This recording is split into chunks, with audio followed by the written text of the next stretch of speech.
what's real is never gonna die. So take me to the finish line. Take me to the finish line.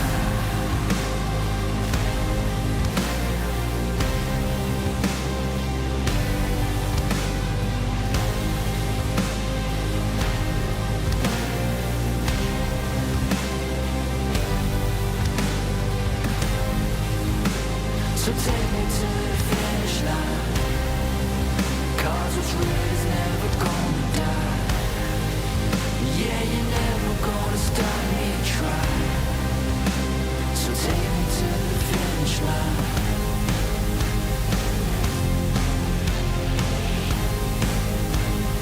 Take me to the finish line. Take me home.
No, I'm not a king. I'm the king.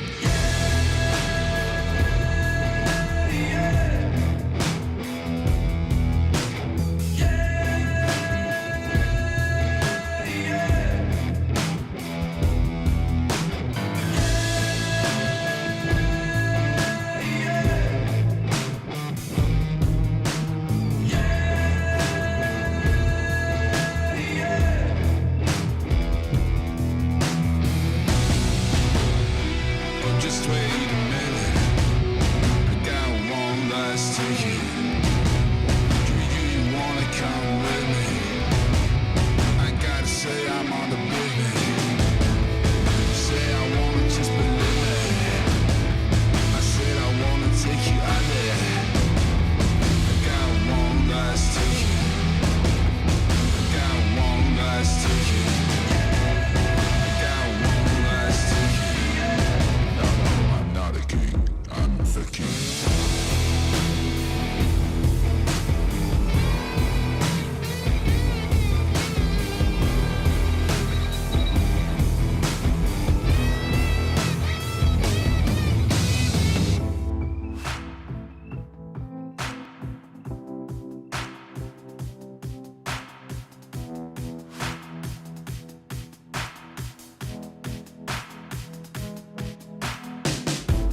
say that I'm such a weirdo. Tattoos from my toes to my earlobes. Was a role model, I never had a hero. I learned how to live through the stereo. Coming from where I come from, nothing inferior. Everything you see ain't what it appears though. Everything that I built, made that from zero, then added a zero. I am my hero. You couldn't imagine what it's like in my mind. It's beauty and catastrophe at the same time. Remember they laughed at me when it was game time. Now I know that they mad at me. I'm one you can't find. I'm not from the day. I come alive at night. I'm not what you used to. Couldn't recognize. They all on the ground while I'm taking flight. Yeah, you're welcome to join me. I promise I won't bite. Things they say, they're never getting in my way. And even if I make mistakes, I will always see them through. 'Cause I don't wanna play your game. I had enough, I'm burning up so hot I just break your chain. You can never stop what's building up inside of me.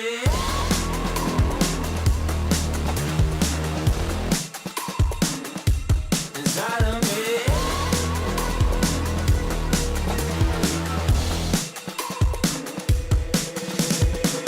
They call me a monster. I guess I don't fit in with the imposters. I'm taking the mask off. Prepare your conscience. Prepare for honest. Cut off all the nonsense. I'm all in your shot. Girl, wonder who shot you. Go call the doctor. Boom like the chopper. Don't you get chopped up. I'm here to stop you. Whoever wants smoke like a roster, break you off proper. Things they say, they're never getting in my way. And even if I make mistakes, I will always see them through. What's that? 'Cause I don't wanna play your game. I had enough, I'm burning up so hot I just break your chain. You can never stop what's building up inside of me. Play your game.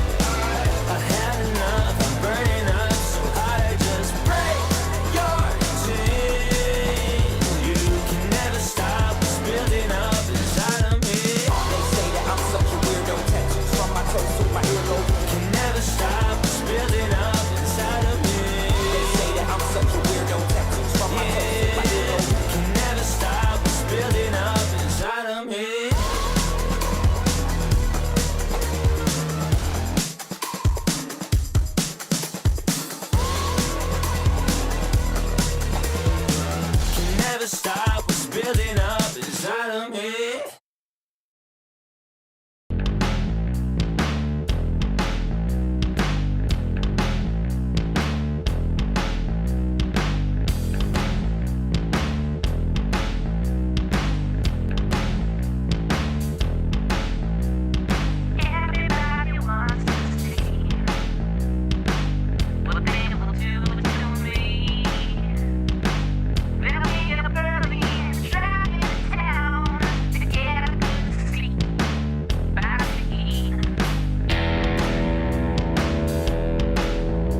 my days are getting shorter. It's now or no way, 'cause life flows like white water. Take a moment to breathe, hold it in, stay a while, forget all that you know, and forgive everyone. It's all in your power to turn away. And maybe I've been blinded, 'cause all I see now is a fairy tale ending. It's not in our course at all. Make a change, forget wait for nothing, to death do I, 'cause I feel like a freight train is running over me. So I'll say what you want me to make you believe. Mortify and complicate. I'll wait by until it's too late.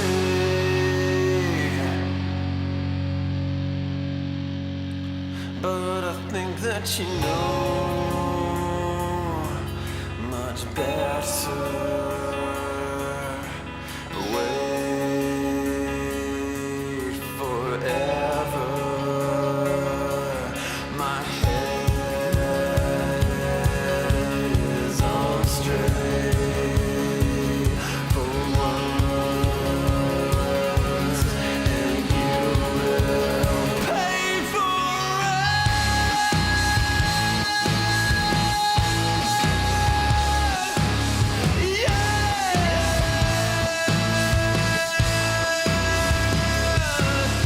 Caught in a landslide, and birds I take, and I can't wait to finally get out of here. And I feel like a freight train is running over me, 'cause I know like I know everything to make you believe.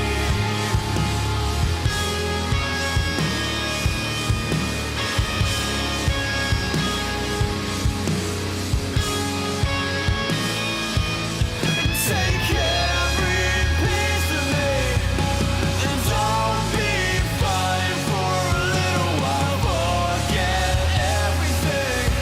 You're making excuses. These loaded questions will be useless for you. And the real answer is that I fucking hate you.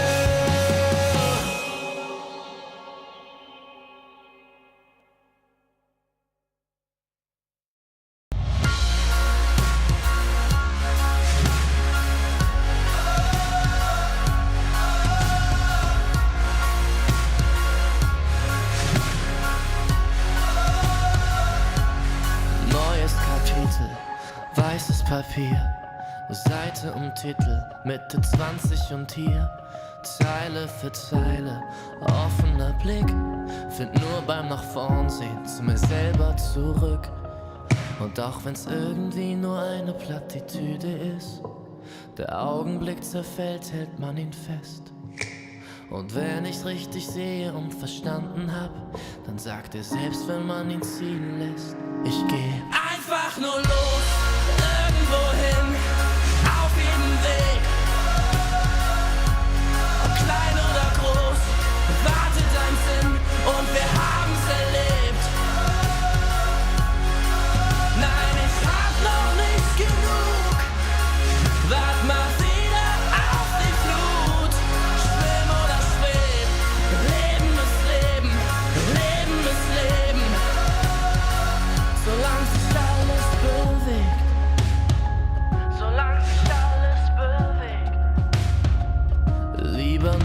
Gedanken. Hör auf, leisen Sohlen, statt ewig im Gestern. Mit den alten Parolen, nun ist die Währung, der Weg ist das Ziel. Kostet die Welt dann vielleicht gar nicht so viel. Und auch wenn manches davon sicher Plattitüden sind, man fühlt genau, wenn es stimmt. Ich geh einfach nur los, irgendwo hin, auf jedem Weg. Ob klein oder groß, wartet ein Sinn und wir haben's erlebt. Nein, ich hab noch nicht genug, wart mal wieder auf die Flut. Schwimm oder schweb, Leben ist Leben, Leben ist Leben. Solange sich alles bewegt und unter mir, da hör ich die Sirenen singen. Ein Teil von mir will gern gleich hier zu ihnen sinken. Doch ich widersteh, hör auf mein Herz.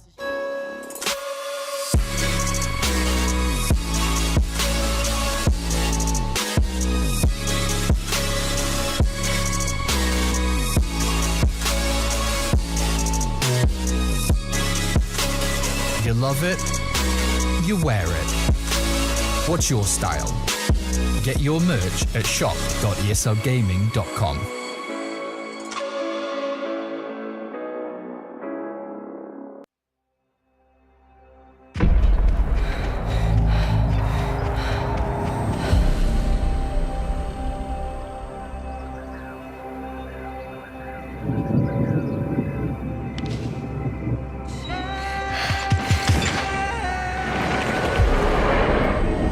Deceived daywalkers, tricked to live in the light, crippled by the fear of darkness, taught to flee from it, blinded by daylight. You forgot the beauty of true darkness. I will make you remember.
You expected daylight to protect you?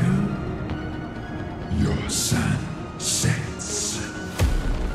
Look into my eyes. I will help you see.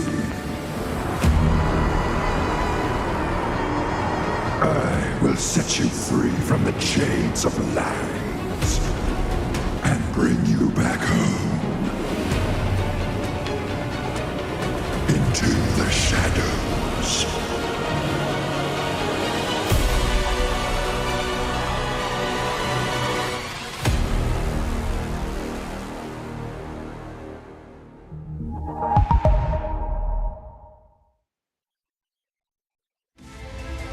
The ESL One Major is brought to you by Intel, Acer Predator, DHL,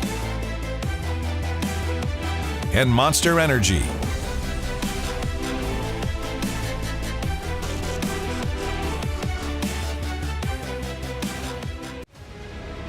They don't have the damage. They can't find him in the trees. He's living through it, and now he's just forced. He gets a huge heal. Look at the movement speed fair. Oh, witness the greatness. The movement speed from Yadero taking the rampage. What do you think about the Medusa hero? 这个美杜莎选的怎么样？然后你觉得美杜莎这个英雄强吗？然后美杜莎到你好，Medusa 敲你吗？ This is my play right here. Okay. Hell yeah. He's the portal coming through. Boom! Got him, baby. Welcome to hell. Field side going off on the Doom, who's going to TP out from it for fear. So many Urashi getting blasted apart as Fly is jumping forward with the most beautiful freezing fail. How well they played the first half of the fight. Oh my god, look at the Shanks just 4-shot the Tormentor. Down to the Enchantress now, they can try to go for the throne. Palos, he pops that ult, he's gonna die very shortly. Remember, he's already bumped back, so it will be a dieback. And now they're gonna turn the sights onto Nisha. He's getting extremely low. Can they kick him back though is the question. The Stone Gaze is keeping them in place. All these melee heroes against Medusa, very hard to deal with. Can't they just kill the goddamn agent for God's sake? Almost going down. One more right click should do it, I would think. And finally, Liquid win game 1. I know. When you are watching the Berlin Major, you only want the best Dota. And that's fair. And we want to give that to you. We do have 18 of the best teams in the world here, but if we are honest with ourselves, we know that that's actually too many teams, which is why we're going to send 6 home. It's very simple. We need to cut some teams out of our competition, and today is a day where we are going to say goodbye to 6 teams because it is the final day of the group stages. You are watching the Berlin Major, and today it's crunch time.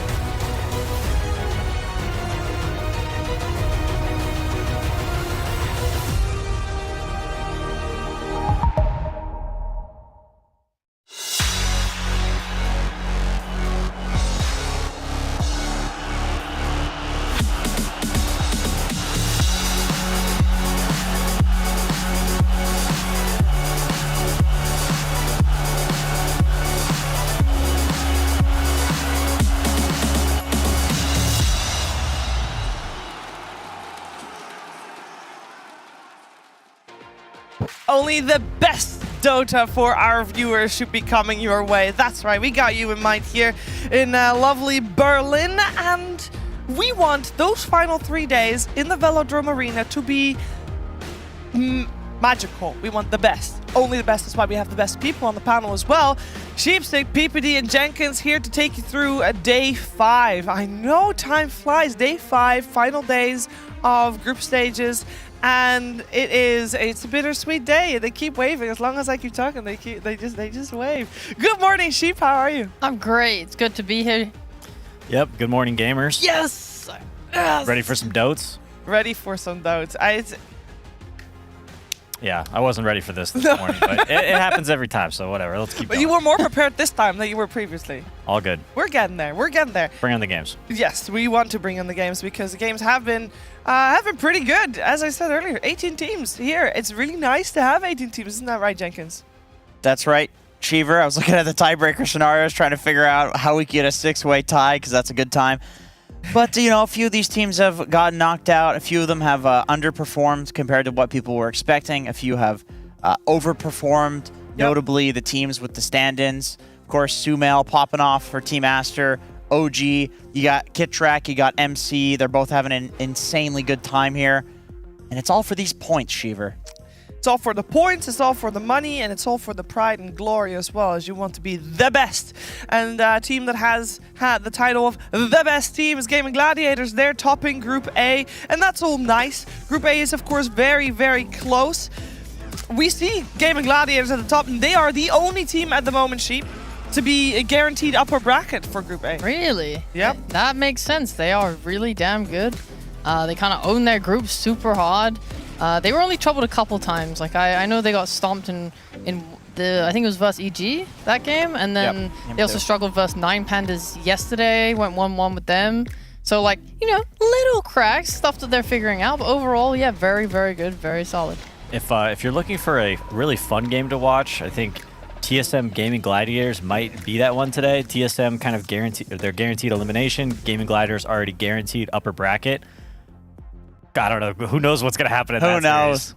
Who knows, indeed. The upper bracket, this is the upper bracket of Group B, of course, as we are still talking about Group A for a little bit, because we did send 2 teams home of Group A as well.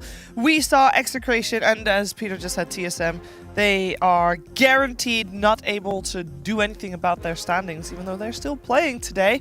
It's kind of sad, but it's also not necessarily unexpected, right, Jenkins? They had some rough times. They had rough times. I mean, yes. Like, starting from day one of this tournament, both Execration and TSM had some rough games. It didn't look like they were exactly comfortable on the patch like some of the other teams were that had figured it out. You know, but I would say that for me, and I think for a lot of people, and TSM especially, like, they had some bigger expectations coming into this because they did get top 8 in Dream League, which is better than what they got at the Lima Major. So I think, you know, these guys are probably looking forward to TI because they probably will qualify through points because they keep topping the region. But I think they would want more out of their performance. And perhaps if it was later on the patch, we would have seen that. This is a good reality check for these teams. Like, hey, you know, you're great in your region, but at an international scale where you really want to have that success to be, you know, the Dota player that you dream to be, you got to step it up. Yeah. They also had the, maybe bad luck to be in probably the most stacked group of the major. Group B, of course, a lot of action has been happening in that as well. It's a lot more decided for Group B. At least we know all 4 teams going to upper bracket. That said, we don't know the exact order because there could still be some, you know, some fluctuations there. But we know the 4 teams. That's hype. I genuinely had no idea how OG would perform with 2 stand-ins, but it's gone amazing for them. Honestly, I'm really happy that things are working out. Every time they're on the cameras, they look like they're having a bunch of fun. It seems like they've been playing really nicely around mind control as well, and like letting him shine and do his thing. So yeah, I think OG's just the biggest surprise for me, and the best surprise, the happiest surprise. Yeah, happy is exactly the vibes you get when you watch them on the screen. They just seem like they are having a good time.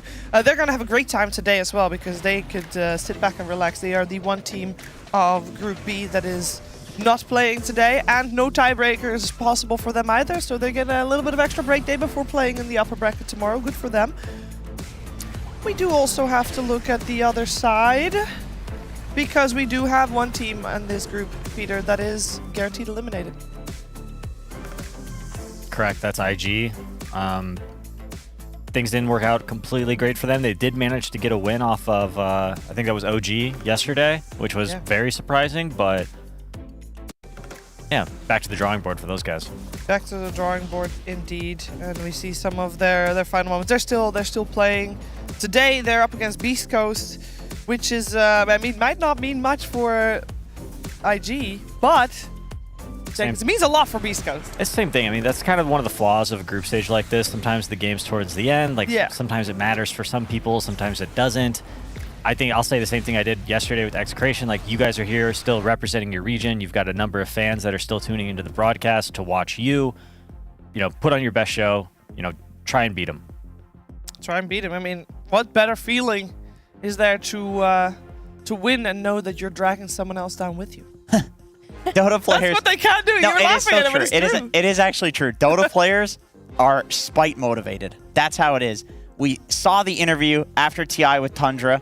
I think it was one of the guys. They were talking about how it's like they don't even care about winning. They just want the enemy team to lose. They don't want to be, and that's how it is in pubs too. You know, you don't feel that great when you win, but you don't want to lose 10 in a row. You know what I mean? Relief. Winning's a relief from not losing. Yes. That's what it's about for us. I feel pretty happy winning, guys. Not gonna lie. You're trying to fight the loss. The feeling of the loss is just so bad that you're doing anything you can to get away from it. Winning is just, I don't know, a means to an end. Yeah, I agree. I agree with the Slacks. Slacks had a beautiful way of describing Dota, that it's this game where there's this immense amount of pressure, and it's just so hard to play, and it's so toxic and whatever, but to watch it feels so good because of that. It's like one of those hospital ER shows where you don't want to be the guy that's doing the surgeries and stuff. You know, it's like, oh, his arm's falling off. We got to send you this thing and that. But you want to watch that on TV, right? It's so dramatic and so awesome. That's Dota. Anyway, go ahead, Cheever. Great analogy. Love that for sure. one of the things that for the teams eliminated, one thing that they can have is like, you know, a little bit of a positive side is that it's week 2, not even, of the patch. So they can take some time to look at where they went wrong, and it seems like we heard earlier from Peter that 6 months is about the average time to figure out patch, potentially. They got some time to work things out. They got some time to figure things out. And earlier, we asked them what their least favorite thing was about their patch. We asked them what they liked most. We asked them what their favorite change was about the patch. Let's take a look. My favorite changes on the patch, this is something I just found out actually, is the Dazzle ulti. Now, it costs health, but it reduces your item and spell cooldown, so you can buy Midas, and you just keep pressing your ulti, and then you'll have many Midases. But you'll be 1 HP the whole game. There's a lot of cool changes with the patch. I mean, it's hard to really pin down one as my favorite. I think when I saw Oracle, I was extremely excited. It's a hero I very much enjoy playing, but it's kind of bugged right now, so haven't had the chance to play too much, but that's probably the one I'm the most excited about, hopefully, when it gets fixed. Yeah, my favorite change in this patch is probably Roshan walking through the gates. I only played a few games so far, but I've seen some pretty funny stuff already. People getting destroyed by Roche walking through, so I really enjoy that. I don't feel I have a personal favorite because I don't really like the patch. So if I had to put it down to something that I like, there are some new firing patterns. I guess my favorite changes in the patch it's teleports, new lotuses, and Roche sides. I think it gives Dota more basic movements. My favorite changes from this patch were the new Roshan spots and that I don't have to waste TPs every time I want to go gank the sidelings. My favorite changes in the patch is the map, first of all. I mean, it got bigger, some of it is still the same. Yeah, I think mostly the map because I got bored of the last one. It was like very long, it was boring, like it's always the same style of playing. Yeah, only the map for now. The goal from killing. I like to kill and I like to gank more than farming. My favorite change is some few hero ups, and one of them is PL, so it's like my favorite hero. My favorite changes in the patch are mainly the map being a lot bigger. There's a lot more to do, there's a lot of new objectives, a lot more to play for on the map, which makes the game very exciting to me. The map. The second is the additional objectives in the game. I enjoyed the new hero, of course. I didn't expect the new hero to come to Captain's mode so early. And also like the map changes, it's like amazing because I don't think we have had map changes for so long. And on top of that, we got like new items, raid pack is removed, God bless Dota. More neutral camps now, you know, like, but the worst part is we don't get the Tome of Knowledge anymore, so we're starving on supports. There's a lot of different changes that people are very excited for. I actually haven't had a chance to talk to my panel to ask for what their favorite changes is. If you were to say one thing, Sheep. The whole thing. I'm with Arteezy. Oh, okay, Peter. My favorite thing about the new patch is that it's right before the major. I feel like it's created really great storylines, and for me, it's been an entertaining tournament, not just to watch, but also to sort of educate myself and learn alongside all these pros. Jenkins? I like the gates because I can ruin one lane, and then I can go to the other lane, and then sit there and be useless and ruin that one as well after ruining the safe lane. And Slacks? Yes, I like Roshan. I think it's fun. Oh, sorry, guys. What? I love Roshan. I think it's fun that he's allowed to run around like we get to run around here today. It's been very dark back here, but I found a solution. We put a light on my head, so now I can go around the player booths here and interview people, finally. Let's go ahead and do some quick interviews here with as many people as we can see. There we have Ace. Hey, Ace, how's it going? What's up? Hey, how's the team? Pretty chill today. Yeah, I like your glasses. Thank you. I like your headlight. Thank you. It's great to see you. What are you doing over there? Yeah, it's great to see you, too. Okay, bye, Ace. Thank you. Wow, he actually I thought he was just going to keep walking. Love you, Ace. That is very kind of him. Anyway, first series of the day here. We got EG versus Liquid. I think Liquid's over here, actually. We'll put the light in. They're in the middle on the right. Yeah, there they are. Yeah. Wow, they're getting ready. They're looking good. Everybody's looking really, really hype in here. Even the referee looks very excited. Very good. Yes, and then, of course, we do have EG over here. In this direction, sir. If you could... Thank you. Okay, over here. Sorry. Hello? Apologies. It's right in that guy's face. Hi. How's EG looking for today? I don't know. Are you guys gonna win today? Hopefully, man. I think EG is looking very good. They look like they're gonna win, guys. Things are really looking bright for Evil Geniuses in Liquid.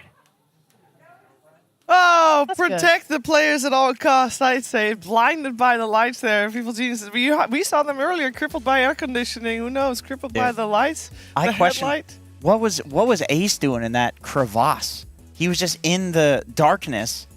That's the entrance of the room. Truly Get to your embracing it. booth. I don't think so, dude. He was like under the bleachers. I don't know what's going on with him. That's just Slax's presence. Yeah, he could be chilling, just like our casters are chilling right now. Odie Pixel fogged. Hello. Hello. Favorite things about the patch? We're doing a round. I like the clip on Reddit, the Techies one, where he runs through the mines and dies. That was cool. All right. I like that it's the map's bigger. There's a lot more places to hide from the enemy and also from your teammates. And when the games are going bad and you just want to hit creeps and not get dragged into any unnecessary action. I have to ask Fog. Fog, is Owen logged in on the computer in front of you? I am. I have been going for the gates now. You have? I've started. I've been for the gate 3 times now. That was all yesterday. And I think I won those games. Aghanims game. So I'm liking the twin gates now. Cheever, I actually have a question for the casters here. Oh, yeah. This is for one caster in particular. Did you misread the patch notes, Owen, and you think BKB got removed from the game, or what's going on with that? We didn't need a BKB that game, okay? You know, it's just not what it once was, all right? We don't need to see it every game, and just because you're dying to spells and debuffs doesn't mean you need a BKB. It just means you need to kill the enemy quicker so they don't get to use things on you that will make your teammates think you need a BKB. OD Pixel, what do raises do on Shadow Fiend?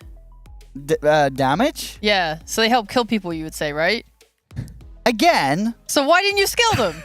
Because you have a lot of other abilities on Shadow Fiend which are very, very good. One of them got the buff, right? You get this whole aura, you're killing people. I know it doesn't really matter how many points you put into it, but the point is you can also put points into stats. I agree. And you're all about the right clicks. You know, you have armor. You have a passive that reduces armor. It doesn't reduce magic resistance. So why would I waste time putting points into a magical spell when I'm a hard-hitting physical damage DPS carry? I hear a lot of smart things, Fogged. Have you ever thought about play-by-play and therefore allowing the true genius of the caster pair to be the analyst? No, definitely not. I'm good on that. I think Owen has proved himself with his Holy Locket Queen of Pain Aghanims build that we're hey, that used to don't be good need this before the patch. All right, well, thank you very much, both. Of course, we'll come back to you for our first series of the day. And you might be wondering at this point, what will that first series of the day be? Well, I can tell you because there's a lot of games going on at the same time. There's going to be 2 series, 2 lines of games is what they call it. One for Group A, one for Group B. We're going to kick things off with Liquid versus EG on this stream. Then we're going to have TSM versus Gaming Gladiators. You heard Peter talk about it earlier already. That's a very entertaining matchup. We have BetBoom versus PSG LGD on the Storm stream. 9 Pandas versus Execration on the Earth stream. And of course, after that, we have a whole series of Group B games. A lot of games. And you're staying at the right channel right here. Of course, there's a squad stream. You can always click that squad button and watch all at the same time. It's quite the challenge. Evil Genius and Team Liquid are also in for quite the challenge. They're going head-to-head. A very important matchup for sure. We'll talk more about why this is so important after a break.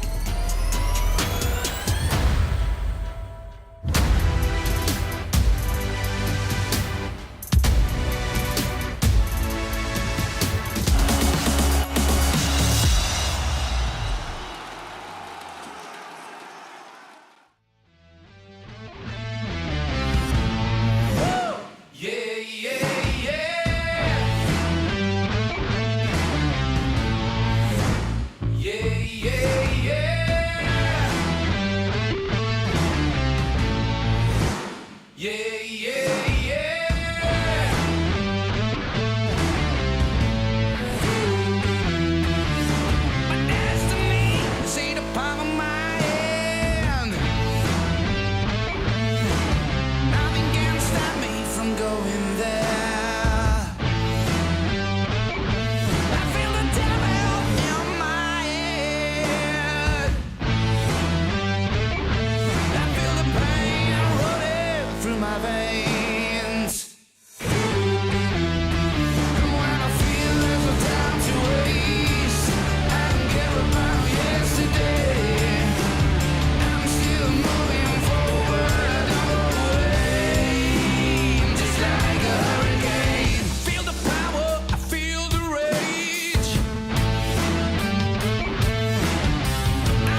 I said, cool.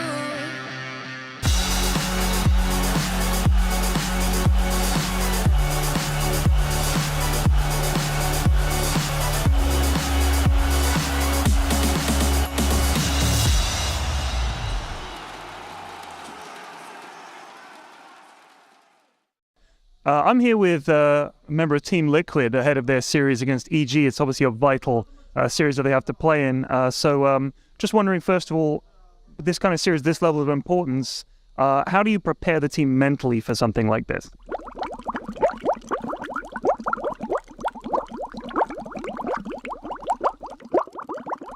Interesting stuff, yeah. The event so far, I'd say, probably in the eyes of your fans, and I'm sure from you guys as well, hasn't gone quite as planned. How much of that do you put down to the new patch?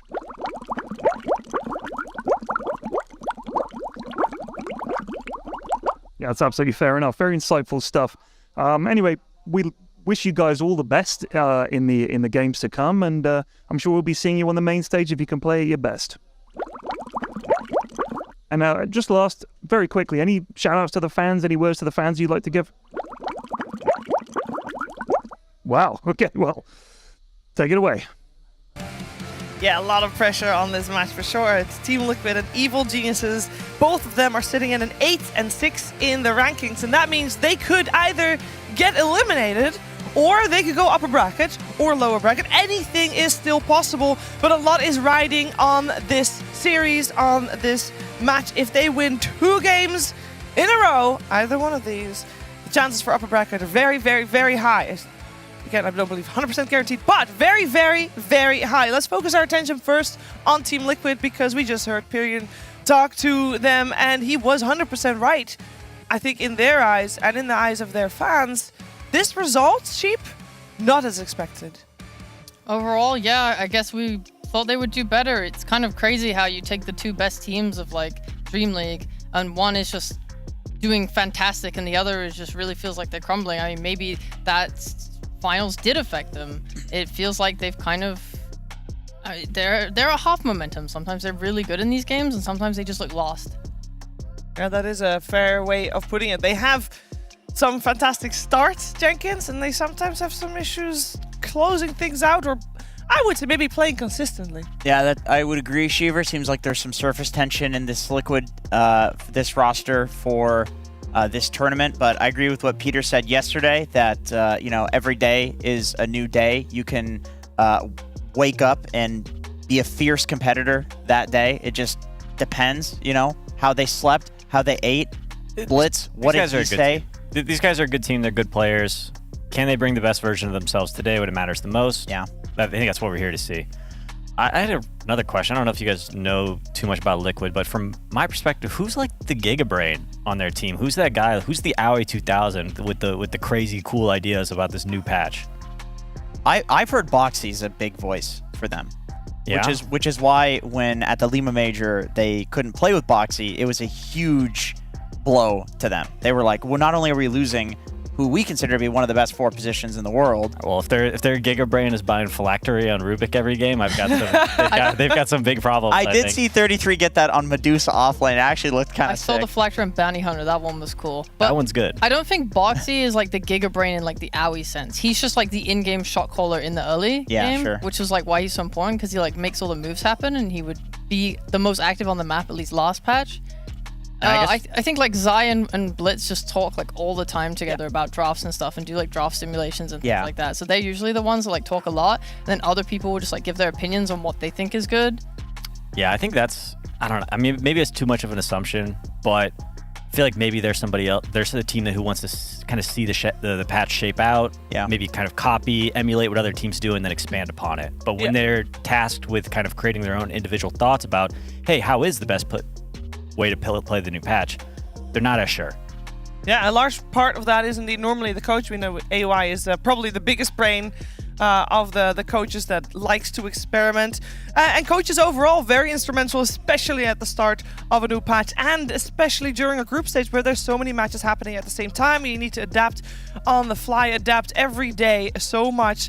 And that's why we thought it was very important to talk to them before their match. Hey guys, Sir Action Slacks here with Blitz from Team Liquid and Cafs from Team EG. Now this is a very important, cool idea I had. No one's ever done it before. First time it's ever gonna happen. This is a little game I call Coach Chicken. Now, each one of you is going to ask the other guy a question before your big series, and we're going to get progressively more and more harmful to your teams until eventually one of you decides you don't want to play anymore. Question 1. Can you tell them who on your team you think is the best Dota player, the one to watch out for? Oh, come on. Well, we're starting low and then we're getting high. But that's low? That's very low. My team's going to be mad at me. Well, okay. Just, come on. Okay, the best player is Whisper. Okay? Best player, the one that they should always look out for. Insania. Okay. Oh, well, you have to tell the truth. I did. Oh, okay. I'm just kidding. All right. That's so insulting. That's not insulting. I mean, Nisha's on your team. Yes, and I said Insania. I don't understand what. Damn, no problem. No beef. All right.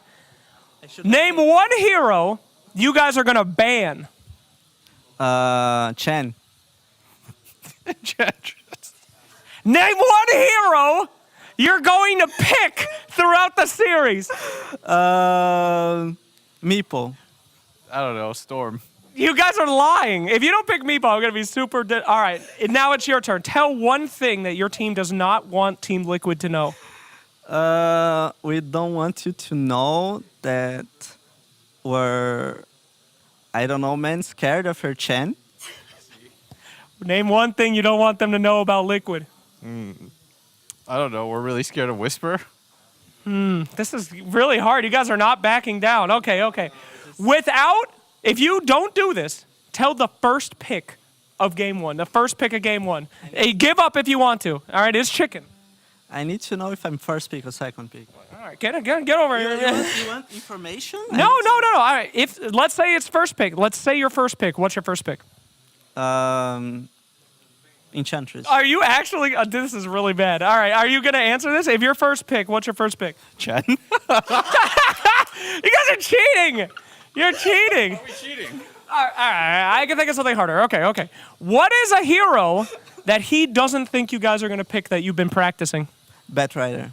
Okay. Medusa offlane. You guys are so stupid. This game sucks. Thing that Zai did. You saw Tundra do it yesterday. I'm saying that you guys are not giving away good enough information. We need to... All right, you guys go. All right, you can do it. Okay. Say whatever question you want that you don't think that he should know. Last one, come on, chicken. He has to match you. If he doesn't match you, you win. I have to ask him a question? Yeah, you just have to reveal something, and if he's not willing to reveal the same kind of info you are, you win. Okay. Let me think. I don't know. This is kind of hard. Favorite warding spot? No, that's too little. Oh, that's too much? That means nothing. Oh, okay. All right. What are you thinking, Blitz? I don't know, man. I guess, you stripped my power away. I'm going to call chicken on this one. You're calling chicken? All right. Can you say one thing to him that you don't think that he should know? And then you win. My team's going to kill me. Okay, all right. That's a double chicken. All right, you guys are very smart. This was a very bad game, and you would have ruined your career, so you made the right call. Very smart guys. That's why they're coaches. Back to you. Oh, very smart guys, for sure. That was, of course, Cavs and Blitz not willing to share any strategies about their team that's playing right now. And for Evil Geniuses, we already touched upon Liquid, but for Evil Geniuses, this series is very important as well. Sheep, what do you feel like is the most important thing that you should know when watching EG perform today? That they are changing. They are adapting. You look at their drafts, they used to just always first pick Chris Luck's hero, and now they're not. They're like focusing more on getting a good offlaner or even getting Pakaza's hero in early. So these guys are scary. They adapt to the patch. They are the alpha, giga, cool South American team. Have we seen them adapt, you feel, Peter, during this tournament already? Like, do you feel like this is their final form in the first 4 days led up to this peak moment of group stage? Yep, I think they've been improving throughout the tournament. I think that originally we marked them as a potentially good team. They kind of had a little bit of a shaky start, but as we're on day 5 of the group stage, I think they found their footing. And I think you can say the same for Liquid, so I think this is going to be a hell of a match. Oh, I'm looking forward to it. Of course, there's some history with these teams as well, and we know we're in for a good series. Ladies and gentlemen, Team Liquid Evil Geniuses, the draft of this series coming to you after a break.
First pick Chen, first pick Enchantress, offlane Medusa, Batrider and Meepo. We got a lot of information earlier from the two coaches of Team Liquid and Evil Geniuses. It's time to see who is putting their money where their mouth is. It's time for the draft of the first game of this two-game series. Both of these teams, this is their final official match of the group stages, but depending on results, we will see them again later today in tiebreakers because Group A is just that close. Now, what the hell? He lied. He lied. What is this? They're lying. Both lied. Okay. Peter was right. Blitz was lying through his teeth. Yep. Oh. But there's a lot of offlaners banned. We do have still Doom first pick by Team Liquid, who's Radiant. Dire for Evil Geniuses. Of course, you already heard them as Sheep, Jenkins, and PPD. And yeah, the coaches were not correct. Peter, do you still expect a Chen or Enchantress to pop up here? Maybe not against Doom. Doom is kind of seen as a little bit of a soft counter to these creep heroes, and people kind of lean a different way, I think, when the first big Doom comes out. So yeah, picking up possibly a lane counter, a carry Monkey King, potentially, could be still swapped to 4 position for Matthew, and then getting that very, very safe and stable Rubik pick. Strong laner, wave clear, lockdown. Rubik kind of checks a lot of boxes. Couldn't you just ench here if you're Liquid and you can purge the Jingu? You Yep. do very well against Rubik in lane. Or Chen. Yeah, or Chen. It's pretty crazy that they're both still in. I was only thinking the ench just only because you've the double purge now with the shard and you can pretty easily take off the Jingu. There's still CM as well. There's still CM, which they've been really favoring. Yeah. Yeah, and if you do go for an Ench over Chen, they have Zayas played Ench as well, but nah, they just go for the. Damn, they really like this for hero. the Crystal I Man. really like it too. I'm such a huge fan. I am too. I mean, I love the fact that she can go through the portals, and if you show up to like any 2 other heroes in a game of Dota, or even like 1 other hero, you can often get a kill between her nukes and her stuns that are on really low cooldown. Yeah. Anywhere she goes, she makes it like she brings kill threat. Yeah. She's just so powerful early. And mana. She gives you mana to constantly sustain and stay out on the map, which is super nice right now. Yeah. And I love the drums build that everyone goes on her. I just feel like she just synergizes so nicely, especially if you are playing with like a Doom offlane who maybe wants to go for the greedier items, and you know, he'll go like some maybe a Greaves, maybe a Crimson Guard.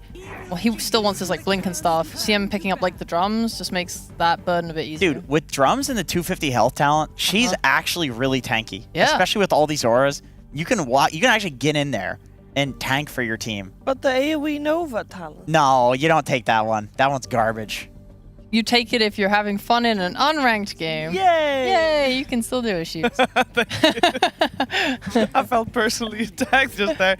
Was it Team Liquid also that had Boxy play the Doom earlier this Yes, tournament? they will. They'll fake out sometimes in their draft with Doom, and then pick some really good offlaner. Medusa, man. He knew. He knew. The offlane Dusa. I think it's good to get rid of this hero. The more I see it, the more I'm convinced it's just absolutely broken. Like last night watching Shopify play like an anti-mage against it and still lose the game. It's like this hero is just so dumb. It makes me annoyed. The unkillable illusions make her map presence really good as well. Like you can just cut waves and annoy heroes and send them on things and just be annoying, and she farms so well. At least she's it's good weird. at everything. It's like really hard to deal with a weird hero. Yep. Sometimes you just want to play normal Dota and beat them when the game is normal. Yeah. We see like typical heroes like Nyx Assassin and Anti-Mage played against this, and neither of them are winning. It's just crazy. Slark still is in the pool for Evil Geniuses, potentially. A hero they played previously against Doom. An option they might go for if they decide to put this Monkey King as 4 position. But with that Wisp, it looks like Monkey King is locked in as a core. Probably going to be Wisp Monkey King on the safe lane. Is that a fair assumption? They can play it on mid. Like Chris Luck is very much I'll play anything. Yeah, he has done well on Monkey King this tournament as well. So yeah, you're right. Keeping that option open. EG does have last pick, so they can make that decision there at the end, right? Hey, do we want this new mid that's going to scale well into the late game for Chris Luck, or can he play the Monkey King and we go for a carry that we know is going to do better in that lane matchup? Maybe after they see the 4 position from Team Liquid here. And you guys are totally right, by the way, with EG drafting entirely differently. Like, it's crazy to me that we're looking at this draft for 3 picks in, and we don't know what C-Smile is playing. To be fair, this could actually follow the trend of normal EG drafting if it is just a C-Smile. But this is how you're supposed to draft on second pick. But usually we would know. Yeah. Usually we would know. Even if they're second pick, we'd see a Death Prophet. It's like, okay. Or a Leshrac. Or a Leshrac, yeah. I mean, I guess Whisper flexes that one a bit. Sometimes. Yeah. There's the Boxy Sky.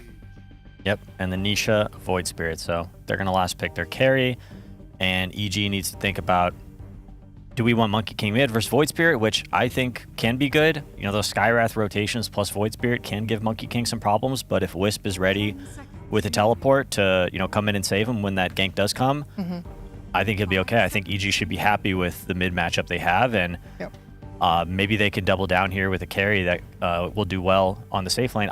I like Slark. I like the Slark suggestion too a lot, especially when Liquid are like playing with such squishy supports and stuff, and like being able to limit the mobility of the Void Spirit. I just think he's gonna cause so many problems for Yeah. them. And if you get doomed, it's whatever, because you have an IO who's going to be able to just save you. Yeah, you just run into the trees as Slark, you get the regen. Yeah. You're perfectly fine. It's really annoying to play Doom versus Slark, honestly. You have to keep vision of him, so it's like, yeah, sure, he can't purge the Doom, but he doesn't need to purge it.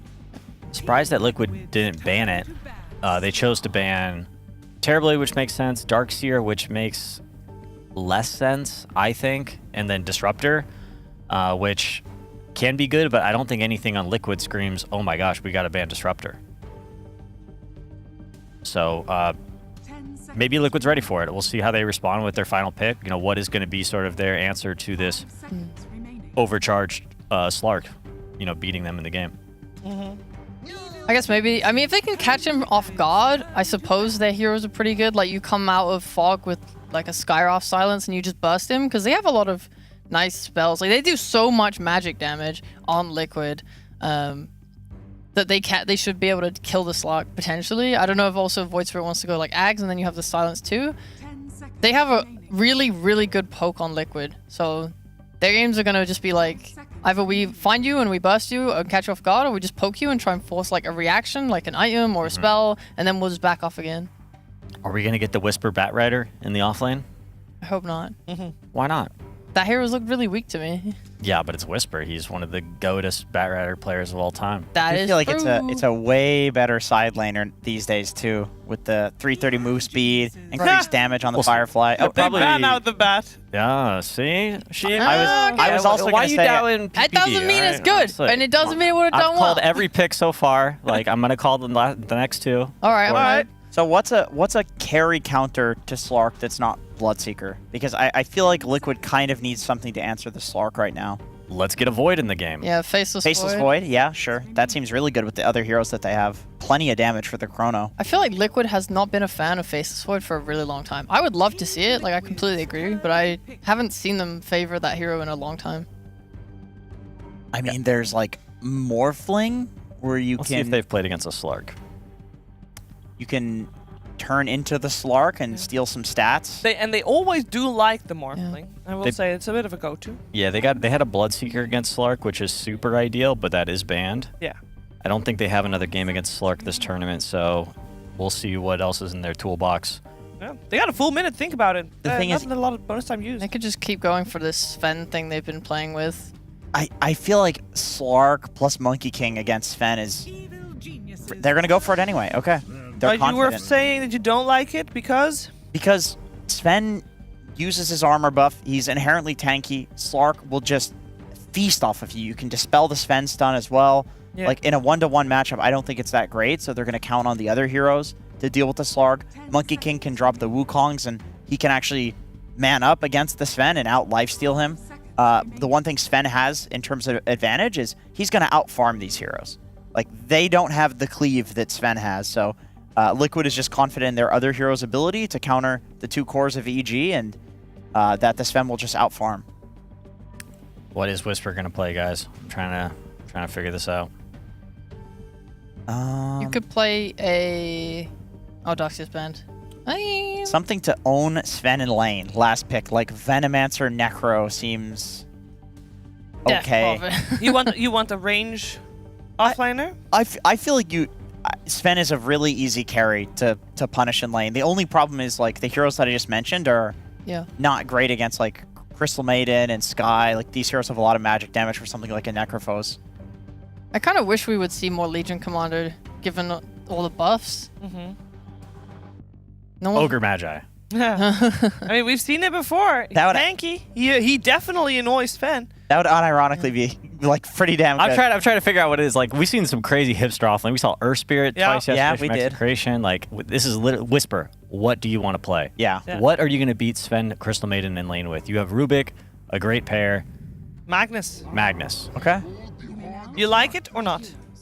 Well, that's a way that they can compete with the farming speed coming out from Liquid. A Slark Monkey King will do perfectly fine farming against the Sven with the Empower buff.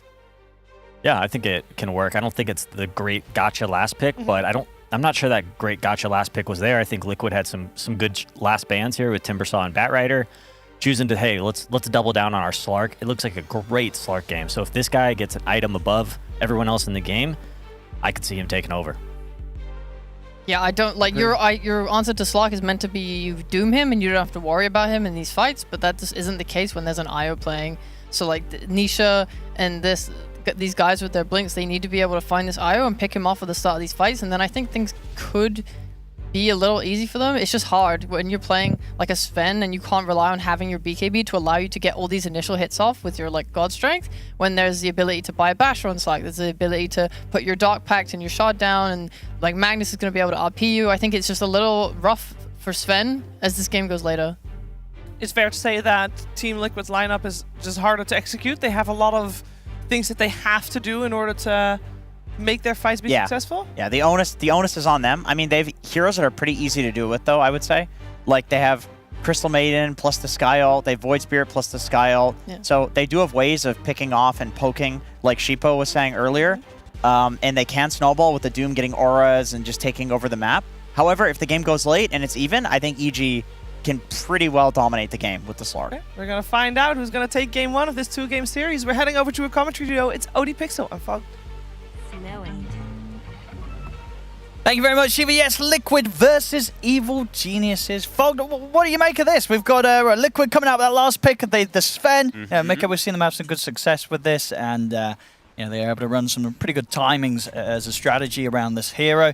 EG in response, they'll pick up that Magnus to end things up. They say, hey, you know what? If you're going to have a hero with Cleave, I'm going to make sure that both my cores are able to run around the map with Cleave. This Monkey King and Slark, they're going to be buffed up and pretty happy if this early game goes well for EG. Yeah, I think that's going to be important to look at. I think Liquid, they can get off to a bit of a snowball here with their early aggression with the CM and Sky, but I think EG, if they're able to sit back, get that farm, let this Empower do its work, let the overcharge on these double carries go, they could definitely get that type of scaling. I think we're in for a treat. This looks like it should be a really fun one. Lots of aggression, definitely going to be coming out from Liquid. We see them already starting with how many blood grenades? Usually at least 2. So the Sky and the CM, you're going to see them be very active in the early game, and you're going to see the EG side look to just kind of sustain through it.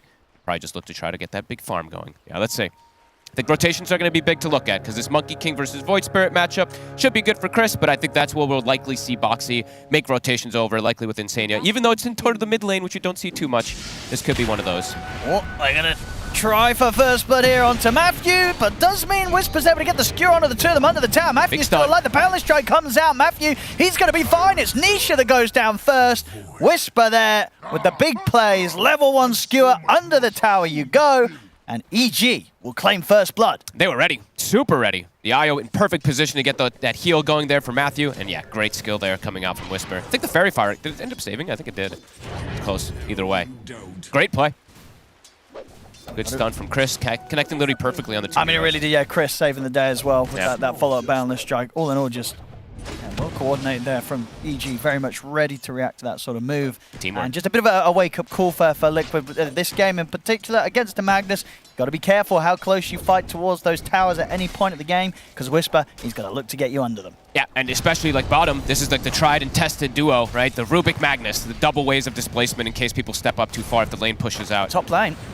See, it'd be interesting to watch these trades. I mean, it's going to be a case of, kind of Zion Boxy trying to get in onto the Slark or the IO, but they have to burst, because as sort of the trading goes on with the Essence shift in play and the sustain from Panda in this lane, sometimes you can go for a kill and it could get turned on its head pretty quickly. Absolutely. And I like the Panda immediately. He buys a salve right at the start. He knows the way that this lane is going to be. It's just Liquid constantly harassing them. They just need to sustain through it.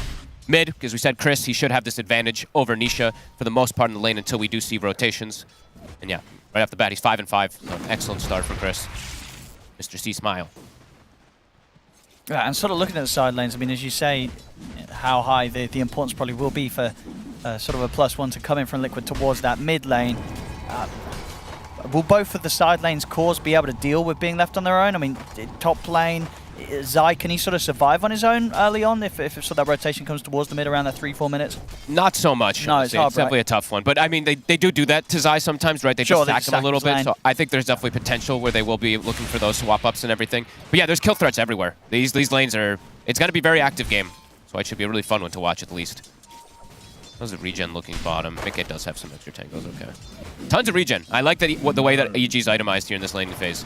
Upgraded wands across the board on the bottom lane, so they have that, and they have extra regen too. They have tangos, salve, etc. to withstand the pressure. liking the way that they're playing this early game here. This like first 2 minutes. Yeah. Itemization is nice. Absolutely. Well, yeah, Whisper's just got another set coming out of the courier, and he's also even just having those 2 branches on top of the one. Yep. Extra stats, extra things to heal up with. Go for the skewer onto Mickey. Won't have quite enough damage to fight Mickey down through the buff. And Senia has very little mana. No mangoes actually. I'm checking his courier. He's got a lot of regen that's going to be coming on the courier soonish, but okay. That definitely is going to hurt Mickey a little bit. The aggression that they want to be able to put out to secure that farm. Right now, he's doing excellent. But they definitely want to be able to try to get some kills, I would imagine, on Liquid on this bottom side also. Yeah, mid lane, just continues to go very well for Chris. I mean, already he's 11 for 9 against the 12 for 3, sure, but he's got this full wave coming in on him. So he's basically a wave or so ahead of Nisha here in this 1v1, as to be expected. Yeah, absolutely. Monkey King. Nisha's trying to just like pull the wave so that he can farm. I mean, this is a massive wave that Chris has under the Look tower. how much he's got here. But this is great for him. He's going to be able to get pretty much every single one of these last hits. Should be not too hard to see us under the tower as a Monkey King hit. Should be easy. Let's go Wraith Band, got the Quelling Blade. Should be able to secure them all nice and safely. Bottom lane. Bottom, they get him. They get the kill. Again, just very much seeing Whisper and Matthew dealing really well with sort of the aggression that Liquid want to get away with this Sven and CM combo, and just turning it against them. The sustain, and as we said, EG, they built for this lane. They knew exactly what Liquid was going to try and do against them, and working in EG's favor. It really is beautiful, because now Whisper, he already has Arcane Boots, and this is like the dream when you're playing with a Rubik. Yeah. Like Rubik uses so much mana, you're just going to keep Arcane Booting him. Nice even little moves like this, getting a little tower hit onto Mickey. They'll try and go for him, but he's fine. He's fine. Yeah, 1 charges, able to tango up, and at the same time, it's top lane, Picard and Panda. They'll get a kill onto Boxy. I mean, all 3 lanes looking pretty hot so far for EG Fog. Yep, they're withstanding top. They've got, I think they got both of the Healing Lotuses as well. Healing Lotus with Io is incredibly good. And this is looking good here for them for this start. Yeah, now that we saw that wave in the mid get cleaned up, very much seeing on the numbers. Now the difference, 22 and 12 against the 15 for 3. Will be a slower start for Nisha this game. Oh, look at that. I mean, Zai, he's already accepting that this top lane is being a bit difficult. He walks in, takes an Ice Ogre, and throws the Ice Armor onto Nisha in the mid lane. So there you go, buddy. Here you go. Here, we're going to help you win. It's not going to be a rotation from a Skywrath, but this is a little annoying for Chris to do it, but he's still going to last it fine. How long does that buff last for? It's like, what, 30 seconds or something like that? Maybe even a bit longer. Oh, decent amount of time. A couple of waves. 45, sorry. Yeah, wave and a half or so. I mean, that'll help this top lane especially too, just to be able to withstand any of the pressure. So Zai, he should be overall okay, but Boxy still can go down. We're gonna see the itemization. It's gonna be the Pavis as bottom. It's another one. They get him with the skewer. Mickey's gonna try and go on Matthew in return, but at this stage of the game, when one of these is taken out, the other one is unlikely to be able to clean up any kill in return. Whisper and Matthew always able to kite them out, and they're just a little bit too beefy at this point of the game, having that full one and having the Lotuses. It's not an appealing target to go on this Magnus. Whisper feeling super safe down here. Yeah, I'm again just very happy with the way that I'm seeing them play the lanes. Itemization's pretty much perfect. They're getting raindrops, these wand charges. It's like 8 wand charge on one, 14 on the other. That's the dream here for EG to start out this way, because as we said, they have an incredibly good scaling lineup. For sure, this is double core with our Empower. It's going to be interesting to see what Liquid do off the back of this sort of slow beginning to the game. Chris in the river, lay down the Wukong's command to make sure the Nisha and Boxy aren't able to commit for the kill, and he's going to be fine. And this was a moment of the game as well where Liquid, they did bring both supports over towards the mid lane. Will be enough to secure the presence to get that double damage rune secured for Nisha at least. They got it. I mean, not going to be able to kill this Monkey King off for now, right? Chris stays safe. Yeah, it feels like for Liquid, they ideally want to just perhaps break the lanes a little bit and try to get some of these ganks to They've got to change. These lanes are way too good right now for EG. Yeah, they've got their eyes on Picard's. Pounces at the ready. And we're just going to have Chris keeping up, ready to help. Picard's, he's trying to turn and stand his ground with the backup of Panda and Chris. They'll start going towards Zai. Zai should be fine. And it's actually on the other lanes here where Matthew able to take down Insania again. Yeah, it's just, I think Liquid at the moment, they're just trying whatever they can. They're trying to mix it up, trying to shake it up and see if they can sort of change sort of the outcome of this early game, because so far it's looking all EG. It's perfect. It's literally perfect execution across the board. And again, the itemization is just really nice. Just these wands, everything, these stats to just sustain through these lanes. That's a Healing Lotus. He has 2 Healing Lotuses as Panda. I believe they got both bottom as well too. They are just dominating this early game here. Mickey, still farming pretty well though. He is getting pretty much every single one of these last hits bottom, but He's gonna have to be enabled by stacks at this point. And Liquid, they are very good at doing that, getting those stacks at the ready. Nisha with the DD really wanted to make a move onto Chris, and again Liquid's having both Boxy and Insania looking towards this portion of the map. Chris, and he's playing it safe. Yep, Matthew comes over also, and he's just gonna be able to help. He puts down a ward to be able to scout the rotations. They're even rotating Panda now.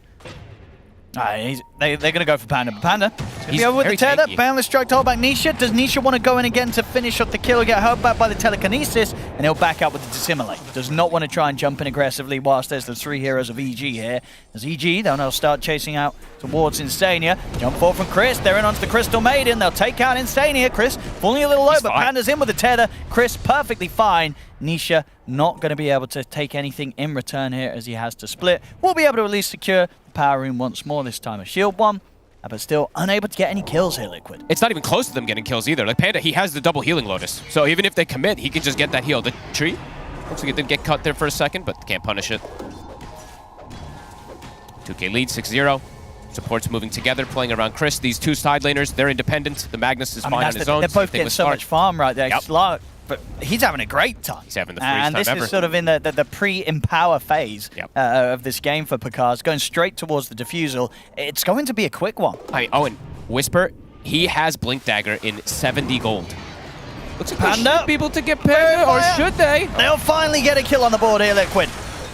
And the question is if they can get out of this. Nisha should be fine. He's still got mana to play with, in fact. Maybe considering turning Zai, stepping over. Liquid, they get something. Finally, the first kill for themselves here, 9 minutes in. But Whisper has Blink. This is going to be one of the quicker ones, right? Seeing this Blink rush on the offlane mag. He's 3-0, and he's getting another healing Lotus, so a great healing Lotus now on Whisper. Very important. If he can pass that off to the IO, it's pretty huge. Yeah, just 2 points in the Shockwave, maxing out the Empower. I mean, it's only going to make a great game even greater for Chris and Picard having this Empower in play.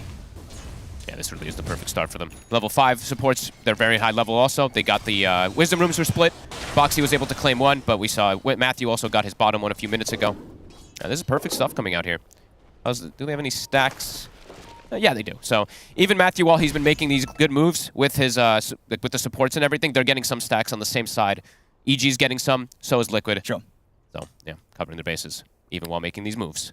And, of course, for Nisha, he's picked up the Diadem, so going to be going for that Dagon Rush.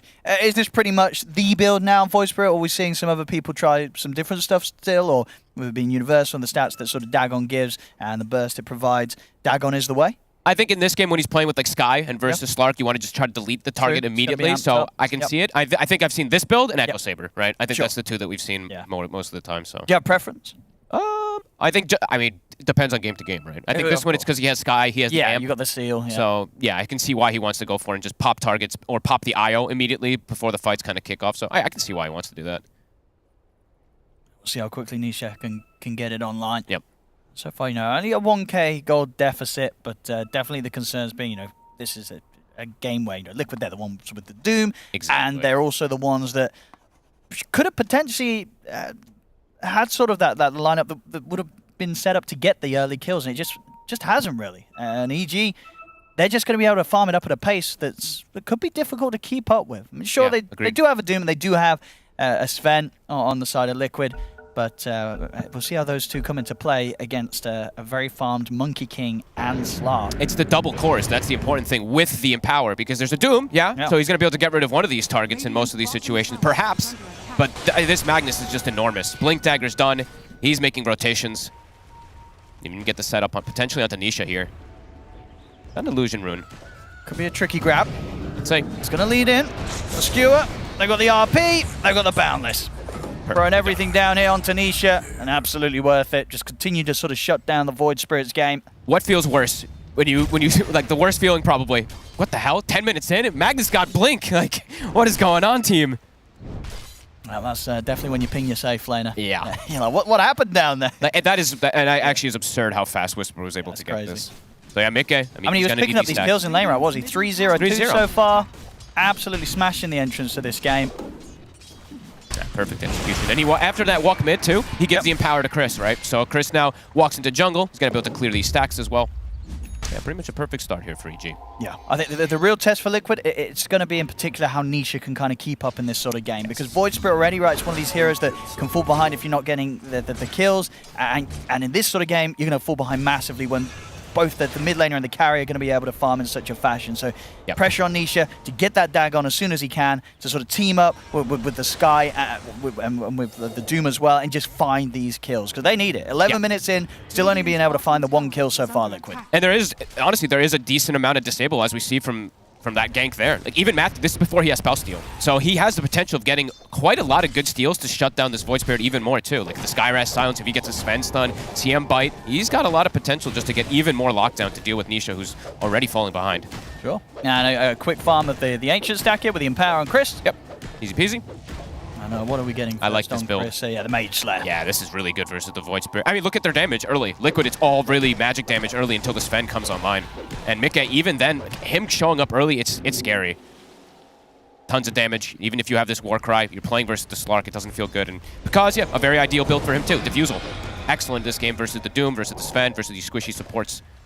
Because with Liquid's lineup as well, I guess the only real way you can put pressure on EG is by going for kills, because it's not as if you're going to be able to start pushing towers and taking over areas of the map, right? Because you just don't, outside of the God strength, you're not really built to hit buildings. No, absolutely not. And we see our like EG, again, it feels like they're doing all the right moves, even blocking Ancients. So you see on the left side there, they put a ward, Sentry blocking it, they're going to prevent that farm, and they're just going to keep farming stacks, farming with Empower, and that's looking really good for them. Liquid, they are keeping up, though. Gotta give them credit. The Doom is farming, same thing for the Sven, but you know, it does feel concerning. It doesn't feel good that this lineup's having to play keeping up.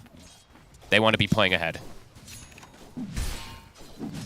The big, the test is going to be when Nisha's got his Dagon, and say sort of Mickey has this Blink Dagger on top of the Echo Saber. If they can get some sort of just jump, burst, start to the fight, that becomes a bit too much for EG to turn around. And they have to target pretty appropriately. Like Panda, he's got a great healing Lotus. So I just have to keep emphasizing how important these are. They're even gonna have a second one. It's insane how much this heals with an eye. See what they can get here, EG. They're gonna look and see if they can find Mickey. They're feeling try strong. And catch this Sven. Yeah, they're feeling strong at the moment. And Mickey farming in the kind of the literal safest spot of the map here. Super deep, right up by his base. So hard for them to find him. I'll settle for some tower pressure here, EG. And we see Zai, he opted away from going for Midas, actually. So doesn't want to go the full greed route. He's just going to go for the Aurus to try to make sure they can fight versus this very strong EG right now. I think it would have been too tough. You know, when you're trying to go the greed route, when you're playing from behind, it can sometimes bite you. He knows that the pressure's on, and they've got to find action. He's got to step. Yeah, like he has to kind of make this kind of help for Nisha, since he's having a bit of a tough time. So I think this is actually feels like it'll be the right build, but will it work? I'm not sure, because EG, like they're chilling. 7-1. It's a kind of quiet game overall here, but I think EG they dominated these lanes, and now they're just getting this farm with Empower to build up quick. I mean, that really is the story. That a quiet game feels good for the two carries that are getting empowered. How close is Nisha to the Dagon? Just about 200 gold away. Yep. I love his Dagon. First tower gets taken out. They go pressure onto the mid tower now here from EG. I mean, they're happy to do so. They've got Whisper Sap behind them, ready for a Blink RP. There's the mech is done for Zai, so he is going to provide a lot to his team, and Ice Armor versus these double melee cores. I mean, Liquid's watching from the trees, but how can they start a fight? They're bringing everybody in. Liquid, they're going to give it a full attempt here around the mid to get a fight going. They're going to go for the jump onto Matthew, but he's stolen to Sibylle. As Liquid kind of reveal their hand, and now EG, they're no longer going to get caught by this. They sort of play the setup that Liquid went for here with a full five stack. He was baiting. He was just waiting and waiting for them to jump with the Dissimulate. They don't have that. They didn't get the catch there from Boxy in particular. If he gets the Ancient Seal, then they probably just get that kill, but he was a little bit out of range. Straight Pavis, or Pavis, whichever one you want to call it, onto Boxy. Definitely good this game. There we go. They're going to try again. Let's see. They got the Dagon done. So a high chance that Liquid will be able to blow up one target. If they're able to get a clean entrance into the fight. It's going to have to be Nisha. Nisha has to be that initiation. Yeah. See what they can find. I mean, at the moment, EG relatively close to one another. So not the easiest sort of jumps to make. Maybe they catch sort of a stray support here and there. Matthew wandering out alone. Matthew's still going to be difficult. They have to kind of get around this tier 1 tower that's still down on this bottom lane. Yep. And indeed, Matthew. Safe. Wisdom Rune. Be able to grab this on upper level. Easy. Who got the other one, actually? It was Boxy, okay. Yeah. And yeah, we'll just be sort of these 2 back-to-back smokes that didn't quite get anything going here for Liquid. I gotta be honest, I thought there was gonna be a lot more kills this game, Owen. I think Liquid did as well. I mean, Liquid did as well. And I think EG, that feels like they're having a great time. Feels good. Because and Chris, they are loving life right now. Hitting the creeps, getting the farm. Chris maybe less so much if he gets caught here. It's a bit deep. And Nisha's a bit off. It doesn't quite get the clean entrance to the fight, and that's sort of enough to sort of cause Liquid to pull back. They don't want to try and push any further after the jump is sort of blundered. And because he steps up, he's like, all right, yo, they got a ward here. Sure. They'll be able to take that one out immediately. And now they can perhaps look to re-go. They have a very strong lineup with vision, right? When you look at EG's, during nighttime especially when you're playing with Slark and you have Monkey King on the team, you have great ways to scout. Third time's the charm here. Let's see if they find it this time. Blink is ready for Mickey, so they do have double initiation. What do they find? They're going to find Whisper. One. It's a good jump. It's a great one. That's exactly what Liquid wanted. And the question is now if they can go for more. They didn't have to commit too much there either. Just the Sky ult. Yeah. They still have God Strength. They still have everything. Arcane Rune for Nisha as well. And it's a big part of EG sort of counter initiation taken away there. Mm-hmm. And they punish more. They're looking for Pakaz. They have vision on him here. EG wanting to sort of hold out until the mag's back in play. They don't want to go 5 versus 4. Liquid. Kill. Good move. Tier 1 tower. That's the smoke paid off. Things are very, very even. And how the stack's looking. They don't have any more. Nisha will be able to jump away. Still has the Arcane Runes. He'll have his Astral Step back up pretty soon. And yeah, the farm for Mickey continues to grow. It does, yeah. He got his core items done. The Blink, the Echo, the Mask of Madness. We're going to be going for the Halberd next. He's not getting picked off either, which is really important. I mean, 200 last hits at the moment on this Sven. He's been able to just kind of chill on the sides here. Because soon to have Aghanims. These auras will be very powerful on Liquid. They've got the Greaves and they have Crimson Guard now. Could definitely cause some issues for EG. They want to keep hunting here, Liquid. Let's see what they find. They were getting a rune. Word is spotting. They're gonna smoke. They get it. That's a pretty good steal. Aether Remnant on Matthew. Whisper. Gonna make their way straight towards these top 2 boxes. Sitting behind Nisha, ready with the counterplay. They have a really good ward up here. They see everything. They see Nisha. They know he's hitting these creeps. They're gonna get in with the skewer. Skewer back into the Boundless. They got the chains done. Telekinesis into the pounce. It's enough. They take down Nisha. And now they look towards Boxy as well. Liquid, they are turning up to fight back. Mickey's in, straight over towards Chris. Chris getting burst low, but the heals are there. Now slamming down with the Infernal Blaze, trying to get the ult off, but the Ancient Seal comes into play. And Chris Panda goes down. too. Panda also to fall. Doom. The Doom from Zai dropped down onto Matthew. Liquid turning the fight around, and they're not done yet. They're going to see if they can chase down Whisper and Pakaz. Mickey in with the stun, chasing out Whisper. Whisper will drop the RP here and he gets in an his effort blink to stopped. save himself. But he's still going to be going down. The Ancient Seal's there. Triple kill for Mickey. They can't do damage. EG, they were completely destroyed in that fight. I mean, they couldn't. They were hitting Insania. He's just popping ult, and then he gets Greaves and Crimson Gardens. Pakaz is like, wait a minute. This is not working out at all. They get the jump on the Monkey King. He showed his face. Excellent fight from Liquid. Beautiful. As you say, Mickey has been keeping up in farm and turning up in this bit of action. He's level 15 now.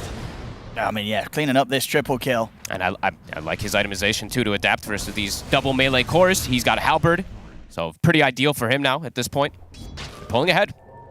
And these auras, these are important when you are playing versus something like this Magnus, who now had to use a defensive RP. So 70 seconds, the aggression from EG might be stagnated. Even with the RP on cooldown, though, EG, they'll probably want to look for some action. They With have an the Axe, Axe done on Pakaz. Definitely feels like it. And, you know, it's sort of that bit of a window where God Strength is down, even though it's going to be back up in 20 seconds. Yep. So not really too much of a window to try and abuse. No Doom, though. Tormentor is the choice here for Liquid. They've got the sustain to go through it easily here with Zai. Who's going to get it? Goodness, Insania. Drops low, but Insania will be the one to get it. Honestly, a pretty good shard this game when you're playing versus these heroes that are just physical damage. He can just keep casting spells while casting his Freezing Field. What are we getting on Niche next? Yeah, going to go for the Axe build. Yep, like it. To dag on that extra bit of silence. Very useful in tripping up some of these heroes, especially sort of the backline supports. Very close game. 4K lead now, Liquid. Yeah, EG, they're not going to want to suffer through another fight like that. They're just a little afraid to fight because the RP was on cooldown. They wanted to take advantage of the fact that Doom was on cooldown, but now it's going to be back up in, what, 15 seconds? And Chris almost has his BKB done. EG looking to probably claim their own Tormentor now at this point because going to wait for his buddies. He's got his Echo Saber. Dire's middle tower is under attack. Liquid can look to force objectives now. The 5-man is strong. And the big thing really is they've got auras, right? They've got these big auras coming around Zai for any of these team fights, and on the side of EG, they just don't. No, they didn't go for the mech this time on Panda. He went first Holy Locket. And Whisper, he's gone Lens. Rather than going this like Crimson or anything like this. So this could cause problems. Just how tanky the heroes on Liquid are going to get with Warcry and these auras on top of everything. Sure. The physical damage from EG, it might just not be enough. I mean, with this build on the Magnus, you're very much saying to the team, I'm going to hit the big RPs. Yes. And if you don't, then suddenly the build-up feels kind of rough. Because you've invested a lot in being able to get that positioning, get that jump off. And yeah, if Liquid's finding you first, it feels really bad. And Liquid, they've got their Doom back up. Mika feeling strong as well, too. Level 16. They're just tanky with the Pavis as well. It's all these things in combination. Radiant are scanning. EG holding the high ground. I even like that Zai's, I mean, of course it's for the Hurricane as well, but even the toughness aura. Like, look at how tanky everybody's going to be with all these little things just adding up together versus a mostly physical damage draft from EG. They do need the fight. So we're very much seeing sort of what you would expect as well with sort of the empower play. Off the back of that last fight, Liquid push up sort of like a 4 to 5k lead. Then they the minutes pass where there's no fighting and it's just farming. EG very quickly closed that gold gap. Let's see who they find, Liquid, though. They need the action. They are hunting for it. And won't find it with the smoke. They'll settle to clean up the Ancients. But they'll almost certainly look to go again, especially with this DD in the bottle for Mickey. They want to keep fighting Liquid. All about trading cooldowns, playing around vision especially. Whisper being very careful, staying in back lines constantly. Because I believe, yeah, he has his shard. I think this is a good choice to prioritize this game when you're playing versus the Doom. You want to be able to reset and protect your buddies. No, for sure, yeah, against the Doom. Just against sort of the big burst. Sven sort of wants to jump in and burst a target. If Picard is around, able to throw down the depth shroud, it really sort of slips up that entrance into the fight from Mickey. Initiations are just going to be absolutely massive this game. Whoever gets a good jump could just dictate the fight. But will they be able to do enough damage on the side of EG at this point versus all these auras, versus Warcry, versus Pavis, whatever? I mean, they're going to look, because they know that Liquid's playing from this position inside EG's jungle. They're going to try and get the wraparound. Nisha prepping the Aether Remnant on top of Mickey just in case a jump comes out from the mag. It's all down to Whisper here, who he's able to get in this RP, but he's going to be spotted out. They'll reveal it here with the Ancient Seal and the Mystic Glare. He's able to get the ult off, and Picard's, he's in with the pounce on towards Nisha. He's going to way out the side. The Doom's been dropped down onto Picard's, and Mickey's in on him. As they'll quickly lose both Matthew and Picard's. They've just got to bail out now, EG. 2 heroes dead. They cannot fight 3 versus 5. Panda, he'll also get caught. Force staff. Oh, and a tether across. It's a good effort. He's still alive, but finally Nisha with a Resonant Pulse finishing him out. Whisper will be able to skewer Mickey under the tier 4s, but Mickey doesn't care. Still takes him out. 4 dead on EG. They had vision of the entire fight. I mean, they just have this ward on high ground. Zai just blink, dooms the Slark, and then they just control him, and Picaz gets deleted. They try to go for this weird fight. What did the RP actually even catch? Because he didn't really catch almost anything. I didn't even see it. I mean, yeah, he went off somewhere, but I don't think he caught anyone at all. Nope. Or if it did, it definitely didn't have any impact. I mean, as I say, they really need this setup of the RP from Whisper. It's just not happening. Liquid, they're too prepared for it. Yep. I mean, ward vision. Wards win you pretty much everything here. They just saw the angle coming in, and yeah, just an easy doom there. See it again. We'll see it again. I mean, Whisper trying to start things off, but Boxy happy to reveal his hand straight away, just to make sure that Whisper doesn't have the chance of getting that quick entrance into the fight. And instantly, Picard, the focus of Zai, drops the Doom down onto the slot. Oh, he hit nothing. That's why. Did something cancel? I think so. Yeah. Yeah. I was like, wait, what the hell happened? Where was Whisper this fight? Liquid now pulling quite far ahead. Our Aghanim finished up for Nisha. Timings have been hit. Question is what they do with this, because again we're in that similar sort of situation when they won that last fight. Liquid, they bump up a lead.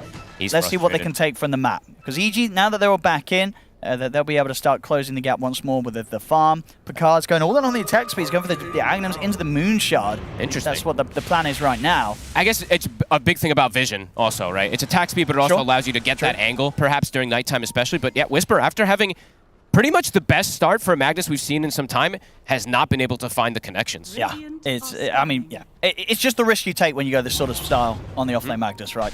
If you're not landing these initiations, you feel so unimpactful. Outside of the Empower, of course. His cores are still happy. His cores are happy still, You know, but they're still getting the Empower buff, but you don't want to be an Empower bot as an offlaner, right? It feels bad. It's tough. And, I mean, Doom, it's going to be back up in 8 seconds. Mikke hits level 18. It's Roche time. So this Aegis, it's going to be incredible. Even if now an RP hits, they probably will have that secondary life to be able to just take the fight. High chance, yeah. Mikke's super beefy. And I see Zai, he takes the Doom, Devour targets Ancients. Yep. So look at the creep he's got. More auras. I mean, this is an HP percentage, but it's similar to that like armor aura. Look how tanky they are. It's a high percentage. It is. Yeah, some of these auras are fantastic. Too many auras. 3,400 HP on Mikke. And Whisper, 26 minutes in. Whisper's going down the Ags route also now. So continue to not go for auras. They're finally going to have a mech on Panda, but that's it. That's the only aura they're going to have versus 7 different auras that Liquid has. I mean, if they hit the Wombo combo, fantastic. It's all if. But if they don't, it's probably GG. Yeah, it could just fall flat on its face for sure. It's a high-risk sort of approach here from EG. They need to somehow survive through some fights where Liquid don't sort of just completely destroy them. And unfortunately, the last 2 team fights, that's exactly what's been happening. All the pressure in the world now, it feels like, on Whisper. And yeah, versus Aegis, they give it to Nisha, because I guess like the Mick he's massive. He probably doesn't feel like he's going to die. And, you know, God Strength, of course. So if he dies without it, they want to have Nisha pop off. And Nisha's definitely going to be very annoying now. Yep. With this Aghanims, you can just disrupt any initiations. I mean, as they kind of have been already. Yeah, if they get any sort of vision onto this Magnus, you know, boxes in with the Ancient Seal, yeah, just Nisha jumping in, Resonant Pulse. And the fights will continue to be very difficult for Whisper to get to player's hand. Feels like that's going to be everything now, telling the tale. Well, will Whisper get the connection? Will they have vision superiority inside these fights? Because at two times now Liquid, they've just gotten perfect jumps with vision.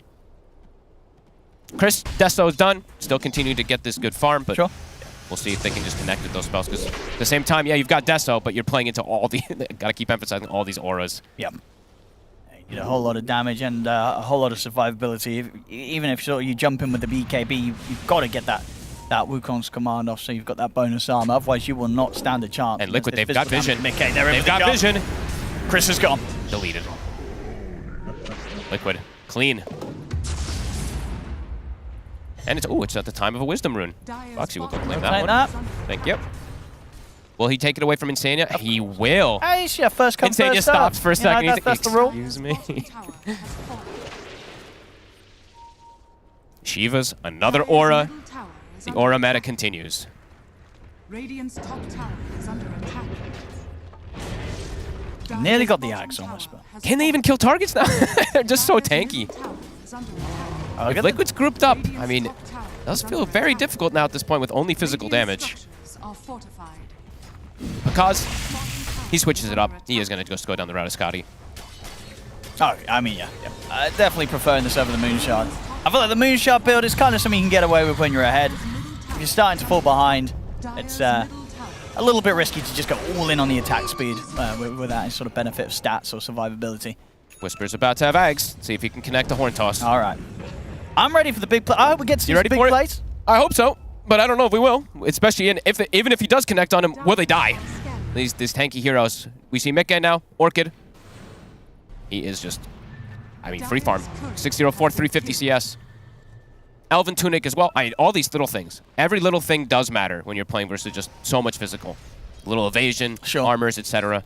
I mean, so your best hope at core kill at the moment, it would have been Nisha, but obviously Nisha, he's the one with the Aegis. Yep. So at least for the next couple of minutes, you don't even want to be jumping him with this combo. And now Mikke, level 20's been hit, so more armor. Massive. Yeah, yet to die this game here. Mikke's at 604. Just farming. Farm. Yeah, I mean, he sort of says, you know, whatever, you've got 2 carries with Empower, I'll just single-handedly out-farm the both of them and out-carry the both of them put together. Definitely seems to be working in Mikke's favor right now, this plan. He is massive. Cause almost Scotty, but EG's starting to get stuck in their base. They can't even de-ward this cliff ward that killed Chris from earlier. Sure. Yeah, it's very hard to regain control at this point. He can't even step up. He's terrified. And Nisha well on the way to being able to treat himself to that Octarine next. 1 minute left on Nisha's Aegis. Shows his face bottom. I mean, he knows that he can clear this wave safely, and he knows that they just won't want to jump him once he has this Aegis. They're too scared to go for that punish because there's that, that ward there over on the left side. They don't know if there's people just kind of sitting in that area. Full Bloodthorn on Mickey. These items just continue to fly out on the Sven. Very fast. Dire's bottom tower is under attack.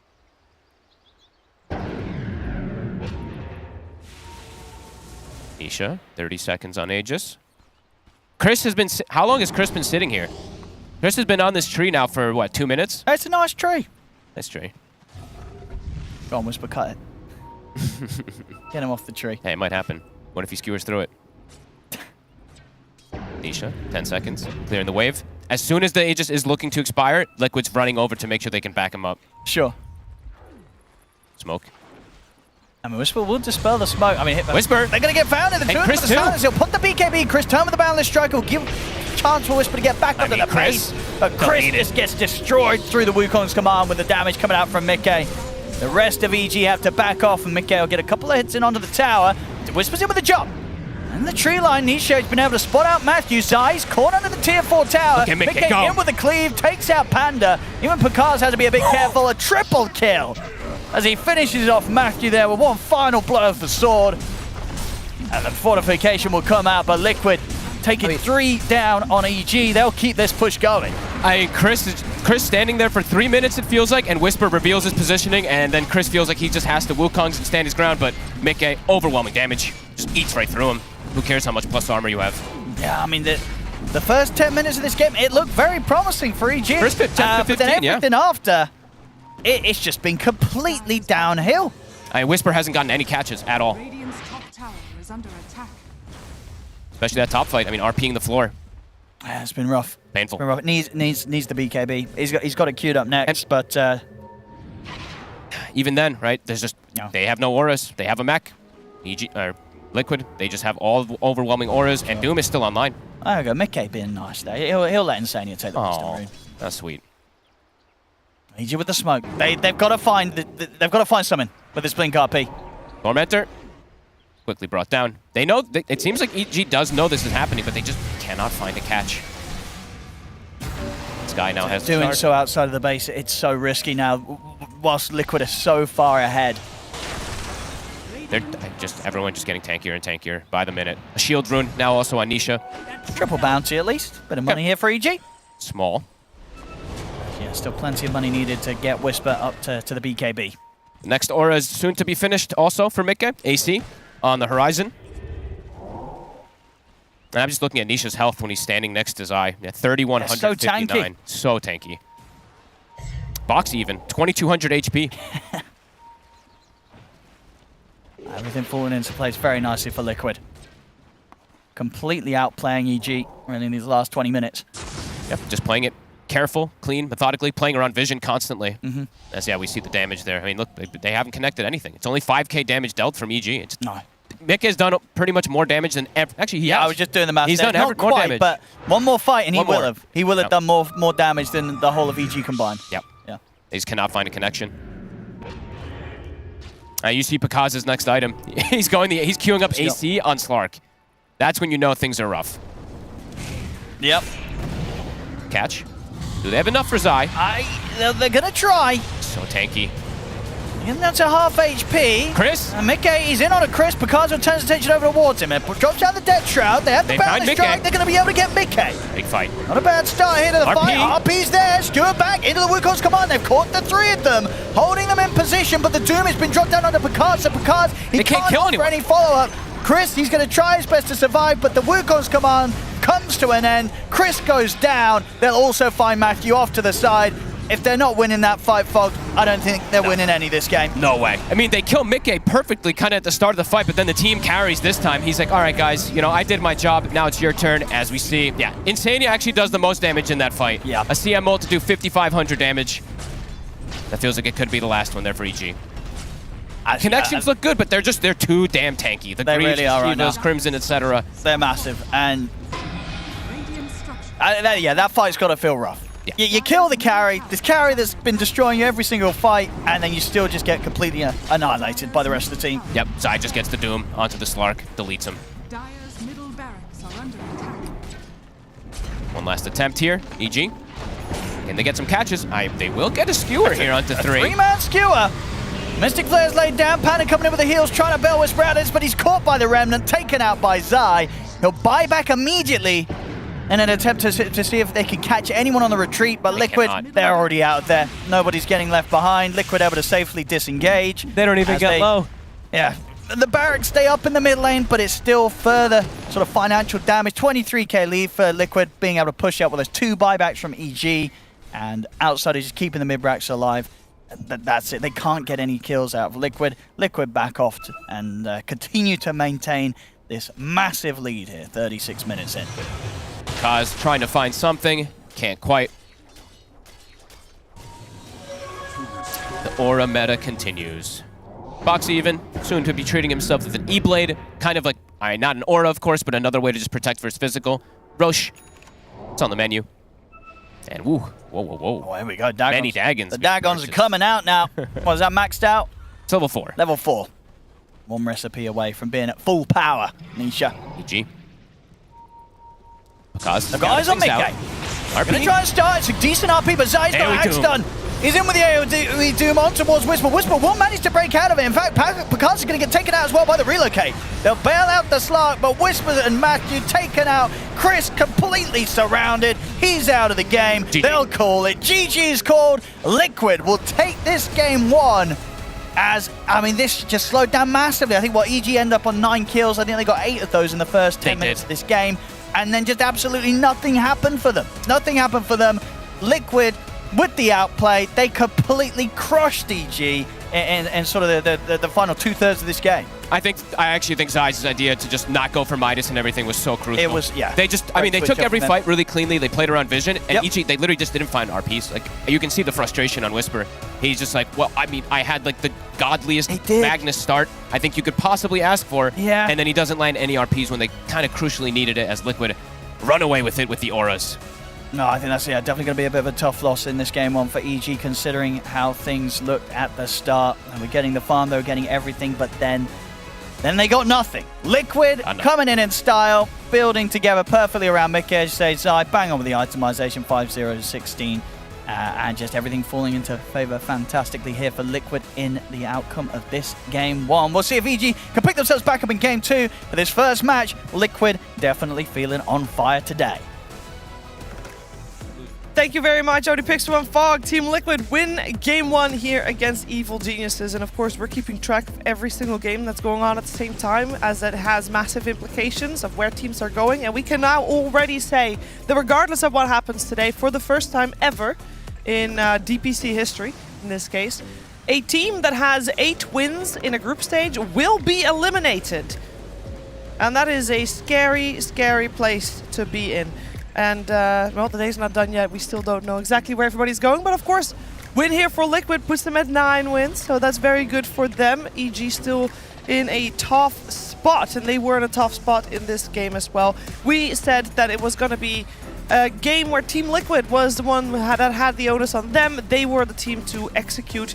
And Jenkins, boy, did they do that. Yeah, I'm starting to think if you don't have an offlaner that's building auras, it's so risky. The game just becomes like impossible to fight at some point. We saw that huge Wukong's command like right at the end there. Three people or 4 people were standing right inside of it. There was the RP too. They took no damage. Oh, Slark was doomed and he wasn't really able to participate in that in that fight there. But the Wukong's like they that had no alone, carry. Yeah, that alone. I don't know.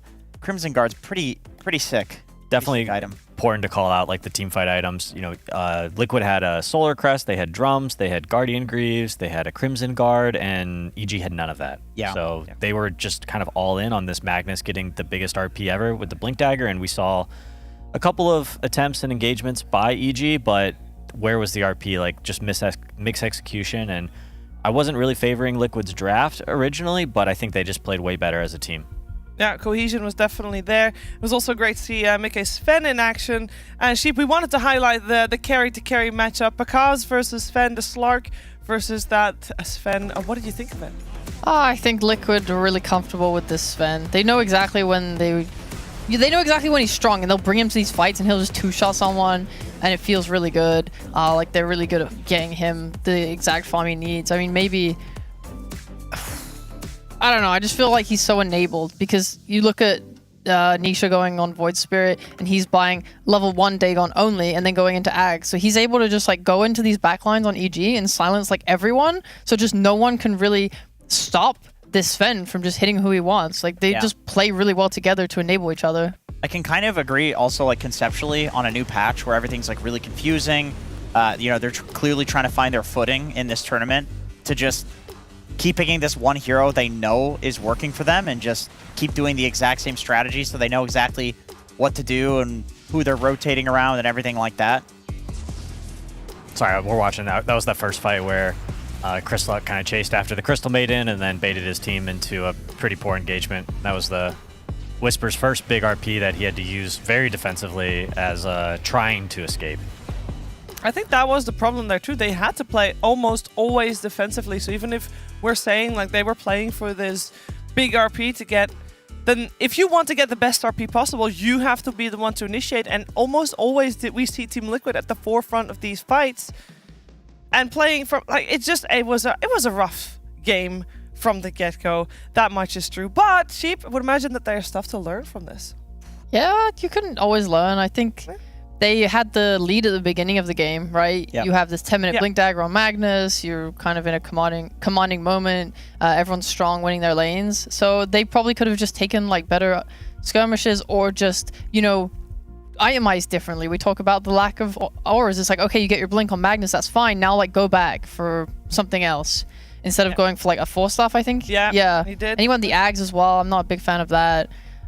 So imagine like how that could have changed things. You talked about all the aura stuff earlier. They had a Pavis as well on Liquid that they don't have. Even the small ones, they don't have them. Yeah, it was definitely a bit of a miss on the side of EG for that one.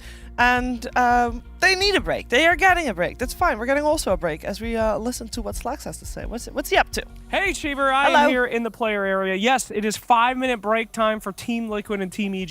Your on-site reporter going to do some reporting here. Most of Liquid has left. They're having some small conversations. As we know, the brains of the bunch there discussing while the others get some food, you know? You gotta let them go. Tall. However, rare thing that hasn't happened before for EG. They have yet to leave their booth. Usually these guys get up, but these guys have just been sitting at their booth. Let's go take a look. Take a peek. It's very serious over here. She's taking a picture of me. Hello there. Hi. Hi, what do you do here? Taking pictures. You're a picture person? Yeah. What's the number one thing you wish players would do for you as a picture person? To smile. Oh, that's very depressing. Oh my God. Some of them are still smiling up. Okay, well, I bet we could get somebody to smile for you. There's got to be somebody that's not doing anything right now. You want to go find somebody? Probably want to go to the winning Okay, team. let's go find somebody and make them smile. Well, I'm the worst person for this job. It's all good. Are these guys playing an official right now? No, they're not. Oh, okay, sorry. All right. Are you guys playing? Are you in a game? You are? Oh my God. We can do it real quick. All right. Are you guys actually in a game? Oh, you're drafting. Okay. All right. Have a great draft, guys. Bye. Oh no. We should really plan these things out a little better. Don't worry it. about it. It's all good. They were drafting, stage manager. Where were you? Tell me not. They were smiling. Did you get a picture? Oh yeah. No, I was so confused. Oh, this is the EG booth. We don't want to come over here for smiles right now. Okay, let's go somewhere else. Okay, well, that's a failure, guys. Sorry, guys. We did not get to find a player to smile. But EG looking a little serious over there. And thank you for coming over. I'm sorry I couldn't get you a smile, but we'll get one for you by the end of the day. Yeah. I can smile for you. Yeah, okay. Too close. Yeah, she's... Too close. That's what they all say. The lighting really makes that one. Yes. How'd it go? Okay, show the camera. Straight out of hell. That's good. All right, thank you guys. Great time. Goodbye. Make that our new emotion in the chat, please. But yeah, Evil Genius was not smiling there because we could take a look at the first row of games because everybody in the first set of games going on, game one's already done, and that means we know a little bit more about where teams are going. We have got the updated standings view as well because we had, so Liquid won. Then BetBoom won from PSG, which means that everybody now that is still in contention for anything really has 8 wins or more. And then there's Gaming Gladiators and TSM. Oh my god, that changes everything. We love those. We don't care about those. Both of Fate's already decided, so it doesn't matter. But Execration, 9 Pandas. 9 Pandas was sitting on 9 wins, so they only need 1 more game, but Execration took game 1 off of them.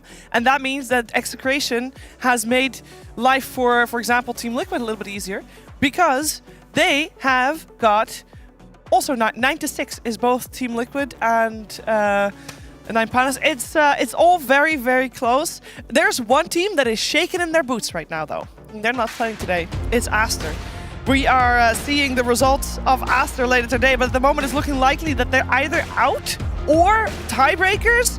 What's gonna happen? A lot is riding on our next game, so stick around. We'll be back with more Berlin Major.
So take me to the finish line.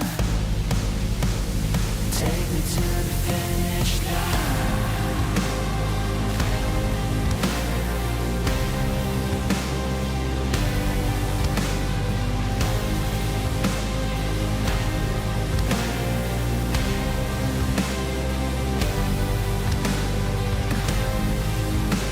So take me to the finish line.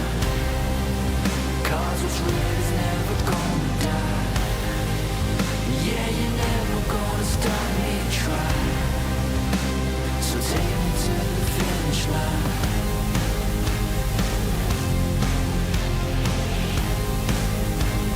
Take me to the finish line.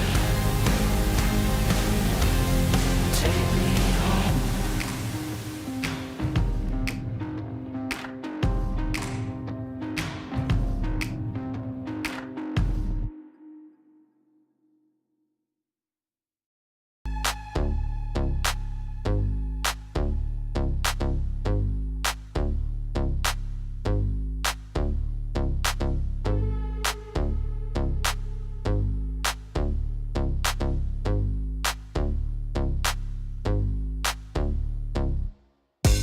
Could never be like me.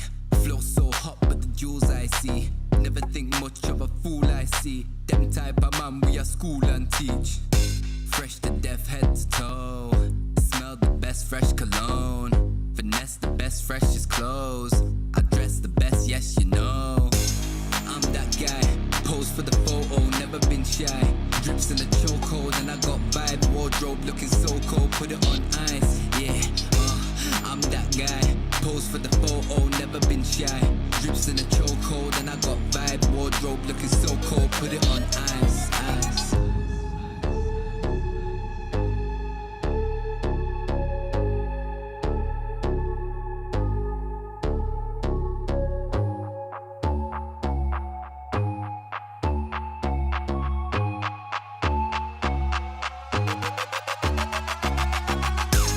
I'm that guy. Pose for the photo, never been shy.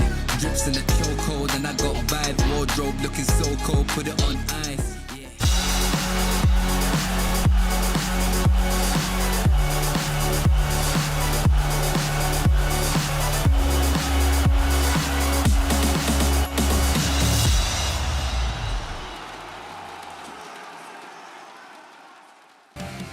We got game 2 of Evil Geniuses and Team Liquid coming your way, and it's still matches in Group A.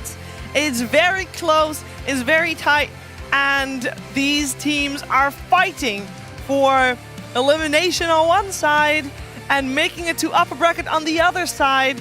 Team Liquid is now sitting on 9 wins, so at the moment they are looking good. They are guaranteed not eliminated. But they might still go up a bracket if they can just get an extra win to their name. Evil Geniuses, they gotta step it up because their amount of wins right now is 8. What is going on with EG, man? Why are they banning Keeper of the Light? Because that hero's really annoying. They don't like the hero. Liquid has legitimately not played this hero, I believe. That's because he keeps getting banned. Okay, well, now there's a Beastmaster, so let's see what they got for that. An Ench or Chen, perhaps? Sure, that makes sense.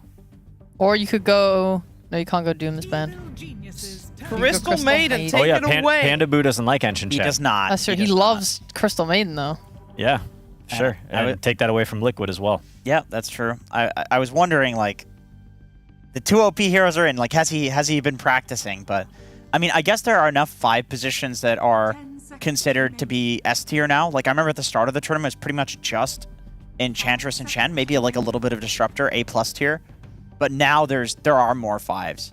So maybe Panda Boo's not in that bad of a spot. Yeah. Coddle never gets banned against this team, and they never pick it. You are right. Like, what? I want to know what offlane they're going to go for. I mean, I think we've seen this tournament. It's Doom, Beast, Underlord. All 3 of those heroes are now either picked or banned. We've seen these other creative options. I think Darkseer kind of pops to mind. Liquid banned that in the second phase last game, notably, thinking like, okay, we need to get rid of one of these offlaners that can build these aura items and create this really, compact ball of heroes that just can't lose. And I think regardless of what offlaner you land on, even if it's like that Magnus, you still need to buy these aura items. You can't be this like, oh, I'm gonna go blink dagger first item and make stuff happen. No, that's like that always looks so regretful on this patch. It's like you hit the sick initiation and then what? Like where's the damage to go through the Crimson Guard? I am confused that one team goes for 2 sports and the other goes for 2 cores. I think the first big team is allowed to do this if that's what they like to do. They now get 3 bans to sort of protect these 2 heroes. 5 seconds remaining. But you're not happy with the Rubik? Well, I don't like picking 2-3 supports like the Rubik CM. I personally think you need to be a little bit more versatile with your opener, and it gives you more options later in the draft. But they're kind of just wanting to grab these popular supports. C-Smile just played Rubik mid, so this is actually a flex for them. Okay. He played at mid, huh? He did. How'd it go? Honestly, he had a good game. I think they ended up losing, but I think his performance in the game was like pretty solid. Every time I see this team pick Rubik, it's like, oh, they had a good game, but they lost because that hero was meant to have a good game. Was that the game versus TSM? And then it just sucks. I think Whispers also played it off lane. They lost to TSM. They lost to TSM. That's, Rubik mid. Oh, that's no. interesting. Oh, no. Okay, don't flex it. But speaking of flex, Liquid on the other hand, we talked about offlane Medusa, potentially. That's just not going to happen this game because there's a Beastmaster, so there's not really any flex for Liquid unless Nisha wants to take the Medusa mid. Yeah. But, you know, I agree with Peter. Like, when you have the 3 bans, oftentimes it feels like you can pick one of these OP heroes because the 4th best answer to them is just not good enough. I do think Pango's really good. Still excellent diffusal builder. You pick up the Aghanim Scepter. Anti-Mage is probably the best option against Medusa. And then Slark, I've not actually seen the Slark working that well, but it is also a diffusal builder who steals stats, so of course you're going to ban it. Yeah, I like Liquid's bans. They're solid. Curious if we'll then see PL still in. Oh, well.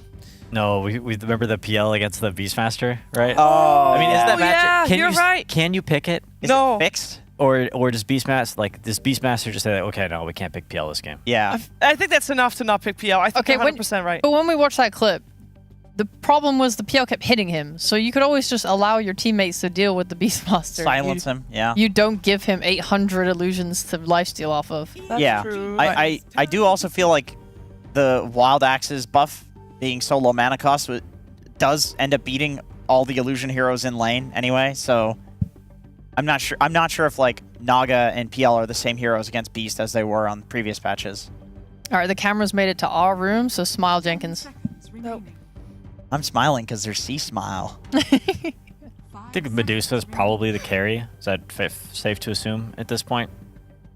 Yeah, I think so. For sure. So EG could get away with picking up their offlaner here. You know, what do they want to lane versus Dusa with Rubik? Darkseer? Is that, I don't know, it's not like an Ion Shell combo, but it is pretty good versus Dusa. If you steal the Dusa illusion with Darkseer, you would get the mana shield now, right? So you get this like unkillable illusion. Yeah. They get the Panda. The Brewmaster. Okay. This is something that we were actually in the break room with Blitz, and he was talking about maybe last game that they were slightly afraid of the Brewmaster instead of the Magnus. Yeah, I mean it's a specialty hero, and Rubik plus Brew is a very strong lane. You can ignite the Cinder Brew very easily with Rubik, and a CM showing up as well. Like that's a pretty strong trio right there. And they know they're against the Medusa. I do feel like Medusa should do kind of fine. I mean, he stands on the creep wave, and you can get pretty big Mystic Snakes, dealing a lot of damage to the Brewmaster. So I don't think Liquid's that afraid of this, in the laning stage at least. I believe the new patch also nerfed the Cyclone time, right, for Brew? Yeah. It's not as long as it was before. Yeah, because that was kind of the nice thing against these big Giga carries is you would just simply try and put them in the air for the entire fight while you deal with the rest of the team. But there's less time there now. And also, if the game does go super late, it's very easy for Medusa with split shots to just kill all of your Brew lanes. I don't think the new Void Brew lane affects that much either in these matchups. It's like a drag. I mean, I guess it could help save people if they get roared, but it's not. I don't think it's that huge. What do you think Insania might play this game? I feel like they're probably going to pick both, or at least one of the supports right now. Disruptor potentially could be really nice if you're playing into Brewmaster. It's good to be having silences. It's also like a long-range way to help cancel like the CM ult. Yeah. What is still in that is really good? I mean, the Keeper of the Light is still in. No, it's actually not. Never mind. Keeper of Light is not in. Clockwork is, though. Totally new. Okay. Clockwork, good versus Panda, can prevent that slip. I could also see them maybe picking Potom. That's a hero they've played a handful of times this tournament. I think the Disruptor was a good suggestion as well, potentially. Maybe less good now that they have Clock, but just because those heroes. Sky's banned. That would be good. Yeah, I like the Marana with the clock on the Beastmaster. That does sound really good. That sounds great. Yeah, it's nice. You can the Moonlight Shadow is great for running away from all the Panda split when it does come out, and you yourself can just leap away from any major dangers. Maybe they're worried about like a hero like Disruptor having less damage, and they're looking for something with a little bit more punch. Marana would be somewhat of that. She's got a little bit of a punch, huh? She's got a little Starfall double hit. If they want to try to empower the Dusa more. Okay, never mind. No punch needed. This hero is great versus all three of EG's lineups. I don't think they've played Silencer this tournament, but yeah, really great. You are correct. Niche, new pick coming out from Liquid. I like it. It is that silence. It's just really good. Yeah, you can interrupt the brew split, or like when he uses it, you can use the global to disengage, so his team can't like utilize the split. You can silence the pandas. You can silence the CM ulti. I mean, it's good against Rubik because he casts a lot of spells, so you can arcane curse him and cause him to just die. All right, it's time for EG to pick their carry. What do they want with CM to lane up against Beastmaster and I suppose Clockwork or Silencer? They want Terrorblade. Terrorblade is a great choice. Terrorblade, natural Manta builder to deal with global silence. Reflection, pretty good versus Dusa throughout the entire game. This hero actually kind of puts a stop to... he can put a stop to like Beastmaster's push. He doesn't... It's hard for Beastmaster to push a Terrorblade off lane, and when Beastmaster does get 6 and he gets Roar, he's always got to be a little worried that if he commits it, Terrorblade's just going to skill Sunder. Sunder you, and, okay, push is over. How does Sunder work versus Medusa? Does it just swap the HP and she still has all her mana? It swaps the HP. So we talked about this last time we saw TB versus Medusa. Like, I'm not entirely sure how this matchup goes. I think the argument for TB is that Medusa is always going to be full HP, so you're always going to have a hero that's easy to Sunder, but you Sunder her, she's at 20% HP. She's like, well, I don't give a shit, right? Like, I've full She mana. got no HP anyway. Yeah, she already had no HP, so Yeah. I'm not sure if this matchup is still as TB favored as it used to be. It used to be extremely TB favored. You would Sunder, you just kill her. Yeah, fair point. I think Dusa does not like to play against like long-range heroes, so if Terrorblade kind of gets to this point where he pops meta, he's got a Dragon Lance. Yeah. He can kind of just pound that damage into Medusa. And Terrorblade, we have seen this hero go Diffusal Blade, so that could be an option as well. Yeah, I think that's really good. That way you actually make the Sundering her to low HP worth something. Drain her mana. I just don't think you Sunder the Dusa, right? You Sunder somebody else when you're low, and you can just right-click that Dusa down. So with Team Liquid picking first, they most likely pick their hero for Nisha, assuming no swaps happening with Medusa there. All the spirits are still in, and you know that EG is going to get the overall last pick to try and counter it. What's the best mid to go for if you know that's going to be potentially countered? I like those initiators, as you mentioned. I think it's a great Storm game if that's not too greedy still. Void Spirit works, Ember Spirit works. I want Shadow Fiend. Zeus Tinker could work. Does Nisha play Tinker? I'm sure he does. I think just so. haven't seen it in a long time. Tinker's player, they're a special breed. You're either a Tinker player or you're not, I think. I would almost say not, but then again, we haven't seen a lot of Tinker. Well, Mr. Nisha right there. There he goes. There he goes. The Storm was indeed the one that they go for. Now, what does well against Storm? Peter, you said last time there was a Storm, you'd like to see this hero being dominated in a lane. What's the hero for that on this patch? Smart ban with Puck. Getting removed by the pool from Liquid. We've seen Shadow Fiend. Wasn't Monkey King okay? Like pretty good in the lane? Also banned. Oh, it's banned? Yep, they Where? prepare for right that there. with the Monkey and the Puck band. They set up the Storm. Man, what a great bans they had. Yeah, almost like they wanted to pick Storm. Yeah. Queen of Pain is potentially an option, but I don't know if they want another Spellcaster against Silencer. And they go for it. Okay. This hero very, very good against Storm in lane. Because Storm has low range, he has to walk into that... What's the thing called? What's the Q on Quap called? Shadow Strike. Shadow Strike. Dagger, whatever. I was going to say Shadow Dagger, but yeah, thanks.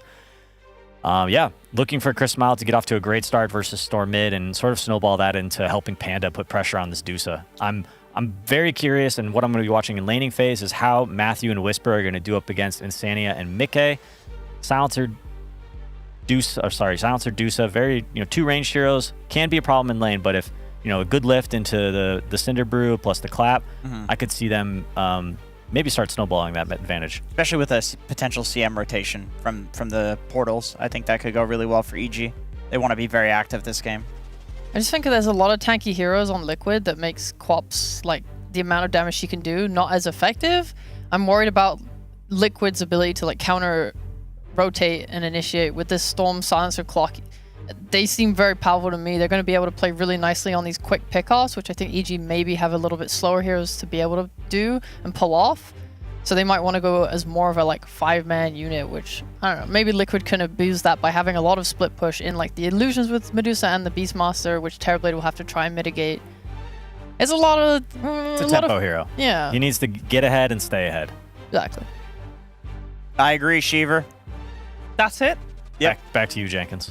Back to you, Jenkins. I think the Team Liquid, they've got pick off this game. I think the tables have... Actually, it was the same thing last game. This is what they're comfortable with. I was going to say the tables have turned, but this is what they did last game. So hopefully they can do it again for their sake. We'll find out. We now know that Group A will guaranteed have tiebreakers, but who's going to be in it?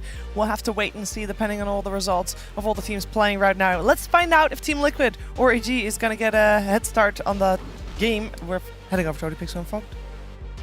Thank you very much, Shiva. Yes, game 2 here of Evil Geniuses vs. Liquid. Fogged, what do you make of it this time around? We're getting the old Medusa coming in, something that we're starting to see more and more in this tournament. This time around, it doesn't necessarily have some sort of, kind of mana steroid, some sort of coddle besides it. But is it still a pretty spooky-looking Medusa game? Definitely can be, but there's answers. They do have a couple heroes that we have theory crafted and seen as... Let's see how this level 1 fight goes off. Looks like everyone's just going to walk away. Sentries on the high ground. D-Ward did come out from Liquid, so at least they got that. There's definitely some responses. So TB, as the panel was saying, has been looked at as a counter to Medusa back in the day. I wonder how the matchup actually ends up going so much now. I want to see what Picasa is going to look to build toward. And Brewmaster is something that we see. It's always been this theory craft as well, too, versus these super hard carries, because you can just throw in the air. And now, honestly, it's probably just better, because you get this Void Bruling as well. So you can throw her in the air, shoot her out of the team fight, throw her in the air again, shoot her out of the team fight with that Void Bruling. So this is going to be an interesting one. Chris, he's playing... Honestly, I feel like this is more of a Chris Luck hero. He's playing his Queen of Pain. Okay. One of his master tiers, of course, the Monkey King. He did good in the lane, and then the whole game kind of fell apart. I mean, the whole game, it did just crumble. Well, start the game at Liquid, they'll get 3 bounties. Yeah. And Liquid, I would say overall, for them, they have a cleaner way in a lot of these team fights just to initiate things. They have Vision from the Hawk. They have Clockwork Rockets as well to scout things out. And then they have a Storm that's going to be jumping in order to enable... Storm and Clockwork to enable the Global Silence. So if they're able to get these type of initiations, they can kill the Brewmaster. They can kill the Quap pretty early in these fights. So we'll see how EG looks to adapt around that. And who's going to get the early advantage? Let's see. I mean, this top lane, something that EG could look to punish, or do you feel it's not too bad? It's sort of the strength of a Silence and Medusa safe lane. They definitely can punish it. It's going to be depending on positioning from Insania. He did suffer a little bit on positioning in the last game, but in the grand scheme of things, it ended up not really mattering too much. And I see the way he's itemized this game. He's got 6 tangos and a salve, so he's ready to take a beating. He's ready to pump up Mickey to be able to secure this Dusa free farm. Mickey should probably get some free farm, though. Insania, though, probably will get picked off once or twice versus Blood Grenade stuff. And on this bottom lane, I imagine Picasa, he's going to be feeling the heat a bit, right, against this Clock and Axe, Beastmaster's axes. Yeah, tons of spam, but he's got stick, so we'll see if he's able to sustain things. Same thing with Panda, who also has a stick. But Boxy, yeah, he's definitely going to bring the hurt. And mid, looking at this one, it is a Queen of Pain counter pick versus Storm, but I've actually seen a couple of these Storms just trade very nicely. Like, they actually just push the lane in constantly, and they deal with the Shadow Strike pressure. So we'll see how Nisha is going to do and how Chris is able to try to apply that pressure onto Nisha. Just I did manage to play his advantageous matchup last game very well. Yeah, let's see if he can do it again. Even though they did lose, he did do very well in the laning phase. And right now, 10-1. Pretty even. Level 2 Shadow Strike online. This is when it's time for the Quap to really bully and put the pressure onto Storm. As with sort of the last game, do you imagine Liquid supports we're going to get some early movements towards that mid? Or I don't think so. Less so because it's a quap, right? Yeah, not so much. I think they just want to spam out these lanes and see Boxy immediately, not even caring for power cogs. This is just the spam lane. Battery assault, rockets, axes. Those sticks super valuable, of course, for EG, but they are definitely going to have to bring a lot more regen early on, as they actually have 0 right now. Top Insania. Can he get away? He cannot. Definitely this sort of lane where there's the likelihood to be the early casualty. Yes. Silencer in this laning stage. Definitely a bit of a vulnerability. Bottom lane. Same for Panda. They could be able to step up and take him down. Car's getting some good damage back as well in return here with the Metamorphosis. I feel like this is the patch where 5 positions are likely to die the most. The existence of just Blood Grenade now makes it very easy for you to secure these early type of kills, as Matthew looks like he's going to be able to get this bounty rune, and Boxy on the other side. There's like the exact same things happening on both sides right now. The 4 positions are bullying the 5s and securing bounties. CS for both safe lane is very even right now. 15 for 3, 14 for 4 between Picard and Mickey. Zai just having a little bit of a better start here, as we've seen from these Beastmasters. Axe, I don't know why Axes are 50 mana, to be honest here. How long will that last? And not much longer, I don't think. As well, we have like I think we've definitely seen like the big 4, right? These big offlaners, the Doom, the Beastmaster, the Underlord. These heroes are just absolutely absurd, laning phase, etc. Yeah, Nisha, he's now starting to feel the hurt. Matthew is going to make a move over as well to just push Nisha off the lane a bit here, as Chris is starting to pull ahead here with that level 2 Shadow Strike. But Whisper, he is actually struggling a bit up here, playing versus the Dusa, constantly eating the snakes. Mickey, he's free farming. Ring health is done for Whisper, so some sustain. And how sort of heavy do you like to see the Quaps play for the lane? Like, do you want to see another point in the dagger? No. You don't like it when they go beyond 2? No, 2 is Sometimes some do. good. Sometimes some do. I like the, I mean, it's all up to the player, of course, but like the second point in Scream of Pain is also really good. Yep. Just having that, because then you can push the lane out constantly. But we'll see what Chris looks to go for here. He's not that far ahead. You know, Nisha, he's handling it. He's got the boots as well too, so he can handle the pressure. No, I mean absolutely. Yeah, Nisha's going to be super happy getting as much as he has so far out of this matchup as a Storm against a Quap. It's very important to just like try to get the. He actually does put the 3rd point in, so he does. Okay, so playing for sort of the domination in the lane. He's got to make it pay off though. That's what Kaz doing. 19 wand chart. He upgrades the wand. Definitely valuable in this lane versus all the spam as the 5 position Insania. Now, once again, we'll be taken out. We're getting these kills up top, but even with Insania dying, Mickey's not too fussed because he's getting the ability to free farm. Yep. He's top CS right now, so not really the end of the world for Liquid that Insania's dying here and there. Nisha might tick out here. He needs bottle refill. Yeah, he's all planned there by Insania. Means that he's able to get in and help Nisha out in this mid as Nisha falls low to the dagger spam of Chris. Hey, Chris might push his limits here. Let's see. What's he got to play with? He's got 9 1 charges. Boxy. Rotation for Matthew. We'll set up for a kill. Nice move. I think he's accepting the fact that they can't pressure the Deuce at top, so I like this. I like these rotations for Matthew right now. Setting up these other lanes for success. Potentially he can maybe even make a move toward mid. The wards are prepared though to protect Nisha. We see double wards emphasized onto the mid lane to scout these rotations that might come. And Nisha's going to fall really low again. I mean, they have to bring another TP in mid. Gets the ward down. They see the refill. Yeah, they have to keep bailing Nisha out here. Sort of 2 rounds with the dagger, and it's pretty much his entire HP pool. Nisha. Frostbite him with the burst of the Fade Bolt. They'll catch him. Nice move. I'm going to punish him here. Pre-level 6. Boxy also. Get Boxy as well. Daggers back up from Chris. They're going to be able to get the 2 of them. Frostbite set up. EG bringing in the numbers around the mid. Good and moves. able to sort of use this sort of early strength the Quap has to their benefit. I really like the way they did that. They just, they accept the Whisper. He's like, okay, whatever, I got Vanguard. I may not be getting every single last hit, but our Pekaz, our TB, he's getting that free farm bottom. And yeah, we definitely have kill threat onto this Storm early. Nice moves again. The early game, just like last game, EG, they made really good moves in the first 10 to 12 minutes. This is very similar to that. They got it up to sort of, I think, about kind of like 8 to 1. Something like that. So their early kills, and they were getting the favorable farm. Yep. It was a good opening. Yeah, well, we saw how quickly that got shut down in the subsequent moments of that game 1. I think we'll see Whisper perhaps go down more aura routes this time rather than just... he is a Brewmaster, so it kind of just naturally builds into your build. True. Compared to a Magnus. So I think we'll probably see him go for more of those auras. Now they'll go for Zai. Again, the support rotation here from EG setting up for an attempt, but the backup's here from Liquid. Boxy will be able to push back Picard. He's under tower. They'll keep Zai safe. Axe is coming in. Won't be enough to take Picard's down. Matthew's getting low. cut this out, but the ball's on Here's top Chris. of him. Chris, he's going to jump in, just blows up Zai here with the Sonic Wave. And Matthew will manage to get back under the tower and survive. Good moves. Big rotations from EG in this early game. And they're going to smoke, okay. Yeah, I think just to Something else. get Chris back to the mid lane as quickly as he can. Yep. Maybe get a kill as well, too, while they're making the move. Boxy. End up getting dispelled here. Boxy being around. Whoop. Chris could look for him. He's They've got found. the vision down. Whilst he won't be able to use the benefit to smoke all the way back to mid, he'll more than happily set up and settle for another kill. Just like last game, 7-1. Hey, this is what they Pretty much the did. exact same thing. Mickey is free farming though, just like last game. as well. That's the thing, right?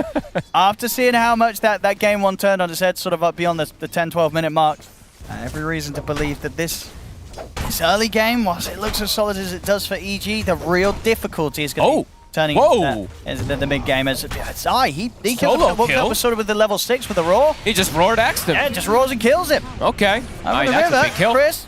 And he's going to be able to look for Boxy, whichever the deny there. Insania comes in with the deny, and they lose Panda.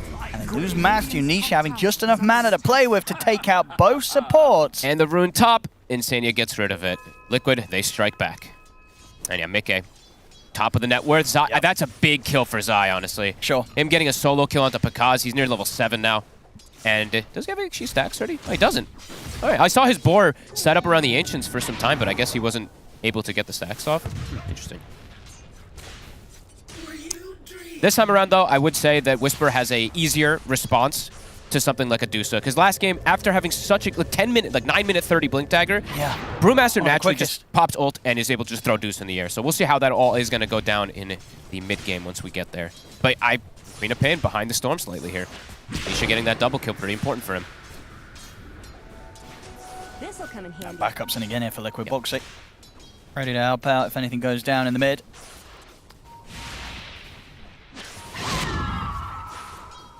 Sonic Wave back up for Chris. Who got the, apologies, who got the Wisdom runes? I actually wasn't able to see. It was Insania, and then I actually didn't see who got the other one. It was Whisper. Okay, Whisper was taking it. I was like, Whisper's very high level, so yeah, it makes sense. And both teams eyeing up this mid lane. A little bit tougher for each side to make the play, with both mid laners having that mobility.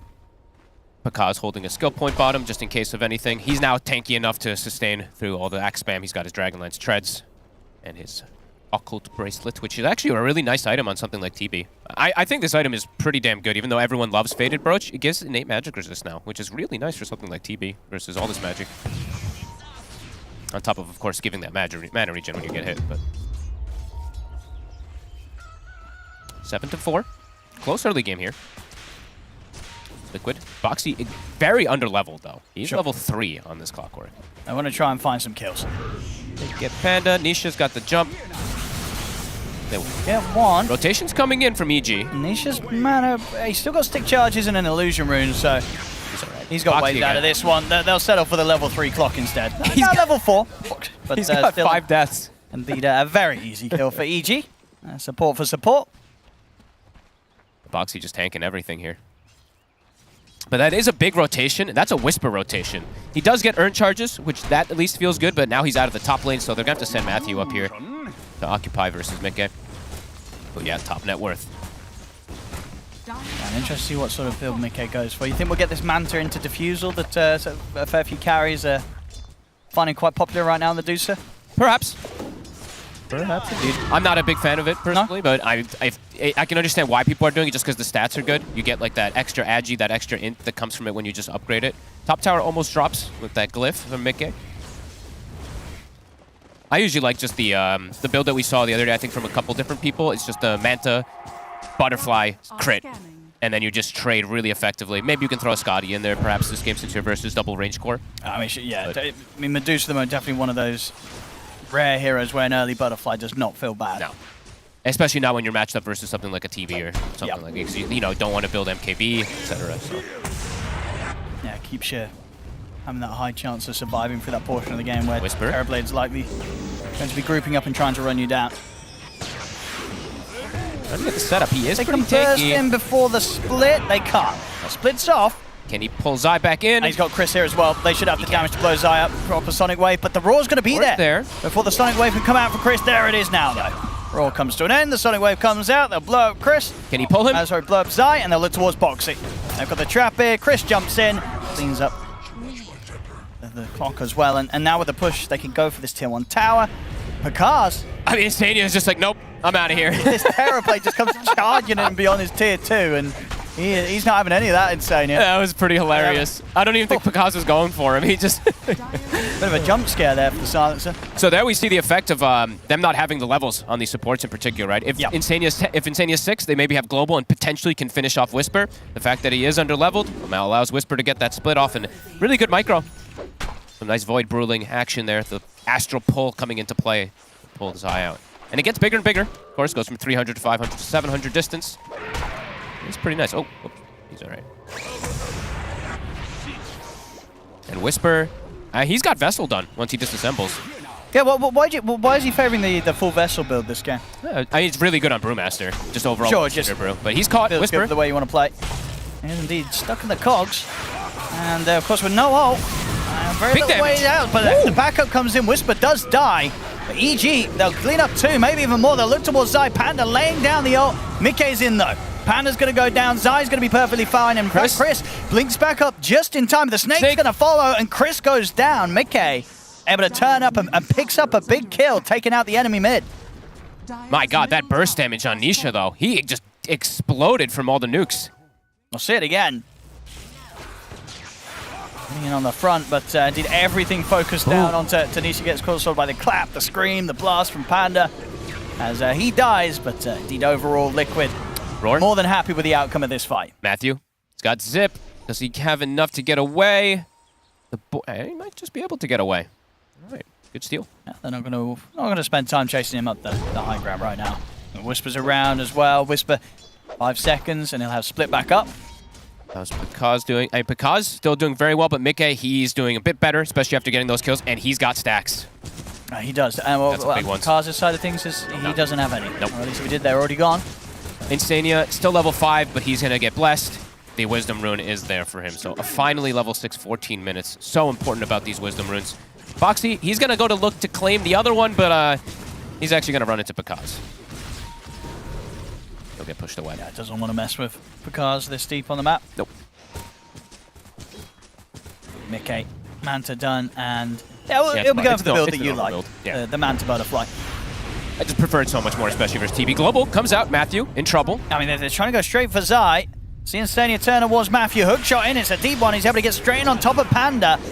Primal splits off from Whisper. Let's take out Zai. Zai will go down, but the numbers are here for Liquid. EG, they've got to run. The 2 supports unable to escape. Whisper, as this split comes to an end, he could be in trouble as well. In fact, on the verge of sort of killing him through the split.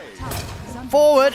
Split will come to an end. He's got the backup of Chris, but Mickey's pushing forward with the Stone Gaze. The Sonic Wave Nisha comes out, bursts Insania down low. Nisha, he's out with the TP. Whisper and Chris having nothing to put a stop to that, but it has meant that Mickey's left on his own because he's in with the meta. They've got some hefty damage here. I mean, sure, there's the protection of the mana shield, but with the overwhelming damage here, really, with the meta, Mickey, he's going to run out of mana pretty shortly. Now that the mana's gone, not much HP to try and survive with.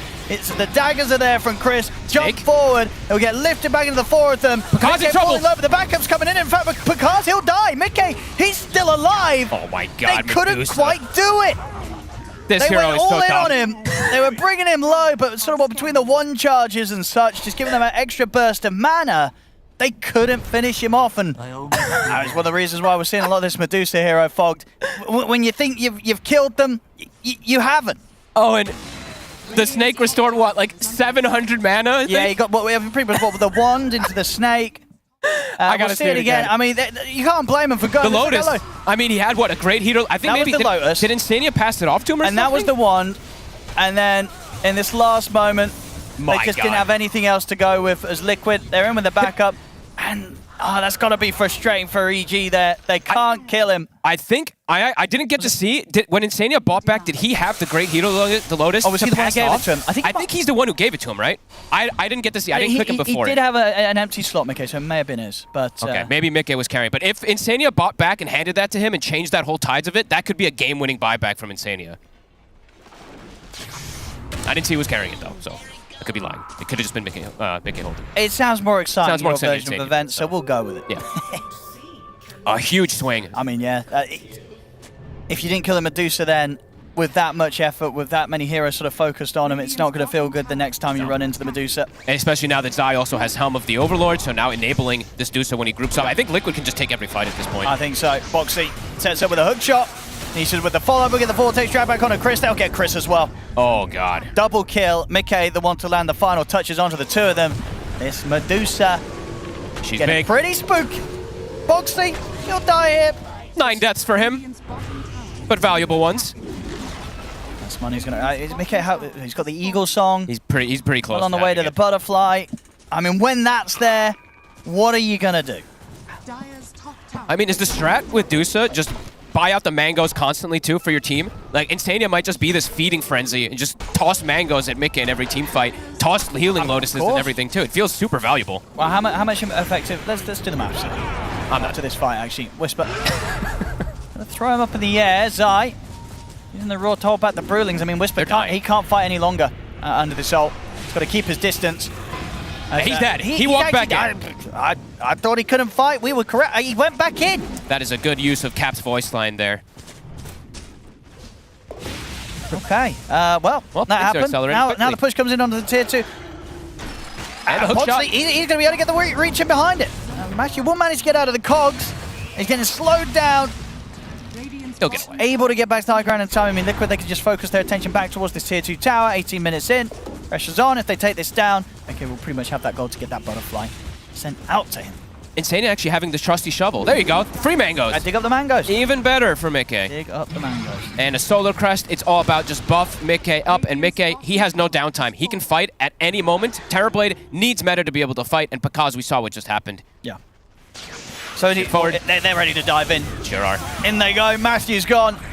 Liquid more than happy to take the fight up to the high ground. Nisha does get caught by the silent Sonic Wave as well. Good ult here from Chris. Takes out Nisha. That might be enough to stop the push for now for Liquid. Yep, they'll pull back. They punish Nisha. He got a little excited walking toward high ground. Chris, we saw the Orchid reveal from earlier. This time it does pay off, at least for a kill. But Mickey is the big issue. How are they going to address this enormous Medusa who now has Butterfly? Yep. What about...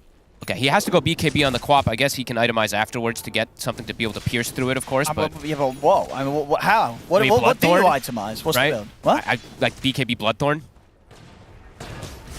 Oh, okay. Oh, you're saying through the evasion. Yeah. Sorry. Through the mana shield. I'm just trying to think. Nothing. I'm trying to think of these solutions at least to be able to, because it's now going to start getting to this point where everything is about trying to kill this Dusa, who is just completely enabled from her team. Solar Crest, Mangoes, Healing Lotuses, etc. The Aura's coming out from Zai. He's going to build toward her pipe next. I mean, so yeah, the mash on the Mango is pretty easy. So you're blocking, what, 4 damage per point of mana, so Mango gives 100 mana. So you're effectively giving a 400 extra HP. Of course, it's not quite HP in the sense that, right, you lose it before resistances and such, but still it's a decent chunk of extra survivability when you're throwing Mangoes down onto Medusa. Honestly, you know what you probably do? Yeah. I'm trying to, I'm maybe my theory crafting too much. Just get Arcane Boots on everybody, honestly, Mangoes on everyone, and then just throw it onto the If you've Dusa. got a Medusa on your lineup, if you're any sort of hero that would consider Arcane Boots, do it. Yeah, agreed. Absolutely do it. And I mean, how many have they got at the moment? They're just the one, right? Just the one. On Zai. Hook shot, Whisper. Zai knows. I mean, I don't think he's going to want to pop his split, even if he could hit. No, it'll die. And kill him far too quickly. More auras being enabled. Yeah, we see his eye. Yeah, we see Pipe. They're going to go for the Boots the Bearing next onto Boxy. He's actually somehow quite farmed on this Clockwork, even though he's got 9 deaths. He's doing his job. Matthew steps up. We'll have to instantly TP. So yeah, I mean, the next thing's right, BKB for the Quap, and then we also just, is Whisper going to be able to just keep this Medusa actually controlled? And if he is, maybe that can be something, but it just doesn't feel easy because his Brewlings might just die. die too quickly. Yeah, if they don't sort of get that initial disable onto Mickey, with the split shot, the Brewlings die too quickly. He's got so many auras. Look how fast he attacks.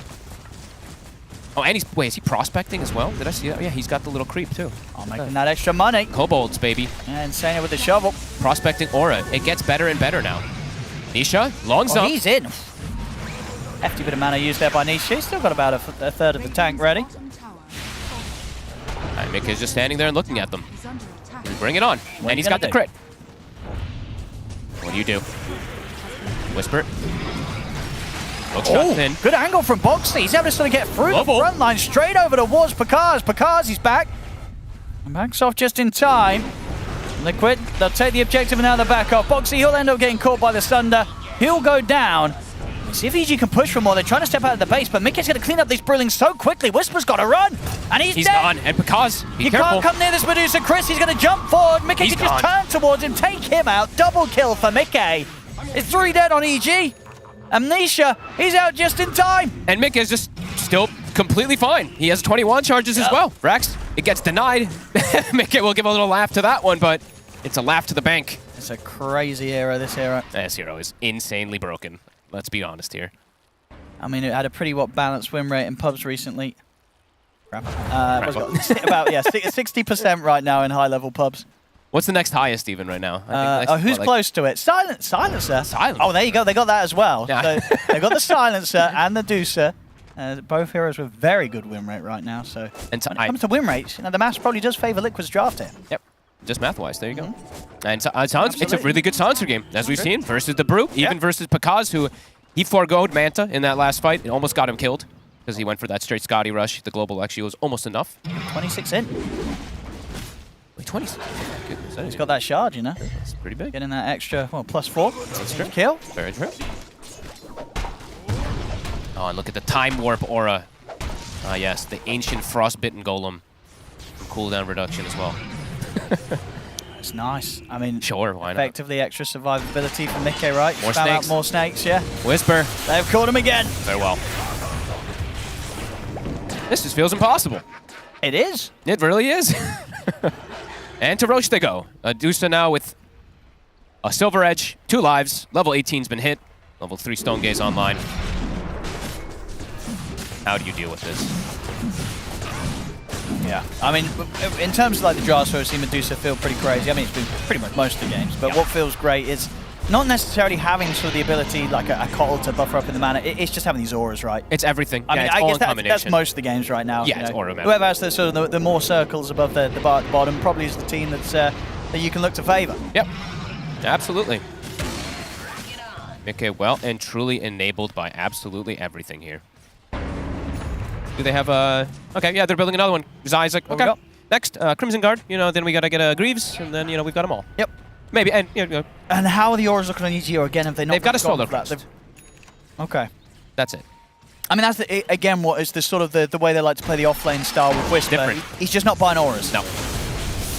Isha finds Matthew because we'll get Boxy again. Boxy continues to die. How many times is that now? I think that's the 10th? 11th. 11th time. Sorry. All right. But 11 out of the 19 kills. But you know what? He's probably the guys. He popped meta.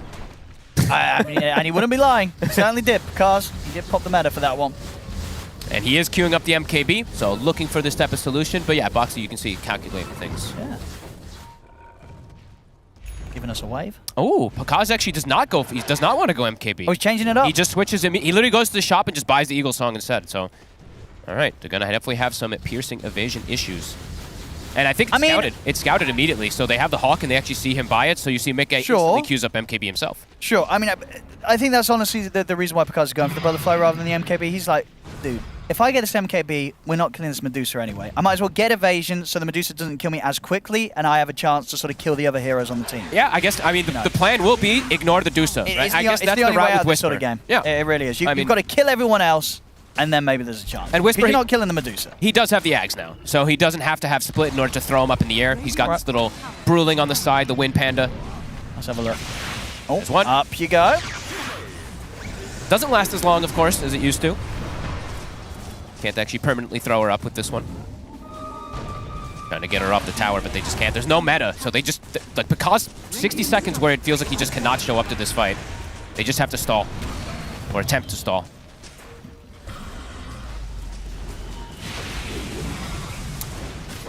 That's an illusion. Gotta do something. They lost to tier 3. Because he just doesn't have meta. He cannot fight. Nisha's in. Alpana will hold him back with a Frostbite. But the Raxes are dying. They're going down.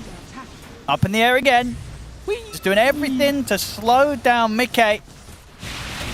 But that's all it's doing. That's all it's just slowing down the inevitable. It feels that this top Rax is still going down. Because 20 seconds, still no meta. I mean, yeah, Boxy's death was unbelievably valuable just to be able to allow them to... I mean, they could have probably broken through it anyway, but there would have at least been an attempt from EG to defend if they had meta. But Boxy's death, no meta. Clear path to be able to take that one out. Jump forward, Boxy, again. And he's in with a hook shot. A global this time. They want to save Boxy. They don't want him dying again. Mickey getting thrown up. A full butterfly now finished on Picard. Okay. And he has what? He's got that. He's got the meta back. Yeah. He does. Yep. And Liquid, they're ready to just work it down the mid here with the creeps. Yep. Time to walk it down. Tier 2 tower. Zai, he actually didn't go for the Crimson. He's going for the Greaves instead. It's better. More mana, more sustain. And yeah, I'm watching Insanio if he does have mangoes and lotuses at all times, just in case to see if he does pump up Mickey in these fights. And Mickey, he actually makes an executive call. He bought the components for the MKB, and then he goes, nah, screw it. I'm just getting thrown in the air. I need BKB. And he's going to have it done already. All right, yeah, BKB hit buildings. Yep, and then he will go MKB to deal with that terribly if he needs to. Bruling will die. It's on cooldown now. You never want to really get that Bruling killed because it's a 70-second cooldown. But difficult to protect it at this point. Yeah, Mickey's mana getting a little bit low. It's got Aegis. Just hitting buildings. They're just sieging. Will they back it up? Looks like they will. They don't want to have any shenanigans happen with Aegis, perhaps. Damage just continues to be done. EG's just been stuck in the base. Besides Pakaz, everybody's just been stuck there for the last, what, 6 minutes plus. Wisdom runes to be gathered. Bounty runes to be gathered as well for Liquid. Feels like smooth sailing for them. Greaves finished for Zai. Just more ways to make sure that Mickey faces no difficulties at all in these fights. Level 20's been hit. Level 2, or +2 on Stone Gaze. Even better things for him to fight and potentially kill Brewlings. They cannot even kill the illusion zone. I'm just watching. I just watched the Manta illusions. 3 heroes hitting them, and they could barely yeah, bring it down. at this point, the illusions are insane. It is really incredibly annoying if you don't have any sort of like instant illusion killer. Yeah. And he's got the, didn't point it out also 2 minutes ago, found the Titan Sliver. So even stronger with the mana shield, of course. All that reduction.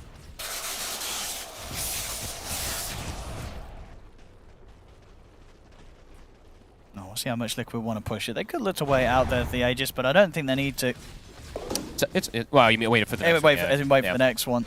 I mean, maybe just finish MKB. They probably feel like they're in just such a good position. They don't really need to. I mean, that's true. Actually, yeah, he can sell up something anyway to free up the slot. So may feel that he's close enough to indeed just go for that pickup before they go again. I mean, they know they're massively outscaling. Yeah. This Queen of Pain's game ended, and honestly, the majority of the game ended on that bottom fight.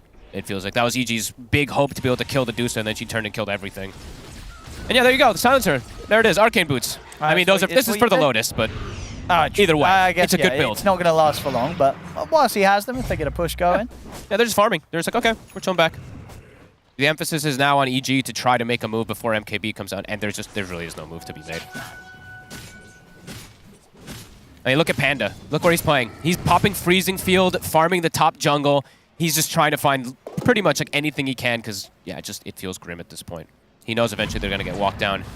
He'll hook Boxy, but may just be dead. I mean, if Boxy wants to go for a hook, does he want it? Get him. Will he get the angle? Ward being placed, Panda trying to juke it out. Oh, he's going to catch vision of him. Too fast. He's got buddies. He's chasing him down. Good luck, Panda. He's got him. Get that in. Go get it, Insania. Get the kill secure. Get the hit. Hit him. Hit him. Get the nice steal. hit. Easy steal. Easy kill. Easy in. Thank you very much, Boxy. Back in the mid, though, Zai. Getting gone on. Be able to turn with the Raw, and he's out of there. Do take. And Chris, perhaps they're going to even set up on him. Nisha with this invis. Have a chance to open up onto him, but yeah, won't go for more. Chris with the BKB.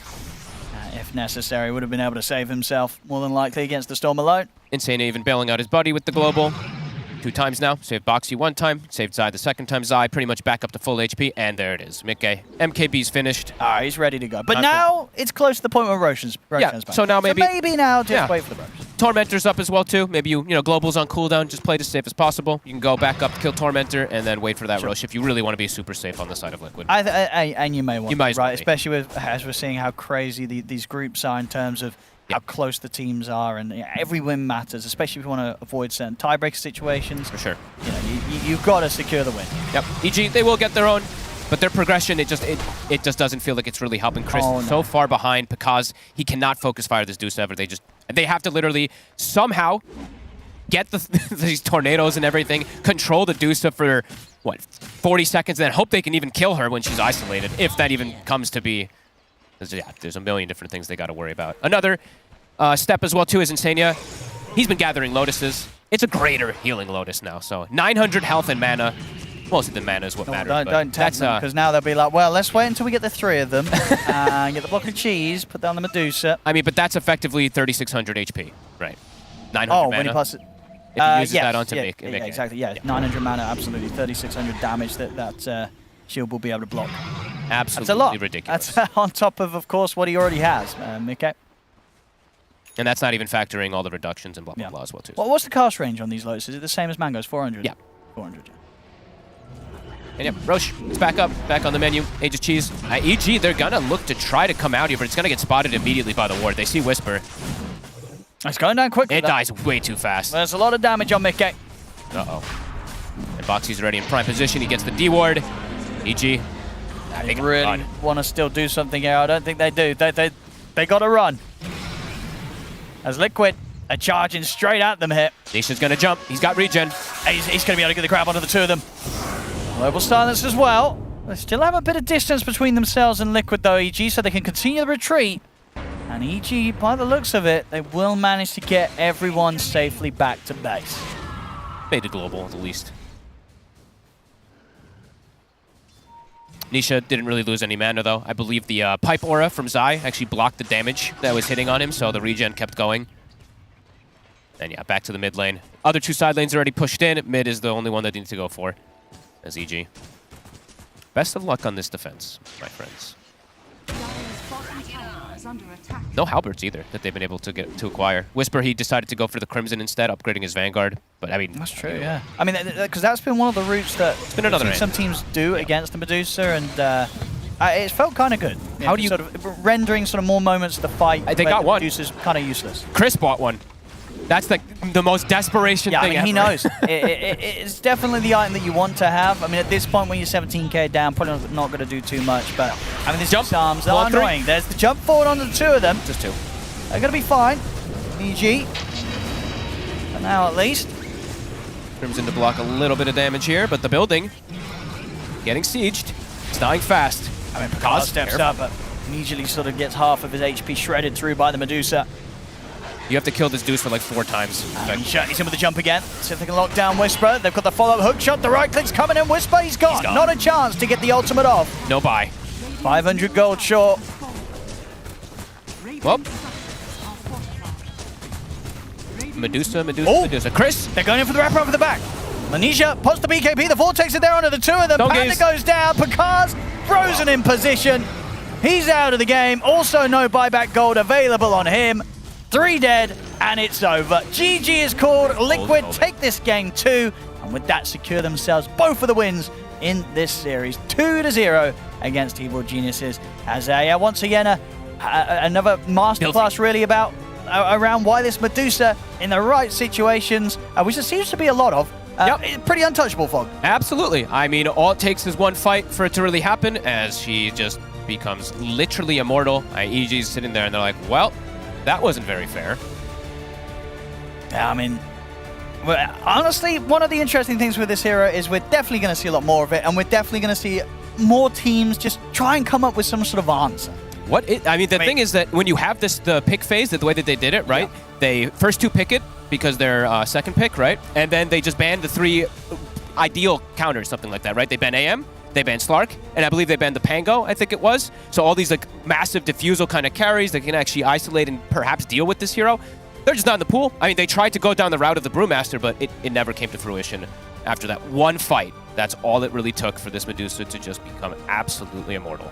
Yeah, well, there we go, ladies and gentlemen. Unfortunately, a tough series today here for EG. as they'll lose both games. Liquid taking the 2 wins here today, 2-0. Thank you very much, Odie Pixel and Fogged. A 2-0 for Team Liquid means that they are upper bracket as far as I'm concerned. They at least have 10 wins. I believe PSG LGD won from BetBoom, 9 wins. Yeah, I think Team Liquid secured upper brackets. There's a lot of math that goes into this. They did. But this game, that's the only thing we're going to focus on right now because we got to break it down. Okay, we got Medusa in the first 2. It wasn't really answered properly, Peter. I think we've got officially an OP hero on our hands here. Yeah. I'm not sure what exactly counters this hero. Maybe it's anti-mage, but I've seen anti-mages even struggle to match the timings of this Dusa at times.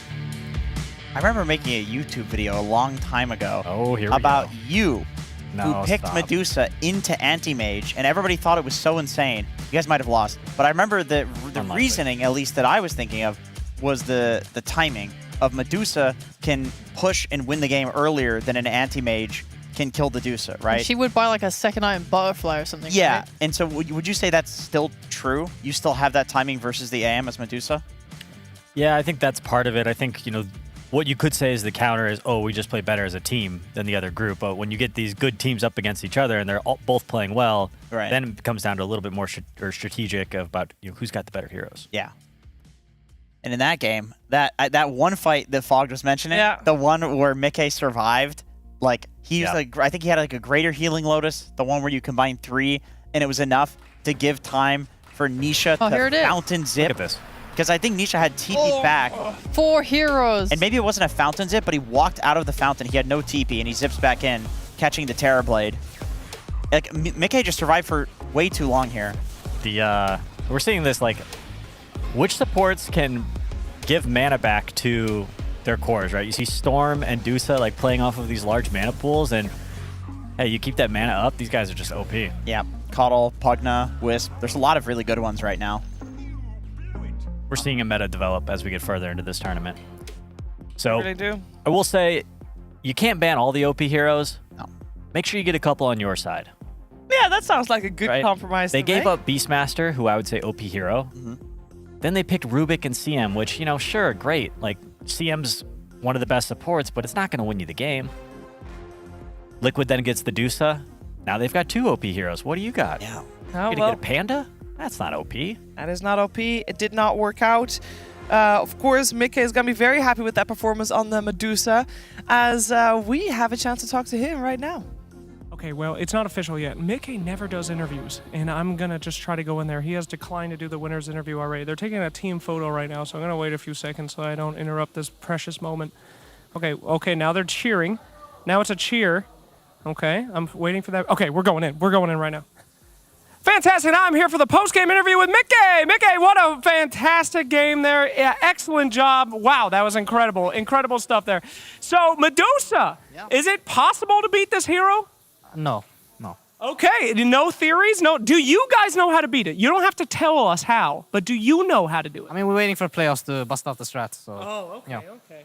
Do you ever get bored of winning? Is that something like, in almost every game that you guys play, Mickey destroying Mickey, all the people in the chat, they're spamming Mickey, my hero, Mickey.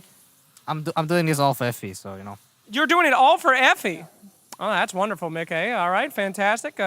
Is there anyone else, no other fans that you care about, just that? Not really. Maybe a little bit for Blitz Dota, so he doesn't flame me after the game. But other than that, not really. What's the worst thing about Blitz Dota, in your opinion? I mean, the worst thing about Blitz Dota, he's never with us. He's always with other teams and just chilling with other teams and not with his own team. Don't you feel like that's like some intelligence gathering, like he's getting close?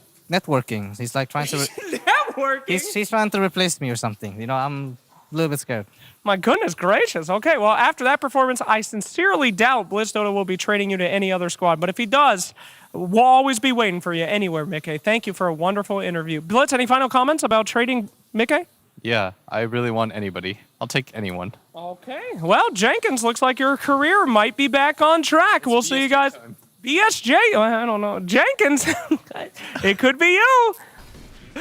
Oh, thank God, Mickey, for the winner's interview. Finally, he has been found. Very insightful, of course, and great gameplay. We did see them cheering and taking the picture because guaranteed upper bracket. We have got all upper bracket teams secured for Group A, actually, and there are 3 teams that are going to fight for survival in the lower bracket or elimination in the tiebreaker. We have 3 teams that are 8-8. Of course, Aster started the day at 8-8. They ended the day at 8-8. They did not play today. Evil Geniuses and BetBoom both 8-8 as well, so that will be a 3-way tie. Will happen after our upcoming series as well. But Team Liquid here, they seem to have finally found their footing because we struggled a little. They struggled a little bit, but you know they're saving strats as per Mickey, saving strats for the main event. Liquid's back, baby! Liquid Gaming Gladiators Grand Final Berlin Major. Woo! Now, let's get ahead of ourselves. Yes. Yes. Peter. Excited to be. It's great to see Liquid do well. Yeah, we're gonna have a ton of Liquid fans here at the stadium here in a few days, and I think everyone kind of put them as like the second best team in the world. I don't know if I'm willing to go that far at the moment, but I'm glad they're starting to find their footing, and I'm hoping that they definitely will bring some great games to the next stage of the tournament. I would think so too. They look good. Group B is, of course, also looking good, but who is looking the better? We'll have to wait for the playoffs to find out. First opponents from all Group A's will be Group B, so that will be exciting. But I'm getting ahead of myself. I really am. Group A is hereby done for now. Obviously, tiebreakers, as I said. We're going to move forward to Group B, but before we do that, we'll leave you with some highlights of Group A. They're going to go for Ace. He's got Helm of Overlord. They're not killing him. Oh, God. And now they're running. As EG, they look for the fight, but they very quickly decide that they didn't want to look for this at all. They're having to split up and run. Picard gets left behind. They're all going to die. Panda as well is caught. A final ult. They're on the way up. And a nice hook will save him for the moment, but he just continues to jump on over. They do get the dismember into a nice arrow, but the damage, it's just not there. He's all alone on this punch, and it's just going to be Ramses that beats him down. Oh my God. Huge play here as Roderick gets the pike onto Zai. It's not going to be enough to find the kill, but it's just Ramses once again. He gets the next assassin, disarmed his Nisha. He's got to try and get out of here. He gets protected. No, he gets silenced instead. Don't have that cheese. He's going to pop it now as he goes in. It's a chain on you. Resum's going to follow him in with the Spirit Siphon going out with all this ghost damage. JP Gaze almost dead. They need a little out more, but he jumps away to his remnant. Another flight going off. He survives through it all and baits Liquid into a nasty situation with save. Hooks in one more once again. They still have their big team fight spells here. They've caught the Legion. This is a very nice find if they can actually get the kill, and it looks like Legion. Well, wait a minute. The turnaround here for the Wukong's command. They drop the Doom as well. They do grab the Legion for the egg on the backside. It's being taken down from the Snapfire, and Ramses cannot hold his ground against the Monkey King. They doomed him up, but Monet is too damn strong. They will be able to finish him off there with the help of Kiyotanka, and it's going to be a buyback on the Legion as well. He's looking for his opening, and there it is. The Doom's caught the Ember. The Sonic Wave to finish him off, and Bobica will hold his ground. They're not quite prepped for this. The jump from LGD, Zeal tries to find one, and Carlo, first point of contact, blown up immediately. They disarm the TA as well, focusing on to Parlos, and a lot of damage from the Sunray with Wraith keep chasing in, but the refraction's back up, and Doom can maybe save her, but the Roar connecting, Angel's down. Bob moves in with a coil, catching up the Void Spirit, but they're losing so much. Execration, they were picked apart at the start of the fight. Too many spread heroes, and LGD, one mass unit. Looks like he might drop. Spirit Vessel is there. He actually lives temporarily. Gets off the Whirling Axes, then swiftly brought down by Mickey. Gets the Wukong's command now. XXS pops that Crimson Guard, but this is way too much damage. Double kill for Mickey, and Nisha has come. Downless strike onto both heroes. Samel pops that Bloodstone, but it's not going to be enough to stay alive. This is going to be a full team wipe in favor of Liquid. And gotcha. The damage heading up at the heels also. Oh, very nice there. The two-man stun in the vacuum. They're going to get both kills out of this. Sure will. Has he got anywhere to go? He hasn't. Nicely done. That's what you want to see.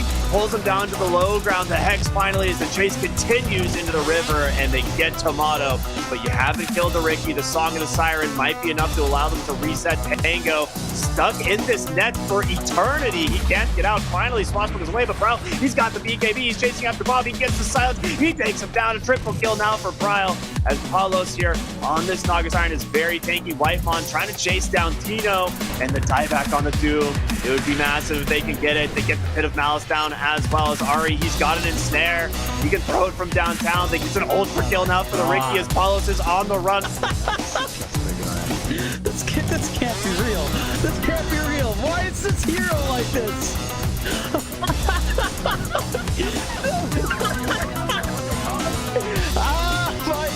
Come on.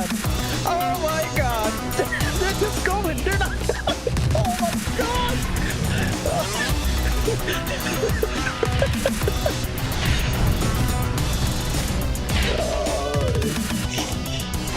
They came up. Nice one. Nice one.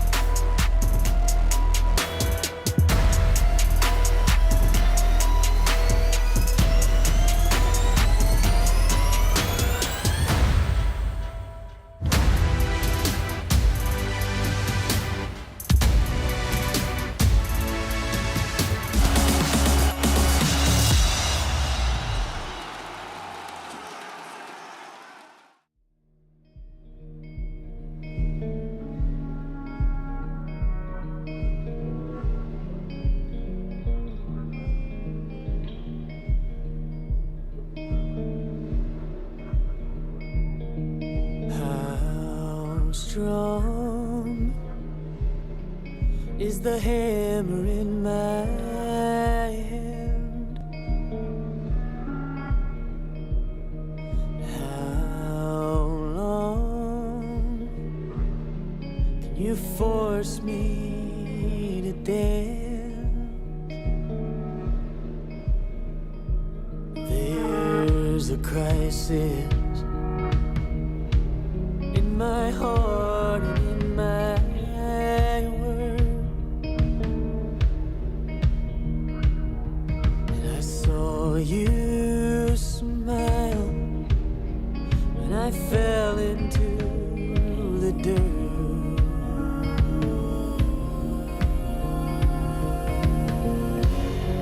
Oh, your fire, I don't belong here. I'm not calling you a liar, but I know you don't know me.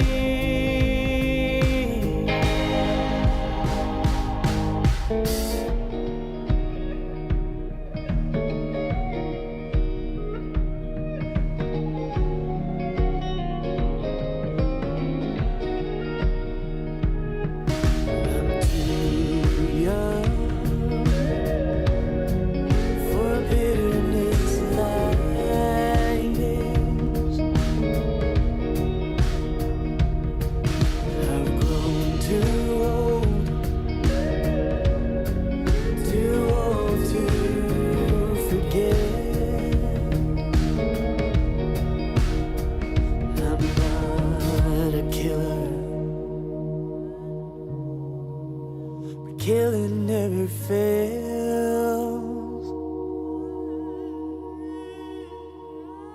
To a hammer, every problem's a goddamn nail.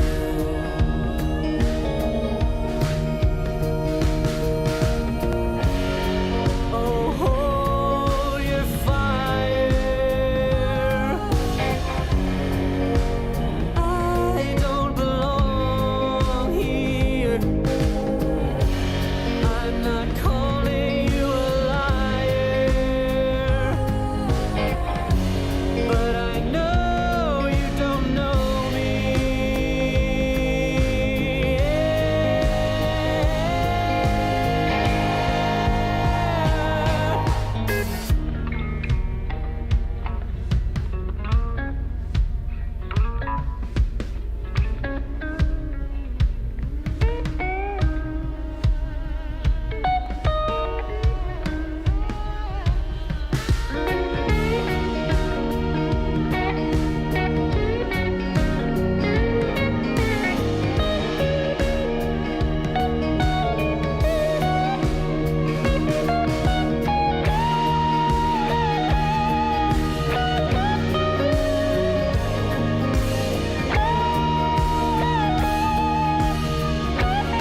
Papier, Seite um Titel, Mitte 20 und hier Zeile für Zeile, offener Blick, find nur beim nach vorn sehen zu mir selber zurück.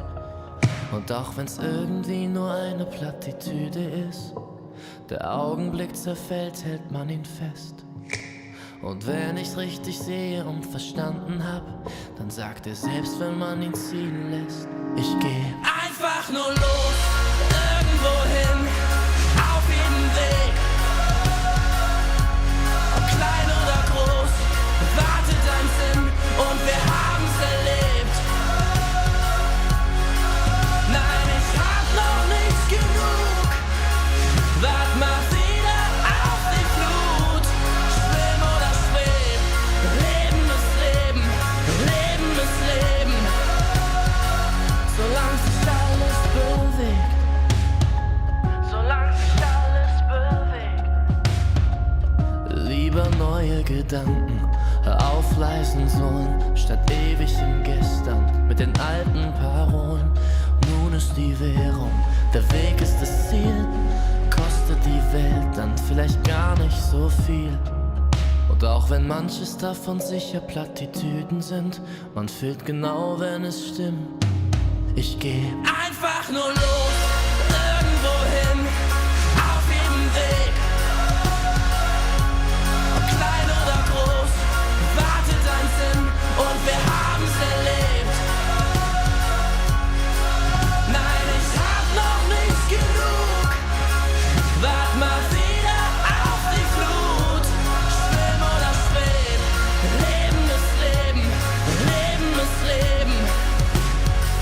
Solange sich alles bewegt und unter mir, da hör ich die Sirenen singen. Ein Teil von mir will gern gleich hier zu ihnen sinken.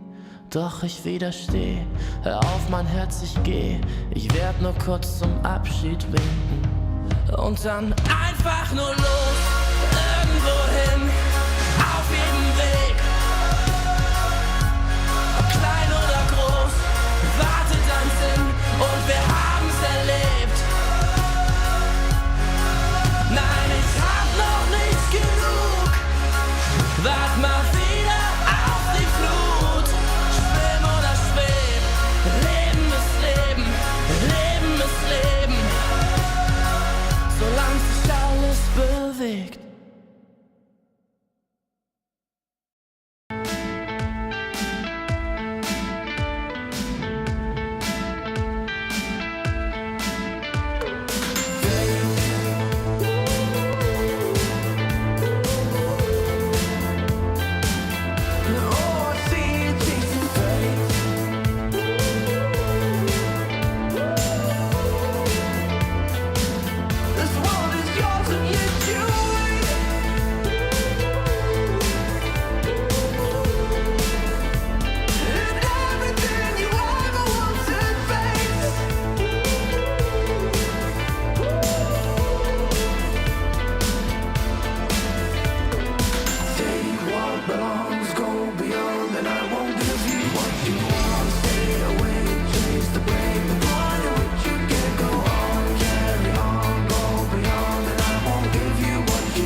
time for a base race with Team Liquid's Boxy and Zai. Now, I don't know if you guys caught it during Dream League, but this is how it works. You're both going to pick a hero. No lone druid allowed. It was no fun. You can ban one hero that the enemy can't pick. Unlimited gold, level 30, any neutral item. You're gonna try to take down the enemy Ancient from the offlane as quickly as possible. What are the bans, Zai? You have no idea what I'm cooking. I probably don't. I'll just ban Tiny. No Tiny allowed. Boxy? I think I'm banning Lycan. Okay. No Lycan, Lone Druid, or Tiny. I was gonna pick Lycan. Okay. So I think my second one, I don't know, I'll just do Visage. Visage, okay. Were you actually gonna pick Tiny? Because that would be sick. I'm playing Meepo. I had like 2 ideas, really. I had Lycan or Tiny, and for some reason, I banned Tiny. You banned the other one. 6 butterflies. Okay, this is a very stat-heavy build. We have 2.5k DPS, so what are you cooking up? I already have a better strat. We're replacing some... I see it. Some dudes here. Okay. But you're sacrificing DPS for mobility. This is for glory. This is okay. This is some try-hard stuff, but I would love to. Wait, hey! Okay, I'm putting you at a 3-second penalty. The thing is, it's kind of going down. I'll go one. My creeps are hitting because of ours. You can go. Okay, tier 1 tower down.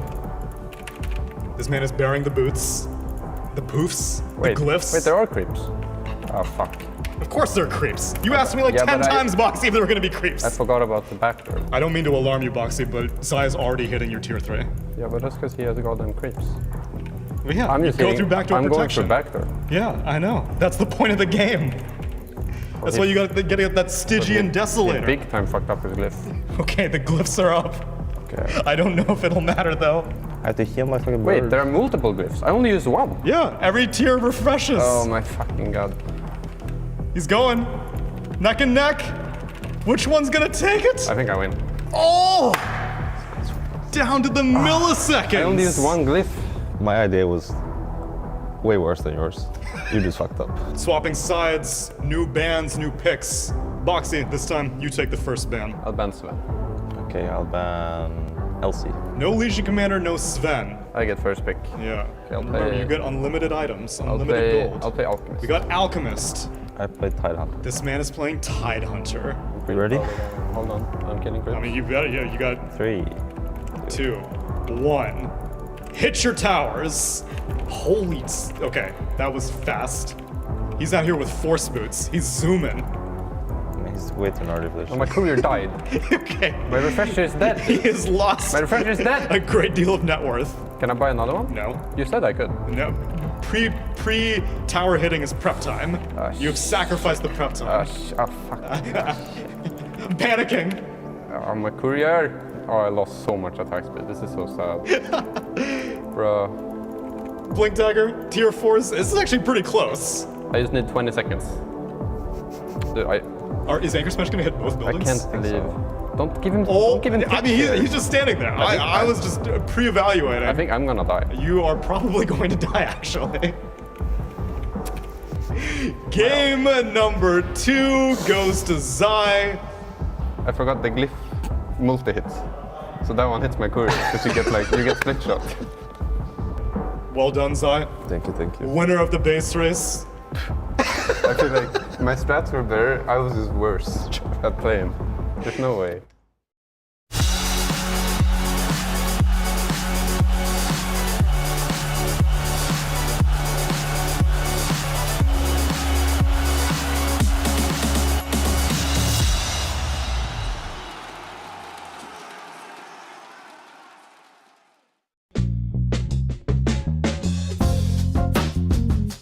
Hello, it's me again, Slacks. I thought this time I'd take you on another little tour. Perhaps you'd like to see the shindigs we're living at. Yes, the hotel we're here at Berlin in. The ESL has it. We got players, we got talent, we've got maybe Ice Frog. No, we don't have Ice Frog, but let me show you around anyway. Come on, let's go. First up on our tour is the magnificent Talent Lounge. Hi, Sheaver. Great, look who was there. Wonderful. Talent Lounge right here. This is where the talent hang out, watch the games, play the games, do whatever they do, eat candy. Who knows? Let's go find out who's in here. Oh my goodness gracious.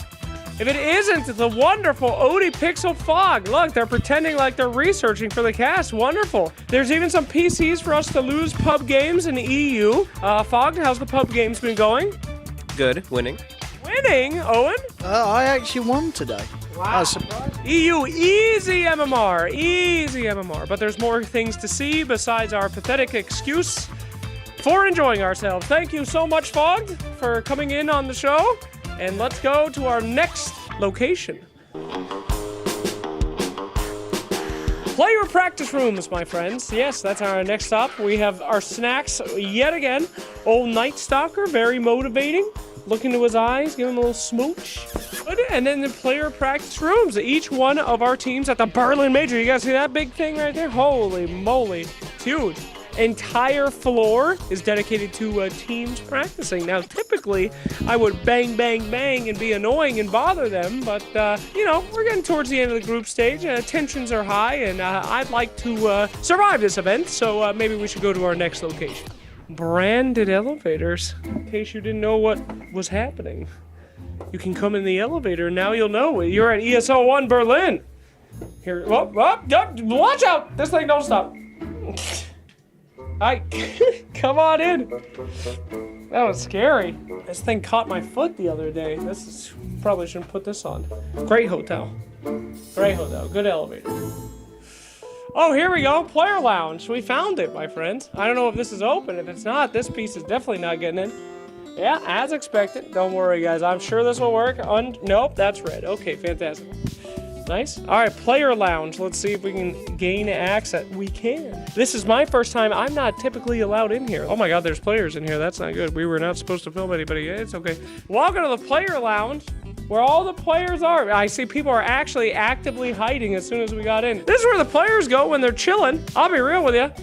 Very nice spot. Much better than the talent lounge. I don't know why the players get it so nice, but that's fine. Yeah, I'm not judging. They're the ones we gotta impress the players, they say. So huge TVs in here to watch games. Oh my God, there's people in here. I'm so sorry.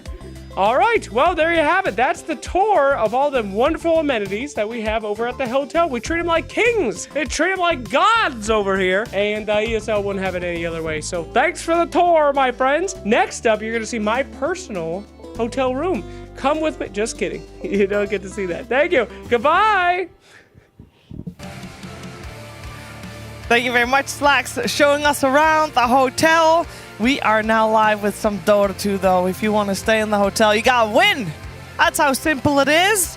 We got Tundra and SMG. That's a Group B matchup. You are correct there. It is a very important match, especially for SMG. Tundra is already through in that upper bracket. SMG fighting for survival. We're gonna focus our attention first on Tundra. This is a team that we always know when the new patch comes out, they are the team to look at because they have the innovative mind. I'm joined by Jenkins, Sheep, and PPD. And Peter, earlier on already you mentioned like who is the AUI of Team Liquid, because AUI is the one that sets the standard of coming up with basically anything, right? Yeah, he's a smart guy. He's always in demo mode, trying to figure out what's the most broken thing in the patch at the moment, and not a surprise to see them finding success early on in a new patch. Yeah, they've been performing very well against Sheep. Upper bracket secured. How have you been following their journey? Do you feel like they started out on top, or did they have to grind a little bit to get there? Who, Tundra? Yeah. I didn't see them at the beginning, actually. I just remembered like how badly they performed at Dream League, and then when we covered them, like, was it yesterday? They looked so much better. They were like utilizing the new items really well. They were picking really good heroes that fit the patch.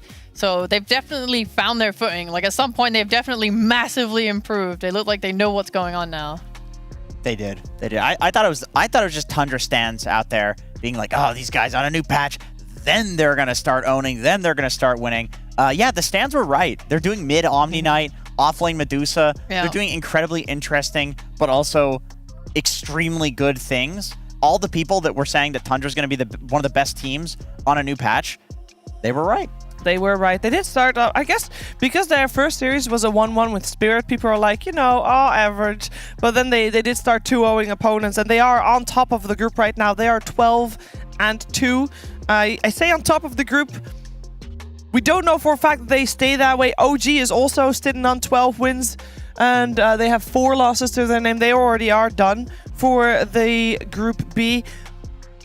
But Tundra, if they just win one game, definitely 100% on top of that group. So it could be important for them, because I believe if you're first, you get to choose your opponent. That's always a fun place to be in. How important do you feel actually, Peter, that is, getting to choose your opponent from a different group? It can be important, but I think these good teams have the expectation that they can beat anybody else at the tournament, so they'll probably try and pick the weakest opponent, I imagine, but I don't think it's gonna. I think anyone they pick, I think they've got a good chance against.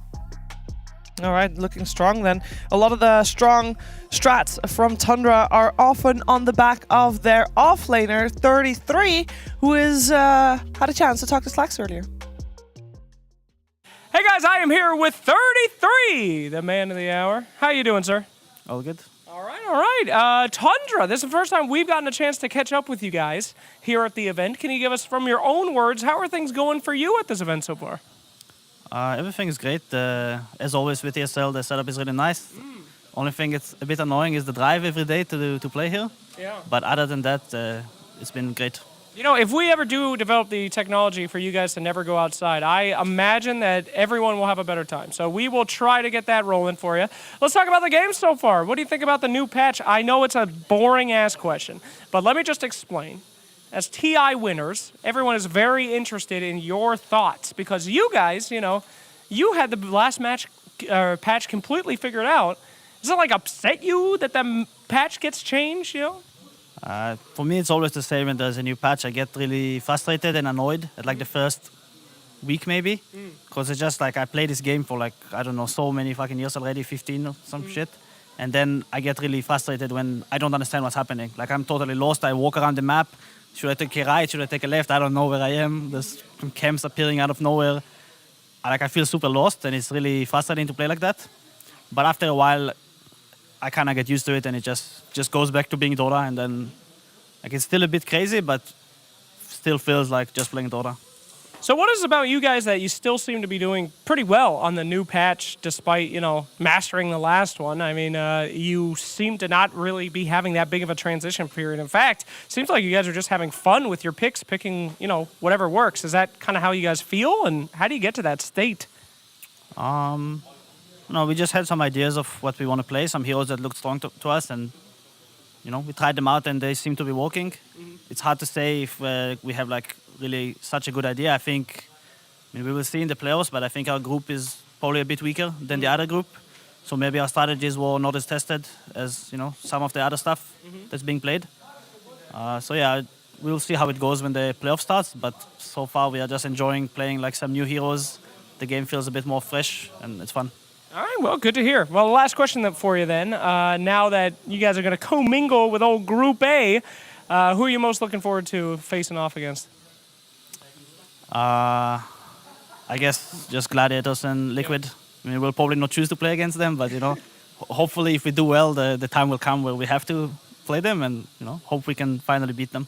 All right, well, fantastic. Thank you so much for your time. An excellent interview, and we'll be seeing a lot more coming up soon. We will indeed. Their first opponent here is not a Western European team, though. It's SMG. SMG has been struggling a little bit in Group B. They are not doing too well. They might actually get eliminated depending on the results today. We have 4 teams still in Group B, of whom we don't know where they're going to go. They could not be off a bracket anymore. Unfortunately, all those slots are taken, but they could be eliminated, Sheep, or they could be lower bracket. It's a scary time. Crunch time for SMG. SMG, I could not believe they made it to this major. And I don't mean that in a mean way. It's just that when I covered SMG last year in the DPC, mid one was playing carry, and every game they would do really well, but always throw. Throwing was their iconic signature move. And then they moved mid one to the off lane.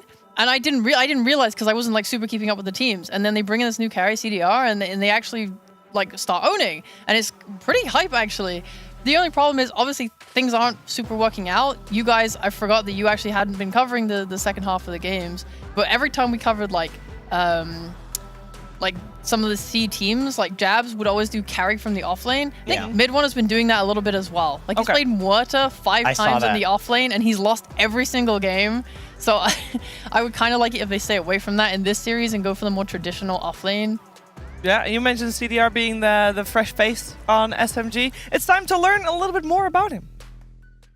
Hey guys, I am here with CDR from Team SMG. How you doing today? Pretty good. Pretty excited. Yeah, excited to be facing off against Tundra. Many would be nervous, afraid. No, you're excited. I'm pretty excited. Yeah, playing against the champ. Gotta do my best, Yeah. I mean, technically, if you beat them, you guys won TI. You just don't get any of the money, but you get the esteem, right? Mm-hmm. Fantastic. So I gotta admit, it's been a long time since I've seen anybody from SMG. It's great to have you guys here at the major. But can you tell me a little bit about the team, about the chemistry, like what's going on with you guys? I would say we are coming pretty good together recently. The first season was like we just recently changed a lot of players, and then second season is when we start building up all the chemistry together. Yeah, but as you can see, our score is still not there. Whoa.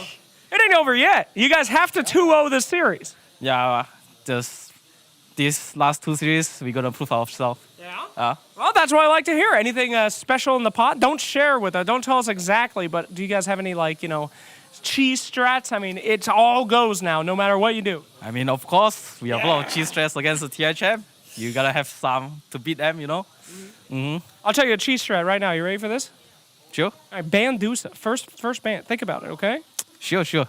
We might take it as well. Oh, okay. Don't give away too much, all right? You guys have to 2-0 here.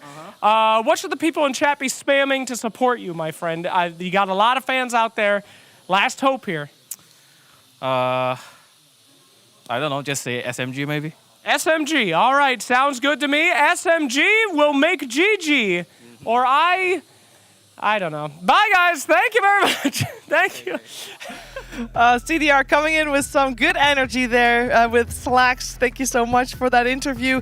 Of course, they have a lot of pressure on them for this match. They are 4-10. They're not the only one that's sitting at 4-10. And even if they do win one game, there's a chance for some tiebreakers here and there. But they need to win 2 if they want to be remotely safe. A lot of pressure for sure, Jenkins.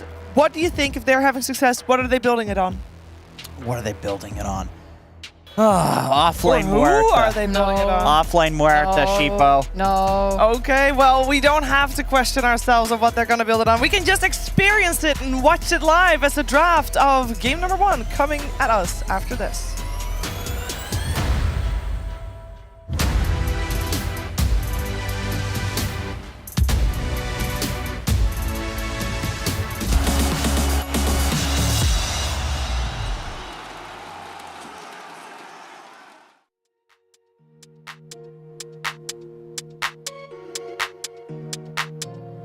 Ich sitz auf meiner Fensterbank, die Nacht zieht vorbei. Ich blick über den Tellerrand, trinke Sekt auf Eis. Ein Teufel und ein Engel tanzen auf dem Parkett. Vielleicht sind wir unsterblich, müssen nie wieder weg. Ich sitz auf meiner Fensterbank, die Nacht zieht vorbei. Ich blick über den Tellerrand, trinke Sekt auf Eis. Ein Teufel und ein Engel tanzen auf dem Parkett. Vielleicht sind wir unsterblich, müssen nie wieder weg. Backpack, Kippen und Drinks gegen Tristas. Großstadtbild, komm mir nicht weg. Kopf fragt, mach kein Pisstest, nein. Ich will nicht auf deine Party gehen. Engel und Teufel tanzen schwanzig. Von deinen Lippen tropft der Chardonnay. Ich küss ihn weg, bevor du schlafen gehst. Sitz auf meiner Fensterbank, die Nacht zieht vorbei. Ich blick über den Tellerrand, trinke Sekt auf Eis. Ein Teufel und ein Engel tanzen auf dem Parkett. Vielleicht sind wir unsterblich, müssen nie wieder weg. Ich sitz auf meiner Fensterbank, die Nacht zieht vorbei. Ich blick über den Tellerrand, trinke Sekt auf Eis. Ein Teufel und ein Engel tanzen auf dem Parkett. Vielleicht sind wir unsterblich, müssen nie wieder weg. Faded auf den Wohnzimmerdielen. Baby, sag, wieso sind wir hier? Kann sein, dass wir den Boden verlieren. Wir heben ab morgens um 4. Ich sitz auf meiner Fensterbank, die Nacht zieht vorbei. Ich blick über den Tellerrand, trinke Sekt auf Eis. Ein Teufel und ein Engel tanzen auf dem Parkett. Vielleicht sind wir unsterblich, müssen nie wieder weg. Ich sitz auf meiner Fensterbank, die Nacht zieht vorbei. Ich blick über den Tellerrand.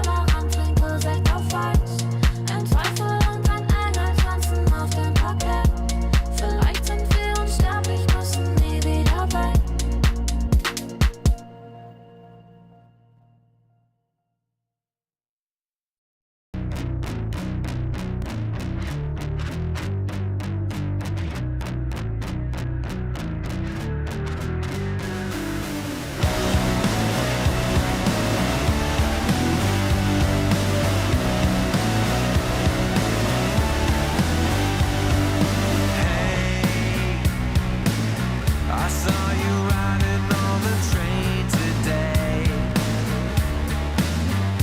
and I tried to figure out a way to stay.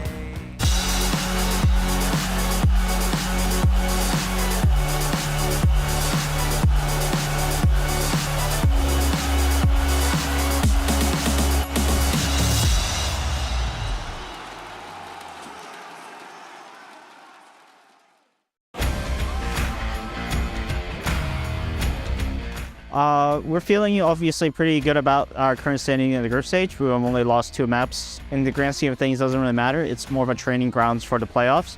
So we still hope to improve and do our best. I think throughout the group stage, I have gained a better understanding of what to do on this patch because this patch is a bit of a new patch. It's kind of thrown up on us just a few days ago. It's still a bit of an adjustment and melding, but I think we're doing pretty well so far.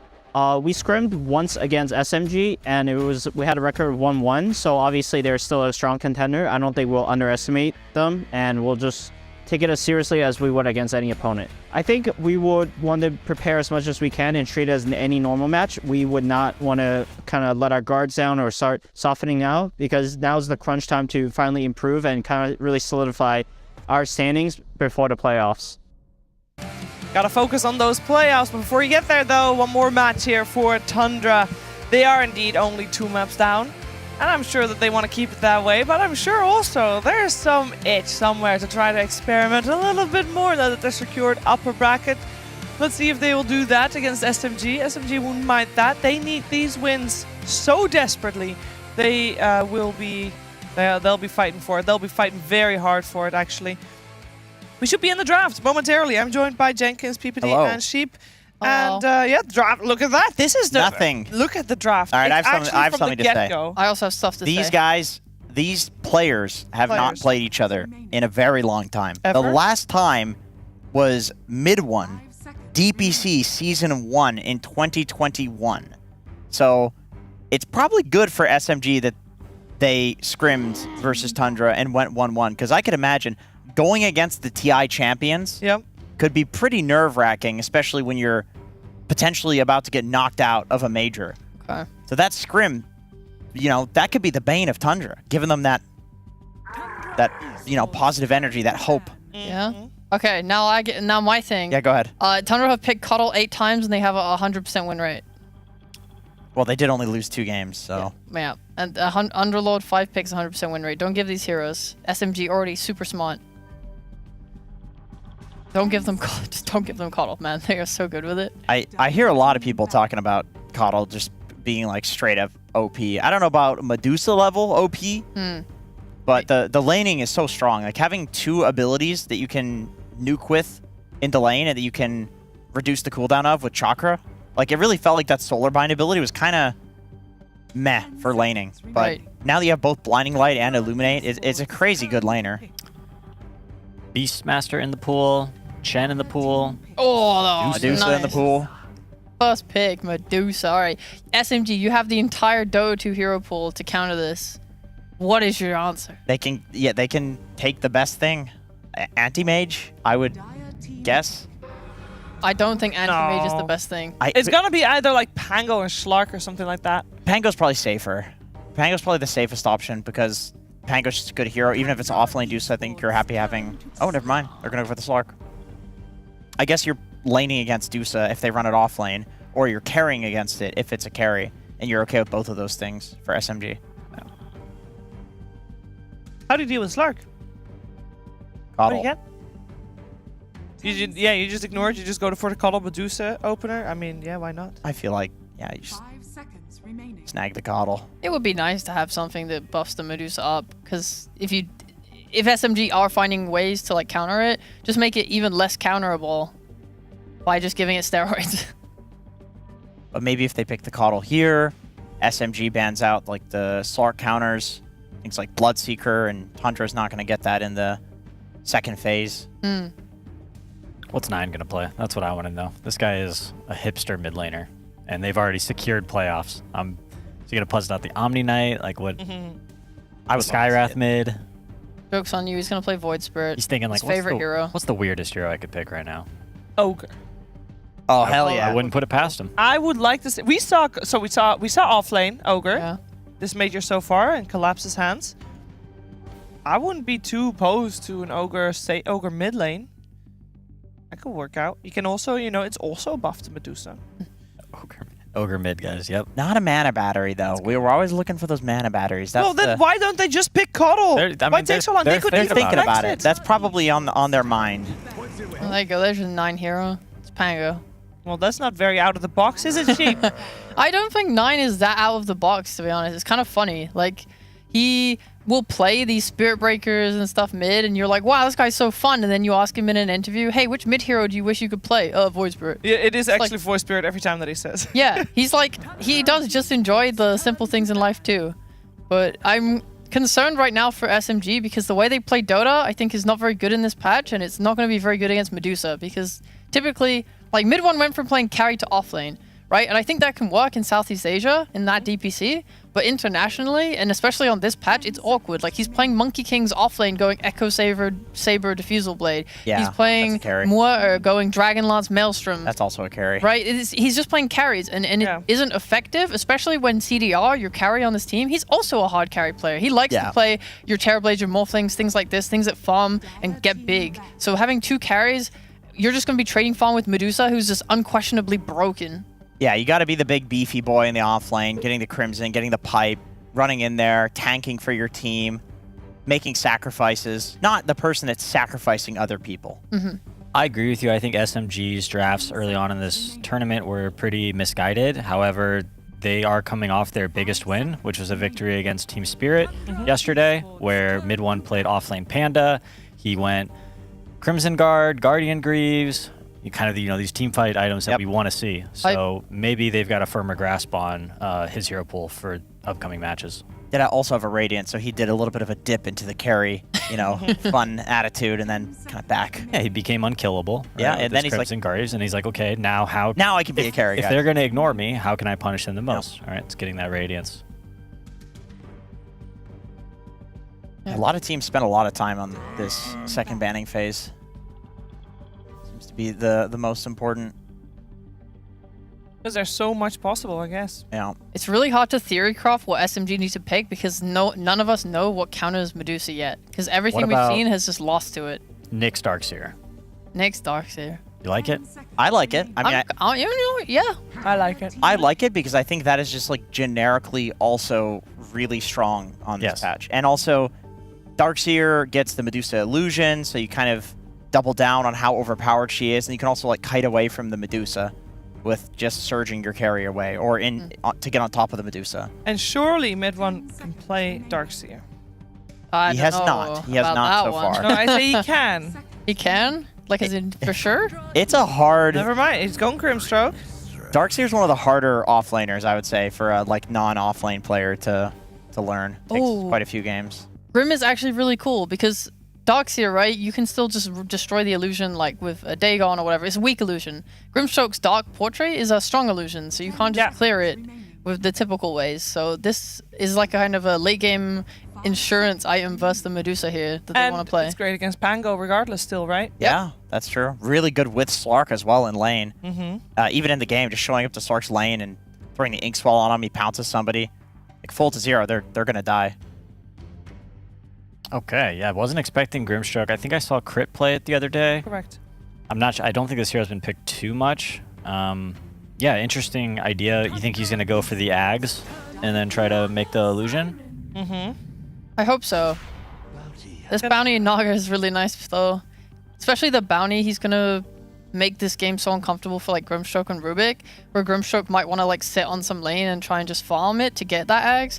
He's probably not going to get to do that. I think just bounty in general is just going to make SMG's lineup poorer. Can you tell me who's playing what? Because is Snake King's hero just saved for last?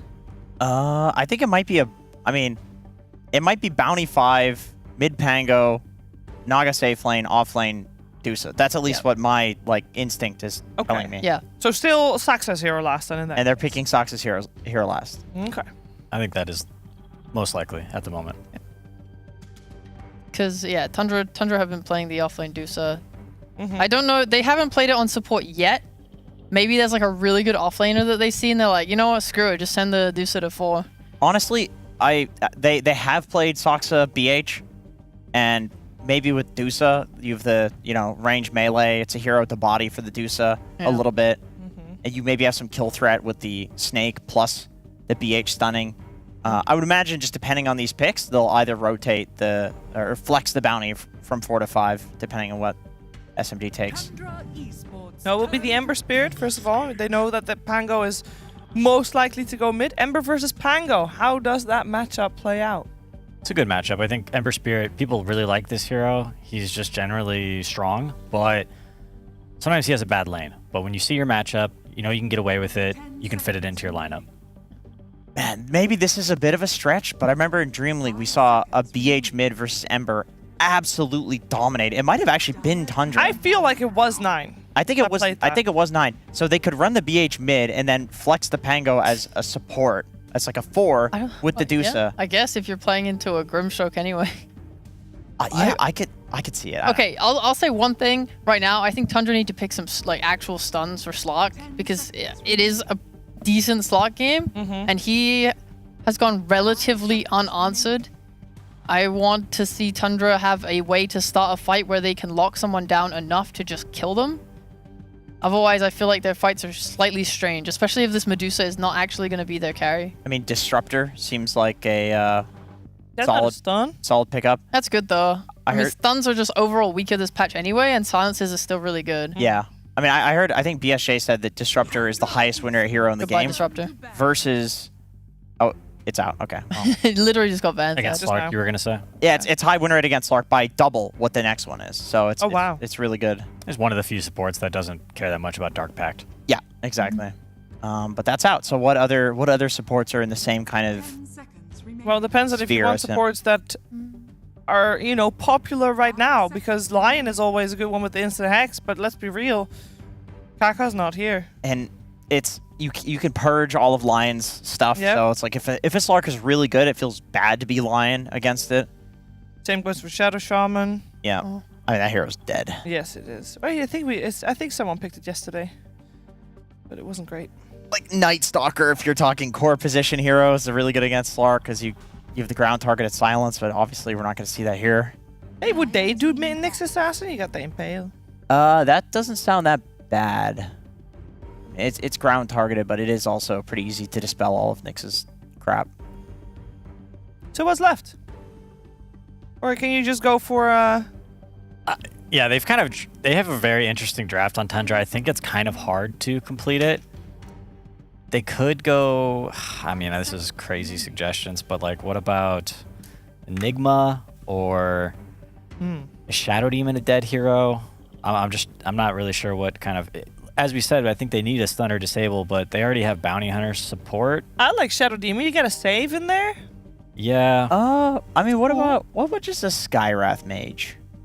I mean, it's I thought about that. Instant silence. But it seems really sad into Grim Ember. It's like they're just gonna ink swallow the Ember, and he can just go on the Skywrath any fight, and you'll just die at the beginning of every single fight. Well, there's one support that Tundra likes a lot that is still in. Is it Snapfire? No, it's Mirana. Oh. I don't know if it's good here. But Is never mind, Hoodwink it's banned out. Is Hoodwink a dead hero? Haven't seen that much of it. I saw that you can stun through... You can at least interrupt stuff through BKB with Hoodwink. I don't know if they fixed that. But honestly, Hoodwink is not that bad against Slark because oftentimes when he uses the ult at low HP, you just send out the Hoodwink ult and it'll kill him. And Saxon loves that hero. Yeah, he does. Or used to anyway. I get maybe there's like room for a Primal Beast. Earthshaker? Earthshaker? You not know bad. what's unique is the amount of heroes we just mentioned. There are so many ways Tundra can still go with their final pick, and that's not normally the case. Normally there's only a select few, so it's credit to them. Nobody suggested And we did not go this route. Doesn't have a stun. I saw Saxa had played it, but I was just like, I don't want that. Yeah, I didn't think... Not into any of these heroes. But then again, the Noxious Gale or whatever the hell it is is unpurgeable. So I think we did see it own a Slark yesterday. Now, it ended up falling off and looking terrible, but in the early game, it is actually pretty good for killing a Slark. It's just not a disable, that's all. Or not a stun. It's not a disable one. It's not particularly good against the the cause later, especially Slark. Like, the point is you dispel his things and it causes an extra add-on effect. Slark doesn't care because his dispel is so many ticks that it just dispels the stun anyway. So mid one is definitely playing a carry hero. I think we can. Yeah. The question is which one? Oh my god. All right. Aye. Offlane Slark, offlane Dusa.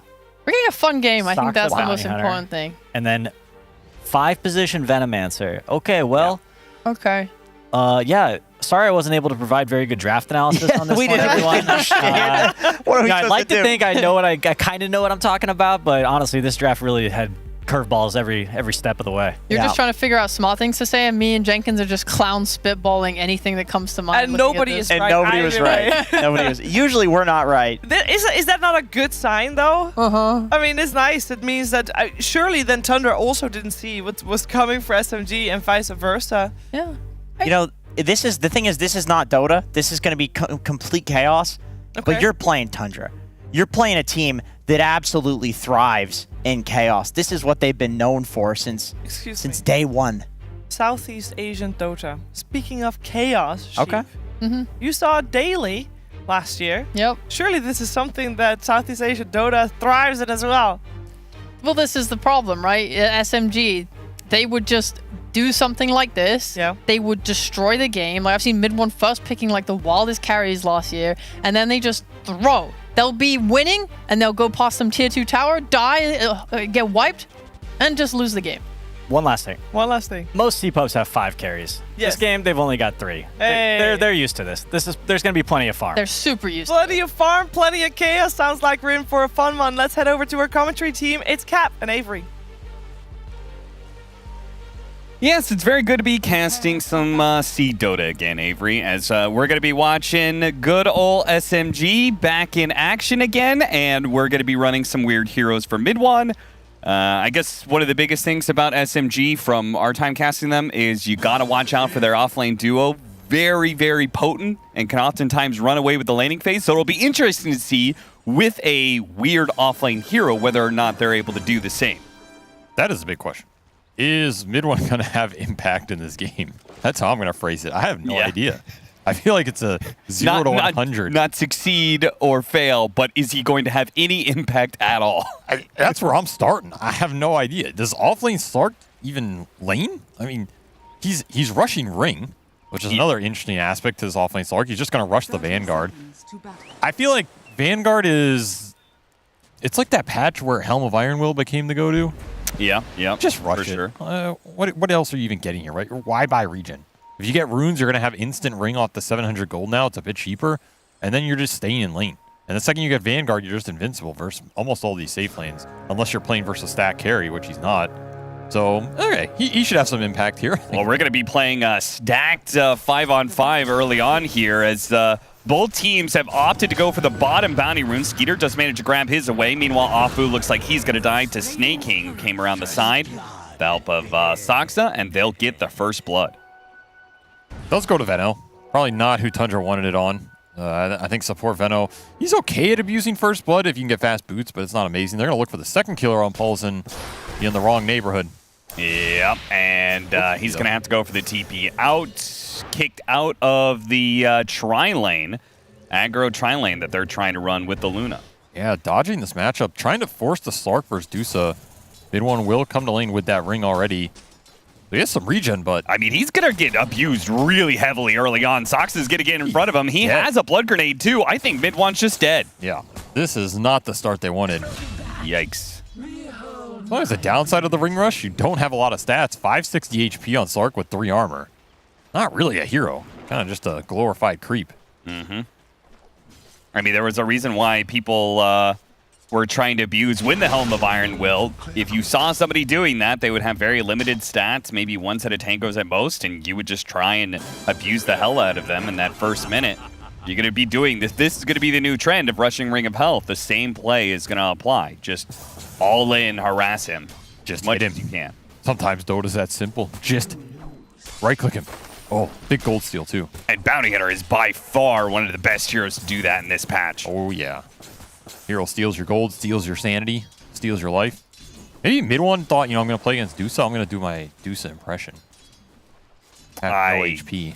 Guess so, but is this aggro tri-lane even working for them? No, and that is why Polzen will TP top very quickly here. This tri-lane versus Naga is just not that good because you don't have the kill threat. Yeah. You're just going to sit down here and farm. You gave first blood to Veno, so Snaking can buy a crap ton of extra regen or early boots, whatever he wants to do. He already has full wand up. I mean, Luna tri-lanes are nice. You're going to free farm down here with Luna, but mid one is suffering way too much in this early game. He's dead again? Oh my. Yep. He's level 1. I mean, I did say, is he going to have impact this game? I'm starting to think he might not. Like, you can't really ask for a rougher start. And of course, part of this, the part of the story to this matchup, there are 4 teams in contention for 2 slots. So half the teams that are playing right now are going to get eliminated in this group stage. And poor SMG, they are the team that probably has the smallest percentage of being able to make it through because they have to match up against the toughest team, and very likely they have to 2-0 them. If they don't 2-0 them and they only win 1 game, then it requires extreme to lose 2, and then you're also fighting for 1 slot between 3 teams. In other words, do or die. And you might be dying here. Yeah, and of course the panel was hopeful that they had figured something out. They managed to get one of their biggest wins. They got a single win against Spirit, lost the other game, but focused on the positive.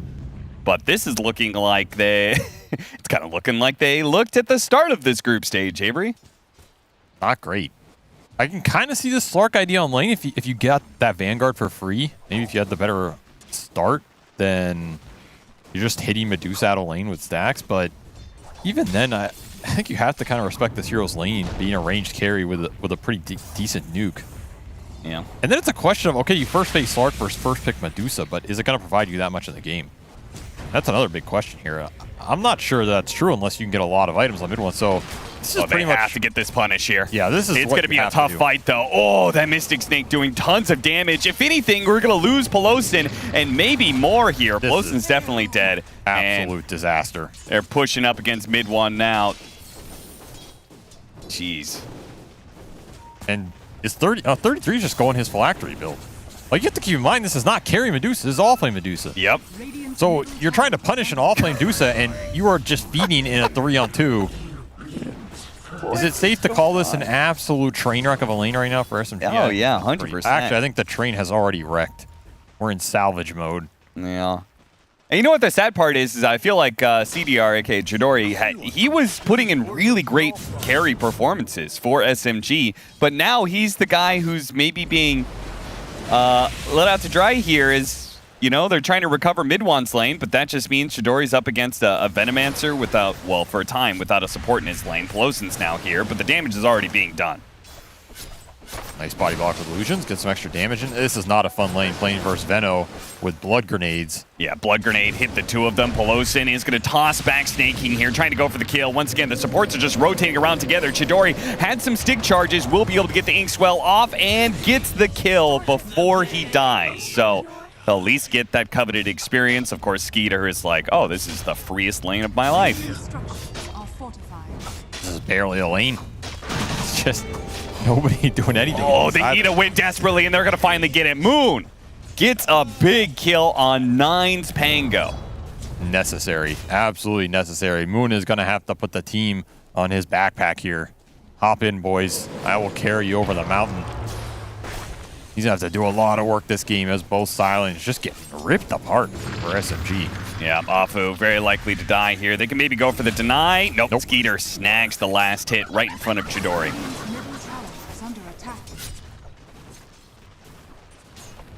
Just too much early net worth on this bottom lane, and they are continuing to get punished. You don't really have dispels or answers for all the Venom damage. Level 2 Gale over level 2 Poison Sting. Normally not something you see, but Snaking is getting an insane amount of value out of it. Is rolling Thunder up here.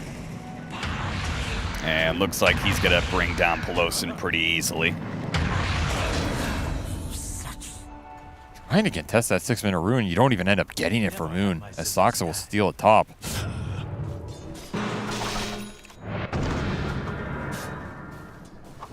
What a rough start. Dedicated so many resources to trying to salvage Slark, you ended up losing your Luna tri-lane as well. You gotta get some kills. You just gotta combine heroes somewhere, but They can't where's the win damage? this fight. It's a level 4 bounty hunter, and there he goes. That's phylactery, already done. Just I was like, destroyed him. that looked like a little bit more damage than normal, yeah. Yep. That'll be why. Zusa is 4-0. Okay, so once you have the phylactery, the harassment with this item is insane. Now, mid lane, 9 gets off shield crash. That's going to help him. He's going to need the help because Moon is committing for the kill right now, and he does manage to get it. Now, it's going to cost the two of them, it looks like, as Moon has no mana to work with. Trying to bottle Get one up more slide off. hits. Yeah, he gets a second slide in, gets another kill. He's doing a little ring around the rosy with snaking. The poison sting? No way. Is he actually just going to stay alive here? That's level Snaking. 1. He has to hit him with the gale, and he clips him. Barely gets that one. Meanwhile, the raid 33 boss. kills mid one, and he What is has the happening mana up here? still to keep going. He's going underneath the tower. He's just bullying 2 heroes after killing a third. He's just 1v3ing with 2 cores and destroying everybody. This looks absolutely disgusting. What have you done? What have you done, Tundra? Why are you already ruining this pack? You're supposed to wait until TI to make it disgusting. Yeah, but okay, but to be fair, It did get handed to him, yeah. This is quite a dream start. This also got handed to them, but also, do you think Medusa is going to remain the same with or without Tundra performing on this hero? I think it's probably already in line for something, but yeah, that doesn't mean you still can't, play better version. I don't know how else to phrase it. You just got given a dream start here. Oh, they had him. They got him with the dust. Otherwise, that would have been 5 heroes for no kills.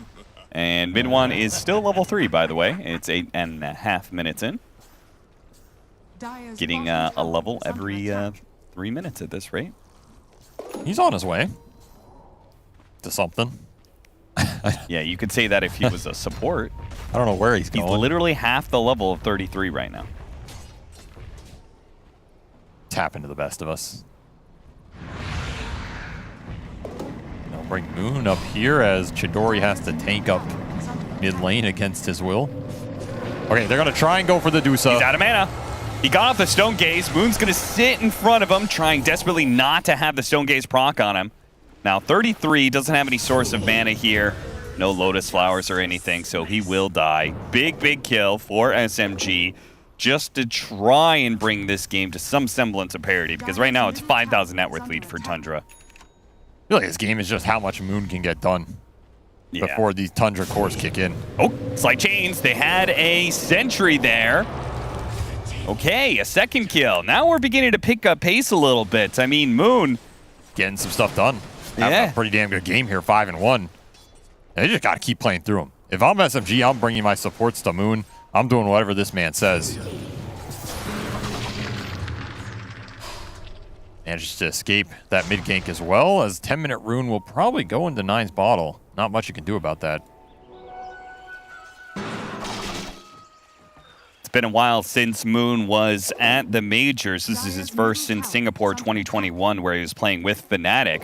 But I think an interesting note is he has placed 9th through 12th at his last 8 Valve events, which, is probably not the result that he's been hoping for, but it simultaneously means he has never bottomed out at these majors. But this performance is looking like they just might. SMG are going to lose Moon as Tundra bring the numbers. They're like, okay, we're far enough ahead. Let's stop losing some of these pickoffs here. And what's going to punish them when they do this? Not really any catch-up mechanism on the map other than Chidori going Mask of Madness Luna and hoping he gets to farm Ancients forever. Nice stun TP, avoids that double damage. Dire's top tower is under attack. They're just going to go fast bots on the offlane Dusa as well. You're going to have to deal with that map pressure combined with Naga illusions. Remember, there's still a Naga in this game, by the way. Yeah. Who's going to do Naga things for Tundra, a hero they're very comfortable playing with that sets up the pickoff here between the Bounty Hunter and the Pangolier. Saving graces, you do have triangle stacks. There's some decent gold sitting here if you can ever claim it. You got to be able to get there. Need this Mask Madness Luna to go pretty soon, or Tundra have a decent chance to invade with how aggressive they can play this game. Yeah, I mean, if I see Tundra taking those stacks, I'm willing to tap out for SMG. Never give up. Never surrender. Well, they're going to make a smoke move here onto 9, mid one. Once mid one gets his Vanguard, it's going to be a different game. Slight chains. You need to get the silence on him. It's after the shield crash, but it doesn't matter. They had more than enough damage. So moving as a pack, SMG find a kill, but they lose a hero at the same time. As Tundra have boots of travel on 33, so he's going to join in this bottom lane push and kill. And they found the stack. Yeah, they're going to scout him here, and they are going to insta-ping move in. So now it's going to be a fight for your last objective here of your SMG. Got to bring everybody for this, I think. Do not let Skeeter take these. I mean, he's taking them. What are you going to do about it? Oh, dear. Well, in some ways, he's helping out with the Ancient stack. Made it a lot easier for Chidori to clear through some of them. But he did take a decent chunk out of that hard camp. He's going to come back into play here, running straight into the Slark. Immediate song. Now, Tundra are going to play for this fight still. They have the ensnare onto the Ember Spirit. They're going to blow him up immediately. Next up, use the Stone Gaze, try and burst down Chidori. 9, gonna bump him and finish him off pretty easily. And on the side, we're gonna see the Grimstroke try and TP out, but doesn't make it out alive. So Skeeter's initiation works out brilliantly for Tundra, and maybe they don't get their hands on that Ancient stack, but they get the next best thing. That's better than the Ancient stack. That's just more XP. That was only a triple. Not like anything crazy to write home about. You gotta remember, you can ensnare out of this sleep now. The Naga has way better matchups versus all these mobility heroes. Yeah. It's just guaranteed root. Nothing you can do. Imagine they get, I mean, they're going to have double phylactery here. Yeah, the Bounty Hunter's going one as well. You're going to get tracked and snaked and hit for an extra 250. That's going to be brutal. Does it stack independently, that 300, damage? actually. I mean, it's a different hit, right? Different hero, yeah. Yeah. Dire's top tower is under attack. Phylactery abuse in full form. I mean, it just got buffed by like 25 damage? Oh, let's see, 0.3 seconds low as well. Oh, the Inkswell doesn't land. I'll give up on that kill pretty quickly. Pelosin steals the Swashbuckle, trying to get some distance. 9. He can get the kill in a second here. As long as he doesn't miss. Ah, Swashbuckle first from Pelosin. You cursed him, man. What'd you do that for? I'm not sure what he was waiting for, honestly.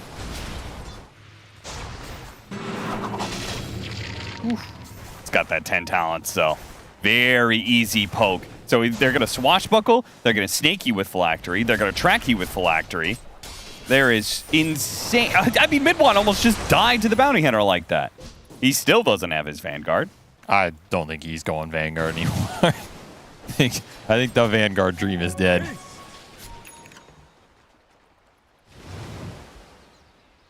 Oh, man.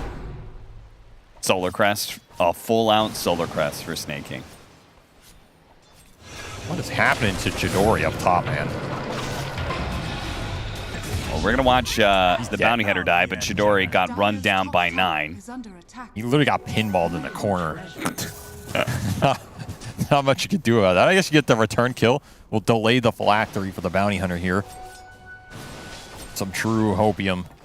As SMG continue to try and play around Moon and find something on this map. They're just getting out farmed the whole time, though. Well, Chidori said leading up into this game he was excited to play the TI champs. Think he's still excited? I don't think so. I think he's excited to get out of this game. Ready to go next. If he can get an item, he'll be excited about that. Dire are scanning. Maybe you just go Phylacteries back. Screw it. 33 has the Stone Gaze. And he freezes up the Grimstroke. 2 cores keeping their distance right now. Oh, managed to clip Midwan, or Moon rather. Moon, he's going to have to jump away, so he's out of this fight. SMG, they'll be lucky to get out with any more heroes intact. In fact, Pelosin, he's going to be run down, but it looks like they got 9 with the Eclipse and the Pounce. Nice catch there from Mid1. And turning back on to Soxa. Snaking, he's going to die next. Soxa is underneath the dust. Good turn there. Nice buy from Afu to get back there, contribute to this engagement there. Yeah. Tundra just overextending, not getting that Rolling Thunder off. Nice roots going to work. I mean, that was level 2 beam Eclipse too. Like, that was a level 2 beam, level 1 Eclipse. Still felt like it did some okay damage. Yes. Just need every bit of it in these fights. I mean, great pounds there from mid one. I mean, that's why you pick off lane Slark right there, baby. Yeah, to be down 12,000 net worth by 16 minutes. Because you land that clutch pounce, turn the game around. Now he's got a defusal. It's nighttime. Time to go hunting. It's Luna and Slark night vision. Okay, the song, but he does have a TP. And it looks like they're going to TP in for him on the side of Tundra. 33, going to be leading that charge. Half mana. Orchid put out onto the Ember Spirit. Moon going to be blown up right away. They do have a nice soul bind onto 2 heroes that they need to be able to take out 9 first. He had the roll up, defended himself a little bit, but Chidori's already dead. Mid-one's going to take a ton of damage. Couldn't pounce out in time. And a buyback from Moon that still results in a lost team fight. Gets nothing done on the backside. 6 soul bind. Got to give it to that. They're going to take 9 out again. Hit him with that phylactery, slow him down. They'll get an extra hero kill. And just a reminder, they're getting track gold out of all of these fights. Yeah, that is the extra cherry on top here.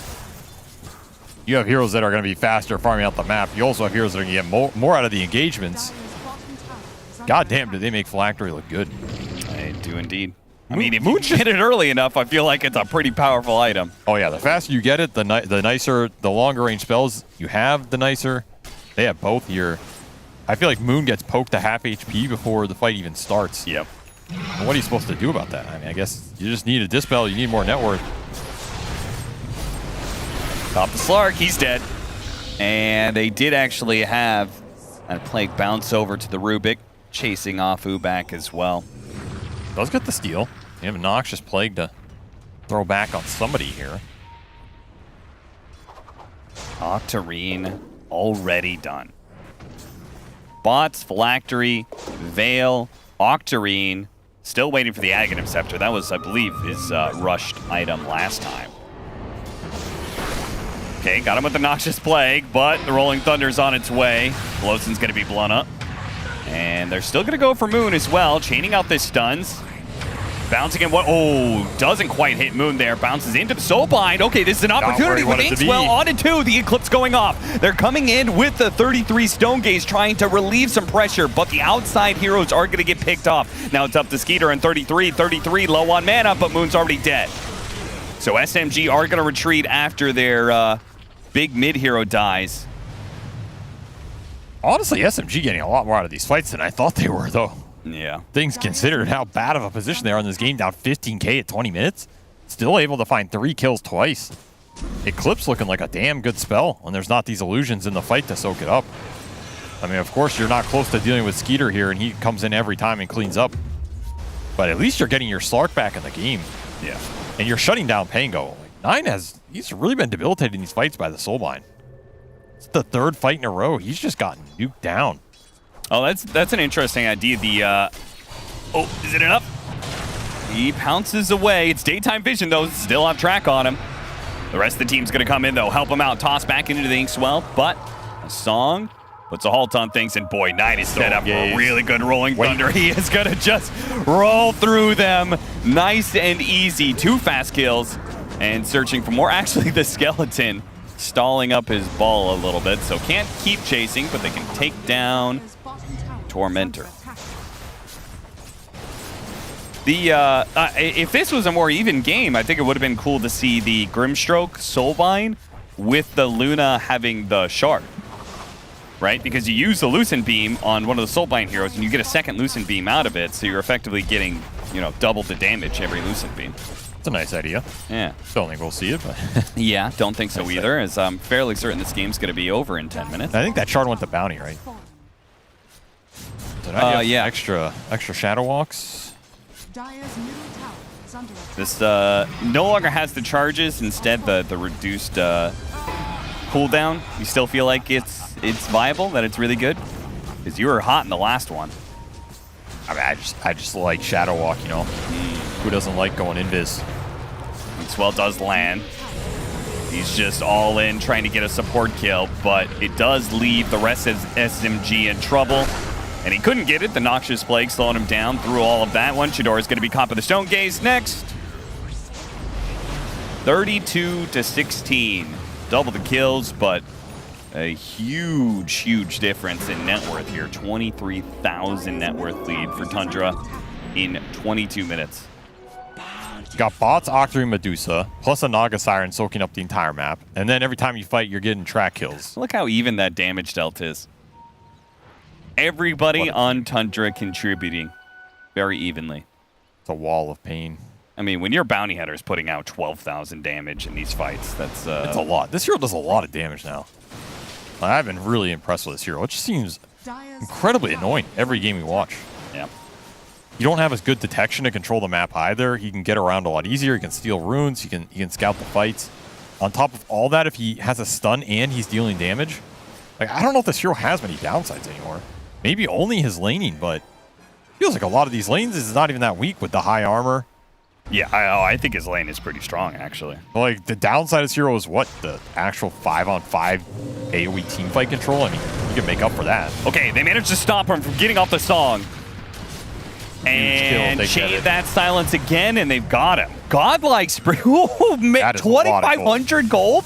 That is a lot of damn gold. That might be the most gold I've seen in a kill in this entire tournament. For sure. 2,500. That's like... That's literally 10%. 10% of the difference here. All right, so you just need to do that 10 more times? Not really, because the spree is the big reason why, but...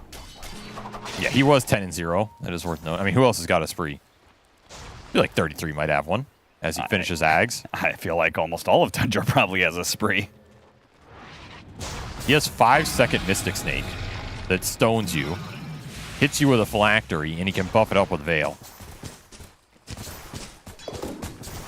Sounds fun. Yeah. Sounds real fun. And he's just constantly refilling his mana, so he's a crazy good frontline tank for you. Mass TP's coming in. Mid one. Oh, needs to stay out of vision. He's good. Double high grounds allow him to escape.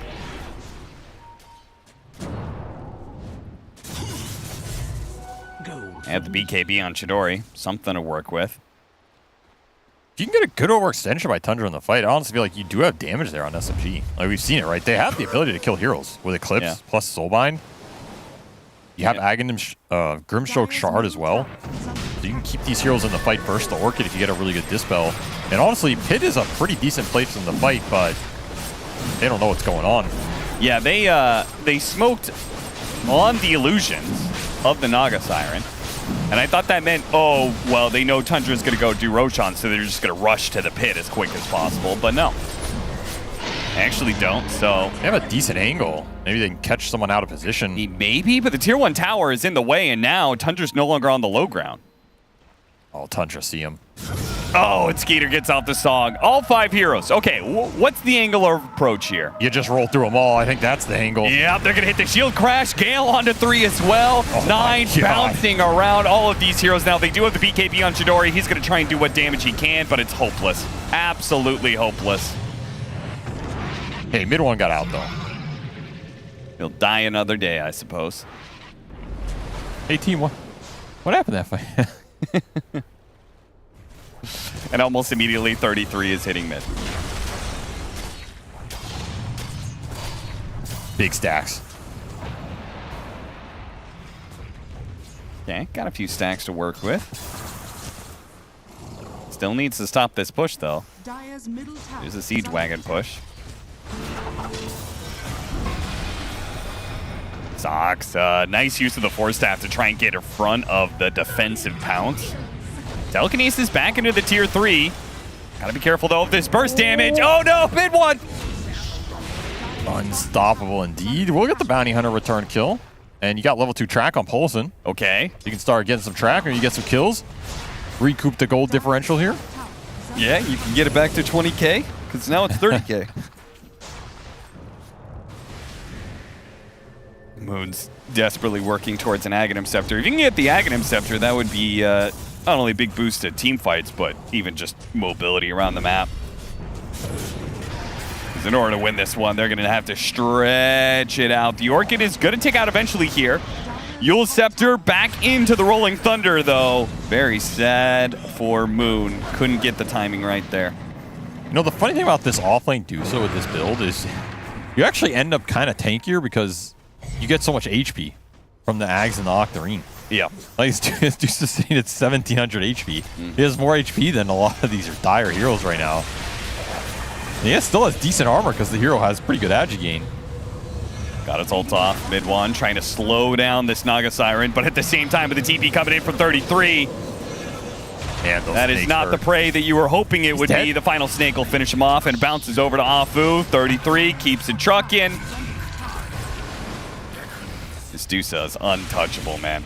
Radiant's bottom tower is under Just ban this hero. Dire's top barracks. This man's having too much fun. Well, SMG will only have very likely one more chance to ban any hero at all at this tournament. Glory. All right, here's the time to fight. Medusa can't get back to mid. Yeah, true. Go, go, go. They don't want to use their buybacks.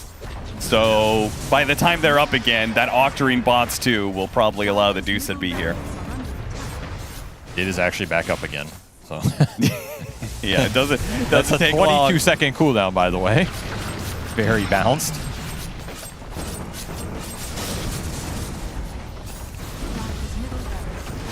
Okay, smoke up, trying to get some angle here. Soulbind onto the 2 carries.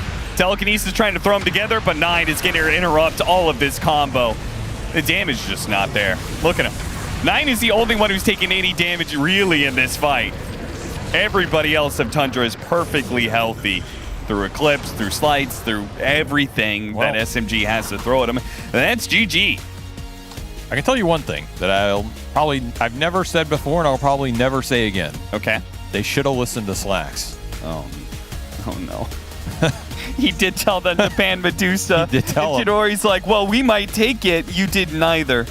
Well, you learned a valuable lesson here. If you can play this hero like this in the off lane and in the safe lane, you can probably play it mid on 9 with similar build. Yeah. Like, how do you counterpick it, right? Obviously, a lot went wrong in this game. I'm not going to judge Medusa solely off what happened here just because that lane situation was absolutely terrible for SMG. You probably just lose the game off that. Like 99%, right? What happened to mid one in this game is borderline unsalvageable. You can't really play 3 position Slark and have him not even be able to lane. I think you're automatically just pretty much screwed on the map. They did some decent comeback fights. I did like Grimstroke in this game. That hero looked pretty solid.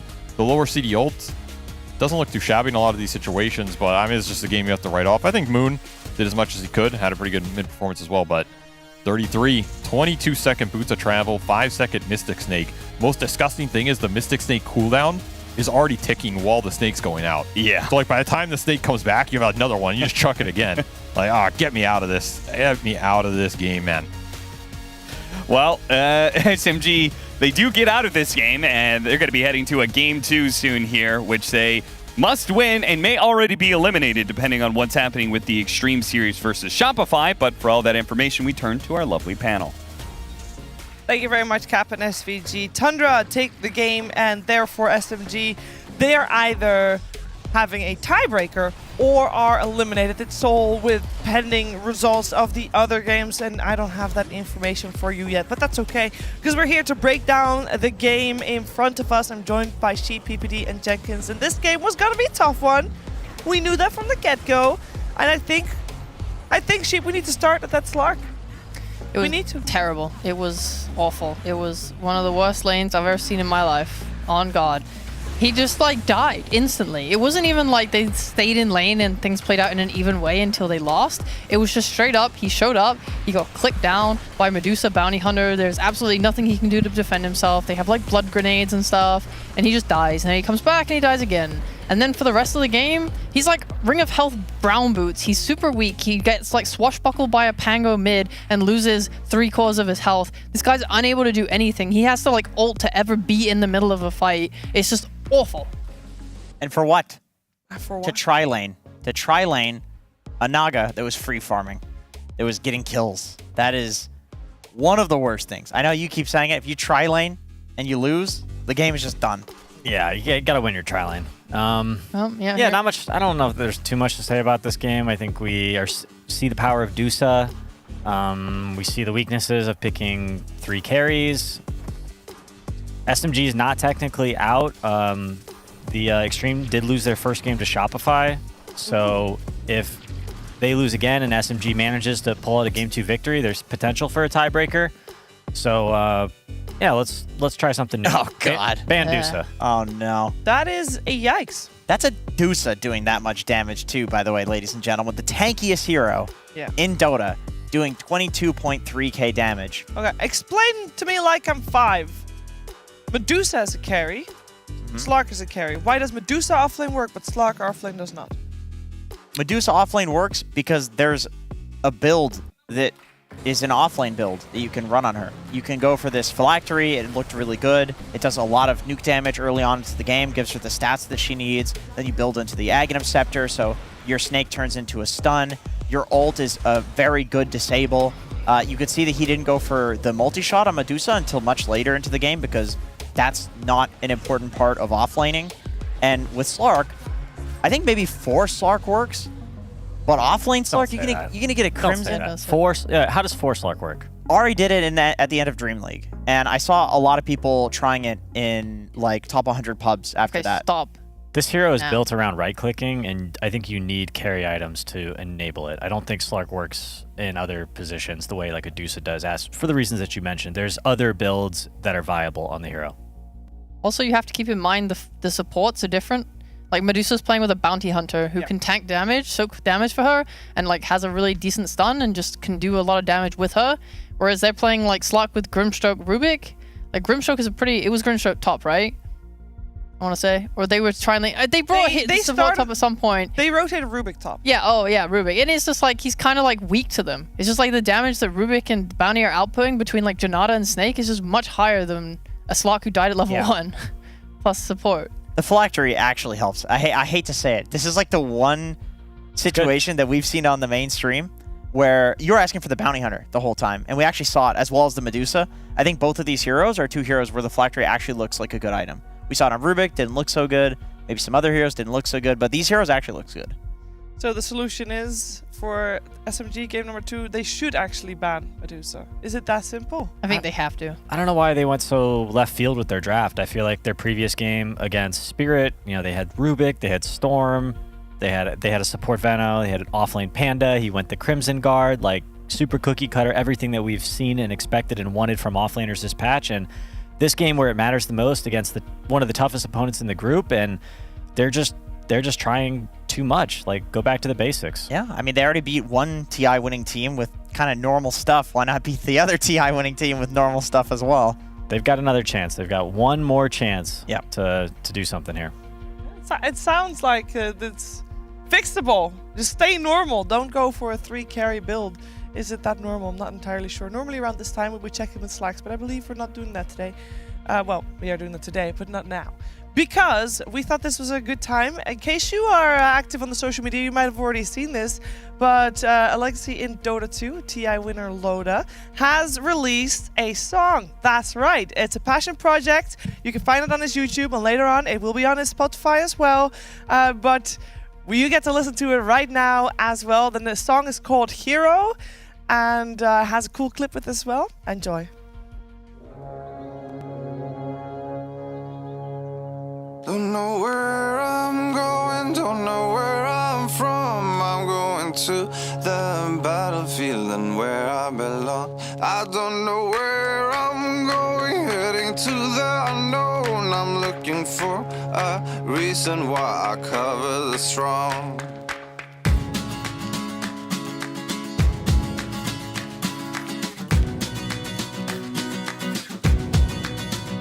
With a challenging road ahead, feels like I'm alone. I will walk it out, up and down, stepping over stones. Where I used to be, a place of fire, somewhere I belong. It's much darker now, words collide when I try to decide. Ooh, and I know, and I know, and I know, and I know he's gone.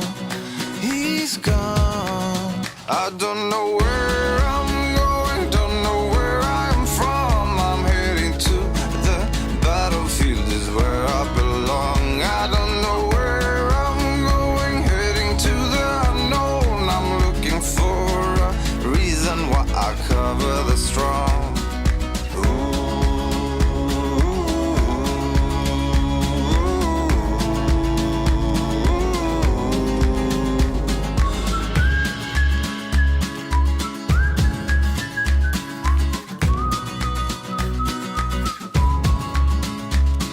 a challenging road ahead, feels like I'm alone. I will walk it out, up and down, stepping over stones. Where I used to be, a place I found, somewhere I belong. It's much darker now, words collide when I try to decide. Ooh, and I know, and I know, and I know, and I know he's gone. He's gone. I don't know where I'm going, don't know where I'm from. I'm heading to the battlefield, is where I belong. I don't know where I'm going, heading to the unknown. I'm looking for a reason why I cover the strong.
SMG will either play in a tiebreaker to stay in the competition or they are eliminated. One thing is for absolute certainty though, if they want to have any shot at making it to the playoffs, they need to win one game here. Just one game, guys. And unfortunate for them, it's up against Tundra, the #1 in the group that they are playing in. We'll find out if this time they learn from that first game, and we'll see them maybe have a more standard draft. I think that's what was called for. We do see them ban out the Medusa, so a lesson is learned there.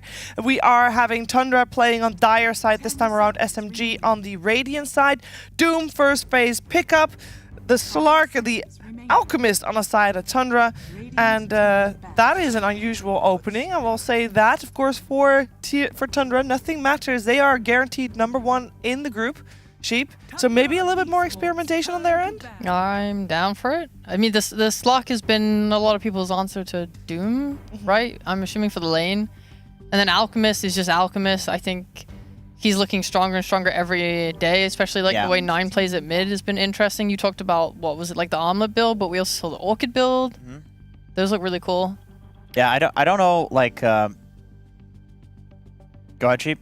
What? When tournaments... Sometimes when you get these big tournaments and it gets further and further into it, metas really start to form, and I think we're seeing that. These big cores, these big popular, successful cores are being prioritized over, these less impactful supports.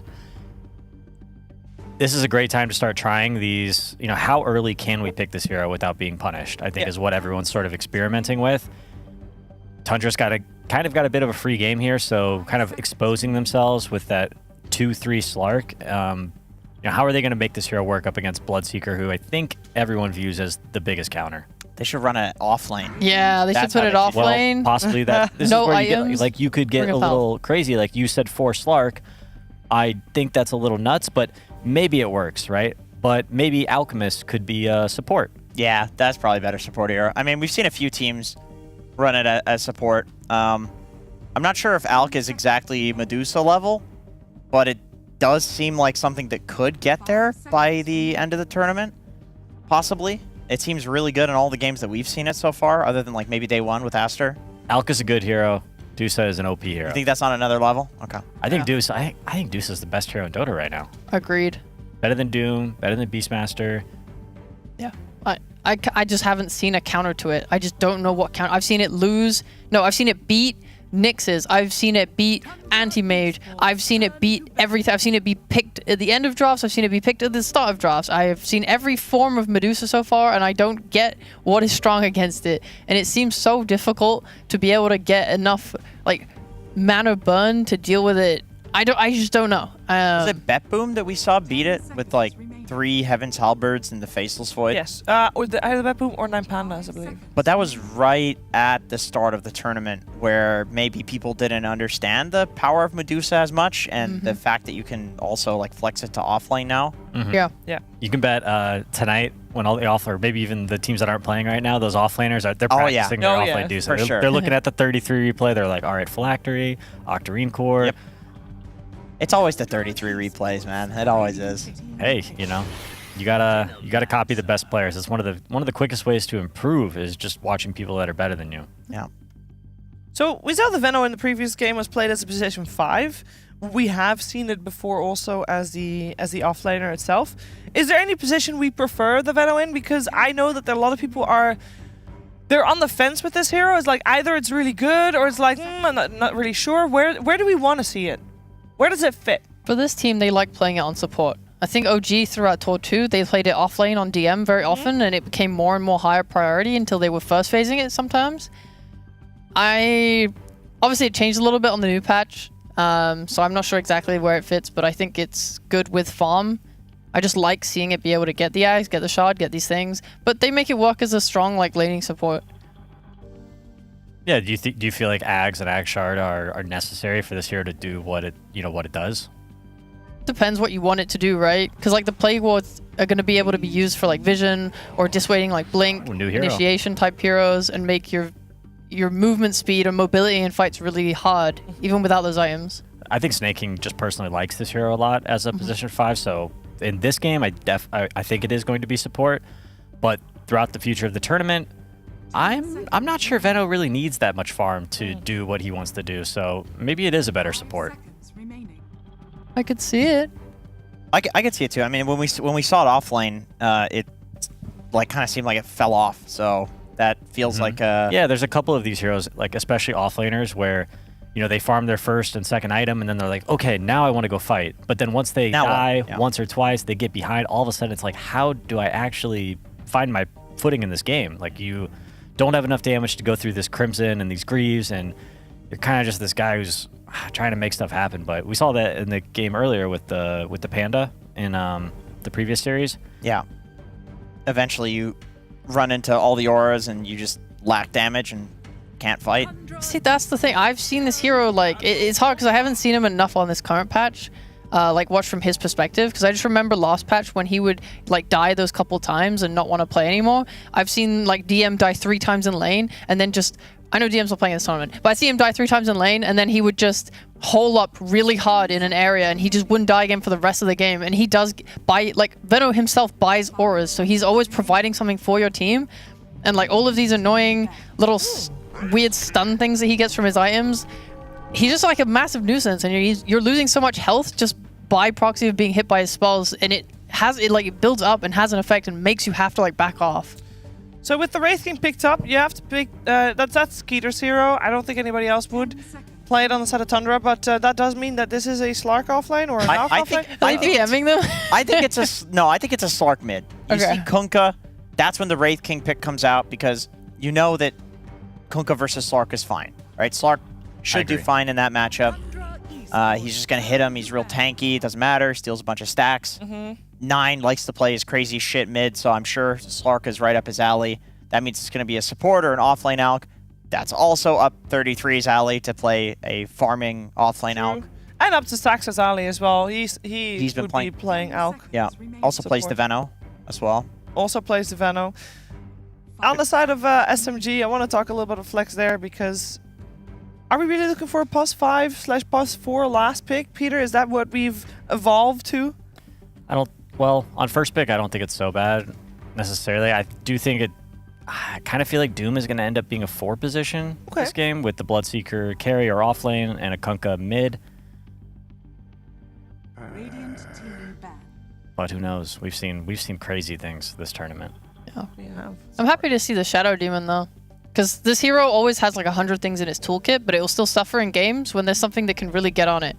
Like this Slark, I think could be a problem for the Shadow Demon, but if it is like an offlaner or like a support in the end or something that has lower priority of farm, potentially, I think Shadow Demon could just be set up for a really nice game where he gets to sit in the back. It's until like this Alk or like Wraith King get blinks, then he needs to stop playing a little bit more with his positioning. Yeah, you're right. He's a pretty free first, like, 25 minutes of the game, for sure. Yeah, it's like 15-minute shot timing is going to be important for him. Yeah. He still has the cleanse, right? They didn't change that, right? I think so. I think so. Check those change logs, Peter. I haven't played Shadow Demon in forever. I think he does. Yeah. I'm going to confidently say yes. All right, last pick. Yes, cleanse on the shard. Wonderful. So either support or an offlaner. They could go with Doom. Maybe a ranged hero because they have 3 melees. Oh, he stood up. He's smiling more than I think he should be. Okay. What's he about to pick? It's an offlaner. No, the Ancient Apparition. There no. it is. Well. Very good Wraith King game. I will say that. But this hero is pretty good versus Alchemist and Slark. Yeah. Okay. But you could demote one of those from core to support. That's what we were kind of thinking. Maybe they pick a new ranged offlaner potentially to match with this Alchemist. When you have 2 supports that don't do anything, you need a lot of setup. So it's a good thing they have Kunkka Bloodseeker that can do that. Yep. If they miss this AA ult, they do like nothing. Yeah, that'd be sad. For sure. Who's talking? I want to see who's talking on Tundra. Well, that's whose hero they're picking. None of them. They're listening intently. No, these 2 are listening to They're cooking. Wouldn't be Skeeter. It's 33, as you say. No, it's not him either. Oh Has to be Saxa. They're all thinking. No, it's not Saxa. Oh wait, Not Saxa's Skeeter. already there. No, he's playing Wraith King.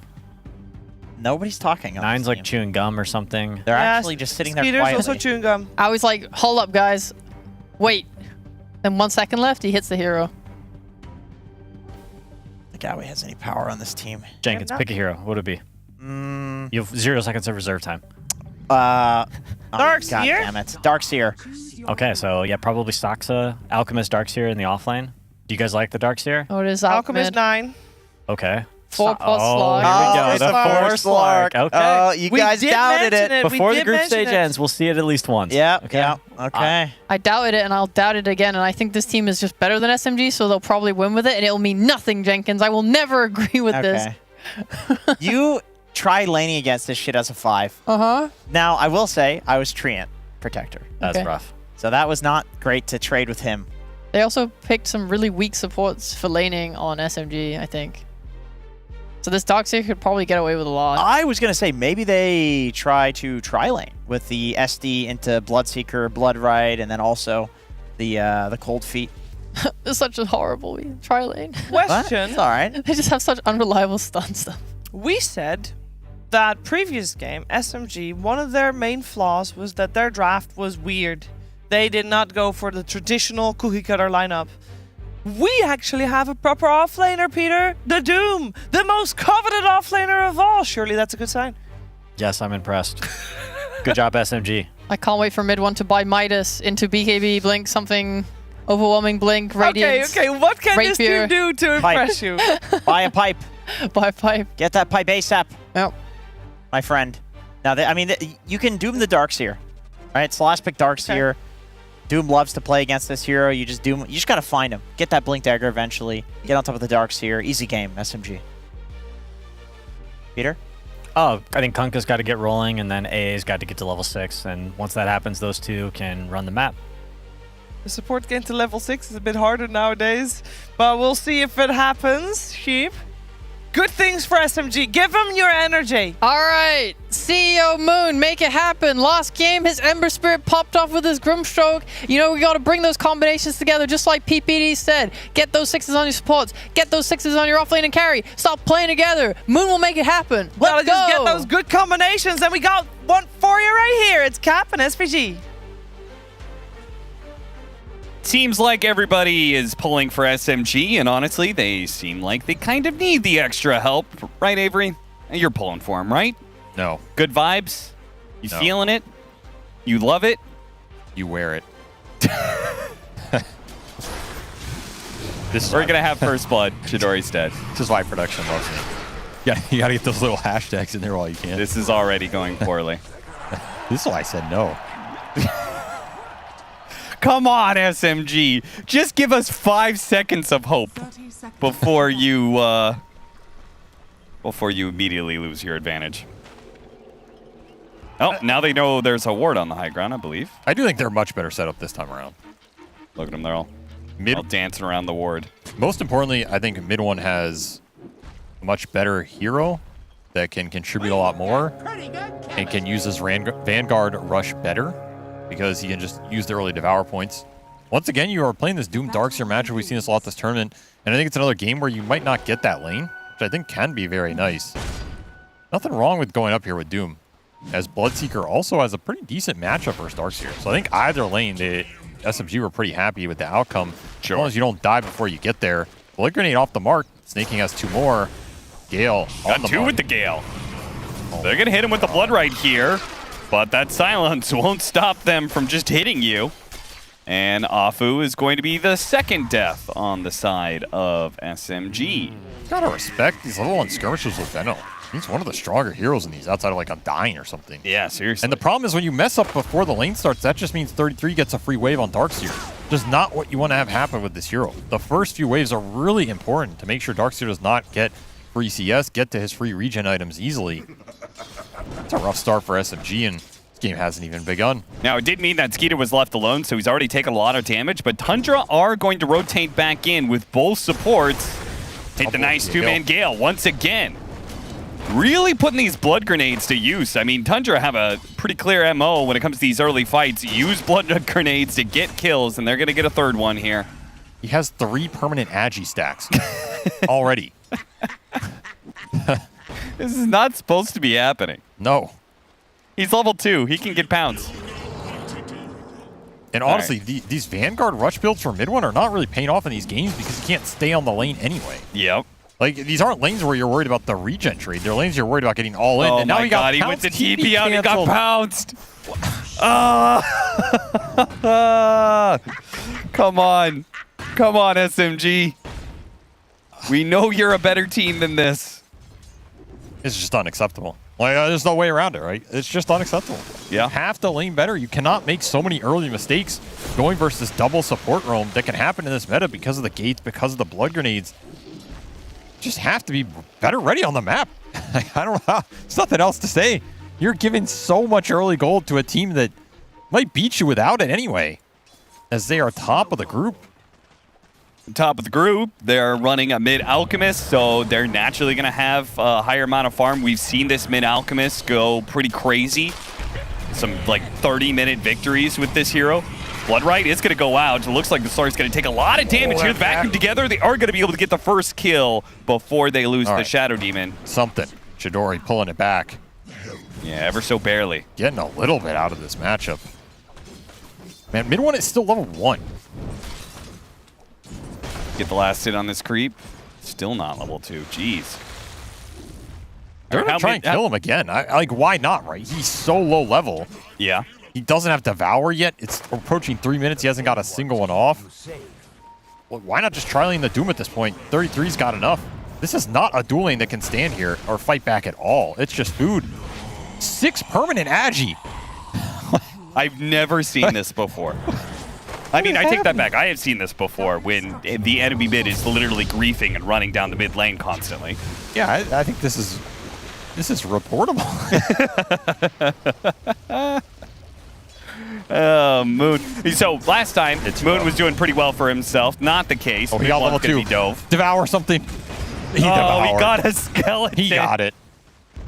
That's a dub. That's a dub. We take those. It's the tiniest W. That's a 7th per Agi stack, by the way. It's the tiniest W overshadowed by the biggest L that's happening right now in this laning phase. I mean, the other thing for SMG is they have a pretty greedy support duo in terms of levels. Yep. Shadow Demon and AA are 2 heroes you really need 6s on for you to output the damage and get like return kills so you can come back in this game.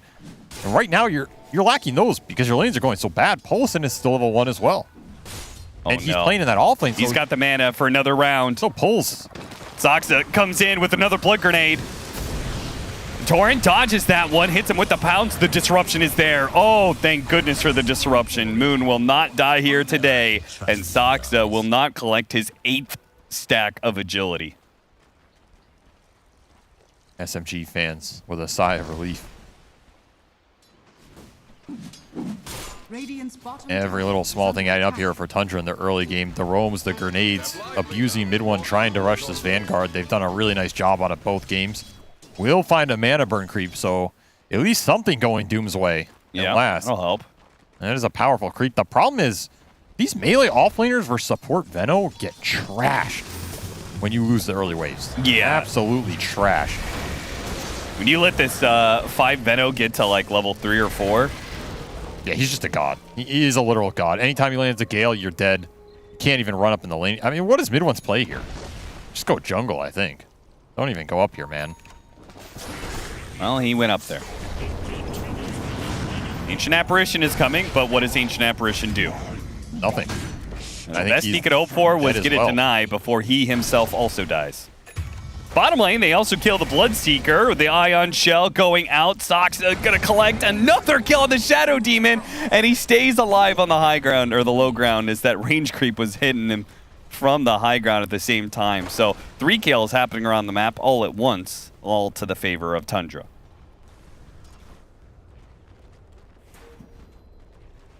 Radiant's bottom tower. This is a moment of silence for SMG. I mean, what is there to say? What is there to say at this point, you know? Like, I guess you got to go back to the playing around Moon. He's got boat. Time to boat somebody. Disruption Torrent. Okay, with the unstable concoction, they got him. He's back. SMG. Cancel the moment of silence. We're ready to go again. Silence is off. Candlelight vigil. Keep it for tomorrow. They're not in the grave yet. That is true. They still have a hope. A hope that they win this game. Beast Coast loses their game, and Extreme loses their game. And then they end up at a 3-way tiebreaker for 1 spot. Olsen gets the D ward top, easy level 3, as the supports are flanking him on the side. Yeah, he is not going to get the Wisdom rune. So no easy level 4. Instead, it's going to be easy 10 stack of agility for Saksa. So much stolen agi. Ridiculous. By the way, mid one is still level 2, and he's dead. And he's going to stay at level 2 for a bit longer. Okay, I don't like... Yes, this patch is different. The side lanes in particular are very different, but I cannot emphasize enough that Mid-1 and Afu were destroying in every single one of their off lanes when it came to Season 1 and Season 2. They were always winning their lanes, and now this is the most trash I've seen Mid-1 ever get as an off-laner twice in a row. Maybe the most trashed I've ever seen an off-lane.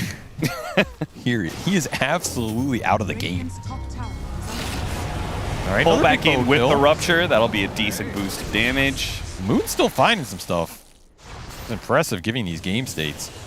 When you're talking about the lane domination from mid-1 off, I feel like it was there in a static 2-on-2, but this game and this meta, there's a lot more dynamic lane movement. Yeah. It catches you off guard. There's a lot of little things, blood grenades, first bloods, through the gates, all these shenanigans that Tundra employ that just builds a small advantage, and then they're really good at snowballing it. And this is where SMG just caught off guard. Okay, maybe they can catch some heroes here. Saksa has to sidestep the blood right here. Some low health heroes going for snaking at the same time. It is adding up some thirst. Jidori gets 1 kill. Now going for Saksa, trying to get in front. Moon, pretty tanky, is eventually going to fall here, but they've already collected 2 kills. And Unstable Concoction, not going to self-explode, gets it onto the Ancient Apparition 2 for 2. That's pretty decent right there. You take those. Jidori happy with that exchange. I mean, he's happy. Moon's not happy, though. I mean, Moon's got to sacrifice a little at some point in this game. Because you had a level 2 Doom, who's now level 3. He's climbing the board. Yeah, lost his tower. Dude, he's level 3 to Skeeter's level 7.5. That is not fun. Do you think he'll get level 4 before Skeeter gets level 9? Yes. Okay. We also noticed 9 had an Arcane Rune in this fight, so that's a tough engagement. And that's why I said, like, that's a win for SMG, because at least you're getting something out of that. You're not giving up more agi stacks.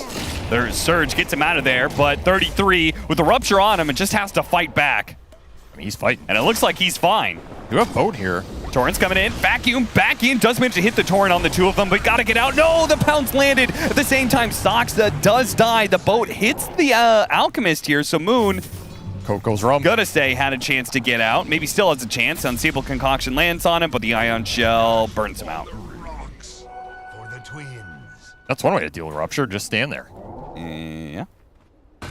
Radiant's bottom tower is under attack. What a ridiculous number. Hey, Moon got his Vanguard. Hey, he got his Vanguard this time around. He gave up on that Vanguard last time. We're back. We are back. I mean, probably because he has to get Crimson Guard in this game, right? Crimson Guard pipes. Nothing else to buy. He's level 5 now. He's catching up. True. I think he's dead again. He is. Yeah, true. Also true. Lost sight. No, they didn't. Saksa is here on to the take his agi. Lucky number 13.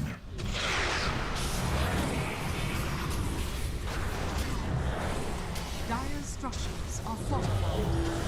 33 is a big boy. Sends the illusion after Chidori. He has been a menace down here. Yeah. Just 1v2 and 1v3, and he does not care. You're losing towers to skeletons, losing them to this Alchemist just plowing through. Got a shield rune as well. Probably makes the next fight even that much harder, especially since you do not have Doom up in this game yet.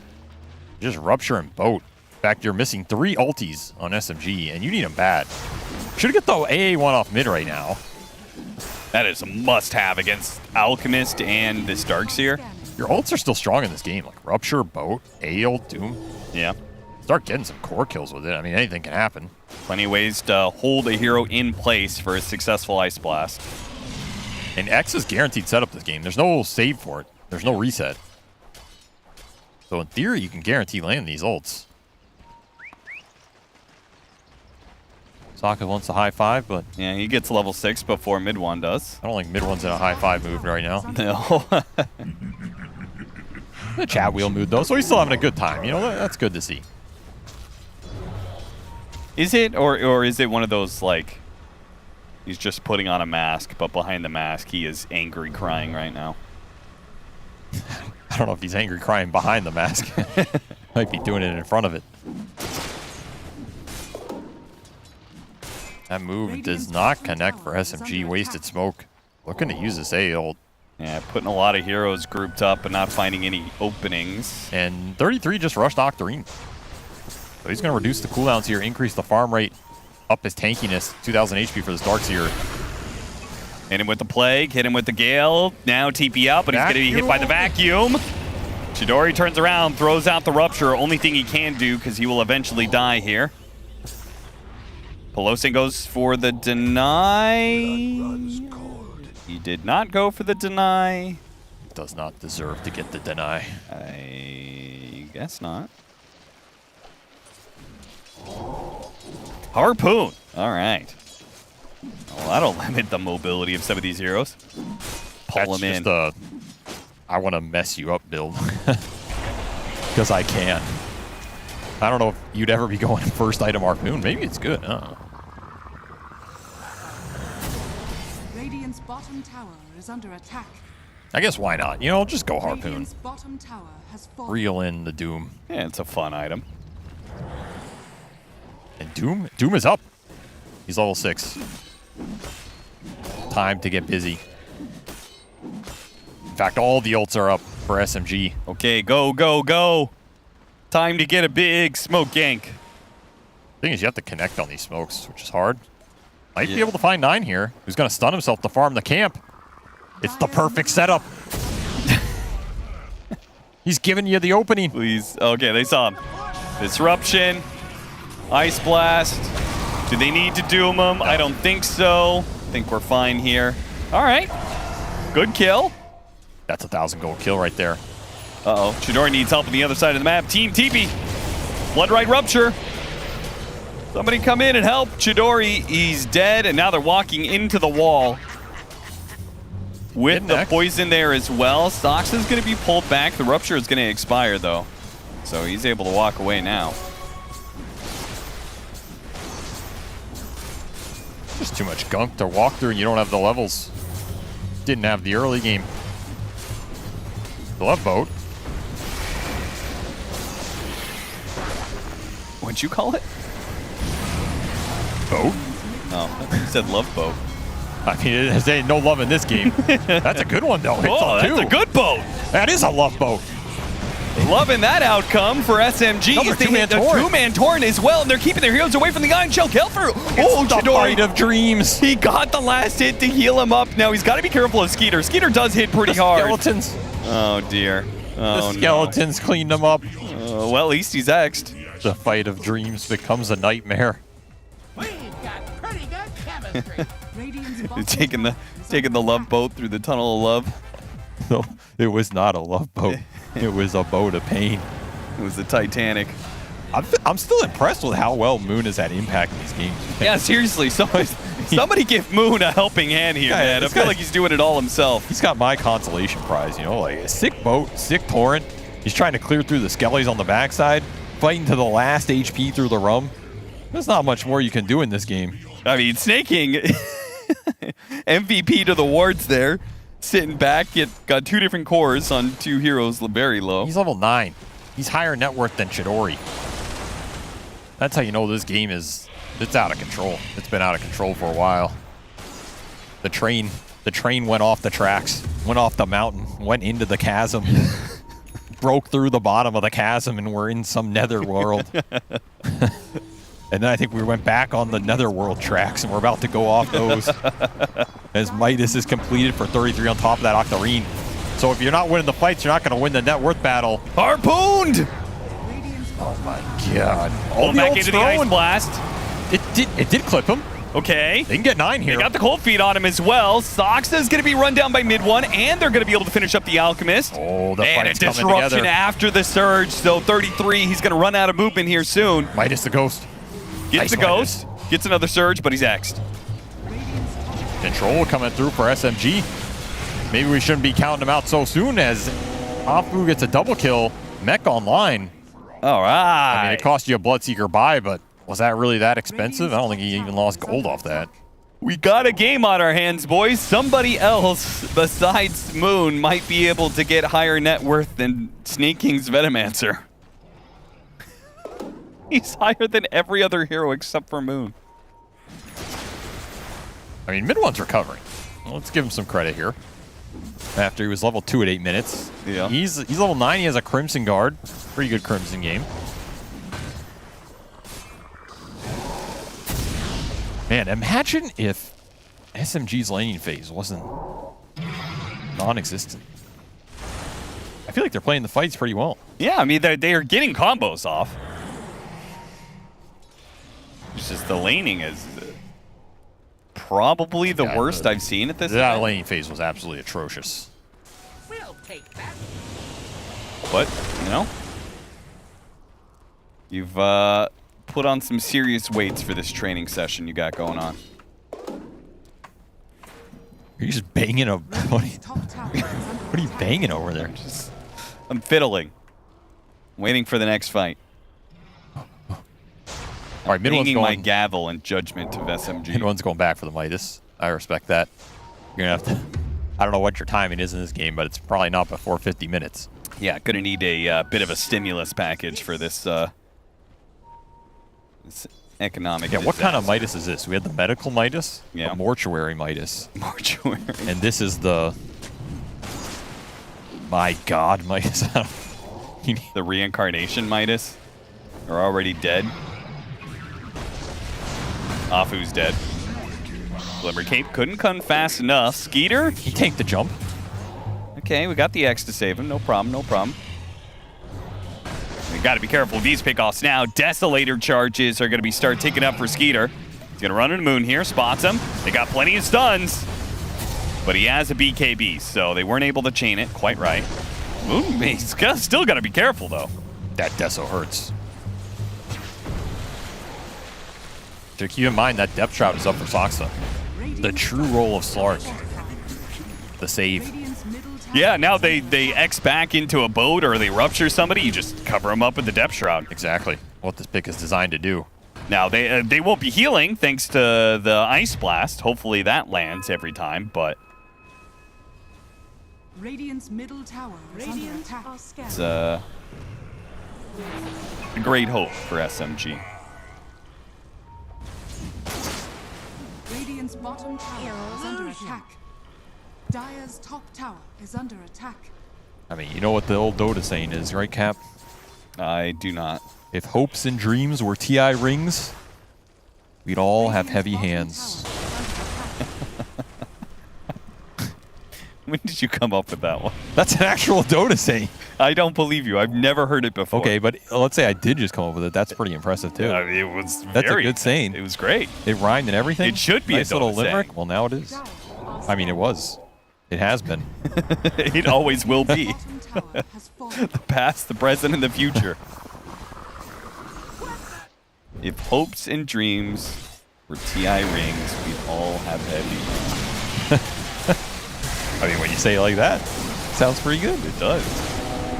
And SMG are going to put a heavy hand onto the Tormentor right here. Afu is going to pick up the shard. So, you know what? Hey, that's actually a nice part of Shadow Demon right there. He's got a pretty valuable shard.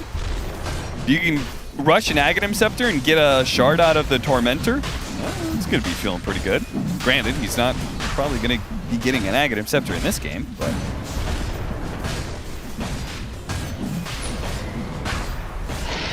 I mean, you know the old saying, Cap? Oh, no. If runes and tormentors were our best friends forever, we'd be full of eternal cheer. That didn't even rhyme. That was much worse. Oh, I tried. I thought it was pretty good. maybe mentor. Skeeter is in. And Chidori is almost out. Disruption's going to buy him some time here. Now, Skeeter is way ahead of his team, but his team is on the way, and it's going to take way too long to bring down this Wraith King. So SMG got to be careful with this one. Push him back in. They do have the Blood Right going out. Looks like Skeeter may lose his life. Chidori, be careful. Ice Blast going out. Does manage to hit the Alchemist. Second life is Skeeter. He's going to blink away. Mid-1 charging forward. Heroes are low. What a stomp. Can any heroes follow this up, though? Kill somebody. Get one kill. They're going to get him. They got 33. Oh, and they almost got the pushback there from Moon. Yo, what happens if you tidal wave someone into the gate? They're probably just pushed up against the wall. They just get stuck on it. That's the strat. You glitch them on the gate. I mean, they've got a Rupture Torrent Wave combo. That's kind of nice. They're still making these fights work somehow. A little bit, yeah, a little bit. I mean, that's a big Darkseer kill. He's got Midas Octarine, so you're taking that off the map. You got Skeeter's first life. That was an Aegis fight for Tundra, where they didn't even get to use the Aegis. Radiant's middle tower is True, but simultaneously they still have the Aegis. But they didn't get to use the Aegis. What did he? I mean, I guess this phrase of if you don't use it, you lose it, does apply.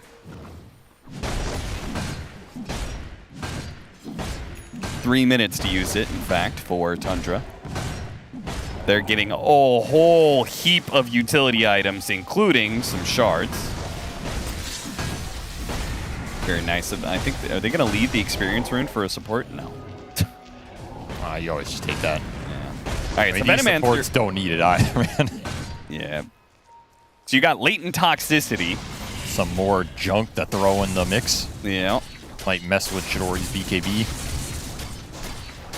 Might mess with the shard pickup on the Shadow Demon, you know? Demonic Cleanse, you cleanse off latent toxicity, now you've just accidentally stunned your ally. I will say that spell is still a little underwhelming. I don't think you really play around it at all, but What, get it for free. toxicity? Yeah. Yeah. And we do have to note, there are some auras coming out for SMG. You have that boat run, but now you have a Glimmer on Paulson. Wait, does latent toxicity still stun? Has anybody tested this? What do you mean? Does it still stun? Yeah, when you pop your BKB. Yeah, you get stunned. Yeah, I mean, well, it used to work that way. I'm just saying, does it still work that Yes, way? you get stunned. Well, you mean, you sound way more confident than I am. I played a game as Veno where I did it to somebody. Oh, okay. That's why I'm very confident. I lost that game, but we won't talk about that one. Unfortunately, the Ice Blast, when the Ice Blast is on cooldown, SMG just you gotta give get the up hell out. fighting. Yeah. You are getting chased down. 9, Surge, blink forward. Anybody? Nope. Stuns himself, so I think we're good on SMG. I think everybody's getting out. I mean, now you reset for the next A Blast and try again. Yep. You have Blink on mid one. You got some Blink hoof stomp action. I mean, you can win these fights if you get a Doom on Darkseer plus a good A Blast on some cores. Got the X on Skeeter underneath the tower. If they can Torrent Wave him deeper in. They want to just take that first life without committing too much, though, and it's really hard. Skeeter's pretty tanky. Got to keep in mind that Depth Shroud, all the buffs that can come out. Yeah, that's true. Force Glimmer, Solar for sinking. Yeah, and they also, yeah. You know who those are going on. They got Pipe, they got drums, or the bongo boots. Veno is so far. All right, smoke wrap around. They might be able to surprise him here. The element of surprise. Spot Socks the first everything and on. get the initiation onto the Alchemist. Oh, he blinked out of it. Anyway. Oh, no. It's a disaster. Now they've got the wall, the Harpoon pulling him back in. Afu trying to get away from 9 right now. Trying to, well, I'm not sure where he's trying to go. Peloson's running away at the same time. He's going to be running up river and die. Down river is Moon and Mid-1 and Chidori all just need to give up. Their support's already picked off. It's just about who can get out, and it looks like everybody except for Chidori. No, even Chidori's going to be run down inside of the base. GG is called, and SMG will be knocked out of ESL One Berlin by Tundra. Their run here at the major is over. A rough way to go. Yeah. That series was not close on any metric or statistic. They just got absolutely dumpstered out of the tournament. Rough patch adjustment for them. Back to CDPC, where they'll have another chance to qualify for another major and get used to the new changes, because they were not used to them here. And I mean, this is a tough opponent to go up to last in a high-pressure situation like that. They did look okay in some of those team fights given the situation. Like, I still believe some of the synergy is there between these players, but you got to fix your lane phase, man. I don't know how else to say it. That was just outclassed. You literally got outclassed lane phase so hard you didn't even get to play Dota. Yeah, I mean, I don't think there's any question of for in SMG's mind, and I guess our minds as well. It's like, oh, if they did manage to push through, what would they have done in the playoffs? I think they were very clearly a league difference between them and the best here at ESL. It happens. Tundra are really good right now. They're top of the group. They've only dropped 2 games. They're a very quick team to adjust to patches and get new ideas out there. They're doing some funky stuff in the draft that's kind of hard to respond to. They were a little ahead of you on some of the little laning mechanics. They can snowball really fast. So props to Tundra, looking really scary in this tournament. And back to the old drawing board if you're SMG. Yep, we're going to say goodbye to them, but hopefully we'll see them again in the future. And hopefully in much better shape. But that's it for this series as Tundra managed to take a 2-0 over SMG. Thank you very much, Cap and SVG.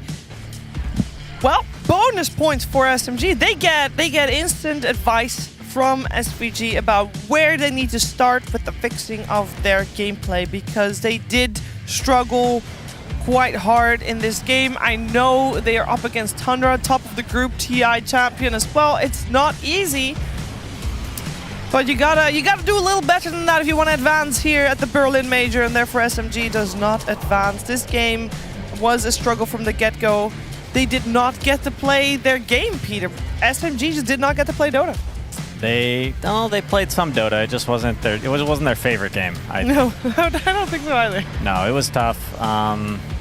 Cool, innovative draft from Tundra. Slark 4 looked okay, but as the casters were saying, the laning phase, he had like 7 bonus agi before 10 minutes. He was getting kills everywhere. Haven't seen a Slark support do that in a while. I would actually say I disagree with Peter because this wasn't a Slark 4, this was a Slark 5 because the Venomancer was higher net worth than the entire enemy team pretty much at like 15 minutes in that game. So yeah, that was a rough one. Yeah, it was insane. The Veno was just like able to farm while playing. Sorry. Farm while playing with the team the whole time, and it allowed them to have like all these supportive items that can help the team. They have the Solar Crest, they have all of the auras that they need. I also really liked Nine's itemization, going for the Harpoon. That was also fun. I feel like this is the third like unique item build I've seen him go on Alchemist so far. Maybe he's done more. He gets bored. Yeah, he just gets bored because testing stuff. Yeah, I respect it. Like PPD said at the beginning of this game and series, it was like they can just do things now because they're qualified. And we saw them do things. The question is, will we see them do it against teams that maybe are a little bit better than them? Did it work? And was it like, oh my gosh, we are definitely going to see this main event? I don't think we're going to see like first 2 Slark trying to put him on support. You don't think so? The flexed I mean, Slark? who knows? Who knows? We'll have to wait and find out. I'm excited for the playoffs. Tundra is going to get to pick their opponent. Wonder who they'll choose. I wonder who they'll choose as well. I don't know exactly. What are their choices? They have LGD. Or Liquid. It's not loading. But Liquid, it depends Game on Liquid, or Nine Liquid Pandas. 9 Pandas. I don't know who theoretically comes out ahead. Oh yeah, wait, no, sorry. They can't choose Gaming because Gaming gets choice as well, right? So. Correct. Yeah. That would They also get it. just be We insane. don't know exactly because there's definitely some rules in place to decide who's higher, whether that be Liquid or 9 Pandas. We'll just have to wait and see. One thing that we do know for sure is that SMG is eliminated, and we are still going to hear some last words from them with Slacks. Hey guys, thank you so much. It's a rare opportunity where a team has enough professionalism and genuine kindness to provide us the great insight of an exit interview. So I just wanted to personally say, CDR, thank you so much for taking time out to do this for us. So let's talk about that series. Rough series, of course, and I'm sure not the showing that you guys were hoping to do, but for your fans out there, which you do have many, you told them to spam SMG, and the chat was full of SMGs the entire time. They had a very good time. So anything to say to them about your experience and what's next for the team? What to say? I don't know what to say. It's just tough time, Yeah. Having a very tough time in the team right now. So I hope the next season we could reset and come back stronger. Yeah. Well, I will say that I think that despite the performance that came out, personally, a lot of fans of you for coming out here and talking to us, and a lot of fans of the team as well. Interesting strategies. It's a new patch. There's a lot more to learn. So hopefully, I mean, if Dota has any kind of indication, you just got to keep playing, right? Any plans with the team for what's coming up immediately after this? You guys gonna do some boot camping or anything like that, or it has not really been discussed yet? I'm not sure yet, actually. We just haven't talked about this. We just focus our game, game stuff. I think they will talk later, but not now. So I'm not sure. I couldn't tell you anything about it.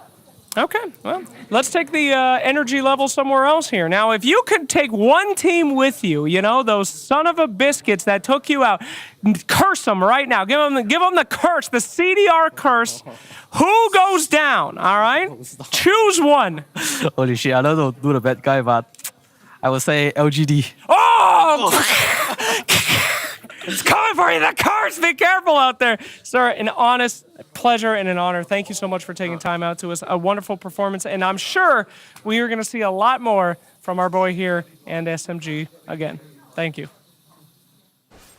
Thank you very much, CDR, and taking the time to talk. Not every player will be, not every player will be willing to do that after elimination from a tournament. But respect for sure, and definitely a player that still puts smiles on our faces, eliminated or not. So I'm sure we'll see him again.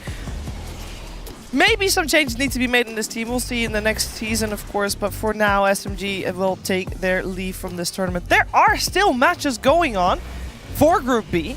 So we do not know exactly what is going to happen in regards to tiebreakers, because there's a lot of ifs and buts, and basically there's a lot of scenarios that could still cause tiebreakers. IG and SMG guaranteed eliminated, and from Shopify and up, you see everybody is already in the upper bracket. So Talon, Extreme, and Beast Coast, we'll just have to wait and see. There is a very likely chance that there's a two-way tie. There's also there's no chance anymore for a three-way tie, I believe.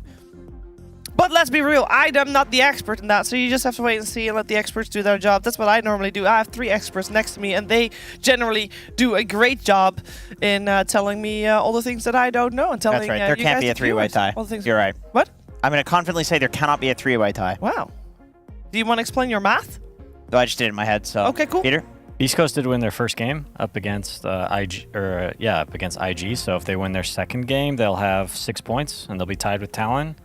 Yep. Extreme lost their first game to Shopify Rebellion, so I don't know what the status of their game 2 is versus Shopify. It's a tough opponent. So but that's the deciding factor then. Yeah, if they win that game, we're gonna have some ties. Yeah, we definitely are going to have ties in Group A, so we'll see those as well. But it does mark the almost end of our group stage, and I do want to talk to you guys a little bit about that, because you're going to have a whole fresh panel for the next bit, for taking you through tiebreakers and such. So this is our chance to kind of reminisce of what has passed here in the last 5 days, Sheep. We saw a fresh patch, 5 days on the new patch. What's your thoughts? Were you happy with what you saw? Excited for what's to come? All I'm saying is I got an ace meatball today. Thank you so much, Gaming. That's all I wanted. Do you really want to thank Gaming for that? Okay, so story time for the chat. In between games for the Gaming series today, Blitz William Lee, on my behalf, I didn't ask him to, but he thought of me so kindly as my good friend.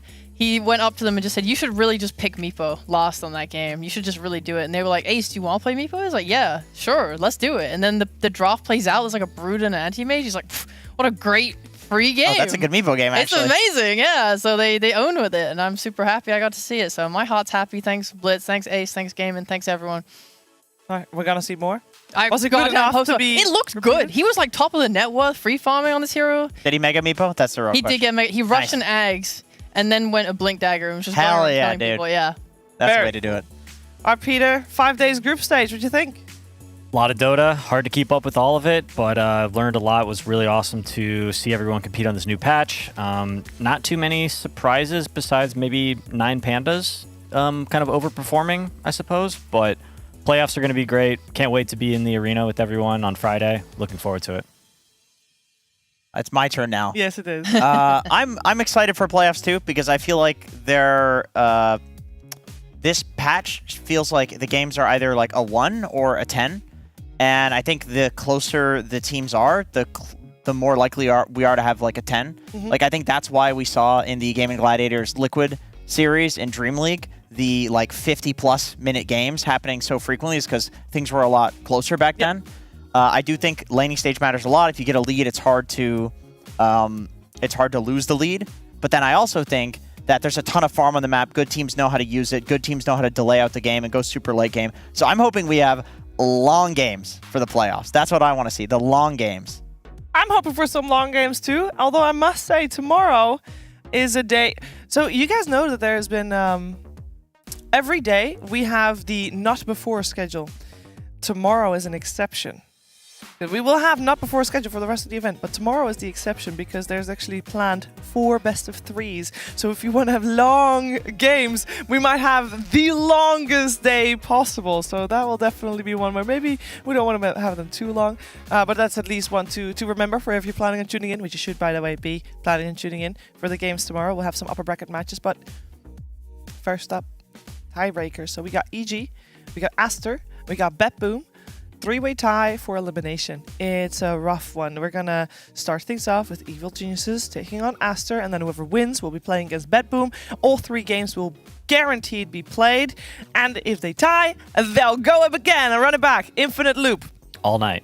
All night. Wait, don't we go to 1v1s at a point? Yeah, 1v1. I think in the rules at some point. Rock, paper, scissors. I think after 2 we go to 1v1. No. Because I know. This is maybe, you know, there's a little bit of a look behind the scenes, but I know for a fact that in this studio, we're doing 2, if it goes infinite constantly, we'll do 2 rotations here, and then we send it off to remote production afterwards, so the production here also gets some rest. And we actually go infinite. So there's at least 3 that are possible, and I have no idea what happens after the 3rd. Okay. We'll just have to wait and see. Although, I will say, because tomorrow is only upper bracket, right? Tomorrow is only upper bracket, so we could go infinite because the players, they don't need sleep anyway because they don't need to play tomorrow, so they can, you know, yeah. I guess that's true. That's true. That's true because we could just have 2 major streams. I mean, we've been doing 4 major streams I guess that's the true, whole group but stage. It's weird. It's like one was supposed to end. I don't know. It's like a timeline overlapping with another timeline. It is. It's just weird. But theoretically, we could do this for the next almost 48 hours-ish. No, not entirely. 36. Let's go for 36, maybe.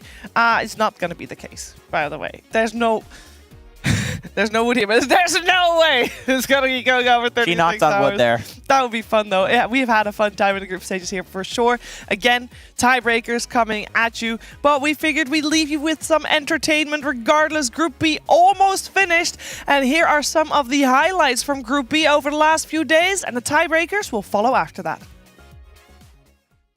Spirit Vessel spams coming out as well, jumping forward onto Moon, the Leshrac. It's just paper at this point. Phoenix gets dropped. Can Chidori get the kill at the very least? It's going to be BZM with an ultra kill. Can he get the Rampage? He's trying to go for it.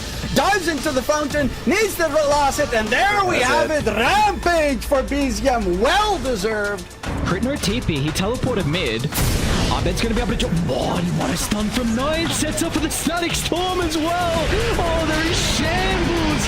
What a contest from Tundra. They take everything. Ooh, barely gets out of there before the hits come in. They drop down the porthole. Collapse comes back through it. Now he's got damage reduction. They turn onto Taiga, find that kill.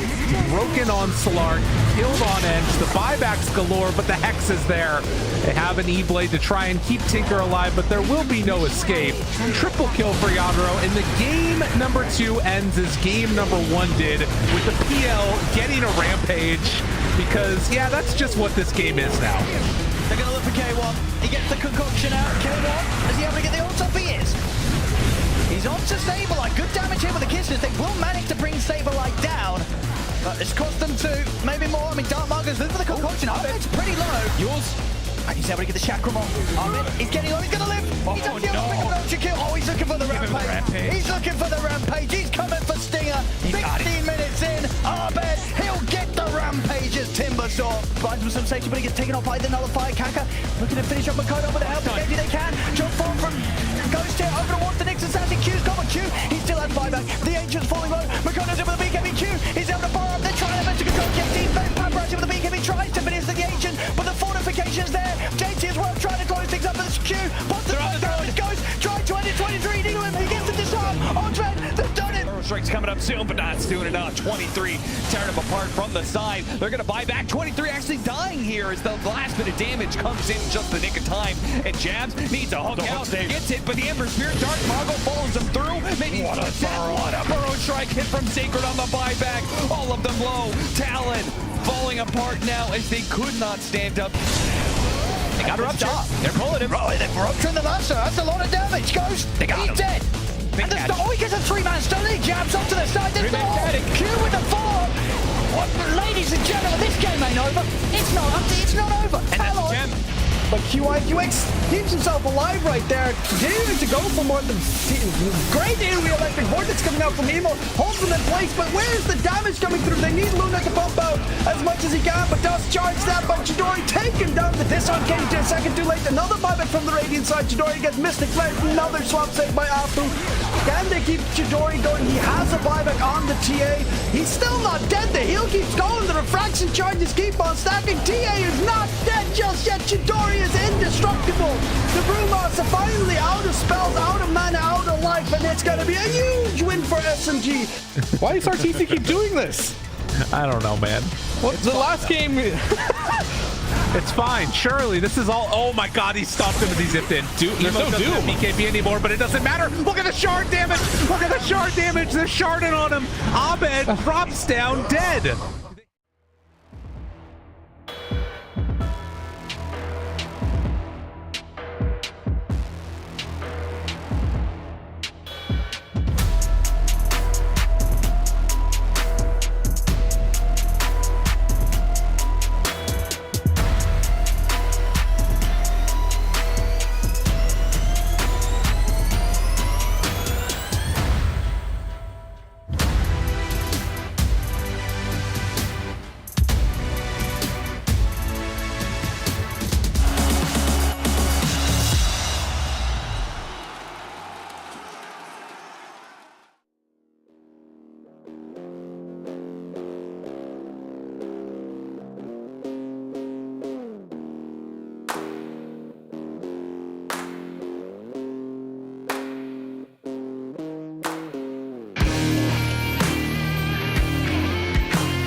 So look out, here I come.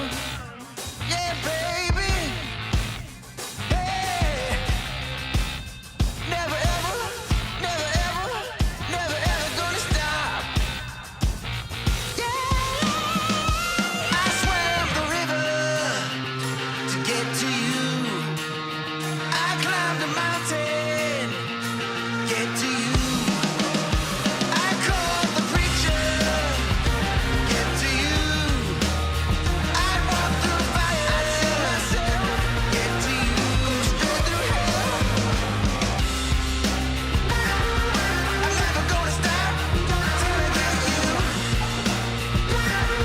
I'm never gonna stop till I get you. Never gonna stop. Live better. I'm never gonna stop till I get you. Never gonna stop. Yeah, I'm never gonna stop. Yeah, till I get you.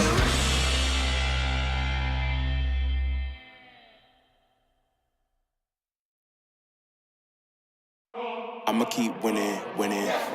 I'ma keep winning, winning. Ooh. I'ma keep winning, winning. You can try to save yourself, but you only gon' play yourself. You can try to save yourself, but you only gon' play yourself. You can try to save yourself, but you only gon' play yourself. You can try to save yourself, but you only gon' play yourself. Yeah, you gon' need 100 men, 100 scopes, 100 cans just for you to watch what I'm doing under the sun again. God-given gift, MCs doing the running man. If you want me to get it poppin', may cost 100 pence. Yeah, what I supply is always in the man. The throne is mine, take that. It ain't a high five, got the upper hand. I'm too real, can't fake that. Who you know putting fear in them like this? You a vampire, still suck when you bite this. Lord forgive me for my sins, I'm feeling righteous. But they been asking me to show me I might just. They didn't think I could do it, I had to demonstrate how the flow is so heavenly, keeping demons straight. Who they fooling? I showed them the jig is up again. When I asked them who is the best, they get this to stuttering. Tell them I'ma keep winning, winning. I'ma keep winning, winning. Ooh. I'ma keep winning, winning. you can try to save yourself, but you only gon' play yourself. You can try to save yourself, but you only gon' play yourself. You can try to save yourself, but you only gon' play yourself. You can try to save yourself, but you only gon' play yourself. I came this far, nothing can't stop me now. They knock me down, but they can't count me out.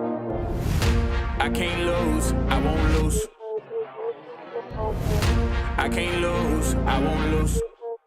You may wanna save yourself. I think it's best you run away. I won't let you finish. When you came for me, you played yourself. You scream for help. It's a shame that nobody will hit me. No pain, no gain. Watch who you bang with. Make it to the top with the same ones I came with. I shoot my shot, you better know that I'ma never miss. When they coming for me, yeah, I'm gonna tell them this. I'ma keep winning, winning. I'ma keep winning, winning. Ooh. I'ma keep winning, winning. You can try to save yourself, but you only gon' play yourself. You can try to save yourself, but you only gon' play yourself. You can try to save yourself, but you only gon' play yourself. You can try to save yourself, but you only gon' play yourself.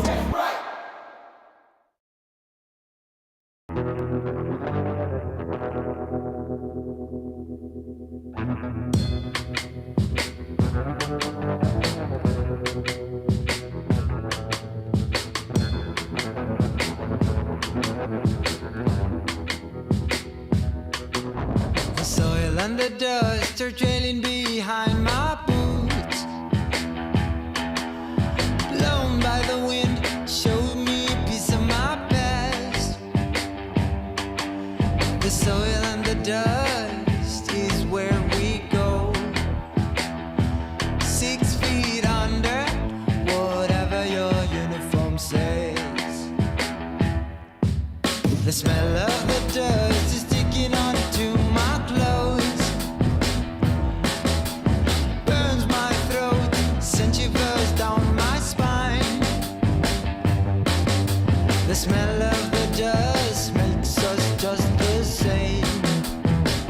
What makes us different is just a bullet away. No pride, but shame.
break stack.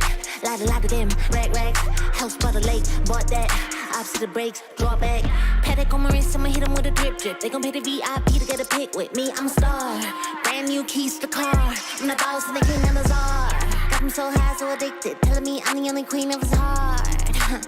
Guess I let you co-star. If I gotta do it, I'ma do the most. Since they paid to see a show, got the sauce overflow. Yeah. If I gotta do it, I'ma do the most. Watching me to take no razor toast to the goat. Yeah. If I gotta do it, I'ma do the most. Since they paid to see a show, got the sauce overflow. Yeah.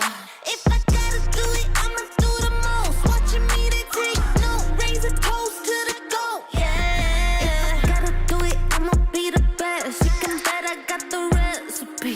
Mastermind creator of this high vibe energy. Only thing I'm loyal to is building a legacy. So quit testing me. Lot of commas in the bank, I'm a provider. Tell the amateurs stay in they lane, ain't no outsider.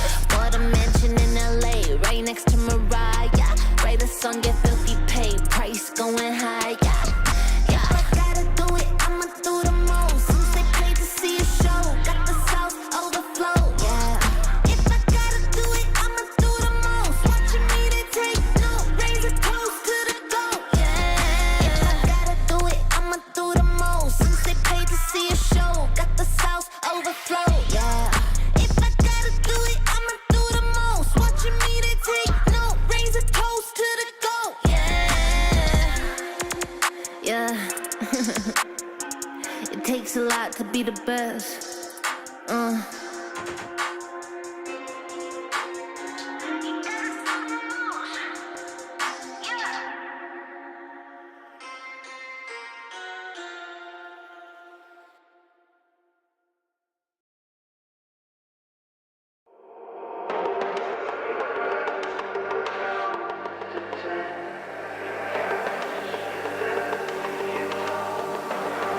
Steam out.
It's time.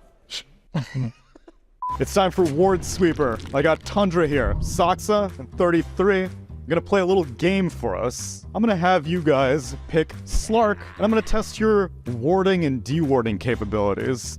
Now, Saksa, I would imagine that you have an advantage here. You would think so, but... You would think so. You get 2 minutes to place 4 observer wards in your jungle. Sometimes the most obvious ones. Saksa, did you already place a ward? Misclick.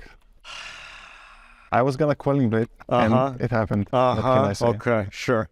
After that, you get 2 minutes to go around and deward. Whoever gets the most dewards wins the game. Gentlemen, start now actually placing your wards.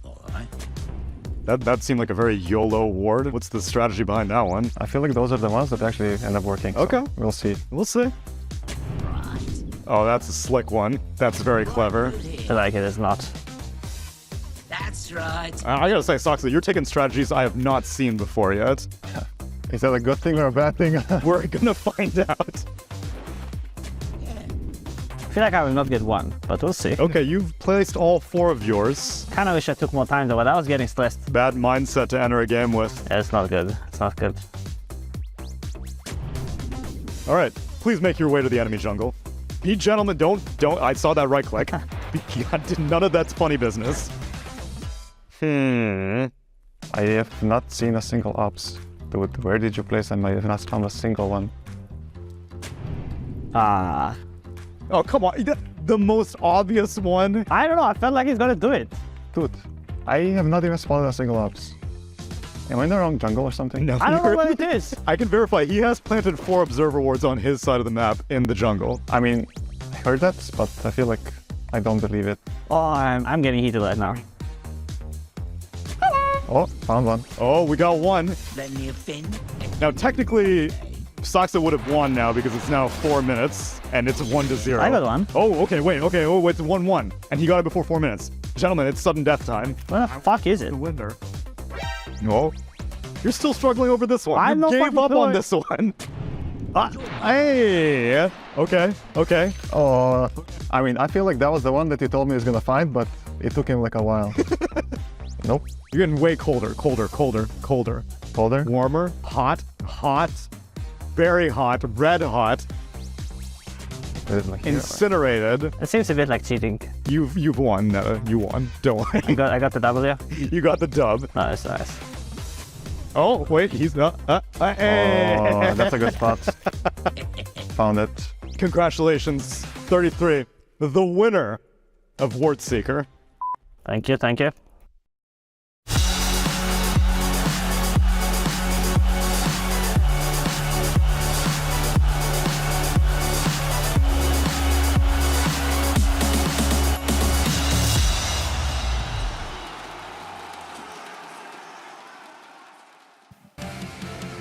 Welcome to Tiebreaker action, everybody. We need to figure out which of these 3 teams are going to be making it to the second stage of the Berlin Major in Group A.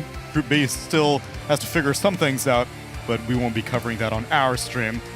First series out of these best of ones is going to be Evil Geniuses going up against Team Aster.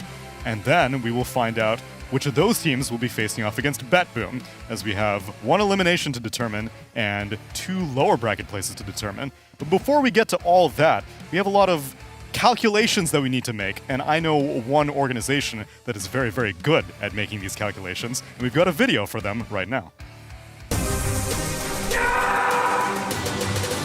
Everybody, we can finish. I'm trying to draw slacks. That's hot. Was it the right amount of cringe?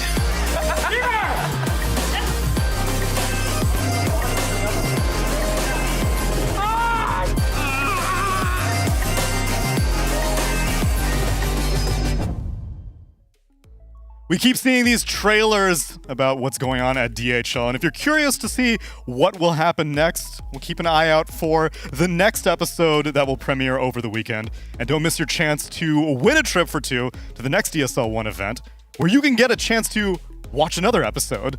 If you want to apply to do that, you can go to esl.gg/DHL. But if you're here to watch tiebreaker action, then I've got 3 very smart people to walk us through it. Effie, SVG, yeah, I'm talking about you. I was wondering too. I was like, are there people in the back? Oh, shit, Brian's here. Oh, hey. All 3. I have faith in all of you. Although, technically, we're not that big of experts on these teams. As the night shift, we've been covering Group B primarily. Group A may be a little bit out of our comfort zone, but that's okay. We need to learn about all these teams anyway. And Evil Geniuses and Aster is the first team that we're going to be learning about, Effie. What have you learned as we quickly gathered as much information as possible over the past few hours? Well, we have been the Group B people for a while now, but for the most part, EG looked really shaky at the start of the patch. It felt like they were just brute forcing some ideas that weren't working for them, but they gave up on those really quickly, and they seem to have hit their stride. They're a team of very individually strong players, so long as they can find heroes that work for them in this patch, I feel like they could take on any team. Whereas with Aster, it's been really interesting to see their dynamic change as a team that's all in on Monet to a team that's all in on Sumail, their stand-in. I feel like Aster are just probably one of the strongest teamfight teams when they are on their groove, and Sumail's been a great addition to them. One of the greatest team fighters from mid of all time. One of the greatest killers. One of the greatest scorekeepers. What more can you ask for? I mean, they just go in game. They just suck around him. Like literally with Pugna. That was the intention there. Just give him the mana, give him the resources. Storm is now a first phase ban. So now you have an extra ban to work with, and all these contested heroes that are going to be contesting these tiebreakers. We're looking at Underlord, Beastmaster, the Coddle. These are heroes. Dusa, they all play. If you have an extra ban because suddenly you can't give Sumail his Storm Spirit anymore, like the other 1,000 teams who did and fell before him, well, now you just have an advantage. I mean, what I'm looking at is that Aster had a pretty good start to the groups, and EG had a little bit of a rocky start, and their last series against each other, EG 2-0'd them pretty convincingly. So make a good argument. For me, I'm looking at EG it's their game to lose. Will history repeat itself? Although we were able to cover most of Group B, we did our job. Group A had unfinished business. Group B has actually now fully resolved itself, as we can take a look at the standings and confirm all of our teams that will be entering the second stage of our tournament. If you were paying attention, we had 4 series going on concurrently to determine who would be our final 2 eliminations. IG was already locked for elimination, unfortunately, at the end of yesterday, and we can now confirm that SMG and Beast Coast will unfortunately be joining them on the plane home, as Extreme Gaming and Talon take the slots for lower bracket. A damn shame for Beast Coast, because they had a pretty stellar performance along with Evil Geniuses at the Lima Major, but it seems like this patch has not been kind to them, Effie. I'm actually really surprised at this result. I went into this tournament favoring Beast Coast very highly, simply because in new patches, it seems like the teams who were already willing to play non-meta heroes and already had their own identity always adapt to these new patches quicker, because the things that used to be good usually aren't good anymore. But what ended up happening this patch is the things that were good last patch are still good this patch, but in a different way. And unfortunately, Beast Coast didn't find their footing. It really is a shame, because they are one of the funnest teams to watch, and you're rooting for them, you're rooting against them. Like, they put you through emotional roller coasters every time you watch their games.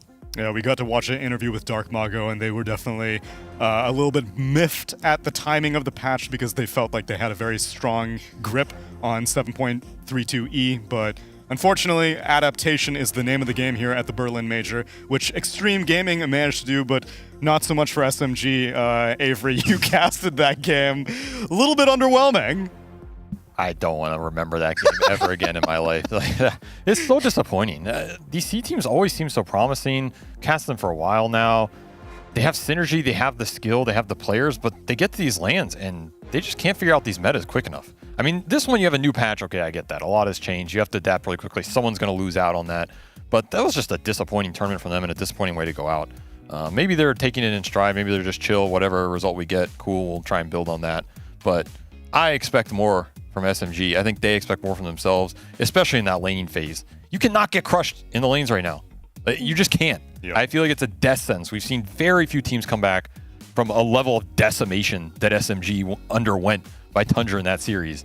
Just a casual 8 permanent stacks of Ashy at like 12 minutes into the game. Yeah, is this guy even playing Dota? This is a custom game? I don't understand what's going on. I mean, when I watch that series, I just think like Tundra's the premium team I'm keeping an eye out on who's adjusting. Like they're first overalling Medusa and putting it off lane. Like they're the ones thinking these are the heroes that are clearly winning. Like CM, for instance, they weren't picking that at all at the start of the group stage. Now they're prioritizing it very highly, and they're adjusting. Like they're picking heroes based on what other people are doing. Aoi himself said, we saw Makoto do mid-omni against Ember, and it worked for him, so we picked it too. Nine's never even really played it. And it's like, that's the kind of teams that are going to flourish in a new patch.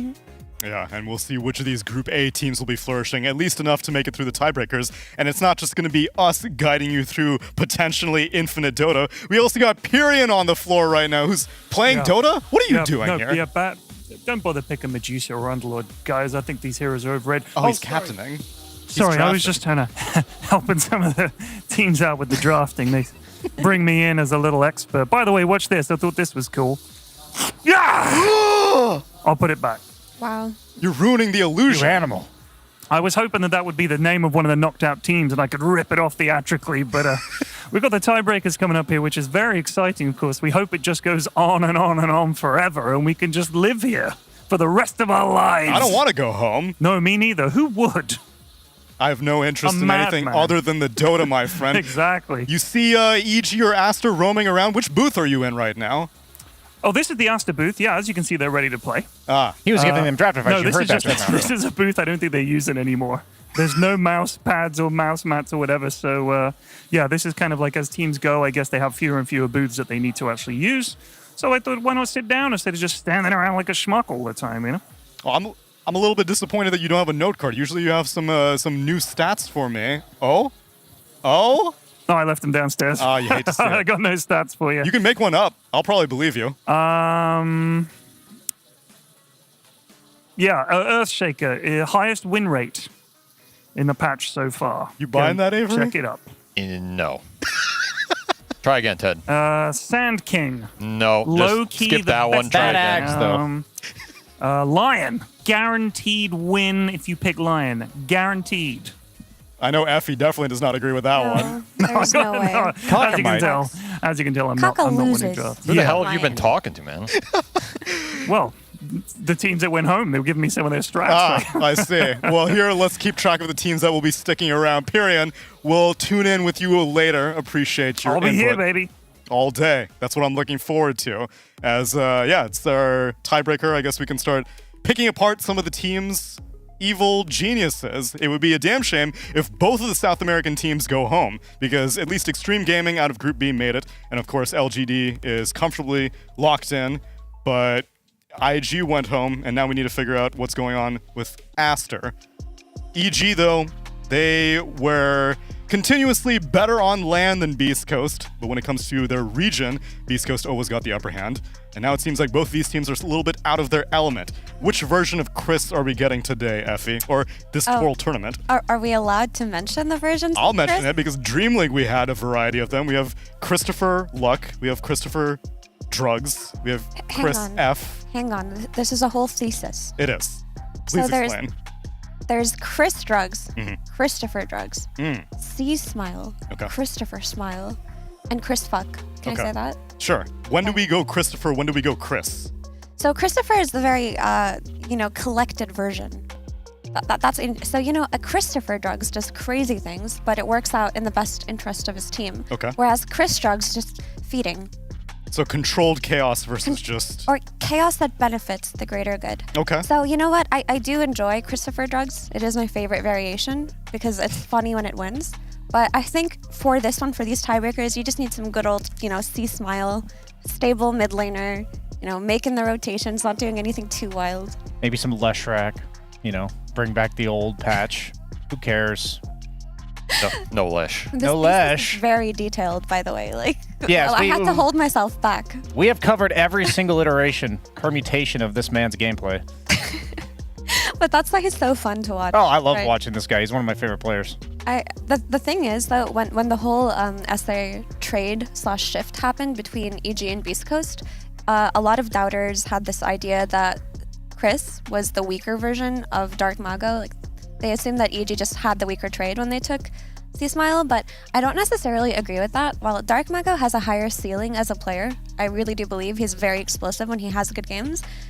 Chris is just very stable and very calm in LAN environments, which is something I think Dark Mago lacks. He plays like he's playing at home, and I think if you have your mid laner of all people have that kind of stability and that temperament to pass on to the rest of the team, that's invaluable. Plus, huge hero pool. It's one of the biggest reasons they traded that out, right? Like, if you're cool, calm, and collected on LAN, and you can play any hero, then it's giving them a lot of draft flexibility, which they can use for their other two cores, which in theory should be their standout players, right? This team is built around Pakaz and Whisper, going ham on the two carries on the side lanes, the pillars of the EG organization. Chris is just there to make space, bring the team together, be the glue man. The thing is, I feel like the one thing this team is lacking for me right now is leadership to a degree. I think their games just kind of fall apart in some of the mid and late games in terms of what is our win condition, what are we actually playing towards, like what objectives are we focusing in the game. Sometimes you take this team fight before you should or too late, it's not in the right place. Some of the calls in terms of where to fight, why, and when with the right timing just seem off to me. I feel like they have the skill, they have the players, they have the synergy, they have an entire region behind them. But at some point, you have to step up and start out shot calling some of the teams here because you're going up against far more veteran teams than you on paper with a lot of really experienced captains and leaders. And sometimes that just wins you games. Yeah, especially in a LAN environment for sure. Although we can do a great deal of talking about Chris. How about we hear from the man himself because we have an interview. I'm here with C-Smile from EG. You guys have tiebreakers coming up. Are you confident? Right now I'm tired because I was sleeping, so my team told me, wake up, you need to go to take an interview, so I am here. Well, thank you for coming. Obviously, we were talking about Batrider earlier. Some teams, it seems like this hero is not contested, no one's picking it, no one's banning it. Do you guys think the hero is still good? Because he seems like a kind of EG hero, you know? So, can be still good. But you know, it's depends to hero they pick. Maybe you know, it's sometimes some players pick a Legion, Uslar, or maybe Abaddon. So I think have a more counters right now. So lots of counters for the hero. At the moment, one of the biggest heroes that everybody seems to be picking is Medusa. Everybody's picking Medusa. Do you guys like this hero? Because I hate seeing Medusa in games. I think we're going to see her in a lot of games. I hate a little bit because we don't play so much versus Medusa, so we don't know right now how we need to play versus Medusa. But I think it's depends. You know, you need to make a use outcut dives, take a fine. You don't need to take a problem because if you have a one misplay, so maybe Medusa come to destroy you. Well, I'm sorry you're tired. Get some coffee in you and some caffeine and wake up, and good luck in your game. Thank you. Now is no time to be lethargic, Chris. Your tournament life is on the line, perhaps, as you're going up against Team Aster, but I'm sure he will be woken up once he gets into the gameplay of things, which actually may be a little while. While we have the countdown, and we are now live on the stream, the game actually will not be starting until 55. And so a solid 30 minutes from now is when the game will actually be happening. But if you want to hear us wax poetic about the teams for maybe like the next 6 minutes or so, then you're in the right place. Evil Geniuses, amazing team. But what about Aster as we talk about the second team that they will be going up against? Oh my, I could talk about Aster for literally 6 hours. Perfect. Right, this team, it all goes back. Let's take you back to 2014. Okay. No, I have nothing, Brian. I don't think that's accurate because this organization, Burning was still a player when that was still happening. He was not a tournament or a team owner at that point. Give us the whole Aster history going back to, I think it was TI7. Let me go and pull up my Spark notes. I could actually give you a bit of Aster history. Okay, you go for it, man. I would have done it, but I think it's fine if you want to take over. Do you actually know the Aster history? Absolutely not. Okay. My recollection of Aster is that for the longest time, they were known as Civil War specialists. Yes. They were always dominating the China scene, and then they would show up on LAN and just completely fumble the bag. Okay, I knew this. Come on.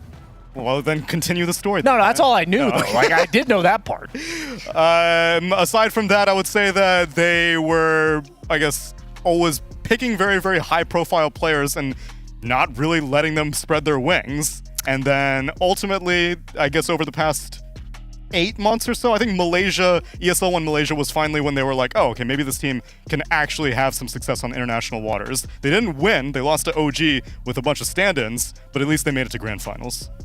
I mean, I thought their performance was very impressive in Malaysia. So the Civil War specialists are no longer. It's actually funny because there's this meme in China that went on for a very long time about Aster. They call them the T team.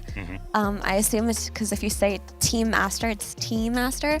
But essentially what that means is they would just get eliminated early and just go drink tea in their homes and watch Dota instead That's a of play. nice meme. Yeah, that is what they were called. Damn. And so the issue with Aster is inter-regional play in general, or intra-regional rather, it does tell you a lot about the players that you play against regularly, but it doesn't necessarily translate to international play. And we've seen that happen time and time again with teams like Beast Coast, who plays first in the region, teams like BetBoom that plays first in the region, and then they just kind of choke internationally because even if you're performing well within your region, you're doing it in a comfortable environment versus players you pub against all the time. All of a sudden, you're going against teams like Tundra that are picking offlane Medusa, and you're confused. What do you do? What do we do here? But Aster always had this potential. After Malaysia, they had a really great performance there, by the way. It felt like they were the best team there, even though they lost, just because they placed a heavy emphasis on playing on their offlane duo, the Bubbies, the ultimate Bubbies, as Jenkins calls them. But they had an interview after that saying that they've been studying a lot of EU teams, and all they needed was that extra boost of confidence because it became a thought loop in their head that they're just going to choke every time they play at LAN. So all it took was one good performance to translate into a top 4 finish at TI and for them to regain their confidence. But I would attribute a lot of that to their coach, Lanham at the time, who is no longer their coach. He went on to XG. So at the start of this year, I'm doing the Aster lore. Okay? This is way more detailed. I'll teach you guys, all right? At the start of this year, they played with ROTK, who has an extremely different approach to coaching. So it didn't seem like it fit into them at all. Because I believe Lanham is more detail-oriented and would help each player nitpick certain things, whereas ROTK was a big picture kind of guy. And I don't think that's what they were used to. So in Tour 1 and afterwards, they looked a little bit underwhelming, but now it just seems like they've gelled together and maybe found a comfortable spot with their coach, because I know that the assistant coach, Mad, also does a lot of coaching and helps. So it feels like it took some time to adjust. But now they have Sumail on top of everything, on top of finally learning how to play together in this new dynamic. They got one of the best mid laners in the world. So I'm sure they're happy and they're looking good. And that is the summarized Aster lore for now, for the last few years. Thank you, Evie. You're welcome. I appreciate it. Oh, no, he said he has depth to add. There is another facet to this story. Okay. That when Aster were playing with White Album for that year, there was rumor that they really wanted to kick that guy. Okay. That guy had a 3 hero pool, that's why. Now, he was really good on those 3. Who did they want to get to replace White Album? Ori. Sumail. No. They actually contacted him. Unconfirmed rumor, of course. I'm not gonna spill any back contract. God. But the unconfirmed rumor was Aster actually wanted to get Sumail to replace White Album during that year before Sumail went to Nigma in the first place. And so that is why when they get him here, when they get him now, it is the fulfillment of a destiny for this team. They're gonna poach him for sure. But you know, after White Album, like when Aster was playing with White Album, I feel like that's part of the reason why they didn't do well internationally. He had like a 3 hero pool that he played well on, but sucked otherwise. Yeah, I mean, and they had to build drafts around him. The team also had no faith in him. Yeah. That's the brutal, realistic approach of that. They did not have faith in that guy. They were not confident they were going to win. We're not confident they're mid laner. And I think this team is very different when they do have that, because it shows in how they draft, how they play, how Baboka is going to play around mid as opposed to sticking with his Bubby in the off lane, as you pointed out. But that's why, though, when Ori showed up, Avery, when Ori showed up instead of Sumail, that gave them what they needed. That's when they started to perform well. That's when they won in Malaysia. They had Ori as their mid laner. Well, where's Ori now? He retired because his parents made him do it. Because he played for Aster. His team can't keep him mid on their roster for more than a year. His parents took him out of Dota for some reason. It's literally the defense against the dark arts feature 2.0. Just keep somebody. But Ori had the Sumail factor. You know, maybe not as technically skilled, but he had the experience, he had the voice, he had the hero pool, and that's when Aster started to look really good. So when they lost Ori to the retirement forced upon him by his parents, and they got XWY, who was also a hero puddle player, who was also not as good as the rest, who also depended entirely on lane matchups, and if he had a bad game, he had a bad game, and if he had a good game, he would never unlock his Aeon disc and die and throw the game.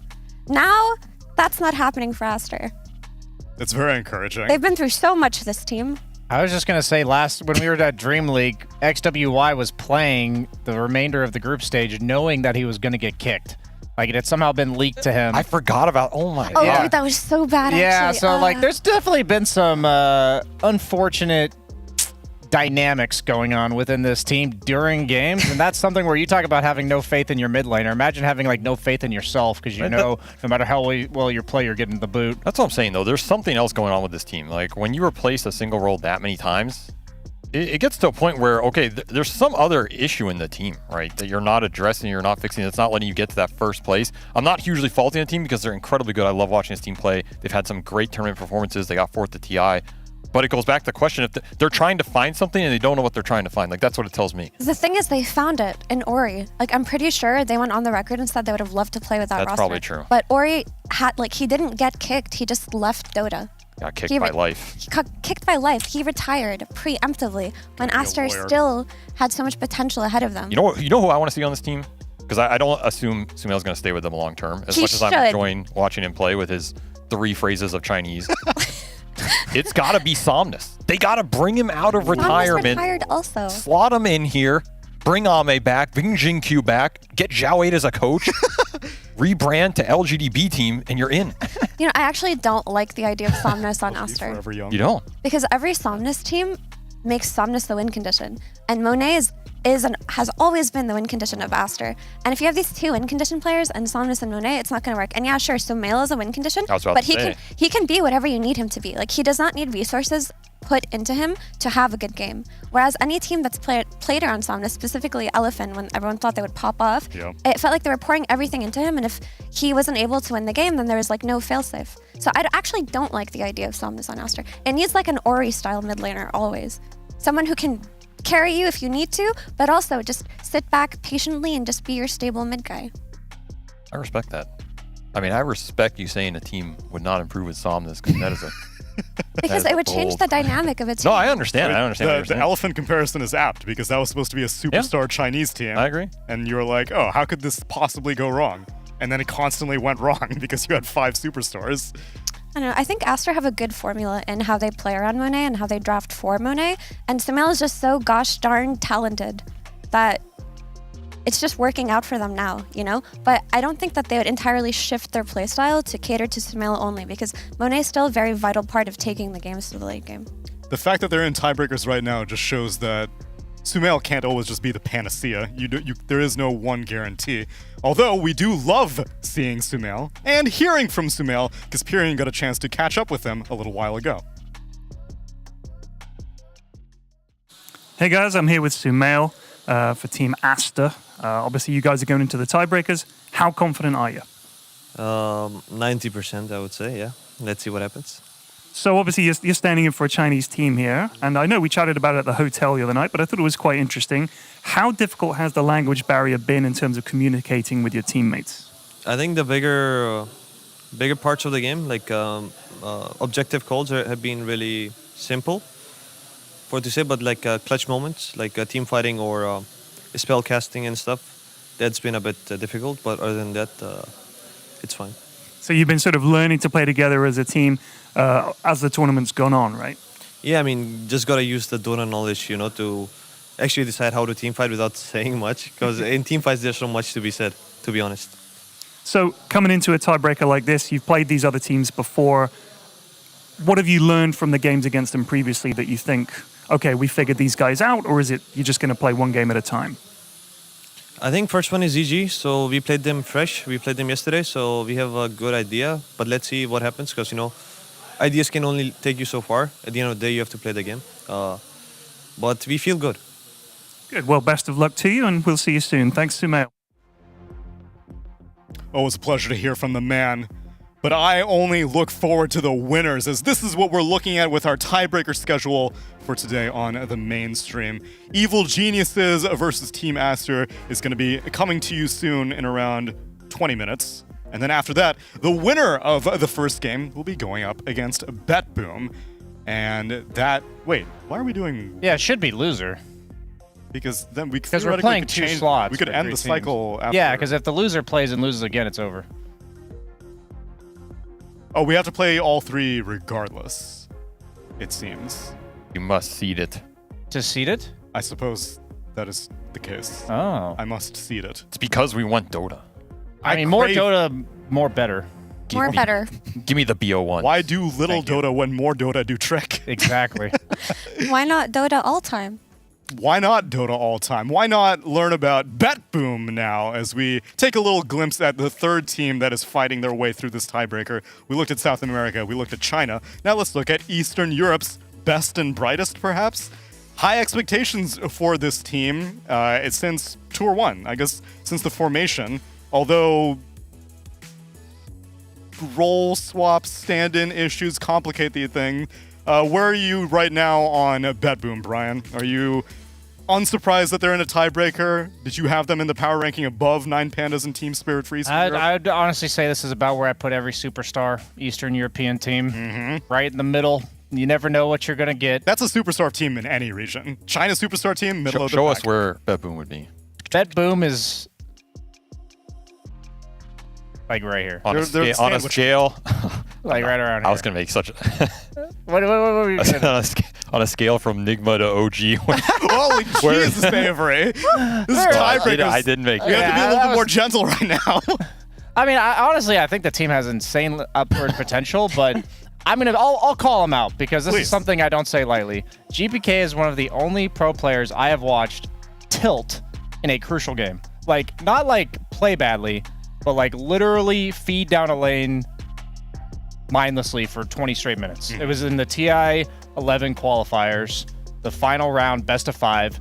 They were winning game 4, which would have put them at TI, and they kind of messed that game up. So they threw they had a few mess ups, and they didn't like intentionally throw that game or whatever. But they were so it went to 2-2 in the final game on Batrider. He spent the first 20 minutes like he lost his lane, and then he died like 9 or 10 times. And it was one of the most tilting performances I've ever seen. And what I'm saying about this team, I don't want to keep shitting on them while we're about to be in this qualifier, is they are insanely talented. At their best, we will see great performances, but when the going gets tough, I feel like they get going. Do you think this team has too many shot callers? That might be. I feel like they have too many people that... Like, Nightfall is an extremely stern He's very captain, vocal. Right? There's a reason Very vocal. the old EG picked him up in the first place, because that team lacks a strong shot caller, so they wanted Nightfall to fill that role. Yes. Then you have Save, who is also extremely talkative, one of probably the most strong shot caller 4s in the tournament, perhaps. And then you bring in Toronto Tokyo to be your captain. Too many cooks? Who's steering the ship?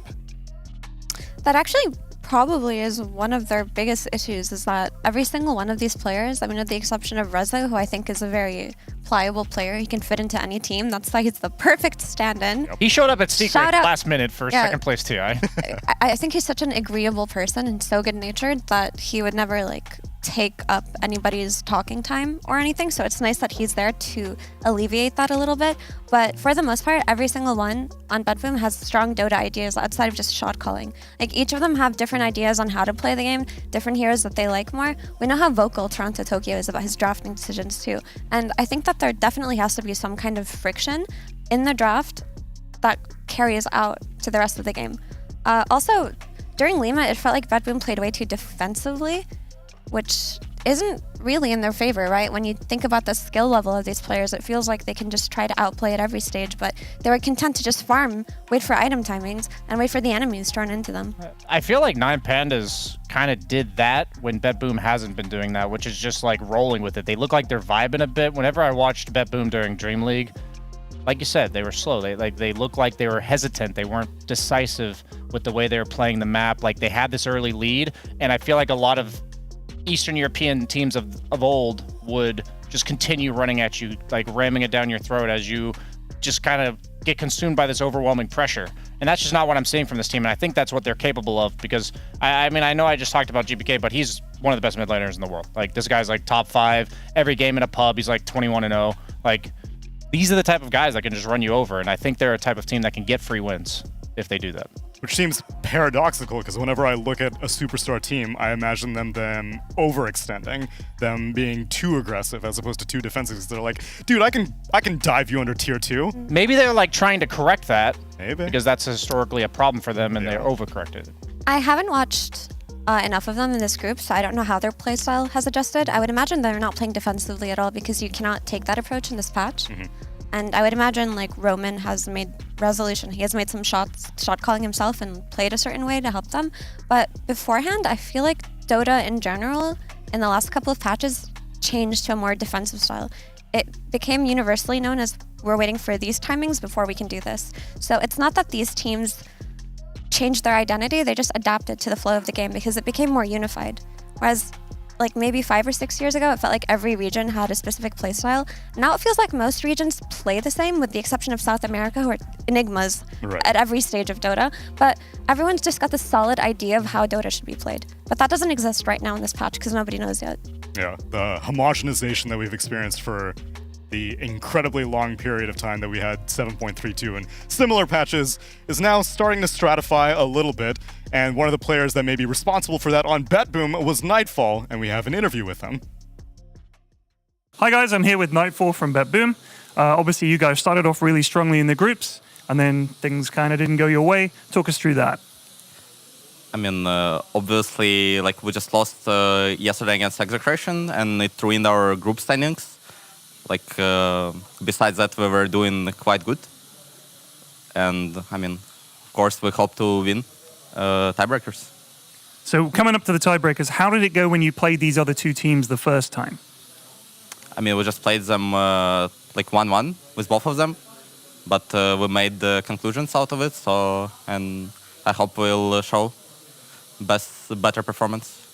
Now, would you prefer in a tiebreaker, would you guys prefer to play first, or are you happy to play second and see what happens in the other game? I think playing second is quite comfortable for us. We will just play like only one game or like 2 games in a row, so hope 1 game, so yeah. Well, best of luck to you, and we'll see you soon.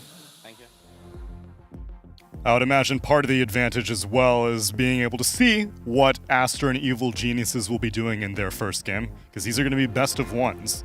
So if you think you can cheese someone out and get a win in one game, well, your next opponent will be wise to it, perhaps. Aster and Evil Geniuses will be the first match that we get to, and then winner of that will face off against BetBoom, and the loser of round 1 will also face off against BetBoom later as the third series. And then if it all ties up, then we run it again. Run it back. Run it back. Let's go. Infinite Dotes, same lineups. We don't let them redraft. That would honestly be epic. That would be hype. Although it may be miserable for some team that gets comically outdrafted. Because we've seen a fair share of, holy my god, that's a terrible draft. How do you win this? That happens a lot more on new patches. Yes, absolutely. What was the Naga Siren game that we were hating on? That was during Dream League. So which was the old patch. We can forget about it, but we can talk about some of the early PLs that have shown up in this group stage. Illegal PL. Number 7 PL. It should be illegal, for sure. I don't know how Spirit got away with it. OG definitely did not get away with it, and they tried it twice. And then were the other egregious picks, Avery, that you recall seeing that you were like, I have no faith whatsoever in this?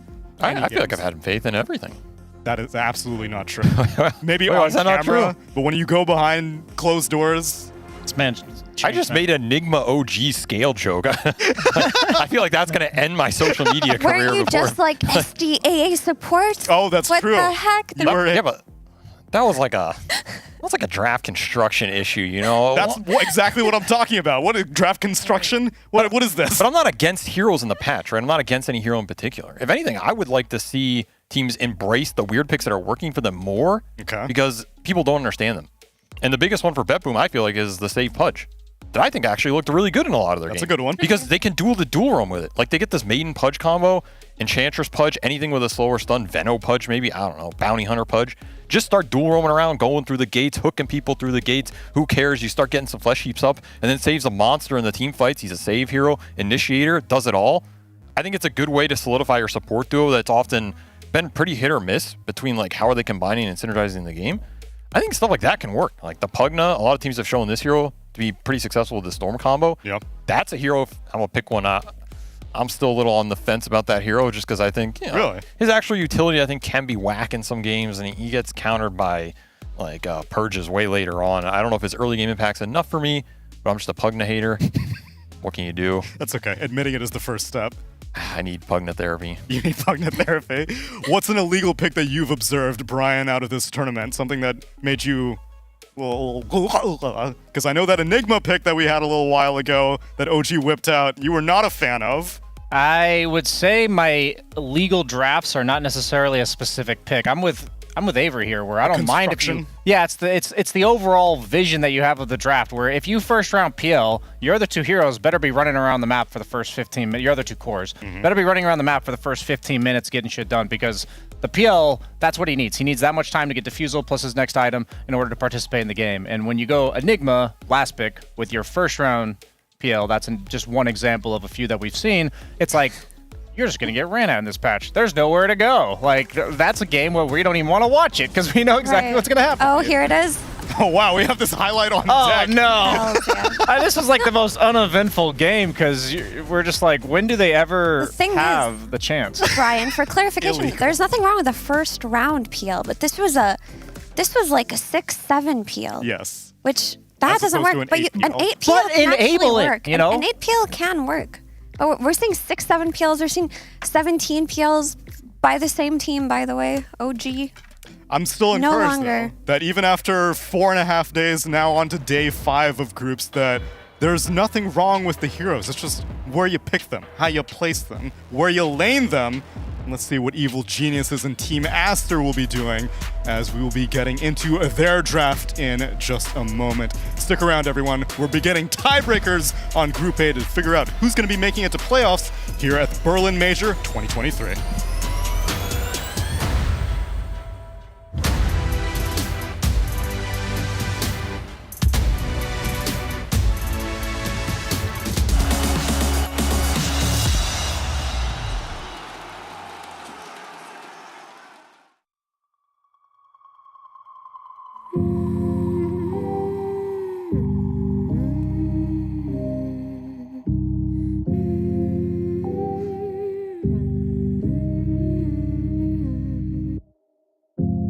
Open your eyes, what can you see around?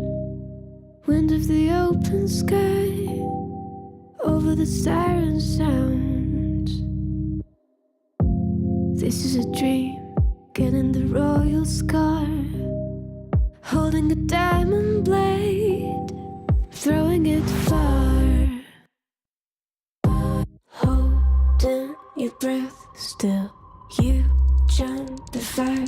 We'll just sit and wait till you see me fly. You know they'll never catch me for it. See me fly. The way I put my finger on it. See me fly.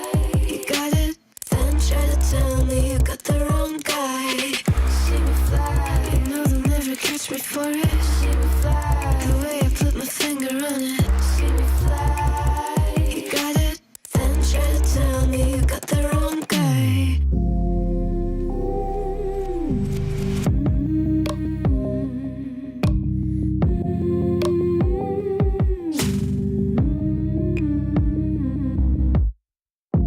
Look at them now, all of the noise they make, counting the cards to 1. Queen of Hearts never breaks. Falling asleep, here might just take a while. Trying not to grind your teeth, dreaming to touch my style. Well, can't say I blame you. Trying to come close to, but all you can do. See me fly, you know they'll never catch me for it. See me fly, the way I put my finger on it. See me fly, you got it, then try to tell me you got the wrong guy. See me fly, you know they'll never catch me for it. See me fly, the way I put my finger on it. See me fly, you got it, then try to tell me you got the wrong guy.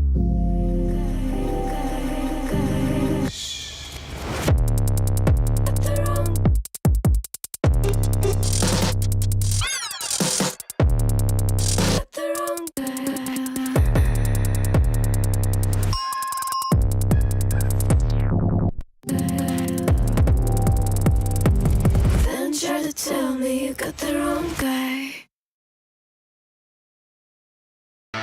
You're so cool, cool. So stick around. You're so cool, cool.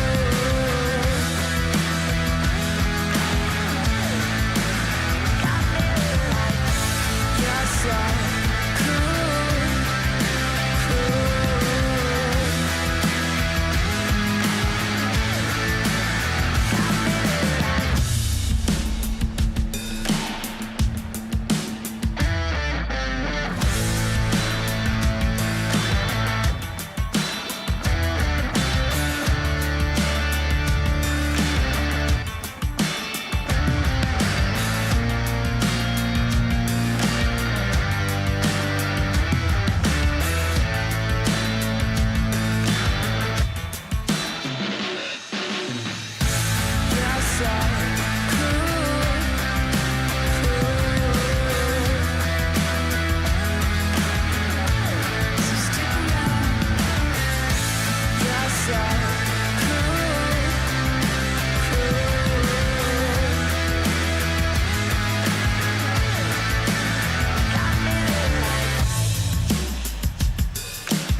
You're so cool, cool. So stick around. You're so cool, cool.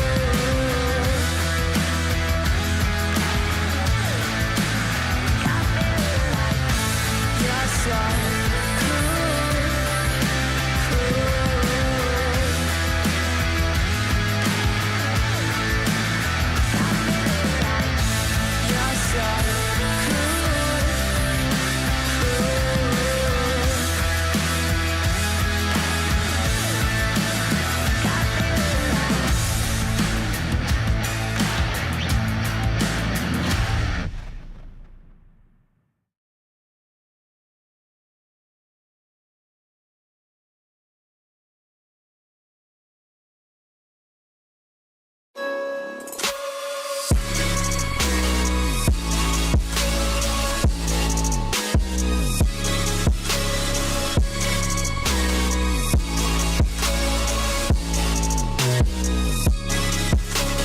You love it, you wear it.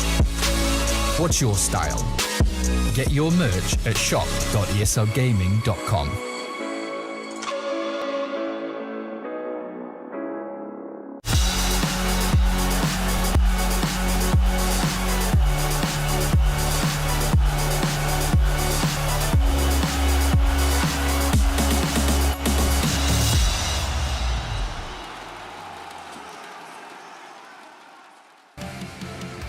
Time for infinite Dota, my friends. At least that's what I'm hoping for. I hope we never leave. I hope we delay all playoffs. I hope we delay this entire major so that these three teams will be locked in eternity. Dota purgatory. How would you ascend out of Dota purgatory, Avery? If there was such a thing? I feel like that was NA Dota. NA Dota is Dota purgatory. He'd become a caster. So sometimes you ascend, the Quins and the Sumails go to Western Europe. Yeah, That's Dota heaven. there's like 5 gates to NA Dota purgatory. Okay. So they're held by the gatekeepers, right? Of course. One of them, of course, is Bulba.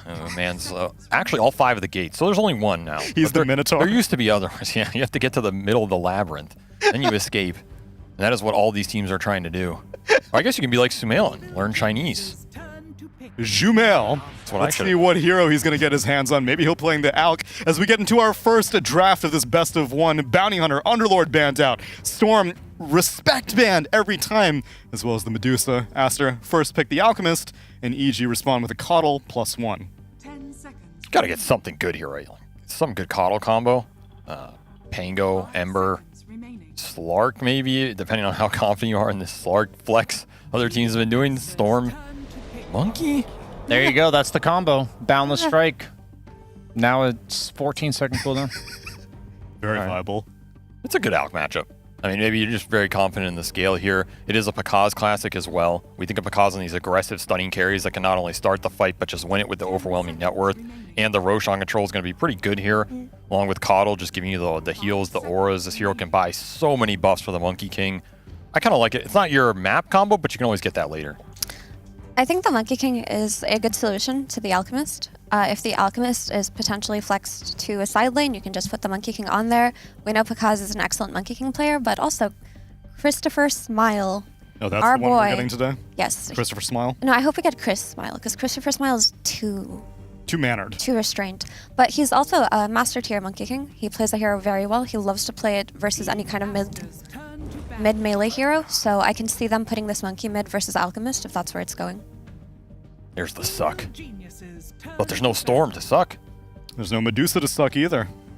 So does it just suck? It may just suck. I don't think it sucks that much, right? You're playing versus Coddle, so the ward's always going to be useful.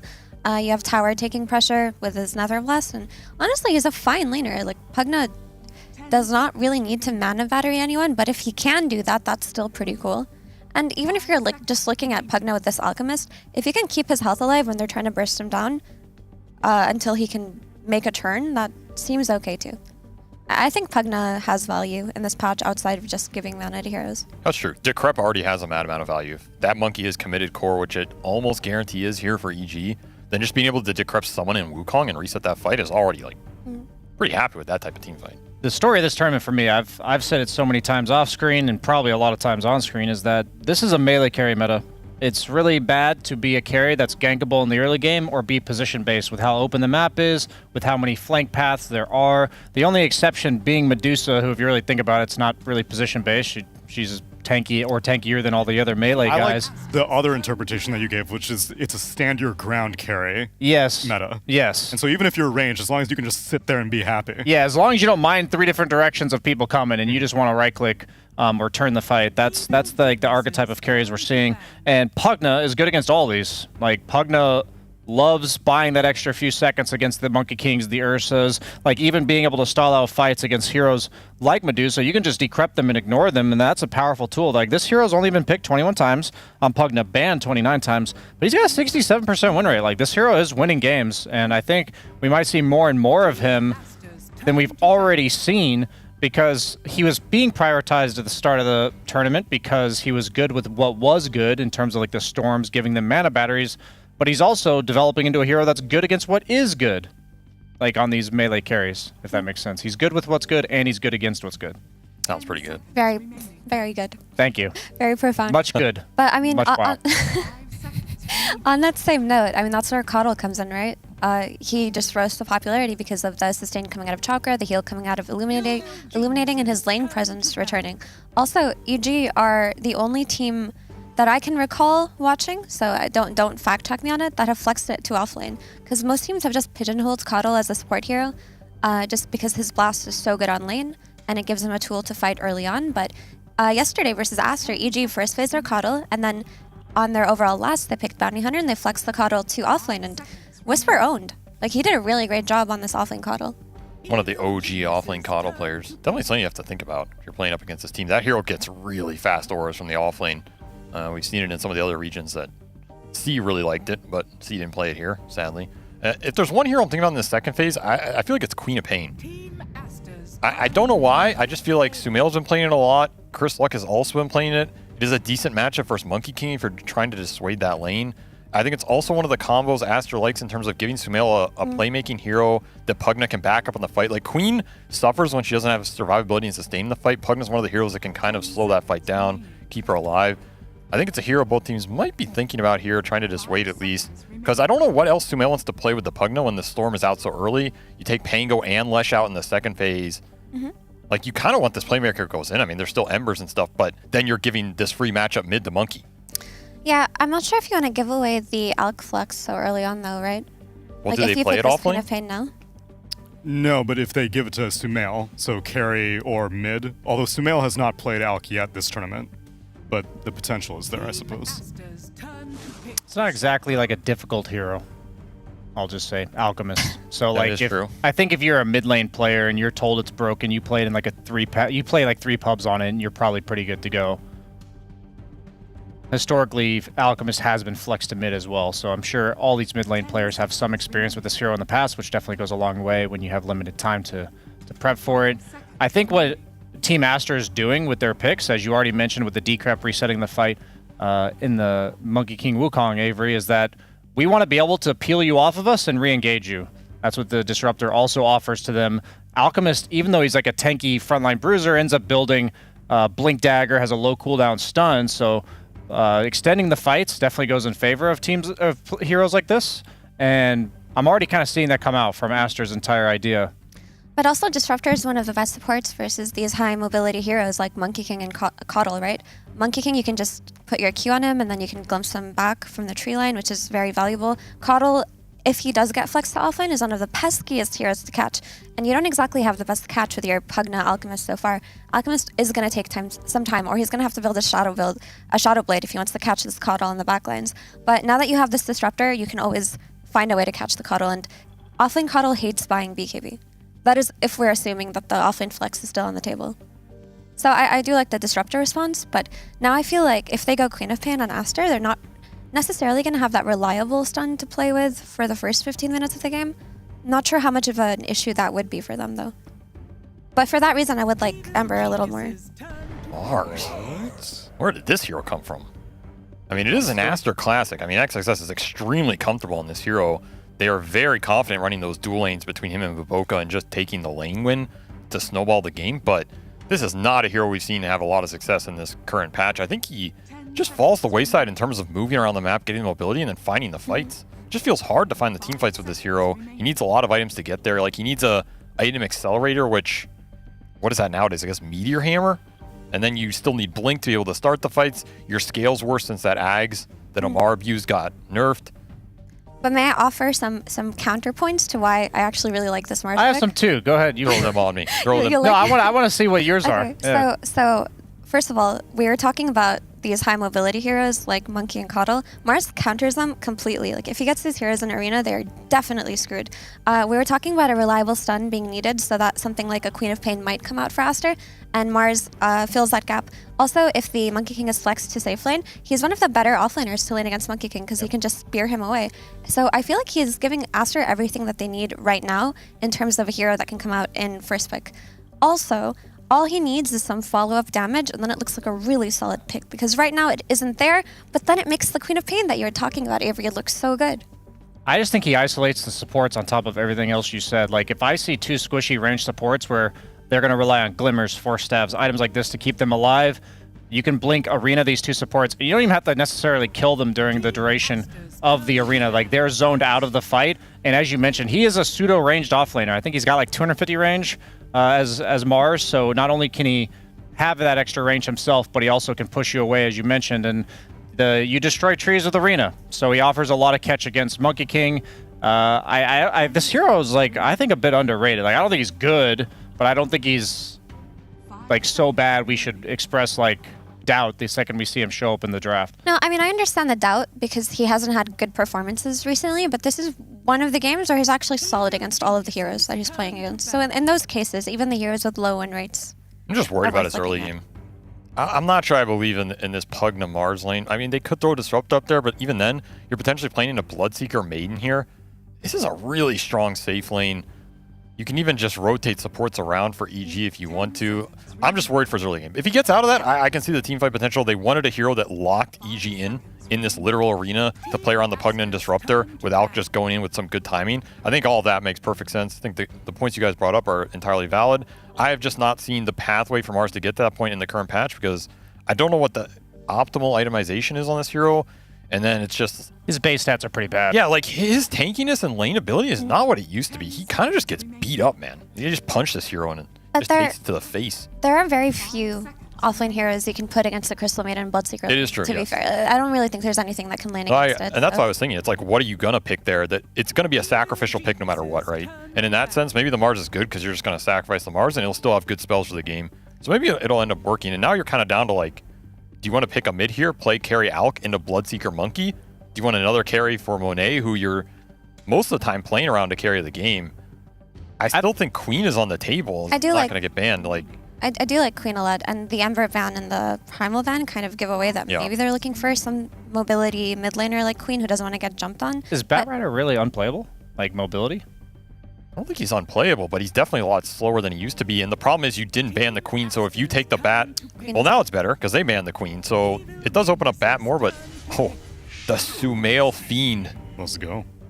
I mean, that works. That's your follow-up damage for Arena. That's Yep. the only thing that they were lacking with this Mars pick, and with the Queen of Pain that Avery pointed out, they see the same thing on EG, and they take it out. So what really is left from the mid lane that's going to have a solid lane and be able to do follow-up damage? I think SF was the only remaining solution there. I feel like they're just going to TA. I feel like that's been EG's go-to whenever they see SF or Invoker, and they don't feel like there's early tempo to abuse it on the map. Even though it's greedy, I'm not even sure I like it. That's just my gut read of the last pick here, but either way, I think SF gives them what they were looking for in the damage in the arena, like you were saying. It's a hero that can also lane up against the Monkey in the mid if EG wanted to flex it there. So you're kind of preventing that matchup, and there's the Bat, Brian. I thought it was good for both teams, and that's why I thought Aster would pick it up, because there's no dispels for Sticky on either side, and there's really no like hard lockdown until items come out. So, I mean, I know Batrider's been reworked pretty significantly. That changes a lot about his matchups, as well as like his early game. The way he dominates the map is definitely different, but I'm really liking EG's draft, to be honest. Like, I think that Batrider pickup should have gone to Team Aster, and SF's 1-6 this tournament, and I think for good reason. I think he's a position-based ranged hero that wants to right-click people generally. So maybe he'll have a new role in this game because he's got the Requiem synergy with the arena, so he can go like a BKB Blink build, but then you're dealing with like Lasso and Rupture. I don't know who on Aster wants to tank these spells. I feel like nobody wants to, and they kind of have like a buddy system going, and yeah, I'm really digging EG's draft, but if Aster's able to get like a couple Lotuses, Lincoln Spheres, the most of EG's draft is predicated on these single target ultimates, so I can see how that would go in their favor later. Yeah, you make really valid points. I think EG's draft looks stronger on paper, but I'm going to bat for Aster simply because I feel like if there's someone to make this Shadow Fiend work, it is Sumail, and if Mars has a good lane, then the game plan that they have with this SF can be very clear, right? Because Alchemist is going to hit his timings early, and they can just do that 5-man death ball early on, and maybe you can just throw your Mars in to do an arena and he dies. But you are right that EG's draft looks more solid. The King on the Fiend. He's going to solo kill Chris Luck 2 times. Easy dub. All right. The prophecy has been set. Over there. It's a best of one. I was going to do it for you. Sunsfan and Cinderin, game number 1. Take it away.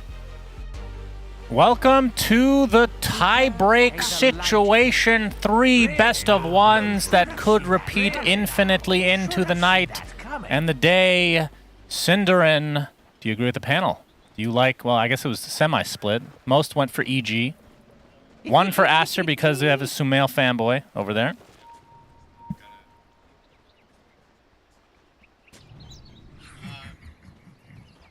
Yes?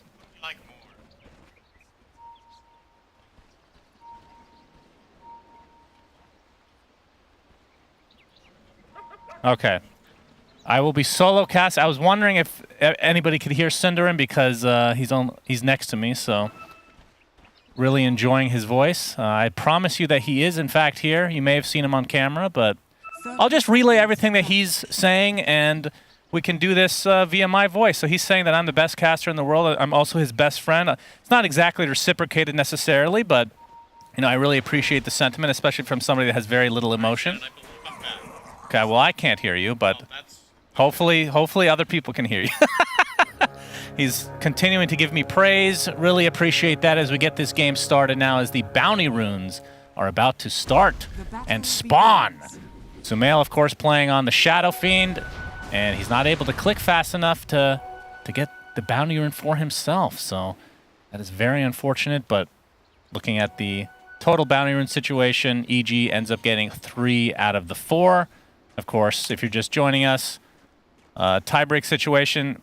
Out of 3 teams, these 2 teams plus BetBoom, 2 of them will continue on into the tournament, into the lower bracket for the major, and whoever is the odd team out will be eliminated completely. As C-Smile on the Bat Rider is going to be facing out against Sumail on this Shadow Fiend. Already has 4 stacks of sticky napalm, but of course, nothing else to combo with it quite yet. Shannon, I'm back. Oh, no. Yes. Oh, no. You're right. I'm back. You're on the other side of the studio. This is next level. All right, you know what? Go ahead and talk. I'm going to take a picture so I can remember this moment forever. No, this is actually good. Little known fact for the audience, I actually have a restraining order on Suns fan, so we had to reposition a little bit here. Just get a selfie going. Go ahead, Cinder. There you go. Sometimes tech issues happen. Very quick solution here, though, so appreciate that. All right, Alchemist, we have some trouble down here for, well, First Blood going the way of Whisper. Yeah. Well, Monet takes some right clicks, but yeah, like you said, First Blood goes to EG. So how are you doing all the way over there? How do you like these lineups? Yeah, so we didn't really get to cover that since we had a little bit of an issue. So I think overall most of what the panel said is what I would agree with. I think the Dire lineup in this patch probably easier to play for the most part, but if the Radiant lineup do get the key items that they were talking about, the Lotuses, the Lincolns, maybe BKBs, there's definitely a timing window in this game where Shadow Fiend and Alchemist will be a tough duo for the Dire to deal with. So mainly looking for EG to set the pace, which I feel like they've been a little bit hit or miss with. Like some games they've done a really good job at playing aggressively around the map and really dictating the pace of the game. Other times they've been a bit on the back foot, and I think in this game you can't really afford to be on the back foot. Your Bat Rider will not have its efficiency, your Bloodseeker is not going to do what you want, so you really want to be the team to set the tone of the game. Well, but we're going to see some more action in the bot lane. Whisper's done for. And Siamese Cat ends up netting himself that kill. Balance Strike not able to help out his comrade here. So tied up 1-1. Are you actually walking back to the station center? Jeez, just choose a place to sit, for God's sake. Musical chairs as Baboka able to get onto the outskirts of that Blood Right. He's going to be able to kill Panda. And a nice spear from XXS will prevent Baboka from dying himself. This is probably the shortest restraining order of all time. We had 1 minute. So how are you doing, Cinder? I'm good. It feels good. It feels good to be back. I just need a slight timeout from you. That's good. Yeah. Good clean stuff. Pretty good start from Aster, though. You got to say, all 3 lanes are having good CS, and I found it interesting to see the choice of putting Whisper on core in this game instead, or rather, putting the Coddle core instead of support. You could have argued that you could put the Monkey King 3 here, since 2 of the enemy core matchups are melee heroes, and it was part of the reason this hero was picked, right? I assume the reasoning is Coddle will have an easier time finding farm. He's going to buy the auras for his team, but I'm not so sure if that approach is going to work out very well. So far, Whisper has the urn, and he's going travels. Okay. Yeah, interesting. I wonder if a core monkey would have been able to translate into a true carry in this game, even from the offlane. We've seen that in the past. Teams have been able to run that, but maybe they thought it was too greedy. Yeah, I mean, Monkey is one of the most versatile heroes in the game, for sure. I mean, speaking of that, not that this necessarily has to do with this game, we've been seeing so many heroes that are out of quote-unquote normal position. We've been seeing like offlane Slark, Medusa, 4-position Slark as XXS is going to take a little bit of damage in the top lane, but he should be fine. What do you think that's attributed to? Is it because of the differences of the changes of the heroes themselves, or is it more map-related, or are teams just smoking something real good? I don't know. I'm still looking for an understanding of the Slark 4. I don't really know what exactly. That was probably just Soxa saying, I want Slark. Yeah, but I don't think he's the only one who's playing it. Oh, really? Concoction ends up connecting. Matthew going to get glimpsed back into the arms of Monet, but he will not go down this time. Takes heavy damage, but of course Whisper is the one that wants to stay alive, so things aren't going too badly here for EG. And we should talk about the mid lane. It's 28-7 on Sumail and 21-5 on C-Smile right now. And Sumail is going to have to walk all the way back to base, but now that he has a bottle, and will be purchasing the TP to get back relatively soon. He's behind by a meaningful amount against the Bat, though. Just a total of 400 net worth difference between the two. Is that just from camps? I guess regen, and did Bat have an assist? No, he doesn't, actually. I'm a little bit surprised that it's this lopsided, to be honest, given the CS, but Sumail probably has had to buy quite a bit more regen. Oh, here we go. Nice stat. Looks like Sumail just has, 200 more net worth from neutrals, so the regen expenses must have been pretty significant here. Either way, we'll see it here. Yeah, so 200 more spent on consumables for SF, right? Yeah. Okay. So I guess that kind of checks out. Now that we've seen more games, your thoughts on Alchemist as a 1? Because we've been seeing a lot of the Radiance build as if like nothing has changed with the hero.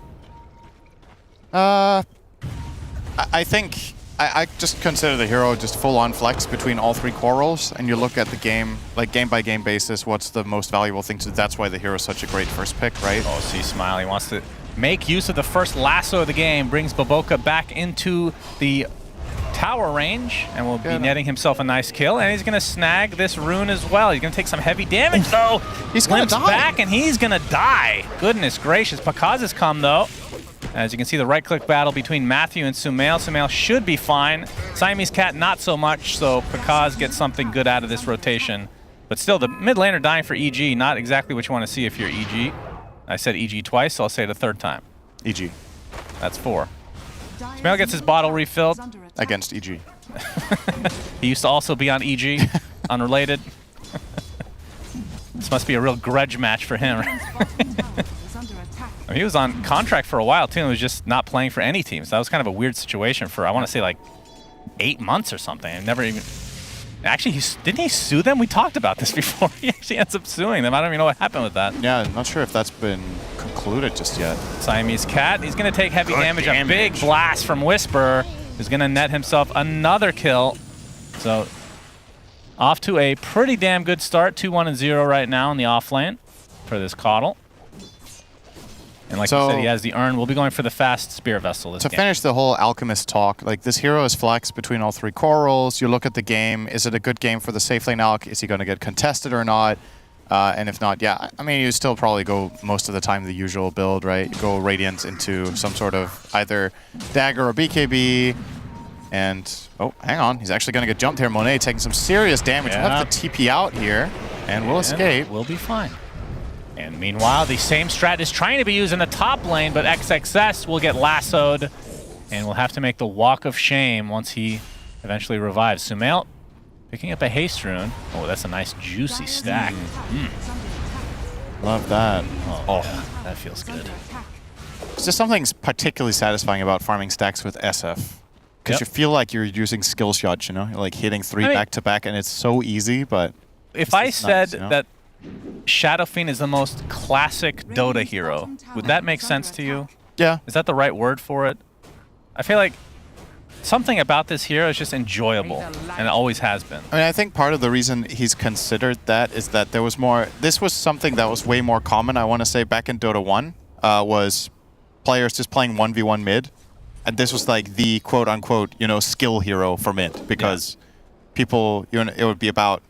CSing would be hard because you had bad base damage and you needed to hit raise combos to kill your opponents. Sometimes you would play Shadow Fiend against Shadow Fiend, sometimes you would play it against other matchups, but it was a way for players to really showcase their mechanical skill. It's like a lot of stock was placed in how good are you at SF. And even at TI, it's been a while now, but we had that 1v1 tournament at TI, and Shadow Fiend was always the tiebreaker matchup in Game 3. So it's like some of that legacy of the hero still lives on. Plus, the hero hasn't really drastically changed at all since Dota 1, which is always cool. Standing the test of time is Rupture onto XXS, who's just going to use his Arena and Spear and just destroy Pakaz. Sumail is here with a couple raises for Panda. Whisper has actually come to play as well, but he's going to try to go back into the gate. And it looks like he's going to regret that decision. As Sumail continues to pursue, but the horse is pretty fast. Baboka, though, not going to be so lucky. All right, Whisper ends up taking out Siamese Cat. Baboka looks to be next. Ends up being a 3-for-2. Aster lose more members, but you did get the position 1 on EG. Whisper is filthy rich right now on this offlane Coddle. Oh, he didn't even bother for the Spirit Vessel. He just went straight Boots of Travel, and now... Yeah, he's getting Vessel it. now. I think this is the right order to do it in regardless. You want that mobility. You want to constantly be able to connect on the top side of the map, on the mid if needed.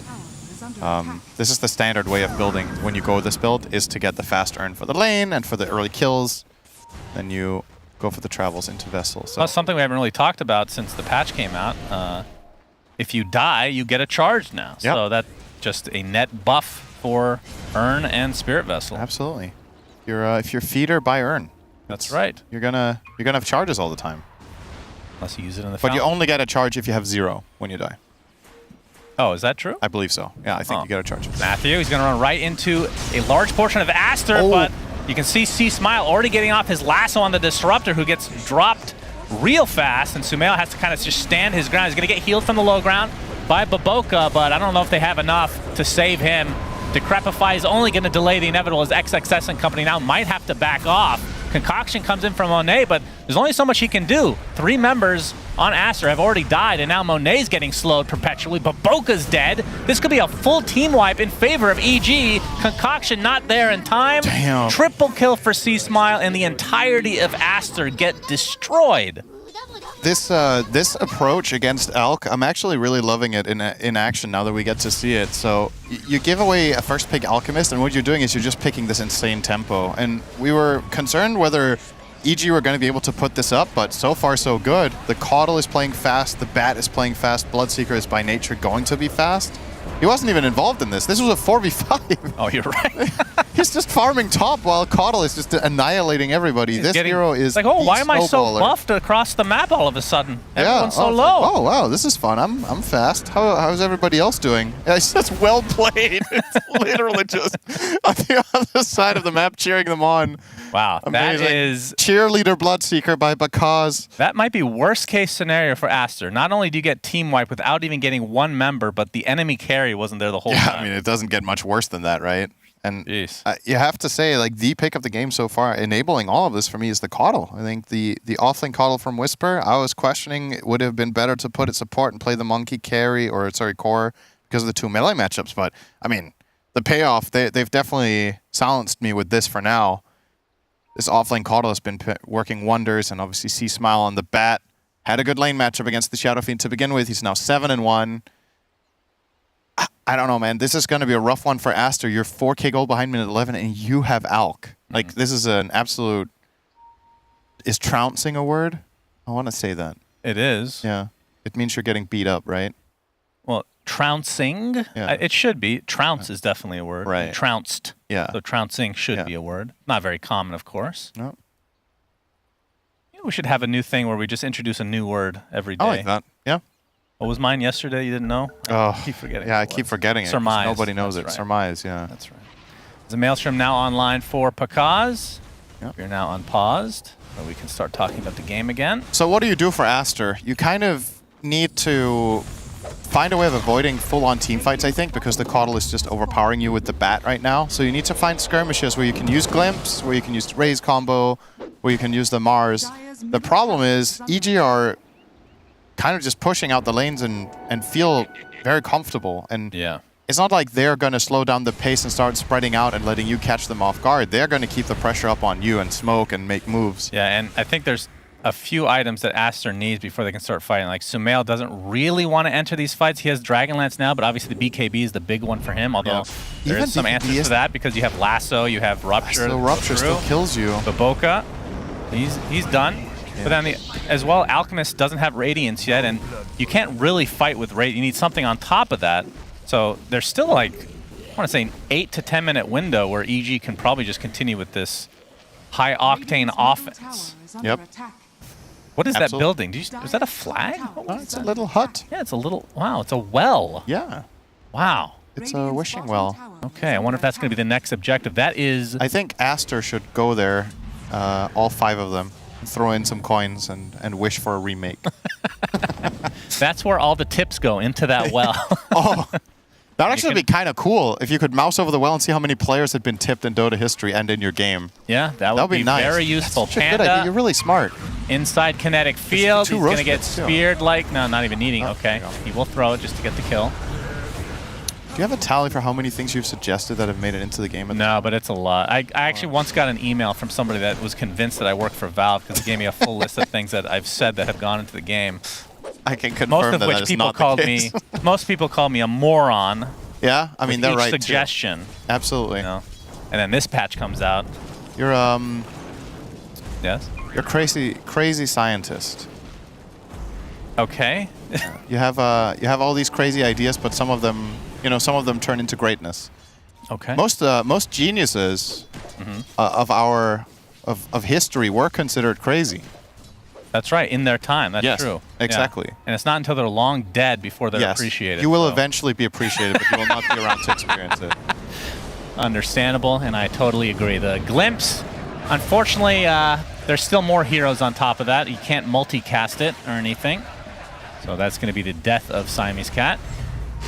This is just a very quiet game right now for Aster, because their lineup, as we talked about, they needed to go well in lanes so they could get to their items. But what when the lanes go poorly and the early game doesn't go your way? You have very little to fall back on. You don't really have the best playmaking heroes. Your best one is Mars. He needs items to playmake though. Like this hero doesn't. He does have enough for blink. Yeah, he just finally bought the Dagger. blink. So that's the start. So Dagger and then Alk Radiance coming up probably in a minute could be a potential timing. Because as much as we talk about the BKBs for the Radiant, how about the Dire? Like you start getting BKBs on their cores, what does Aster do? Yeah, they can right click with Shadow Fiend. That's pretty much it. There's nothing that goes through. That is true. So EG kind of have better tools against BKBs because they at least have the 2 piercing abilities. Well, Popoka, he's going to be found out here. XXS using that Blink Dagger for the first time, along with the Arena. The Static Storm's right on top of it. And that's already a 2-for-1 in favor of EG as they're continuing to pursue. But C-Smile, BKB'd, but the rest of his team is cleaning up. That's Sumail and XXS taken out very easily. Bat BKB right there in action for the first time. Good Glimpse glimpse though. This could be big. Because this will be a very big kill, showing off that new Radiance. So Aster. He died to Thunderstrike. Unfortunately, I want to say, because I think I really think Alchemist needs that kill bounty right now. Yeah. So that was an unfortunate circumstance. Still, they're going to be very happy to get that kill, of course, but you really need this Alchemist to reach critical mass soon, or this is going to get rough. As we are 4 minutes away from the Tormentor, of course. Very important. Yep. Did a little bit of a backstage survey the other day. Sounds like Tormentor is the current winner. Of pronunciation? Yes. As opposed to Tormentor? Yes. Yeah. I don't know which one's correct. I don't know if it's an actual word. What, torment? Of course it is. Well, torment is, and to torment is also, but a tormentor, isn't that like kind of an Yeah, you're invented tormenting word? me because you're a tormentor. Okay. Maybe it's not a word. I'll take your word for it. We'll look it up after this game. I'll forget about this conversation in about 10 seconds. You forget about everything. I'm the human goldfish, as it were. Aetherlands now. Those generally don't get appreciated until after they're dead, but then they're considered geniuses. I don't know if anybody appreciates a goldfish at any point, if I'm being honest. Damn, that's harsh. A lot of people love their goldfish, Shannon. There's no way. Those things last like a week, man. Oh, they love them back when they remember them. Yeah, okay. There you go. Well, Pakazi's going to get a double stack here. Nice, juicy. That's a triple stack, Shannon. Yeah, no, it wasn't. Now it's triple. I said he's going to get a double stack. He's going to get a triple stack. He's going to have a BKB as well. Oh, nice. Avoiding the correction there. I would love to look at stats for neutral item pickups, like how often people prefer to go for a specific one. Because like Faded Brooch was a great example before it got nerfed after literally one day, even though it was in the last patch. Nice damage. Yeah, this Whisper Disruptor is going to die. Matthew looking to steal it, but Whisper all calculated. He has the Orchid now, by the way. Yeah. He is so fat. Right? I mean, this guy, in my opinion, is the best offlane Coddle in the world. There's not that many offlaners playing it, to be honest, but it's just whenever you see Whisper having a good game on this hero, he carries as a Coddle, right? Like top net worth, he's making so many moves happen. He's 7-1-3, has the early Orchid to just keep killing these supports with no problems and just dictating flow of the game, which is what we wanted to see from them. So yeah, it's a treat to watch. This hero really is one of the heroes of all time. It's one of the heroes of all time. Yeah, it's a meme. You wouldn't get it. Yeah, thank you. Because it's funny. You're right. I did laugh. There you go. A blink dagger now Maybe there. for even you can C-Smile. be saved by me. Because focusing on the tier 1, this looks to be uncontested as Aster still delaying. So let's see. How close are all the items that they need? Sumail about 200 away from BKB. We already saw the Radiance for Alk as, okay, Mars Speak of the Arena. devil. Yeah. Oh, that's a big kill. You complimented the Coddle, and Whisper now dies. Easy curse. Easy. So that'll extend this a bit. Oh, as well. Rupture, but the TP, no. No time for that. As Monet, okay, they do have Lasso. Do they have No the Rupture, damage, though? Yeah, without Rupture, this is it'd not be pretty happening, difficult, is but it? they do force the BKB, which I think is a win in and of itself. Concoction's coming, though, because, okay, that's a trade of BKBs, so now it's a tie, because this is the tiebreakers after all. It's only natural. It's only fitting as the BKB there for Sumail, and I think the BKB should be coming from Monet. Yeah, he's already working on the Blink Dagger. So I think with these items, is that enough for Aster? Or they need some more? I mean, it's definitely going to give them a fighting chance. The thing that I was just thinking is, isn't this kind of funny? It feels like a time machine that we just went back 1 month. Everybody's going first main item BKB, and nobody has auras. Like, this is... This is kind of an unusual game, right? Like, most meta games right now have a Pipe or a Crimson or both and Greaves. These players are just playing the last patch, basically. And I'm not faulting them for it. With the drafts, I think their itemization is good. It's just kind of funny that it turns out that way in this game. Because you could have argued that Mars against this lineup could buy a Pipe, right? It's against Core, Coddle, Bat, Mid. Yeah. But the problem for their lineup is if he doesn't have the dagger, they have no catch. So he kind of has to play that role. And at that point, when you're that late in, are you going to start building a Pipe now? Probably better off just getting a DK. Tormentor time. Yep. All right, who gets it? Pugna. Disruptor or Pugna? Pugna. Who do you want it on? Pugna. Neither of them are really that useful. It's on Pugna. And the reason I want it on Pugna is that I like to see people suffer. I don't know. Who's going to suffer? Is it good, this Baboka? game? I mean, it gives cast range on Nether Ward, which is nice, but I find the draining ward thing to be extremely niche. So I actually think this one is largely irrelevant. Yeah. The cast range on the ward is nice, though, because in a lot of areas of the map, you can now suddenly start placing it behind trees or over cliffs or whatever. So that luxury is good. But, I mean, he's a level 1 Nether Ward, right? He's not even prioritizing it this game as a support. Yeah, so that is true. A very low impact shard for this game. But it's a shard that EG don't have. Smoke from EG. Getting close to Sumail. He's going to pop it, actually. All right. Spirit Vessel applied. There's the lasso initiation. Yeah, he's Sumail toast. just looks dead. Yeah, what can you do? The demon has died. Baboka now on the run. He will likely be caught up. He has the shard, though. He does have the shard. That will maintain through death, believe it or not. Double kill for C-Smile.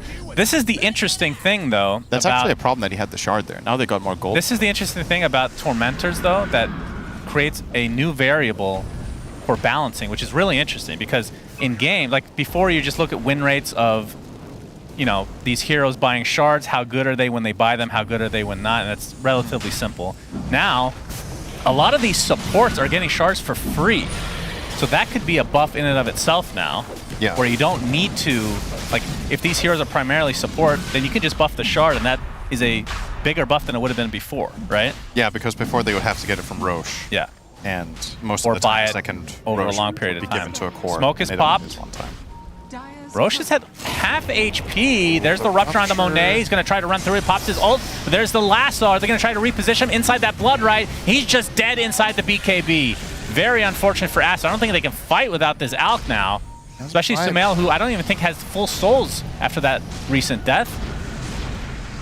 His XXS. He's forced to use his Mars ult, but well, that's to no debatable. avail whatsoever. He got a BKB out of C-Smile by doing it, but his team weren't actually really ranged. All right, they're just going to brute force this. They want to fight. Orchid onto Baboka. There's a Static Storm. Actually beautifully placed. Okay. But netting themselves a kill onto the CM.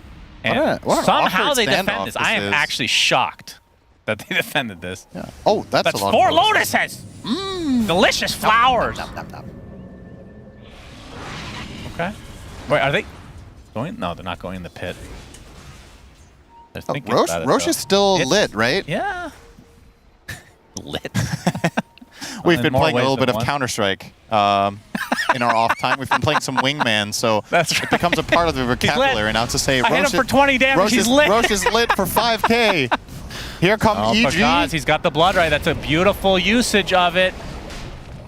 And they're trying to. Oh, they actually have the lasso up already onto Sumail onto the other side, but he pops the BKB now. Boundless Strike and the Wukong's command, but this is only a support Monkey King who gets destroyed outright. And Pagaz goes down to XXS on the sideline. This is going awesome for Aster. Aster will likely get this Aegis now as Taking a result. advantage of the cooldowns. No lasso, no BKB on Bat, so he's not that strong. Yep. Oh, Damn. wait, the last hit! Oh, he got goes to EG! I mean, the Aegis is the more important part, and they're going to get the kill on Whisper. So the question is, was that worth it? How much gold does that actually give? I mean, what a 60.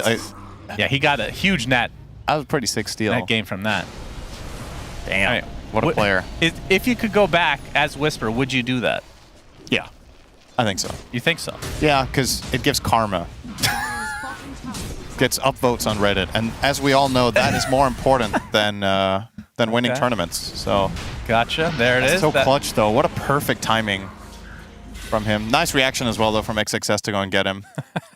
Right, I don't think that's why Matthew was shaking his head, by the way. I don't think that was the Roche steal. It's probably more like, how the hell did we lose control here? Yeah. After killing these heroes and especially killing the Alk first, but great job from Aster just weaving in and out, buying time, and recognizing that they were able to stand their ground with Bat and with Bat spells on cooldown and the Bloodseeker Rupture also down. They were able to control this, and all of a sudden, this game that EG were snowballing the crap out of has kind of equalized. Yeah, sure, you're still behind on gold with an Alk, which is not the best look, but you look across the board with net worth distributions.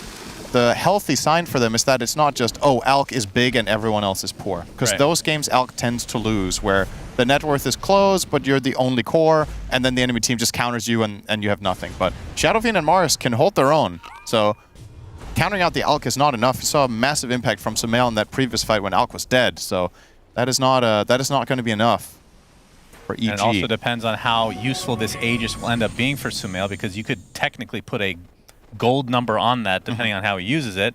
And also, how useful is Caudle going to be down the stretch? Because he's obviously starting to run his course, right? It's not like this hero disappears, but very much falls off compared to other cores. True. So, yeah, pretty healthy sign for Aster. Looked like this was going to be a stomp, but we have a game on our hands. Indeed. Maiden gets a shard from the Tormentor. Oh, did she? Yep. So, can move Another during freezing field and cast spells. Yeah, that's another thing. I keep thinking of like random topics, but that's another thing where I feel like maybe going forward, there's going to be more incentive to be like, I don't know if people are thinking about this at all right now, but if maybe there's a not so efficient or amazing support, but their shard is just so good that it's actually worth picking because you're getting an early shard. I know that's not the only reason you would pick the hero, but that has to go into the calculation to some degree. The issue is it's not reliable, right? Yeah, it's if a you were 50-50. sure you would get it, okay. All right, This is gonna be an Arena easy breaks kill. all the trees. Goodbye, Matthew. He feels better already. That's interesting. Usually getting knocked off a tree and killed as Monkey King doesn't make you feel better. But that's good for him. Yeah. Maybe he wanted to get ganked. And that's a lot of couriers on the minimap. Looks like a turbo match. They're all flying out together. Turbo match would be much faster. Yeah. Oh, if that's going to be a misleading stat at the end. Healing done? Yeah, Bloodseeker will always be stupidly high like on these this. self-heals shouldn't count, I think. It should be heals towards ally heroes that are not yourself. The thing is, if there's one thing that's good, even if you lose, it's when you can look at your stats and be like, man, I did more healing than my teammates combined. They really let me down. Yeah, exactly. Or Everybody you needs play a Zeus scapegoat. and you're like, man, I did so much more damage than everyone else. I did my part. I carried, but we still lost. Like, no, you played Very Zeus. true. Sumail. Remember, still has All right. his Aegis. They're going to find a Monkey King again. Damn, inside that Matthew kinetic field. not Here comes having a Monet. good Gets off a beautiful concoction onto the CM. Rebuke blows them up. So that's 2 dead already in favor of EG. This is kind of starting to fall apart a little bit, I have to say. Like, they need to... I think EG need to be careful not to slip up any further than this. Again, the goal looks all right. It looks Wisdom rune healthy, too. but you gotta keep taking initiative with the heroes that you have in the way that they peak right now. Or rather, probably peaked 5 to 10 minutes ago. But if you start slowing down, I I have less and less faith in EG taking this down the stretch. There's so much minus armor on the Radiant between Alchemist and Shadow Fiend. Even Mars could contribute to that if he wanted to with itemization. He could get an AC. I'm assuming they'll get that on the Alch, though. He actually has it now.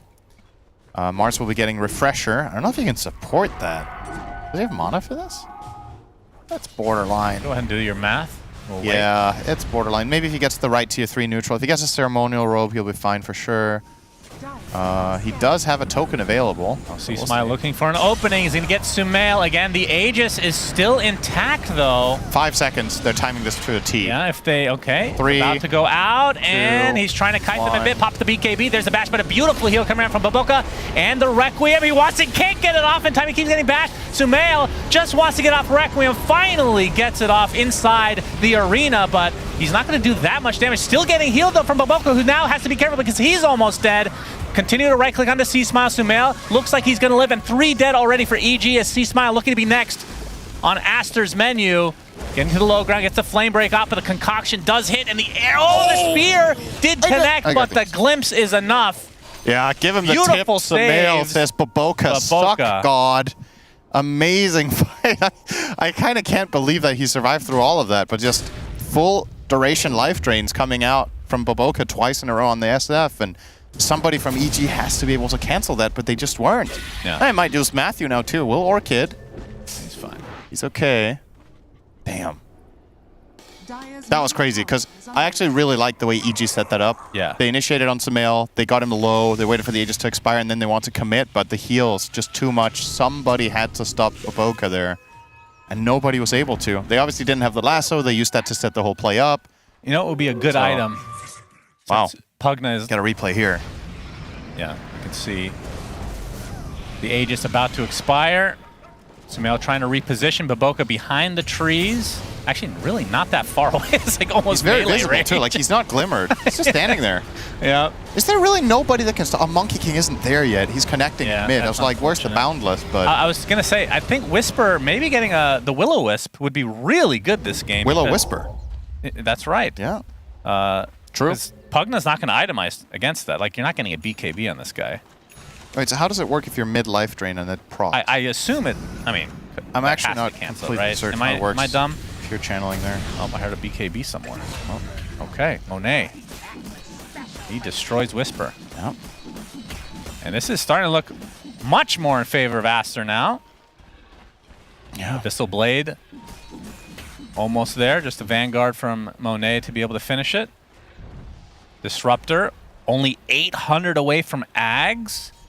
Yeah, One of that's the most a big powerful one. Ags in the entirety of Dota 2. They don't have the best reliable setup, but if they get any sort of Mars Spear connection, it's just a kill. Because the enemy team don't have any saves. EG can't. They don't have. They don't even have a Force Staff, right? No. So if anyone gets speared to a tree or to the arena and gets Static Storm, that's a death sentence. They have no way of stopping that. So extra thing to worry about for them. It's pretty concerning in general.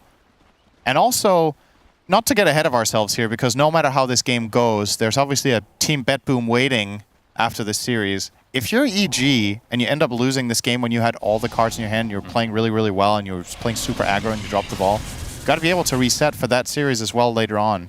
Yeah. Because obviously the most important thing in this three-way tie is to not lose both. You need to win one game. That's right. Because the loser gets knocked out and the other two get placed 5th, 6th for seeding. So really about keeping cool even if you lose. And for Aster, obviously, they've already shown some pretty good resilience in this game. I think this was looking rough and it definitely could have crumbled, but they were able to play to their strengths. And now they're the ones with the ball. Mars has exactly what we wanted to see. He has Ceremonial Robe plus Refresher, so he got the neutral item he wanted. Obviously, a decently high chance of getting it. Yeah. Definitely different than before. Let's just call it out. Yeah, he just needs a Ceremonial Robe. He'll be fine. And he gets it. I mean, he couldn't have planned for it either, because he didn't start buying the Refresher after they got the neutral items. So. Yeah, well, they were just scanned what out alternatives in the are pit. there? So we'll see if EG think that they're not. They can see that it's not red any longer. Going down this bridge of destruction, Sumail will go first. Runs right into Panda, who gets... Okay, I thought that was going to be a 3-shot, but he's actually going to live for the time being. Pakaz actually already used his Rupture, but Sumail's just Fell going out to of stand there. still, Has getting shield healed from rune, too. afar. Yeah, it's going to be a tough one. So no Rupture. This means Roche, well, another minute till it actually spawns. If it was up, they would probably claim it here. Yeah. Yeah, just an interesting note on the tier 3 items. I hadn't really thought about this until now that we're having the conversation, but now that there's also the Dandelion Amulet, you have 2 options for the Mars. Because the Dandelion Amulet gives 300 mana, and the Ceremonial Robe gives 350. What's the Dandelion Amulet? Is that the one that blocks damage every X second? 25 move speed, 300 mana, and every 12 seconds block 300 magic damage. Yeah. So the reason this is interesting is that if in the past you were kind of reliant on getting a neutral item or getting specific build-up items to fund the refresher, you have way better odds now. Because you just need one or the other. Prior to this, the only really good mana item at tier 3 was the robe. And it's also been through some ups and downs. In 733 it got plus 100 mana, so that even helps further. It was down to 250. Now 350 again. As you can see, Aster still waiting for Roche, who is now spawning. Yep. And he will be in the bottom right for another 30 seconds. If they want to kill him, do you got this to do in it time? quick. I would love to see Roche make his way over and see if he can actually die mid-travel.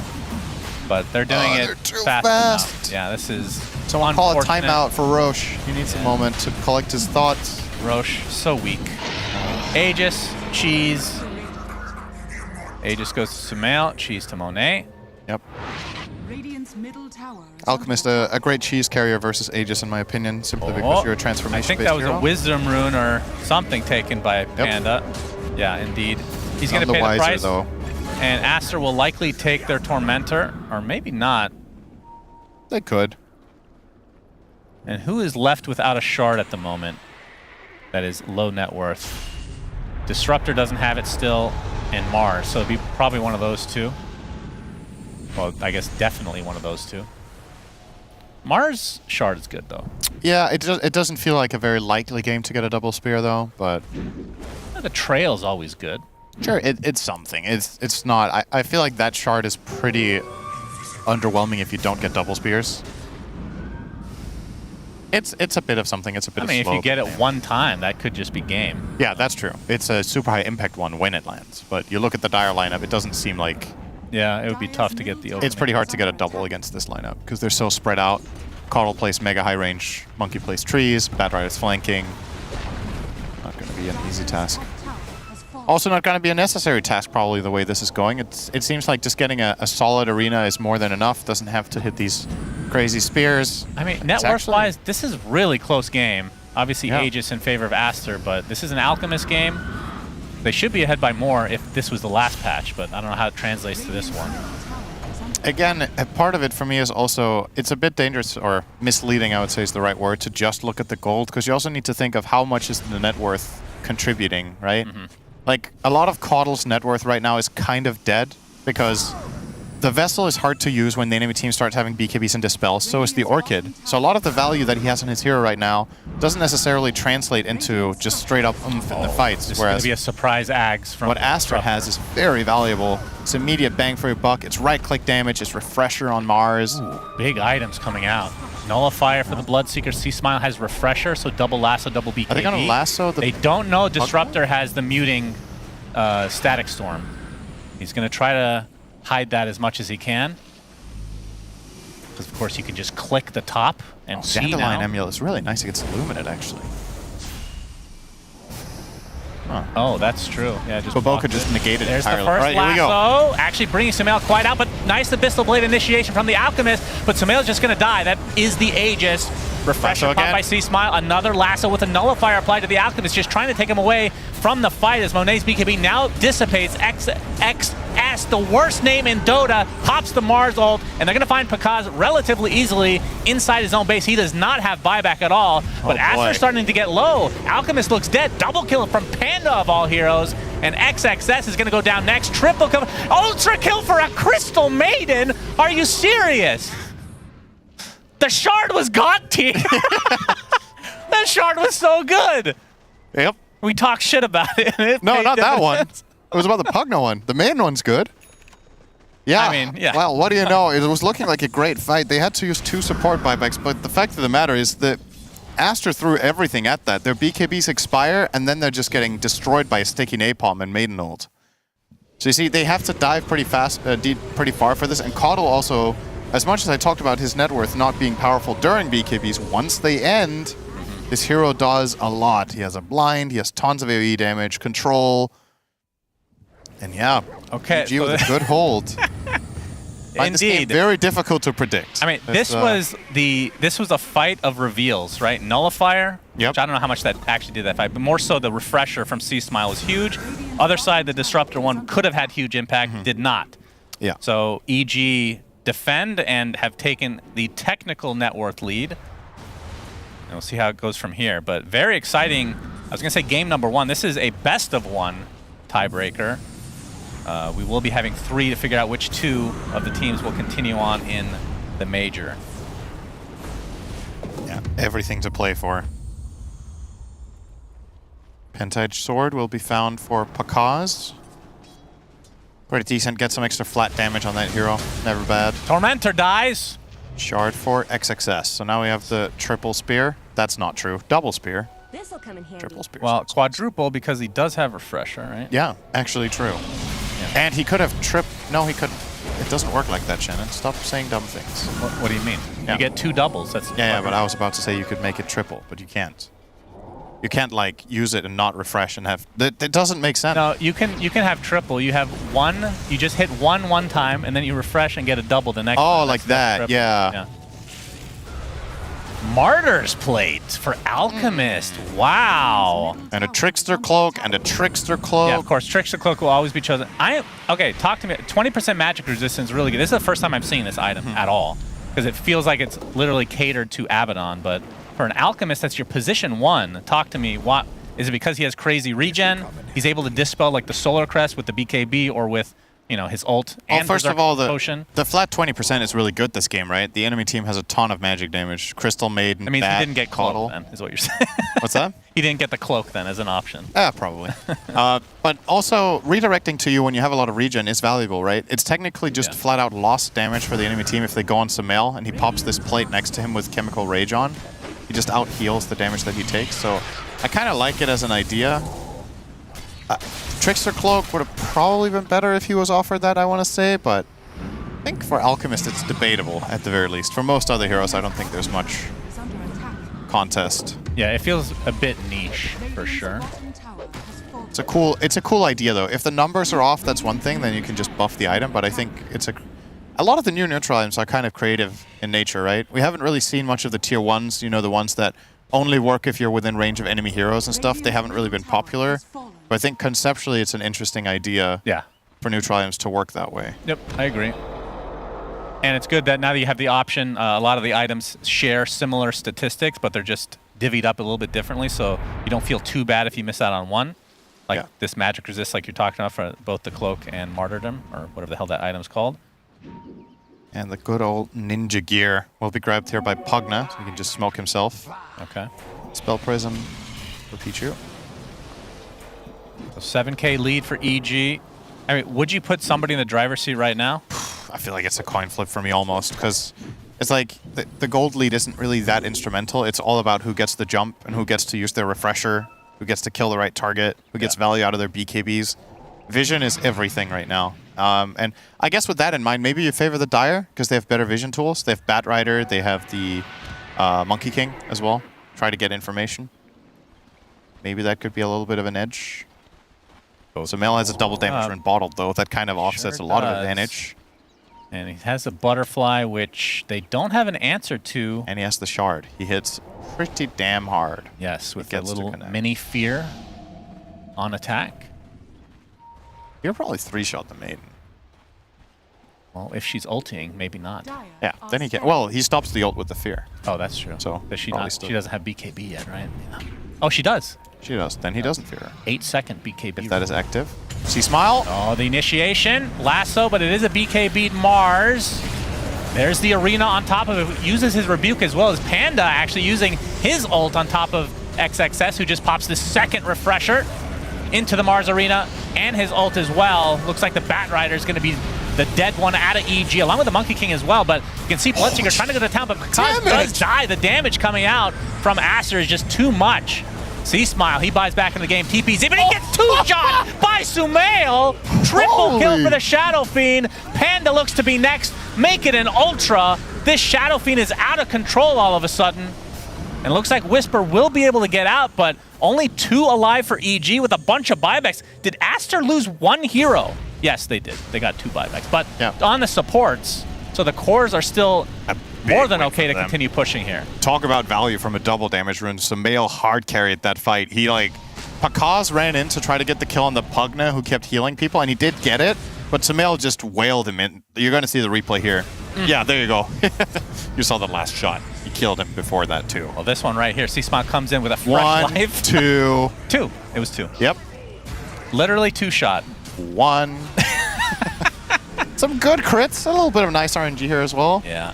C-Smile visibly frustrated. Indeed, and they're going to lose a lot of buildings here, and maybe even more. Rupture onto XXS, who tries to go a little bit deeper into the base, as Coddle is just getting right-click down, and the Abyssal Blade stops him in his tracks. He will buy back, and that should mean no buybacks for EG at all left over. 50 seconds on bat. This lineup pushes should be it. Stupidly fast. Yeah, Sumail is just going to continue to right-click these towers. AC, they have Presence Aura. Well, he does not have Presence Aura for the buildings, actually. He did not go for that talent, but still, you're right. More than enough damage. As Matthew trying to hold this off a little bit longer, gets off the Wukong's command along with the BKB, but there's the right clicks coming in again from Sumail, who is disarmed for the time being, so has to use raises instead.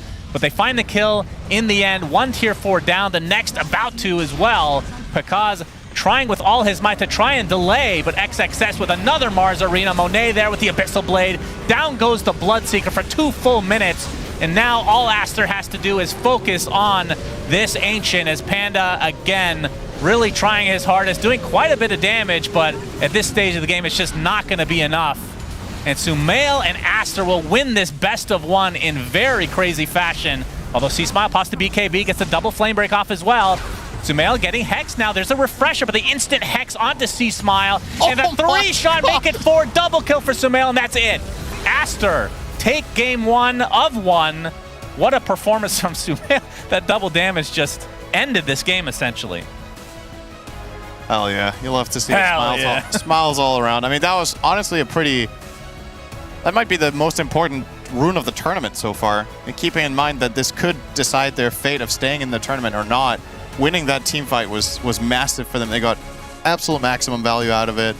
And EG, yeah, Panda BOOM not looking too happy about that. Understandably, they must feel like they had this game not in the bag. It wasn't like it was over or anything, but they definitely had control. And they had lost about, it. I want to, at the 25-minute mark, if I'm looking at the graph, close to let's say an 8K net worth lead against an Alchemist. Yeah. That's a game that it's going to feel really bad that it didn't close out. Traditionally, that feels like the kind of game you're just going to win, like when you're far ahead against Alc on Gold. But obviously in this new patch, things are different. The power dynamics are definitely changing, and Alchemist doesn't seem to be as reliant on being mega far ahead necessarily to win games. And yeah, they pulled it back. Crazy resilience, I think, is the right word for me for Aster. That could have crumbled really easily, but they kept it together, and they got the job done in the end, so well done. All right, so Aster wins this game, and they will live on a little bit longer. Let's see what the panel has to say about Sumail's double damage, beating the shit out of everybody.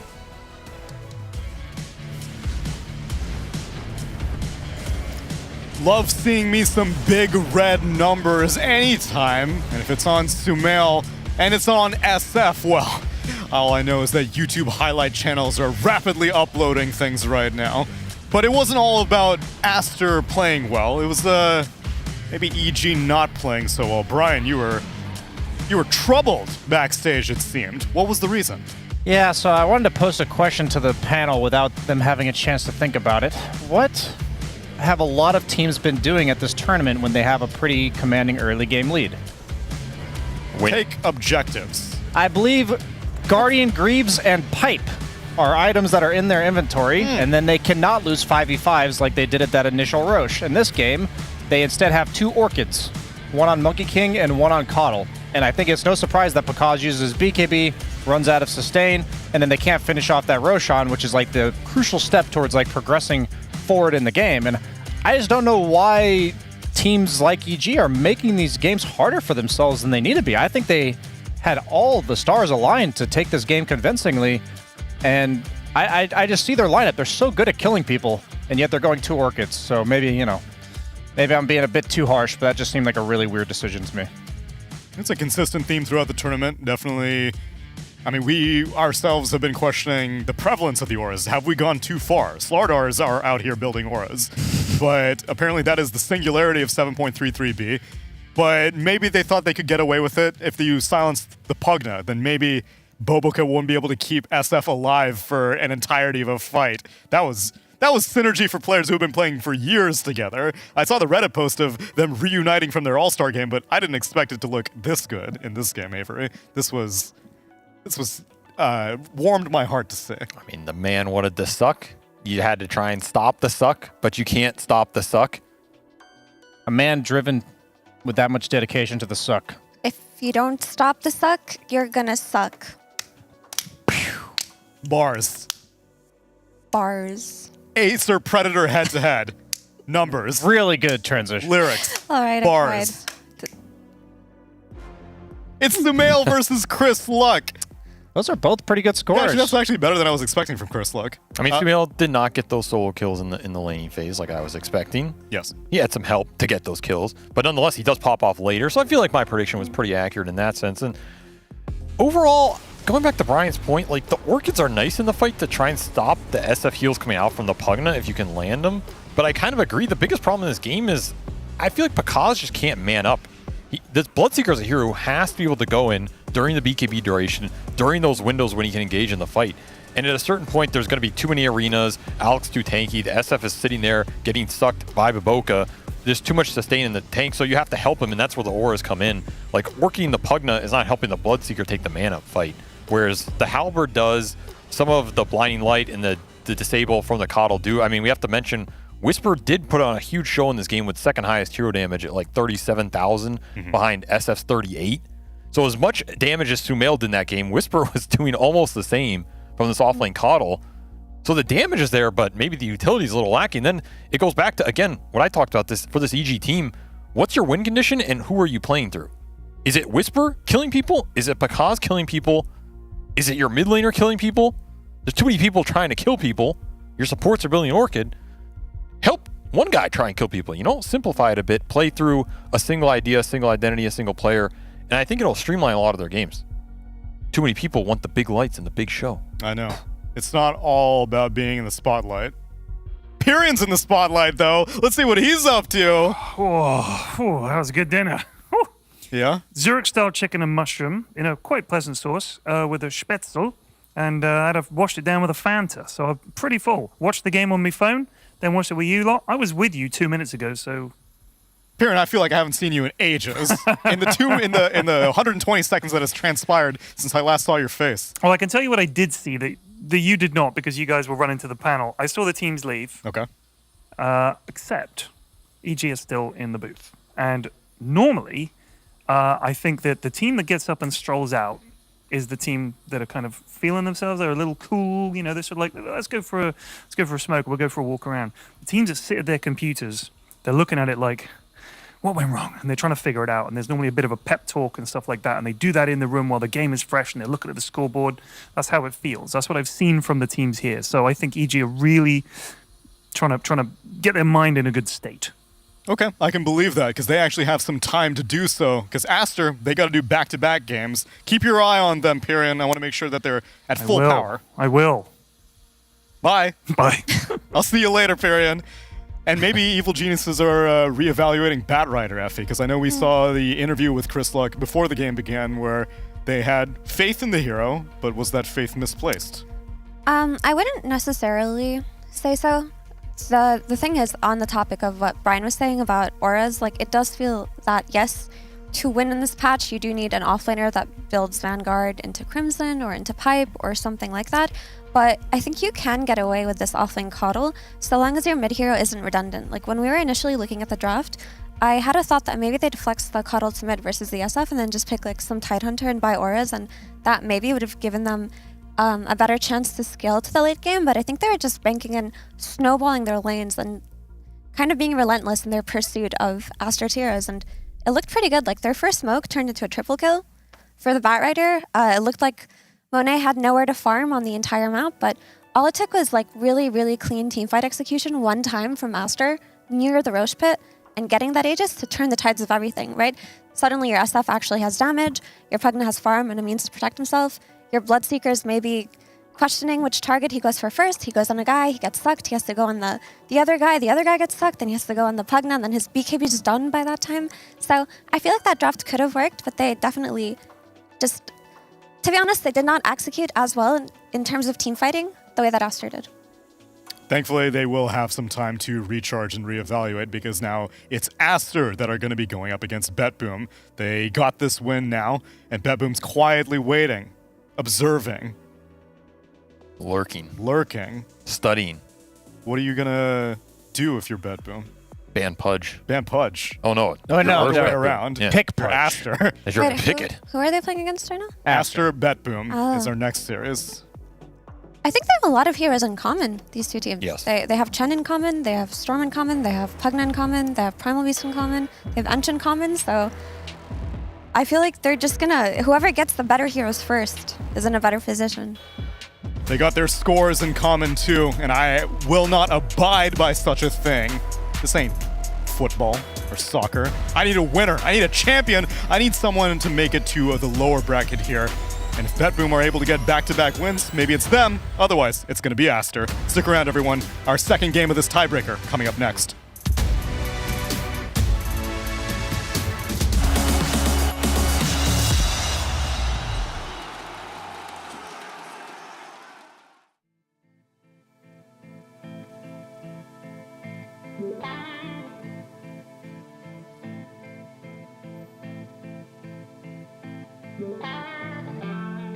Takes more than money to force a change. Takes more than time to heal the pain. Heart break will light the fire. Heart break will light the fire. Fire will light the fire. Fire will light the fire.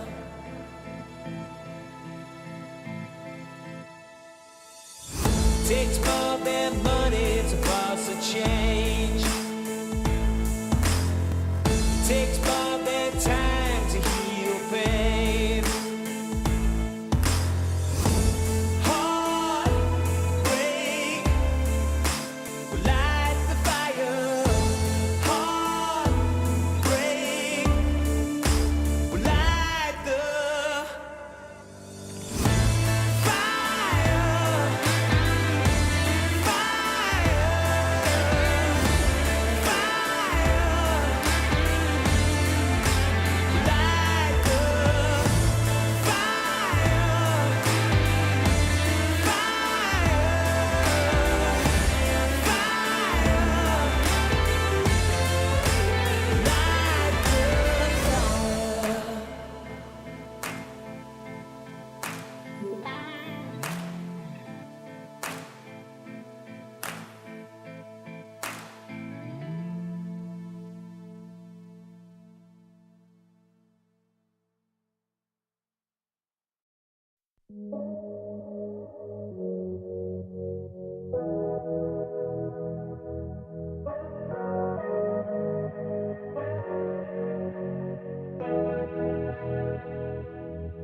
Landstraße in den Süden, Kickdown, Moto Guzzi, Sozius, Traumfrau, Monika Bellucci, High-Res, Roadtrip, Neapel, Rom, Overnight, Truck Stop, Insta, Snapshot, Polaroid, 40 Love, Korken knallen, Karte Door, Spa-Time, Bubble Bath, Aftershave, Miyake Sport, Private Coach, Crunches, Lunch Break, Yacht Club, Seafood, Upper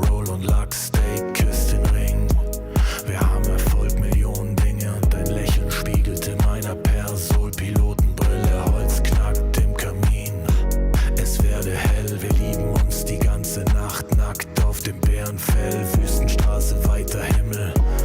Kawasaki, Speedboat, Karawane, F1, Abu Dhabi. Du bist meine Nummer 1 und nicht nur diese Nacht. Ich nehm dich zur Frau, trag dich die Marmortreppen zum Palast. Blaue Stunde, Promenade, Lippenstift an deinem Glas. Soda, Zitrone, Haut glänzt, Haare nass. Ich schenk dir nach, du sagst, wie schön ich bin. Ich küss deinen Hals und du lachst wie eine Königin. Leck die Lippen, ich bin dein bestes Pferd im Stall. Sind am Drippen, trinken Daiquiris aus nem Bergkristall. Schrimps und Limette, Monaco, Saint-Tropez, Dachterrasse, Whirlpool, Eiswürfel, Corbusier, Casino, Hopping. Die ganze Welt ist hier, Drinks für 2. Champagner, Elixier, Traumpaar, Undercover.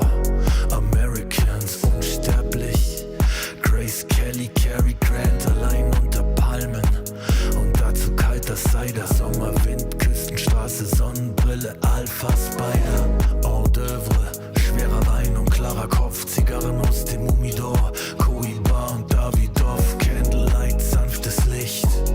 Candelabra, deine Haut, China White, Seidenkleid, Balenciaga. Was die Leute denken, wenn sie uns reden hören. Open Water, Seychellen, Hochseeangeln, Segeltörn. Du bist meine Nummer 1 und nicht nur diese Nacht. Ich nehm dich zur Frau, trag dich die Marmortreppen zum Palast. Blaue Stunde, Promenade, Lippenstift an deinem Glas. Soda, Zitrone, Haut glänzt, Haare nass. Ich schenk dir nach, du sagst, wie schön ich bin. Ich küss deinen Hals und du lachst wie eine Königin. Leck die Lippen, ich bin dein bestes Pferd im Stall. Sind am Drippen, trinken Daiquiris aus nem Bergkristall.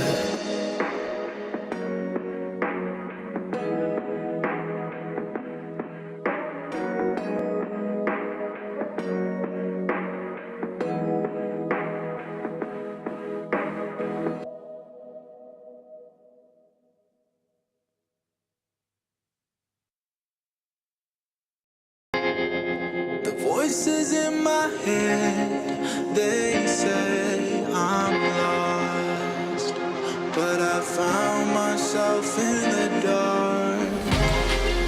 The voices in my head, they say I'm lost. Blow me like a C4, give me what I want.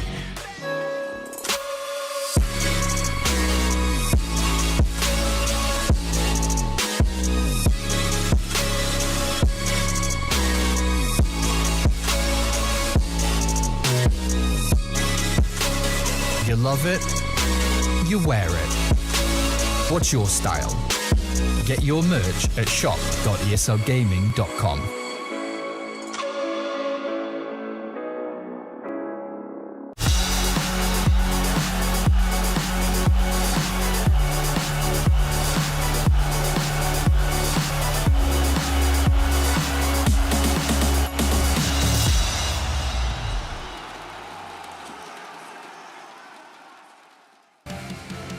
One down, 2 to go, potentially, maybe 20 to go if the cycle continues. But maybe Aster have enough momentum to take down BetBoom, who've been quietly waiting as the third team in this tiebreaker, representing Eastern Europe, Aster from China, and EG from South America. We know some things about BetBoom. Again, this is a Group A tiebreaker, and if you're tuning in now, then you've probably been seeing a lot of Group B action. Our main takeaway from BetBoom, Pudge. Hero to be feared. Will Aster fear it? Who knows? Game number 1 draft. They ban out the Pugna, and BetBoom take out the Alchemist. There's a lot of debate between which core you're going to give the first pick, because I think there's Alchemist, Medusa, Storm for some of these teams like Aster, and then there's like the Beastmaster Doom. And then if you leave an even trade, you can take something else, like Coddle or one of the other supports that teams are really favoring, and just leave like 2 of the offlaners or 2 of the carries, right, and trade one out if you're confident in that. So it really comes down to, if you're first pick, you kind of have to dictate what's left in the pool so that you get a good response pick and you feel like you're favorable in that trade. So taking the Alk here, I do feel like that's a hero BetBoom should be pretty comfortable with. And now it's a question of you're going to leave Storm in the pool for Aster, who you know, like, they have to be eyeing Storm, especially Storm Coddle if you give both to them. So you're saying that if you're the first pick team, why are you afraid of banning Alchemist? You should be the Well, one. I'm saying you have to just figure out these trades and like live with yourself, right? Because Aster can ban like something random here, and then you're forced to take the Storm. Now, if you're Aster, like you have choice between Doom, you have choice between Beast, the Medusa still in the pool. You can Medusa Coddle here. You can Underlord. That's the other big offlaner. Yeah, Underlord's nice against all the spirits because the AoE route.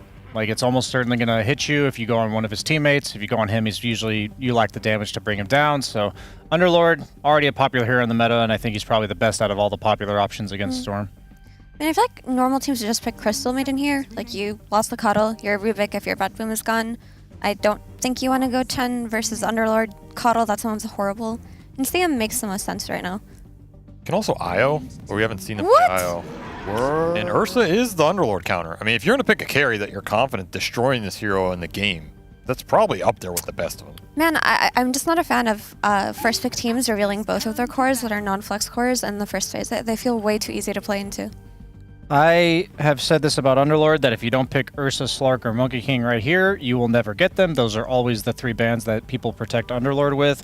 I don't 100% believe in picking two cores like Mira said, but I have wanted to see teams do this because you're never getting these picks otherwise, and that means this first round Underlord will have a good game. So if you go Ursa plus some kill 5 like a CM, I think this Underlord could suddenly become a liability rather than being the super unkillable tanky aura builder at minute 15. I don't feel like it's a liability though if it's playing with Coddle on lane versus Ursa.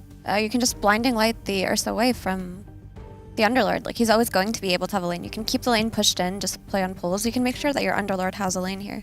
It's more like the beginning of the lane should be fine, like you said. They just shove the wave in, and Ursa can't do anything about that. But once you're like level 4 or 5, usually Underlord's unkillable at that point. Like, he'll have a Vanguard, and there's no such thing as ganking him, even if you bring 3 or 4 heroes. But now, if you rotate the 2 supports, Ursa will be able to lock him down through that, especially if they get something like Disruptor, something that can draw the Underlord back after the Coddle's bought him some time. I'm just mentioning that, like, Underlord's unkillable unless you have Ursa, Slark, or Monkey King, period. He's unkillable for the first 10 minutes.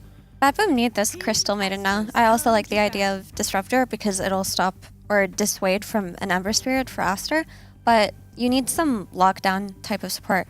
I saw Grimstroke be played to success yesterday. That also is not a bad idea, but for the most part, CM seems the most stable pick for BetBoom. Well, and they see him Pudge. Maybe the Bounty Hunter comes out. They go for like some roaming duo of that. They had some The success. Aster banned Bounty. Oh, yeah, it is out. I mean, they have Enchantress that's also got first phase banned. So what is kind of left for BetBoom supports to play here if you don't end up with the Maiden Pudge? I feel like that's just going to get slotted in. I mean, I'm sure these guys can play Io, but we haven't seen them playing it at all. I think Io is really good with your first 2 openers, and it's a way you can just battery these heroes through everything. Like, Io Ursa is different than Ursa. You can oftentimes play through a lot of the bad carry matchups that you know probably are going to come out here at some point, and you can almost just play it off like the diffusal tempo where your win condition doesn't have to be this Ursa because it's Io Storm, and then he can just go around killing people. Yeah, but I don't like Io versus Underlord, and I don't like the Io Ursa lane to play into a Coddle Underlord lane, to be honest. Like, What if it doesn't go there? ooh, what if it plays on the off The lane? aggro try. That's right. Pick the lane counter to dodge it. Let's go. What's your reasoning for not liking Io against those heroes? As Aster steal the They steal this CM.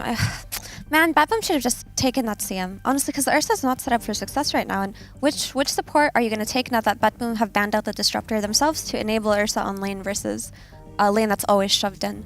You need a support that can shove out, and you need a support with Disable.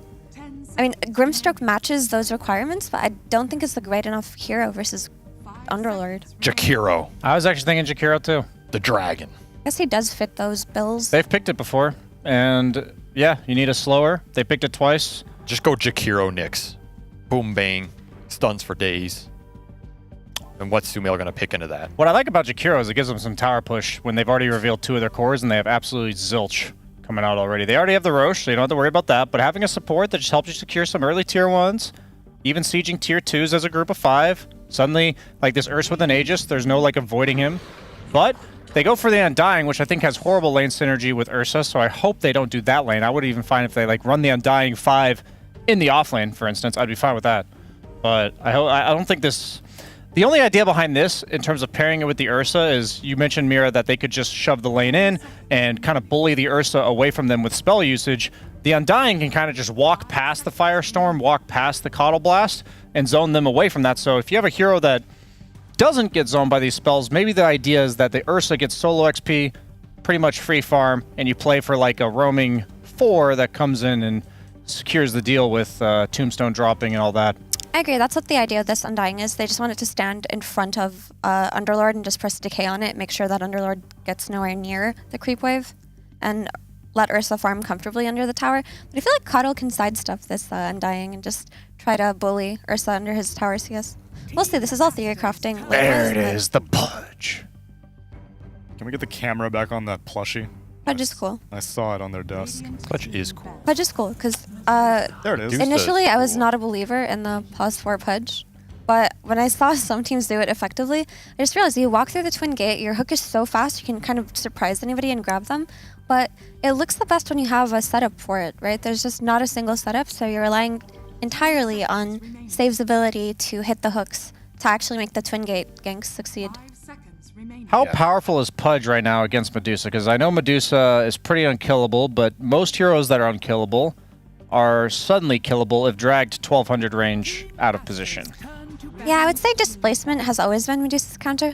Getting tossed back by a Tiny, getting skewered by a Magnus. I mean, in theory, getting hooked by Pudge into Pudge's team should also do the trick. But like we said, who's setting up for these Pudge hooks right now? Diffusal Blade, Purge. Sets up the hook. Which Ursa, I imagine, has to He go. probably has to go. We've even seen some Ursas go Diffusal Blade into Battle Fury, where they just like have that mid-game timing, but then the pace of the game slows down a little bit, and they go back for it. But, I mean, this Medusa hero has a 77% win rate in 17 games, and some of them are even first overall picked off lanes by 33 on Tundra. I think this hero, 60% pub win rate as well, by the way. So I think this hero is just kind of way overtuned, like a bit of an oversight on the new patch when they put out 7.33B. I was really enjoying what I saw from BetBoom's team. Not necessarily saying I think it's the best strategy, but now I think they've been meta'd, and I think Aster's draft just looks way easier to play. Yeah, I like Aster's draft a lot. I think not taking Sam for BetBoom on first phase is a huge mistake. All right, honestly. Avery. King on mid against a Storm Spirit. Ooh. What are you giving Sumail? I mean, I'm giving him whatever he asked for. I'm not gonna. Well, you can't give him Ember. You can't give him Void Spirit. You not can't gonna give argue him with the man. I think we have to think about what BetBoom are going to pick for their offlane, though, right? Because Darkseer's banned out, and that would have been the ideal pick for them. They need an Aura builder right now. But is he your favorite Aura builder here? Because you want to play on this timing, right? This Ursa Roche into like Undying Tombstone group up.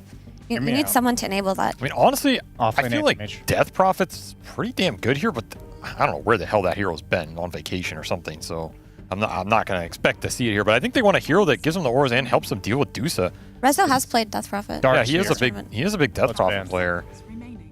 I mean, Enigma's like an option, but it's a hard team fight Enigma game. I just say it because you also want to enable Pudge on the lane, unless you're just tri-laning.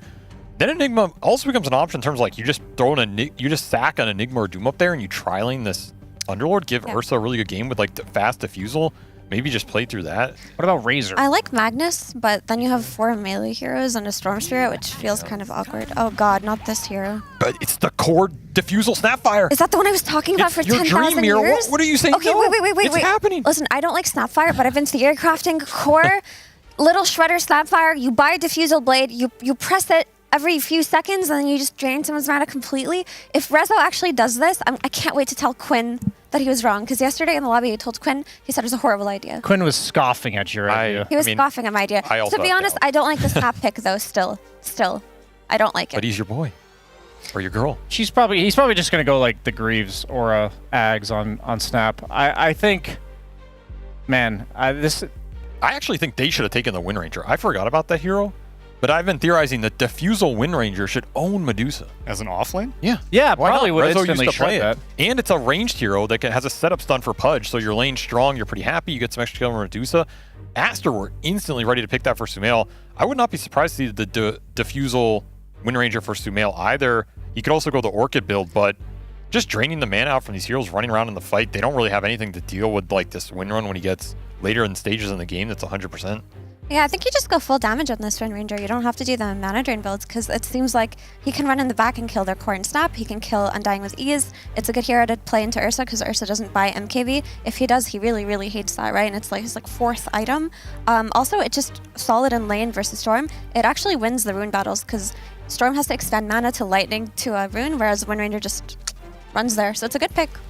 I think Aster's got a much easier, much better draft, but I am excited about the style of points with the Wind Ranger. That makes it a little more interesting to me, at least. And if they win it, then that means that they are freed from this tiebreaker purgatory and will be locked for lower bracket, and then we'll play the third series to see what the second team will be. But for right now, it's game number 1 of a best of 1 with Sunsven and Cinderin. Slacks would be disgusted with that Wind Ranger pick to top us off here on the second game of these 3 best of 1 tiebreakers. Cinderman, you agree with the panel and all that good stuff? I mean, one thing I'll say that BetBoom has going for them, they have hook save, they have dismember save once the shard comes online, and they have grab ally. How do you beat that? True. How? They could save against focus fire with the tombstone. That's right. And they could get first blood or first blood dead. So, Toronto Tokyo boy. is, I'm just going to call him dead, Cinder, because the hook save was not there. They don't have grab ally yet because this is literally minus 37 seconds into the game, but Toronto Tokyo somehow lives. Yeah, Quad Decay will do that. He had 16 additional strength there. I'm hitting a big one, and he does get out. Even though they missed the defensive hook, he still gets saved. So, do I agree with the panel? I think for the most part, when I saw this Medusa pick come out, closing the second phase, I was like, uh-oh, for BetBoom. Because from my perspective, I mean, this hero clearly is extremely powerful right now. It's got stupidly high win rate, and the games that we see, it just feels invincible sometimes. Ursa can, to an extent, deal with this hero, but I don't know if he can do it enough. And I don't think the rest of their lineup is particularly good against the hero, so I really want to see value out of that last pick Snapfire. Yeah. It's not been looking inspiring so far in the tournament. Maybe Rezo can do some, can make some magic happen here, or has a cool build. Yeah, from what we've seen with Ursa versus Medusa, it feels like you can't really, once it's like to mid game, you can't kill her in one burst. You kind of just have to like go in and out a bit to continue to get those stacks, because you have to wait out this Stone Gaze, because obviously, regardless of your build, it's going to be difficult. I guess if you get the Shard, it makes it a little bit less annoying to deal with, but yeah, it's hard when there's a Coddle giving you mana as well. For the It's when you think about it, the way Ursa kills these tanky heroes, it's always going to be a math game, right? And the problem is Medusa is just so stupidly EHP heavy that Ursa needs a ton of stacks if he doesn't mana burn her. So let's say he has the Diffusal, but you negate a big part of that with the Coddle, and Medusa hits a 2 or 3 hero snake and gets back to full. The amount of swipes you need to have to actually claw through her compared to other Ursa matchups that you would think like Timber saw in the mid game or whatever. I'd be interested it's just to see, ridiculous do you how much think they the need to 10 hit. talent for Nightfall will actually be the 20-second Fury Swipe reset I think it time? has to be. That basically doubles it? He absolutely has to get that, but I'm kind of taking that into account when I'm making the claim that it's still going to be difficult, because I just think when Medusa has, let's say, Manta Scotty and a Coddle giving her mana, I don't know how many attacks you need to get through. It's a crazy amount. Rezo here is in big trouble. We'll get out. Yep, he is technically fine, but it did take heavy, heavy damage. So what about the Wind Ranger? I mean, obviously this is a hero that Sumail has played. I don't know if I've seen it on this patch yet, but he's obviously familiar with it. He knows that the skills do on the hero, you know, at the very least. It's a bit of a wild card for me. I don't really know how to place it. I think the Diffusal Blade build is an interesting theory to run here. Even against the Storm, if you get him in a Shackle Shot when he's like half mana and you focus fire him, he might not be able to escape you after. So that could be interesting. It's also a good way to mana burn the Ursa. This hero is actually very mana reliant. Frostbite. Damage onto Resolution. They will get the first blood though. Yeah, Resolution lives, and the support for Aster ends up dying. But Monet will get solo XP now. Snap Pudge is a really strong lane, so that's definitely a good redeeming factor here for BetBoom. That lane slaps. Do you agree with Effie in the build with the Diffusal for Rezo going for more like a right-clicky pseudo burning mana type strat? I don't know. I think in theory it's interesting, but I just don't think it's going to be enough. That's the problem. If she didn't have Coddle in the team, maybe it's a more interesting concept, but I just don't know if you're likely to get through. Then the question is, otherwise, what do you buy? And I think you go auras this game. I think you want Crimson Guard. You're a strength hero. You want Crimson. Or wait, you're universal now, aren't you? Yeah, she's universal. Yeah, but she has good strength gain, which is what matters anyway for the Crimson Guard. So you want Crimson against the Dusa and against the Wind Ranger. It's just a no-brainer item. This game is exceptionally good. And Pipe as well, I wouldn't mind. I think just go the standard aura items off lane. Pipe, Greaves, Crimson on your snap, and then try to kill Dusa's team would probably be my verdict on the game. I think going on Dusa for their lineup is going to turn out to be a mistake. That has seemed to be the strat for the most part from the Medusa games that we've seen. Ignore Medusa and hope it works out, and it hasn't worked out that well for a lot of teams. I'm not saying it's easy, but or pick Anti-Mage and lose. I have not seen Anti-Mage beat Medusa personally, but maybe it has happened this tournament, which is crazy because that used to be quite the counter. But we can expect Nightfall to, at the very least, go for Diffusal on the Ursa. He's incredible on this hero, by the way. I don't know if the panel really touched upon this, but I feel like when he started making a name for himself in pubs, this was his #1 best hero. He's the best Ursa in the world, as far as I'm concerned. But I do think he has his work cut out. Siamese Cat will die for a second time, so Save will have 2 stacks of that flesh heap once he eventually levels it up. The Pudge matchup is terrible for Maiden. She's too slow, she's too fragile. If she gets hooked, she's just dead, especially against Snap in the lane too. So nice and easy. And Medusa doesn't really offer any help, so they can try to take advantage of this in the top lane and find as many kills as possible. And so far, so good with those two. Yeah, well, the bottom lane, like you talked about, Nightfall, 28 and 8 in the CS department. Ursa against Underlord, pretty damn good matchup for Ursa, usually. Yeah. Well, any melee, really. As you can see, the stacks are continuing to be applied to XXS.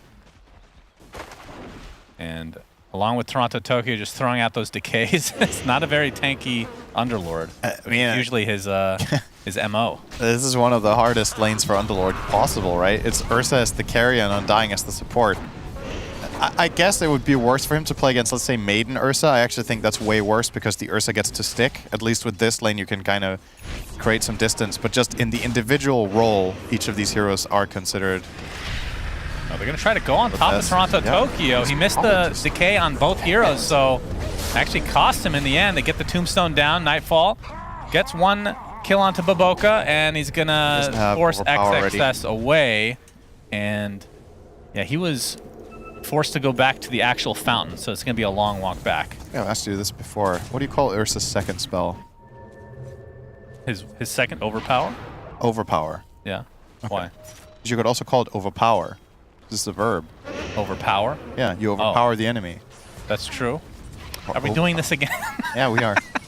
I'm unstoppable. Now in the mid lane, along with Save. I can talk about nothing all day. 6-minute, I know that for sure. It's level 6 now on Sumail. 6-minute rune about to pop. It's the bottom arcane, which Sumail will be able to get. So the rotation from BetBoom not going to work out directly, as GPK is now level 6. XXS is in Pain City down here. This gets harder and harder. Ursa has the phase boots with level 5. This becomes more or less uninhabitable at this point. And it begs the question, do you put Coddle offlane now and just go jungle with Underlord? Because this hero has the luxury of being able to do that. Yep, GPK taking a beating. Whoa! Oh! Okay, Oh, it actually did hit. He had Raindrop. He would have died. Yeah, it looks like that was a sexy snipe from Sumail, but not quite enough. Still, forced him back to base. But yeah, XXS, what's it going to be? I feel like you can't really stand here. What do you do with Underlord then if you have to abandon lane? Just try to jungle? Stack jungle camps with Firestorm level 3. I think you can definitely farm double stacked hard camps. He's and not Coddle level 5 yet to be able to do that. That's now true. He is. Coddle can sit in the bot lane and just farm it with Blinding Light and Illuminate or whatever. Tokyo, he took some heavy damage from these Ancients. Guess Trying they to could steal also that do this. wisdom. They could bring over a third hero with the XXS is support. here as well. They should be able to get that kill. It's Toronto Tokyo. He's going to take the path of least resistance, which might actually net him an extra life. He's fine. They can take this Tombstone down on the cliff as well, so that's going to be... I mean, that's a lot of gold for XXS, taking down that Tombstone, so that gives him some way to come back. Nightfall is going Battle Fury first, so no Diffusal against the Dusa, which we thought was going to be the case, that he would get that. And I kind of like the panel's idea of rushing Diffusal and then going Fury after, but when you buy the Cornucopia here, you're committed. Yeah. This item is way too expensive to just get for value, so yeah. He's definitely going the Fury first, and maybe he's confident that, you know what, this Dusa can get farmed, I'm still going to handle it, I'll be enormous with my Battle Fury. Still expect a Diffusal at some point along the way. Nice hook onto Sumail. Very nicely done, but he gets off the focus fire. He has some teammates coming as well, but he's going to get stunned out because basically half of BetBoom are here. And the Mortimer's Kisses, I think he just hit level 6 for Resolution, so a second kill comes their way. Well done by Save. Nice rotations for BetBoom. Really nice. Sumail was starting to pull far ahead of GPK in this mid lane, and now it's been somewhat equalized with that pick. He also forced Maiden to take the Illusion Rune and then kill her, so there's no Power Rune for Sumail. Well done. Forced her to take the... yeah. Can make a nice SFM short out of that one, I think. But I don't want the rune. You will take the rune. I mean, Illusion Rune has been one that you just don't want generally, but since they changed it, obviously the bottling you can dispel. Yeah. It's not so bad anymore. It's got its uses. Yeah. It's just completely useless for her. So. Yes, that is true. What's it going to be for Sumail? I'm curious here. So he's going Atos. So I'm assuming it's a Gleipnir build-up. Potentially. Mech already online for Rezo. Give some catch for the Storm, but don't know if it's the best choice here.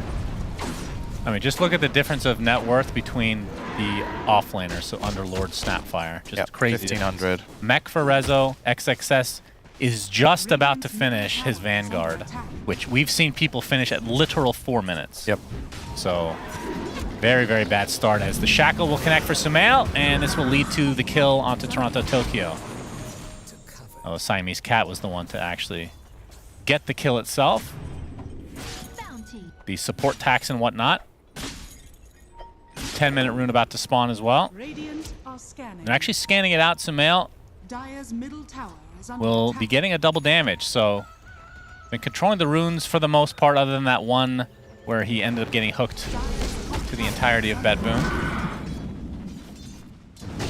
So if you're going for the Battle Fury, do you still, I mean, is it a mistake to go Diffusal later? Because it does have an upgrade path now, right? I don't think so. I think you go Battle Fury Diffusal, right? It feels like if you bypass it entirely, I mean, maybe I'm just mega biased for Medusa, but I've just seen what I've seen, right? I've seen some shit with this hero. Got some PTSD for that Medusa? Yeah, I don't know if you can really reliably kill her without having Diffusal on Ursa here.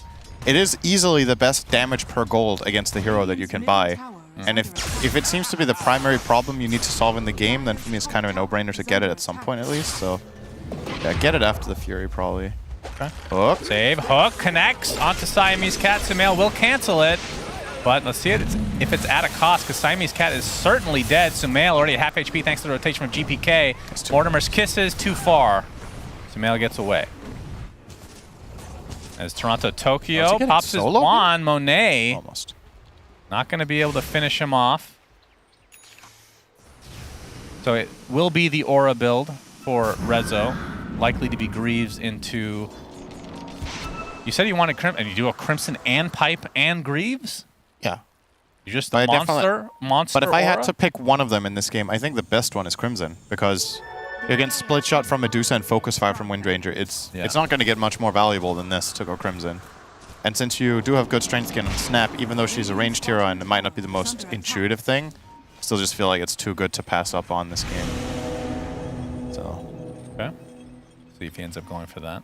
Don't mind the Greaves first, of course. Like it's nice to be able to dispel the root of the Underlord for yourself, and the burst heal is obviously nice. If you want to give the mana to your Storm too, there's a lot of 12-minute rune. It'll benefits. be bottom Invis, so another one for.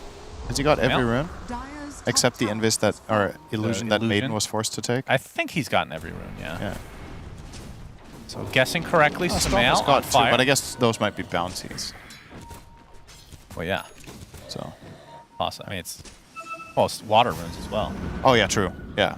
Yeah. 2 water runes. So I think that's all he's gotten. Yeah. No power runes for GPK. Yeah, so GPK, he did get some help thanks to that gank, but he's still 500 behind Sumail.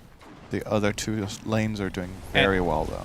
I bring this up every time we cast him because we see it all the time. Just I forgot to hold that thought, actually. Sumail. Okay, Shackle Shot does hit. Nightfall's going to take a Firestorm, but you can see that Nightfall is backed up by a bunch of teammates. Sumail, he's going to TP out though, so looks like Aster are not going to remain in numbers here. But Battle Fear online for Nightfall, so very good timing. Just needs a few more minutes for defuse on BKB like this. Resolution's going to get gone on, pops the mech, but the focus fire is just too much. XXS gets some much needed XP. Could go back into the Fiend's Gate, but we can see it's surrounded. Yeah, unlike Relocate, with this you actually don't have to die after, which is kind of nice. Nightfall will, okay, he's actually not going to fuse at all. It'll be blink into BKB, so they want to get aggressive and they want to fight early, which is another strat you can go against Medusa. But we've seen Medusa, after 2 items, feel unkillable in a lot of these games. Right. That's still my biggest concern, and it's still the story of the game. I feel like in this patch, Medusa just commands a different level of respect than it did in the past, where it felt like you could, you know, solve the Medusa game by having halberds, or by kiting her, or by, you know, just overwhelming her with damage that wasn't necessarily mana-based. But now, with the math working the way it does with damage per mana, it's... BK looking for his first rune of the game, but he's going to get Atos instead. We'll zip away. Rune is top. It's a regen. Frostbite onto Toronto Tokyo, but another rune for Sumail. This Nightfall, he can see this Ancient stack, and Monet's going to get hooked into the arms of the bear. Instant TPs coming from Aster, as Monet just has enough mana to use his ult, so should live through the day. Save will pay the ultimate price. Very close, though. Almost the exact amount of mana was needed to use Stone Gaze there. As Nightfall going to take some damage from Sumail. Do they actually have enough? Because he does have his ult. No reinforcements coming, though. There's the Pit of Malice. Will he try to go through the gate? He will, but not even remotely close. So a big, big turnaround for Aster. Dare I say that's a kill with a diffuser? I mean, not gonna fault him for buying the Fury. I think it's fine, but well, if, they needed one more hero. Fury, you don't want to fight with it, right? Yeah. And they hooked him right under a tower. I can understand where they're coming from going for that, because like it was kind of close, right? I don't think it was.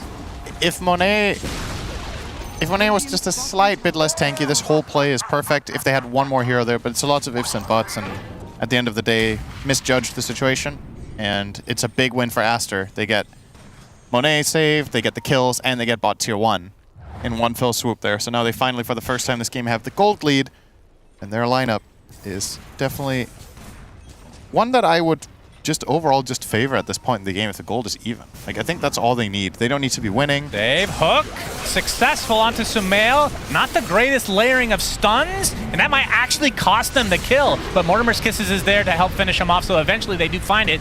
But GPK's already used all his mana, and he's just gonna die. Dear. A 1-for-1, not exactly what you're looking for BetBoom. And if they layered those correctly, I think that's just an outright kill without having to go any further. Yeah, most likely. That definitely could have been better in terms of execution, and that's going to cost them dearly. This Storm Death is... I mean, the Wind Ranger still has higher net worth, so you could argue from a numbers perspective that it's still good to trade, but you really need the Storm to start picking up some steam here, and not really... Toronto been Tokyo GPK's best getting game hooked so to far. safety. He's a big flesh golem boy, as Pipe is not complete for Rezo. And XXS, who of course had a horrific start to the game, does have his Crimson Guard now to go along with his Arcane Boots. How does Crimson Guard work with Medusa? I mean, why would it be any different? How much mana you lose depends how much damage you take. But the mana shield probably shouldn't... The mana shield doesn't work before Crimson, right? So if you Crimson the Medusa, she loses 0 mana to the first physical attacks from Ursa, because the Crimson absorbs it before the shield, right? Barrier comes first. So it's Barrier, then it's Mana Shield, right? I think so. I don't actually know what the order is, and it's pretty important for how good Crimson is for Medusa in her team. I mean, either way, it's obviously going to be good. It's not like it doesn't work, but would be curious to see this, because again, every Medusa game right now, it feels like it's just a game of math. Like, do you have it or do you not? And then there's Pipe on top of that, right? Yep. Multiple barriers. Absolutely. And the shield room that he'll have for the end of the game. One tanky lady. How many shields can you have is the real question. The gate's being used by BetBoom. Onto the bottom of the map, and they might want to try to go for Monet, but this will be a bit ambitious. As vision control is here for Aster. And Monet working on the Scotty, and from the games that we've seen, which again, in the grand scheme of things is still not that many, once you get Scotty on this hero, that's when it starts to feel extremely difficult to kill her. And that's including games where they already have defusals, which they're not even opting to go for at all. Maybe there's some other strat that I'm not seeing. And she's not the only hero that's progressing either, right? That we ever so silently, the Caudle is reaching some key items here. Like, he's close to 4-staff, he has the Glimmer on Baboka, and this hero will outfarm the supports on the enemy team. Save, going for a hook gets here. The hook, but he's in enemy territory. Big Mortimer Kiss is coming as Monet absolutely not going to work. And it's a very, very, very easy turnaround onto the Putka. That was just flat out. Well, looking for an opening on a Shackle shot, but not going to opt to go for it. So 2K lead for Aster. That was just naive. I mean, I don't know. Maybe they had a read that Aster's hero were elsewhere, but maybe his death is worth the cooldown of Stone Gaze, and they can fight now. Yeah, it was a bait. They're going to smoke right when he's up, and they'll kill Medusa, who's now farming Ancient. Samel with the completed Gleipnir now has very reliable ways of setting up Shackle. The reason this item is interesting on Windranger is obviously you can just Gleipnir people and then Shackle them to trees, but it also gives you an opportunity to get 2-hero Shackles way more consistently. Because if you see 2 heroes in a fight, you Gleipnir them together, you have level 4 Windrun to reposition and Shackle them both. In essence, you're rooting them for 2 seconds into, what's that, a 3-second stun? So you're controlling them for 5 on your own. Yeah. That is really strong, and especially against a hero like Storm. So BKBs, once again, are going to be important for the Radiant side. We have for Nightfall. He has the hammer so far. Still quite a bit of ground to cover for that. 2K away. And Storm went Kaya San, so he's not buying it. Should mention that it's also 20 minutes in the game, which not only for Tormentors, but normally by this point, Ursa teams would want to have Roche. That's true. They have not gotten. And a big change to Roche is he never will drop Shard anymore, and these will not drop for Ursa, so he has to buy it himself. That's a very good point, actually. That's a very important item for that hero. It's a pretty... Oh, damn, this is taking forever. They'll get it. They'll get it. It's a pretty big nerf to Ursa. That's a really good point, because Ursa's Shard is one of the best in the game, and he doesn't reliably get it anymore. In the last patch, you could... I mean, you couldn't trust Ursa to get the second Roche every game, but it was a pretty big part of the... It was like an expected part of the strategy if you executed it correctly. Yeah. And not only isn't he guaranteed to get it, he's also going to have a harder time getting the Aegis, because Roche is just a harder kill in general. He got buffed, right? So definitely two meaningful nerfs to the hero. So now Keeper of the Light has Shard, which means Recall is there. Or Recall, that's another one that you could pronounce either way, Cinderin. However your heart, whatever your heart desires. Always said Recall. Total Recall. They smoke up. I'm not sure if they saw this for BetBoom. This is the Fast Scotty reveal. 20 minutes. 4.5 minutes faster. That's crazy. Yeah. All right. Time for Medusa to frontline. Yep. Well, they TP'd out, so Roche is like, hey, would you like to kill me, please? Please kill me. Focus Fire is good at this. Yeah, this should be a freebie. And this is the Ursa team just conceding Roche. Yeah, and that for no feels gain. Worse. That's concerning if you're a BetBoom fan, I have to say, because like from my perspective, their lineup is meant to be good right now. Like you have Ursa, you have Storm, you have these tempo cores, you have auras on Snap, but they're not being put to use. So effectively, all of this net worth that you've placed on these heroes is not being realized, whereas the enemy team's net worth is being fully realized. The Dusa and the Windranger are going to just scale, and the auras from Underlord feel like even if they're not being put to use from his side, I don't feel like they're the ones on a clock. So they can just take the team fights whenever they want. They can force them, and then they can get the value. Yeah. Whereas BetBoom kind of feel like they would need to do it soon. I'm not sure how fast they want to prioritize the Shard on Monet. We talked about this earlier. He is going for Daedalus, but this is another amazing Shard game because you have these... Well, you have a bunch of melee heroes, and in general, these heroes on BetBoom are going to be grouped up. And any stun, like Electric Vortex, single target, that's instant mana refresh for Monet. Dismember after a Stone Gaze or something like that, instant mana back. That could be pretty valuable. I mean, he hasn't been remotely close to dying, other than that one time, I guess, but we'll see how much he prioritizes actually purchasing that shard. But I think this has been a bit of an undervalued shard so far, as Nightfall forced to BKB out of the pit, and he's going to continue to get chased. Uh-oh. Gleipnir is up, but... Oh, if he dies here, All right, okay. the cookie, that was an interesting interaction there. Get him out of there. He's fine. Maybe Resolution's Ressa going to won't get be so lucky. spotted and will TP out as well. All So right. BetBoom playing with fire here, or arrows in this case. I feel like it's very telling that they give the Aegis to Sumail, right? Like, yeah, they're not worried at all. You usually, in the past, this Aegis goes on Medusa 10 out of 10 games. But they just feel like Monet can't die, so why bother? Put it on the other core, and now you have 2 Immortal Heroes. Yeah, and he does have the Great Healing Lotus, so that's, I think, 3 of them combined. Not the big one. Yeah, so the great one's 400, right? So 400 health, 400 mana? Yeah. And on Dusa, that's obviously a ton of EHP to be able to use at any point. He has that and the wand. So those 2. Oh, they're going to take the enemy Tormentor as Ursa, well. kill the Tormentor. Yeah. You really want to do this with Ursa. I mean, if you're not going to play aggressively, at the very least, this just seems like a grab, right? Yeah. Ursa is so good at killing this. He can just use Enrage. Well, he knows he's not going to get it, so he doesn't care. That's fair. That's the problem. Why bother if you don't like your teammates? I mean, what shards would they have gotten here? Undying or Budge, they're both like really good. Yeah, they're actually very good.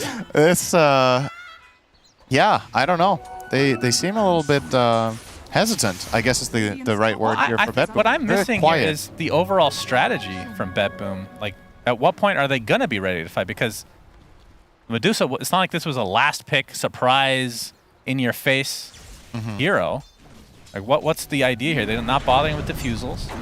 They haven't really wanted, if they've been dodging fights for the most part. They give up Roche as an Ursa lineup. They give up their Tormentor. I mean, maybe they just have a different perspective and a different read on Medusa than we do. And I just respectfully disagree. Like, I just don't think what they're doing right now is a winning strategy. Oh, Sumail gets the Gleipnir. He's No out of mana mana! at all onto the Storm. Beautiful Shackle shot as well. That is going to be a dead GPK. Uh-oh. That hurts. He does have buyback, but I mean, it's only 25 minutes in the game. And this is feeling like Aster is just rolling over BetBoom. I think you just go high ground. 40 seconds is more than enough. Without the Storm, they can't defend. You can try some sort of cute hook into maybe catching the Medusa or whatever inside the base, but are you actually even going to be able to kill her with these 4 heroes is the question. If you use everything, I think she might there's a still hook. live. Hits on Sumail, but he gets the instant shackle. Actually not going to latch, glimmer. though. There's the Gleipnir onto 3 heroes. Resolution forced to use the cookie on himself. And Monet, he was getting targeted initially by Ursa, but now he's getting horribly kited. They're just trying to buy some time for the Storm Spirit to be alive in 10 seconds. Nightfall already at half HP. Tier 3 tower down to half HP as well. And Aster might just take this, and we'll see if they reset, knowing that the Storm Spirit's coming up, as the hook will connect on the Monet. And GPK uses a lot of mana, but has to redirect back to the Medusa, who, again, does have the Aegis, uses the Greater Healing Lotus as well, gets 4 staff to safety, wants to try to save this Aegis if they can, and a beautiful freezing field with the Frostbite as well, as GPK will die. 50 seconds, and he does not have buyback now. Okay, now I'm confused. What did he buy? As now, Gleipnir again, Aster still with the Aegis. Oh, Sumail, nice beautiful shackle onto 2. Down goes Undying. Nightfall and Resolution will likely have to just give up this set of racks. They're pretty close to killing Monet, who again doesn't have the Aegis. They definitely were. They got a nice hook angle. They got a full-on connection from the Ursa, but got the Lotus off, like you said, and then got 4 staff twice and Chakra'd, and they couldn't get it done. There's the hook. Aegis is now down. Gleipnir again for Sumail, looking for an opening. Another double shackle, but Overpower's already popped from Nightfall, so status resist is activated. And the melee racks is down, and the lead has doubled in the last 2 minutes. Yep. And Aster in firm control of this game. Been clinical. I feel yeah, absolutely clinical play from Aster. Now it feels like BetBoom are like, all right, guys, we can't wait any longer. We gotta take some initiative. We gotta take some risks, and they will. They're gonna smoke up, look for a move mid. Sumail still has the Aegis, I believe. So this is. No, that got expired. Oh, that got expired. Okay. Well, the hook missed, so this play is kind of fully telegraphed now and kind of over. Storm Spirit will jump in though. Yeah, they use everything to try to get this Underlord, but instant Stone Gaze from Monet. It's not going to be enough to save their fat, juicy friend. But Nightfall has already popped that BKB. That's a pretty good pick. Yeah, not bad. 5v4 situation in favor of BetBoom, but again, with the BKBs down, let's see how much they actually want to... Yeah, they're not going to even bother. Nightfall has to just wait for that cooldown. He's going for the Basher. We have Halberd on Resolution to try to deal with this Medusa as well. Yep. Obviously very good items, but they just... I mean, the issue with Ursa is getting in the face of the Medusa is just so difficult. Stone Gaze absolutely decimates every melee hero in the game. Ursa's one of the better ones at dealing with it, but even so, I think the bigger problem is the Force Staffs, right? Like they can just, as long as Monet gets to turn, he won't die. Yeah. They can pike him out with some mail. They have the Force on Caudle, I believe it is, right? Well, that's the thing about getting Shard on Ursa. And Force on Maiden, they have 3. Like, you have to use your full ult for a Stone Gaze, then you won't have it for anything else. Yep. But for Stone, if you have the Shard, you just overpower, or you Earthshock right before it's about to proc, and you get full value. So I feel like maybe that's an item that you just need to prioritize as Ursa. Yeah, you might need to buy it. I'm kind of with you. I think buying Shard now feels like a good choice. It's 1,400 gold. You're not going to get it from the... I mean, you didn't even kill the Tormentor, so then you're not getting it from the Tormentor. Yeah, make your supports buy their own shards so that you can get the drop on the next Tormentor. Yeah, they only have the Snap Shard, so there's a long way to go. There goes the tier 2 mid. Aster. Yep, and Aster will likely just wait for this next Roche, which in 30 seconds we'll find out how long that spawn will be. And this will be the Aegis and Cheese. It's so funny to watch the... Like, nobody in Aster uses voice lines more or less. It's just Sumail. Using the in-game ones because they get translated, right? Yeah, like, they get auto-translated. They ping some misses or whatever, but Sumail's like, sorry, be right back. Yeah, they have a... Nice. He's probably had to add a few chat wheel lines just to be able to communicate. The global language of chat wheel. That's right. Transcends all culture. Sumail finds save. Save should kills be done. Save. Indeed. Buy save. Bye.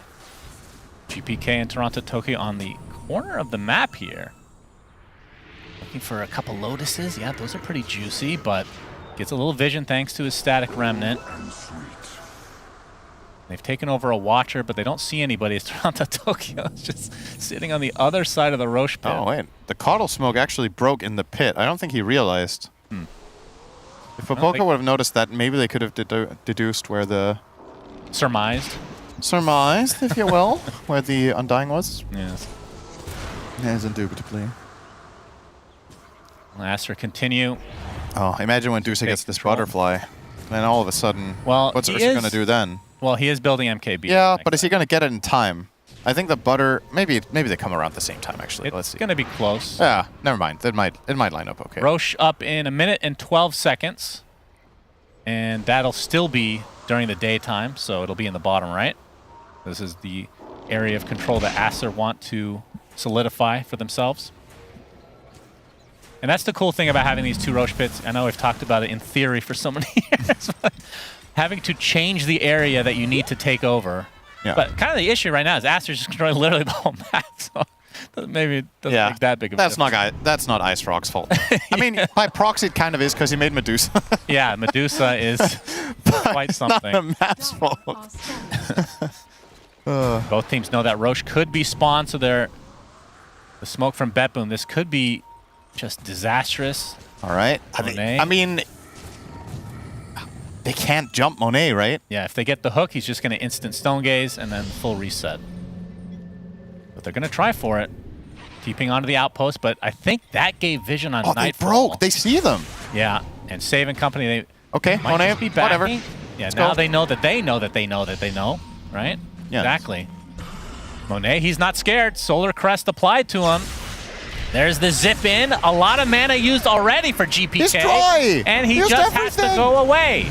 Save is the sacrifice for BetBoom. Roche is now up. I mean, And even if should he be connects given on for free. Sumail there, can they... That was just not possible. That play was impossible. He jumped Sumail 2,000 range away from all his allies. If he connects on him and he gets the Vortex, I still think Sumail just doesn't die. And then he just 4 steps away and you're still in in 0 mana territory. So See, yep, this is where that just didn't work. This is where having the pits on the corners of the map makes it very awkward, and why you're not seeing that many contests, because it's really difficult to find angles. Yeah. If in the river before, literally full circular area you that's a can good come point. from. So I think that is something that Could definitely be redesigned a bit. well, who knows? Like it's still early on, and teams have not optimized, obviously. So Well, it's like if you look at the terrain in the corner, right? You could rebuild this area so that you could get in behind easier and find more angles. that's where the gates should be. Definitely behind push it up, push it more towards the lane. I would agree with that It's change. a bit too far in the corners, I think, right now. Yeah. But there's the butterfly now. And Cheese online for Monet as well. They gave the Aegis to Sumail again, Yeah, despite why this not? being their high ground Aegis. They All he has still to do is pop Cheese, and that's basically second life for Medusa, True. right? True. Nightfall already used That's his true. ult. And that's true. Yep. Here we go. There's the hook. Monet pops the Manta, shrugs it off. His illusions were changed, of course, to get the mana shield properly, and they are ridiculous now. They are stupidly tanky. Yep, as you can see, they're still taking no damage. Okay, and Yep. now the first one is weakened, but it has evasion. Okay, very good. Nice There's- hook. Oh, he got the right one. Very good hook, but into what exactly? Into looking at her. Yep, they are looking. Just Medusa favored. That is All right. second racks now for Aster, and at some point, BetBoom have to do something. Hook misses this time. As Aster just repositioning and just casually going to be going for this Mega Creep situation. Gleipnir trying to force Nightfall's ult again, which he will use. Save jumps in as well, but there's a beautiful Underlord Pit of Malice. And you can see that Pudge not only dies, has to buy back, overpower. Everything is down, it feels like, for BetBoom. This is going to be tough to defend. Toronto Tokyo has to use his ult, but oh my god, he just gets destroyed. He has no buyback, so 5v4. Will they even attempt to fight? This looks hopeless. They just call it GG. And I can't blame them. Aster, dumpster, BetBoom. And this means that this game 3, well, first of all, the tiebreakers will not go indefinitely. Aster will definitely stay in the tournament. But in addition to that, this next best of 1 will be for all the marbles between these two teams. It's for elimination. For BetBoom and whatever the other team is that I've already forgot. Evil Geniuses. That's right, Evil Geniuses. Okay, so let's talk a little bit about BetBoom and mentality, right? Because we've seen BetBoom on the big stage. This is a team with superstars. We've talked about it multiple times. This team, when it's crunch time, when it matters the most, they have not been putting up the results, right? Like in the highest of stakes tournaments, it seems that's when, or highest of stakes moments, it seems like that's when they crumble the most. They're generally, once things are rolling, especially in the group stages, and they find their mojo, things go great. But as we close in on the more and more important ones, they tend to crumble. To me, this game was no exception. I just feel like they were out-strategized. Aster had control of the game basically from minute 10 till the end. There wasn't really much of a bright spot for BetBoom. And now you're going to enter into a BO1 elimination game. And if your biggest crutch is when the stakes are the absolute highest, you're playing a BO1 against EG now. You need to turn this ship around now, or else the road is just over. And again, keep in mind, this team looked like they were going to be upper bracket. Day number 2, they had a great score in the groups, and then it just lost out. They got 2-0'd by Execration, who were eliminated on the we should be penultimate fair. day. Rezo's standing in. Nightfall's playing a different position, even though he's been really good at position 1 in general. Like, we know he can play it. But this is... They have to redo a lot of their original strategies coming to this I tournament. mean, I get it, but at the same time, we have other teams in this tournament playing with stand-ins doing great, you know, swapping out players. And that is true. And these players are no strangers to the positions they're playing. I personally think Nightfall is an exceptionally good carry player and not just offlane, so should be fine. But yeah, that's it for this game. That The is it biggest for one's this coming up. game. Let's see what the panel have to say to try and break down what Team Aster just did to BetBoom, because that was kind of disgusting. Point along the way. Nice hook onto Sumail. I'll tell you exactly what they did. They also won with a stand-in. Sumail ends up clinching it along with the rest of Team Aster, and they are now secured for lower bracket and remaining in this tournament. Meanwhile, BetBoom versus Evil Geniuses. Sudden death is upon us. Winner stays in, loser gets eliminated. And Brian, I don't mean to stroke your ego, but it does appear that the game played out very, very similarly to what you were expecting. Hey, no. I was on the edge of my seat back there in the green room, and period. He said, BSJ, don't worry. They have no answer for Medusa. There's going to be absolutely nothing they can do. And I said, man, period. Like, why am I out on the desk instead of you? That's such a good point, as it clearly, like, they just walk down lanes with this Underlord Medusa, and you have not only is, like, Storm's a ranged hero, but your first 4 picks are melee ranged damage guys. Like, Ursa has to be right on top of you. Same with Undying, Pudge, and Storm. And against Medusa, who's already uncountered, with a Coddle, with a Sim, yikes. They got a lot in that draft. They got a lot of heroes a lot of teams are probably anxious for. My biggest thing is, okay, draft aside, I feel like I'd rather have the Coddle CM versus the Pudge Undying any day of the week in this tournament. I think we all agree on that, but it's like also what Syndrome was talking about. Where is this BetBoom team when it comes crunch time in the clutch? Like, someone has to step up, and a lot of times I feel like for me, it comes down to the support impact on this team. They're really good spellcasters. Like, there's no doubt about saving Toronto Tokyo, being able to output good spells in the fight. You're landing every hook. You're casting spells and items amazingly.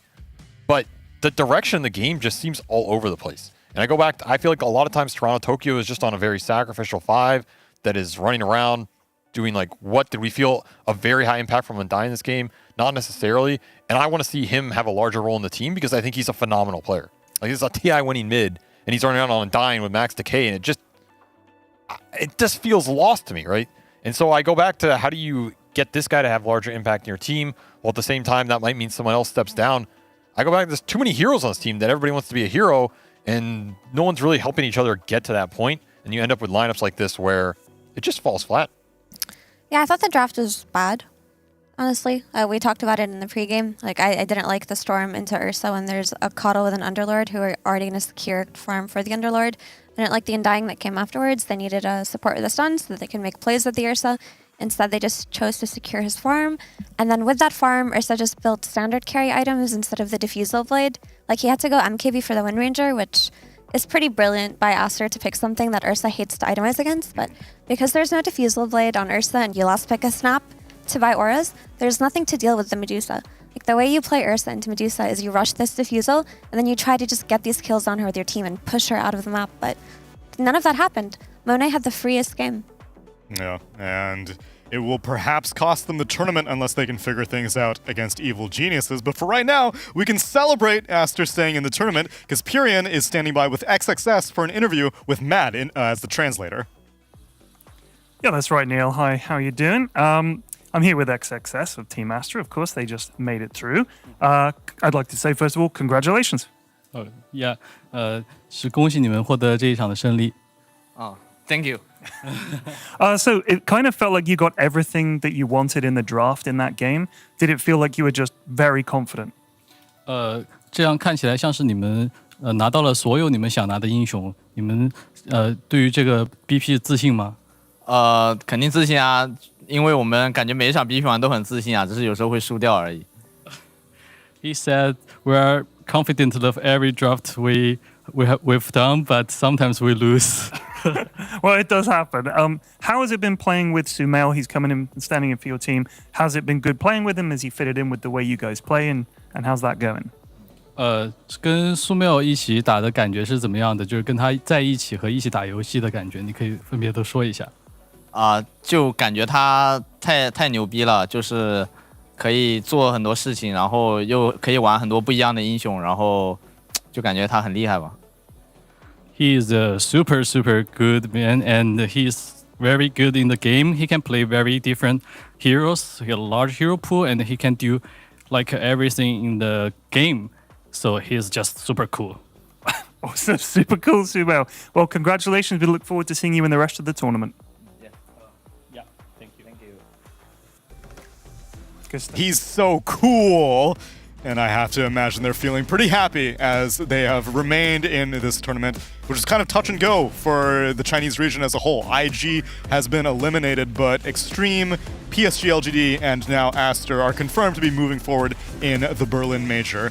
Meanwhile, we need to figure out which of these Eastern European or South American teams are going to be surviving. These are highlights from our first series where Evil Geniuses...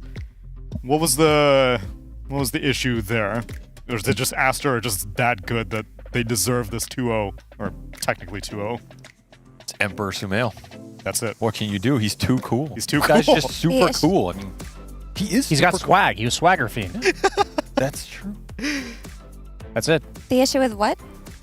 The issue with what? What? Evil geniuses. Oh.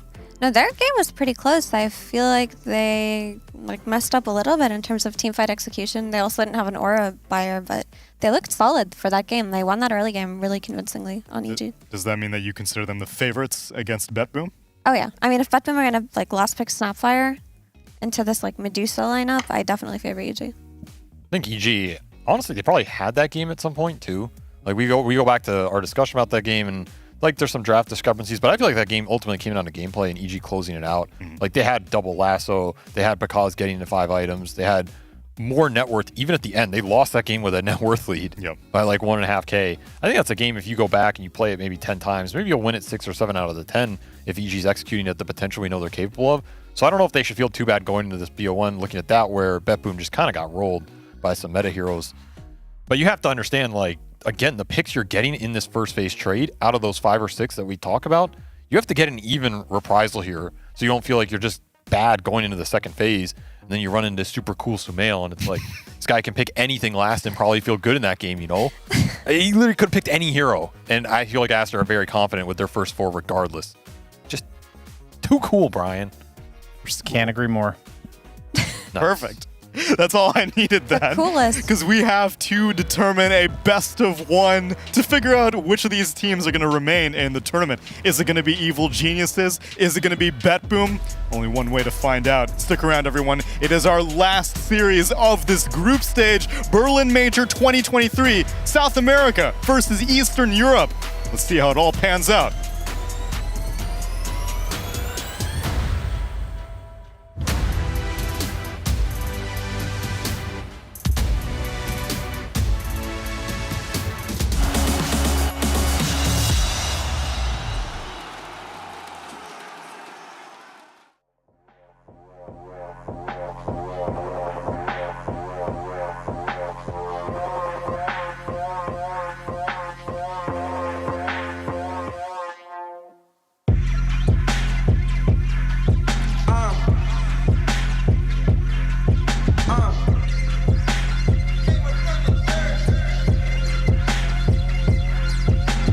Lanes in my way, they might have to get murked. Approach me with caution, might have to get hurt. I top up from the treetop, but I came up from the dirt. That shotty like a detox, hit the pump and go berserk. Yeah, I don't care. You might get found in the middle of nowhere. Approach me with caution, might have to get hurt. That shotty like a detox, hit the pump and go berserk. That shotty like a detox, hit the pump and go berserk. I think y'all in my way, so tell me which one going first. You end up in the hearse, you end up in the grave. That shotty like a detox, hit the pump and you enslaved. Hey, yeah, I don't care. You might get found in the middle of nowhere. Yeah, that shotty like a detox, hit the pump and go berserk. I think y'all in my way, so tell me which one going first. Scroll through my living room, chosen the pinnacle. I jump into the spotlight ever since I seen the hidden view. Move how I move, I don't know who you approaching. I'm Jordan, less suggestion, I don't need nobody coaching. All these niggas frozen, that's usual. Every space I go in, that's not unusual. Approach me with caution, might have to get hurt. That shotty like them Reeboks, hit the pump and go berserk. That shotty like a detox, hit the pump and go berserk. I think y'all in my way, so tell me which one going first. You end up in the hearse, you end up in the grave. That shotty like a detox, hit the pump and you enslaved. Hey, yeah, I don't care. You might get found in the middle of nowhere. Yeah, that shotty like a detox, hit the pump and go berserk. I think y'all in my way, so tell me which one going first. That shotty like a detox, hit the pump and go berserk. I think y'all in my way, so tell me which one going first. You end up in the hearse, you end up in the grave. That shotty like a detox, hit the pump and you enslaved. Hey, yeah, I don't care. You might get found in the middle of nowhere. Yeah, that shotty like a detox, hit the pump and go berserk. I think y'all in my way, so tell me which one going first.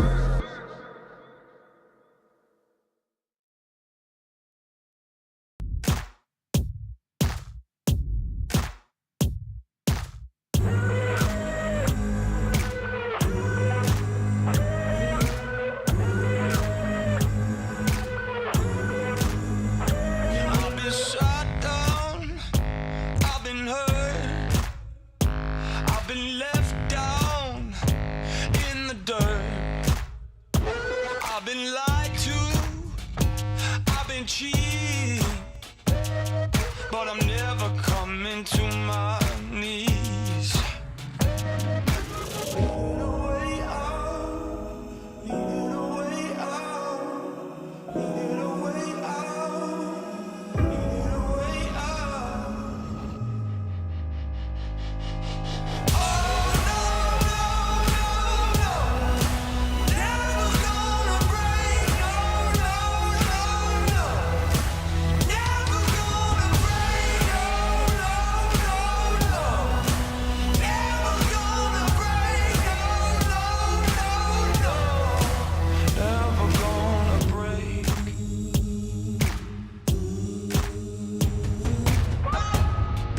Tried to lock me in.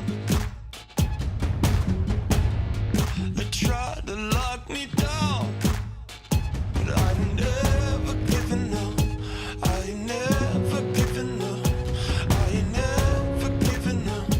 I ain't never giving up.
Double XL up in the paint, you can't shake that.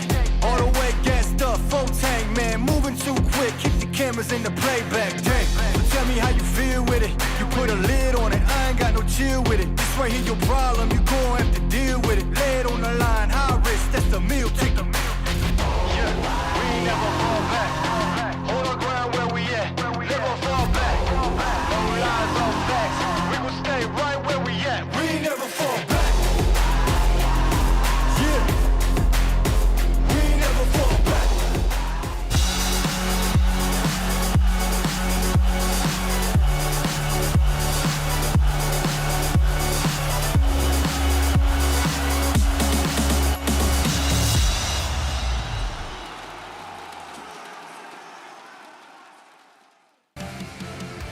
Pressure's on, more so than it already was for both these teams. Evil Geniuses lost to Aster. BetBoom lost to Aster. But now Evil Geniuses also has to carry the shoulders of their entire region. Beast Coast was eliminated out of Group B, and after a relatively good performance in the Lima Major, it would be a damn shame to see this region fall off the map entirely in group stage. As for BetBoom, though, 9 Pandas and Team Spirit may be carrying the torch, but we know that inter-regional rivalry runs hot, and they are also looking to make their mark here in the Berlin Major, especially if you're the superstar team and you're not able to show up to 2 majors consecutively. I don't want to say history's an indicator, but I feel very often that leads to some roster shuffles sometimes. And so that would be a troubling thing to happen right before Tour 3, but maybe they'll find their magic. Yeah, I mean, regardless of which of these teams gets eliminated, it's going to feel bad. It'll feel bad if there's no South American representation, and it'll feel bad for the BetBoom fans because it's a very popular team within their region. It's got a star-studded lineup that people have been waiting to see play on the main stage for so long. And also, Toronto Tokyo, man, he left Spirit to play on this superstar team, and Spirit has been consistently getting results, whereas his have been a little bit questionable, so for himself as a player, he has to be feeling bad about something like that, Avery. Let's see if he feels better or worse in a couple hours. I guess it'll add or make it even harder. And this is the issue with the first pick Pugna. Like, you give up the Storm, so then it's, what do you combo with this Pugna? I mean, I guess this hero's like generally good. He's a mana resource on the map.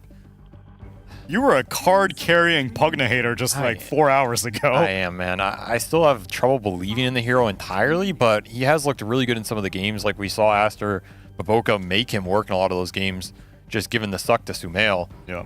You kind of need that type of hero who's going to go in the fight, be a super high damage dealer that you're not ready to deal with. Is Tiny going to be that hero? It's a hero GBK has played in the past. It is a Stormancer on mid. It can also be a support here, but I feel like if you're going to give this Storm, you need to take your answer here and be very content with it, not only in the lane, but in the mid game. So I feel like they're just going to put this Tiny mid, go back to that old school matchup, and hope it's enough to deal with them in the fight. Oh, what I was going to say about both these teams is I feel like their issue is they don't play the meta of the meta heroes. And what I mean by that is like BetBoom, I was looking through their history. When Underlord's involved in the game, they're 3-7, whether it's on their team or the opponent team. So they're first round banning Underlord. And then we see Evil Geniuses, who's first round banning Medusa. Chris Luck on his pregame interview said, we don't know what to do with this hero. We haven't played against it enough. And I think that's honestly what's defining these 8-8 teams right in the middle of the group. Like, they're good enough to take games off of the weaker teams, but they're not adjusting to the meta quick enough. I like the Tiny in the first phase, though. So because BetBoom have first pick, typically the way most teams approach first pick is that they will pick cores that they can flex to a multitude of roles comfortably, and they try not to give away their flex until the very end. So with this Tiny, they don't really give away too much while still having a solution for Storm in the mid lane if they need to do it. It's also a good support at jumping backline heroes like Coddle. The one issue is I assumed in a patch like this, where ganking is such high priority, we'd see a lot more support Tinies, but it seems to pale in comparison to these range supports who go through the Twin Gates, right? These Crystal Maidens and these Coddles and whatnot. I think the laning's just way too bad. Yeah. Like, how can you lane these melee forces versus the doubled range support duos that are roaming, like you said? That just sounds like a nightmare to me. At least you're getting a good Pugna target in the fights, though. Tiny is one of the better bodies in the game with the extra armor. So if you go in, you jump Storm. If you need help to get bailed out in that situation, then Evil Geniuses have to fight into the Pugna ward, into the sustain. I actually kind of like this opener. It's also really good if you can get the Decrep first during the combo. That's just like insane damage.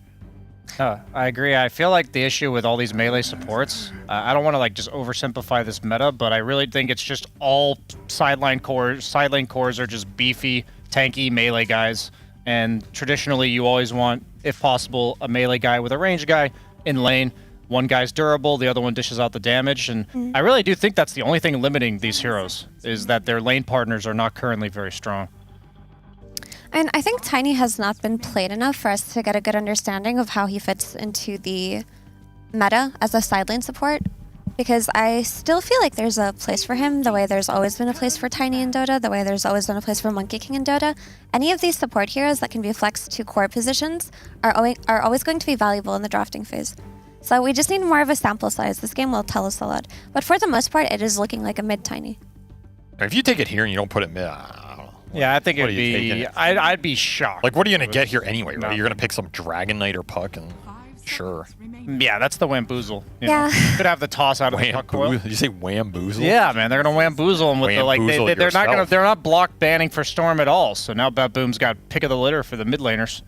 Also, Crystal Maiden is still in the pool, something that looks good for BetBoom. They didn't have enough disables coming out of their supports. In the last game, they had a Pudgeon and Undying, and the CM was taken away from them.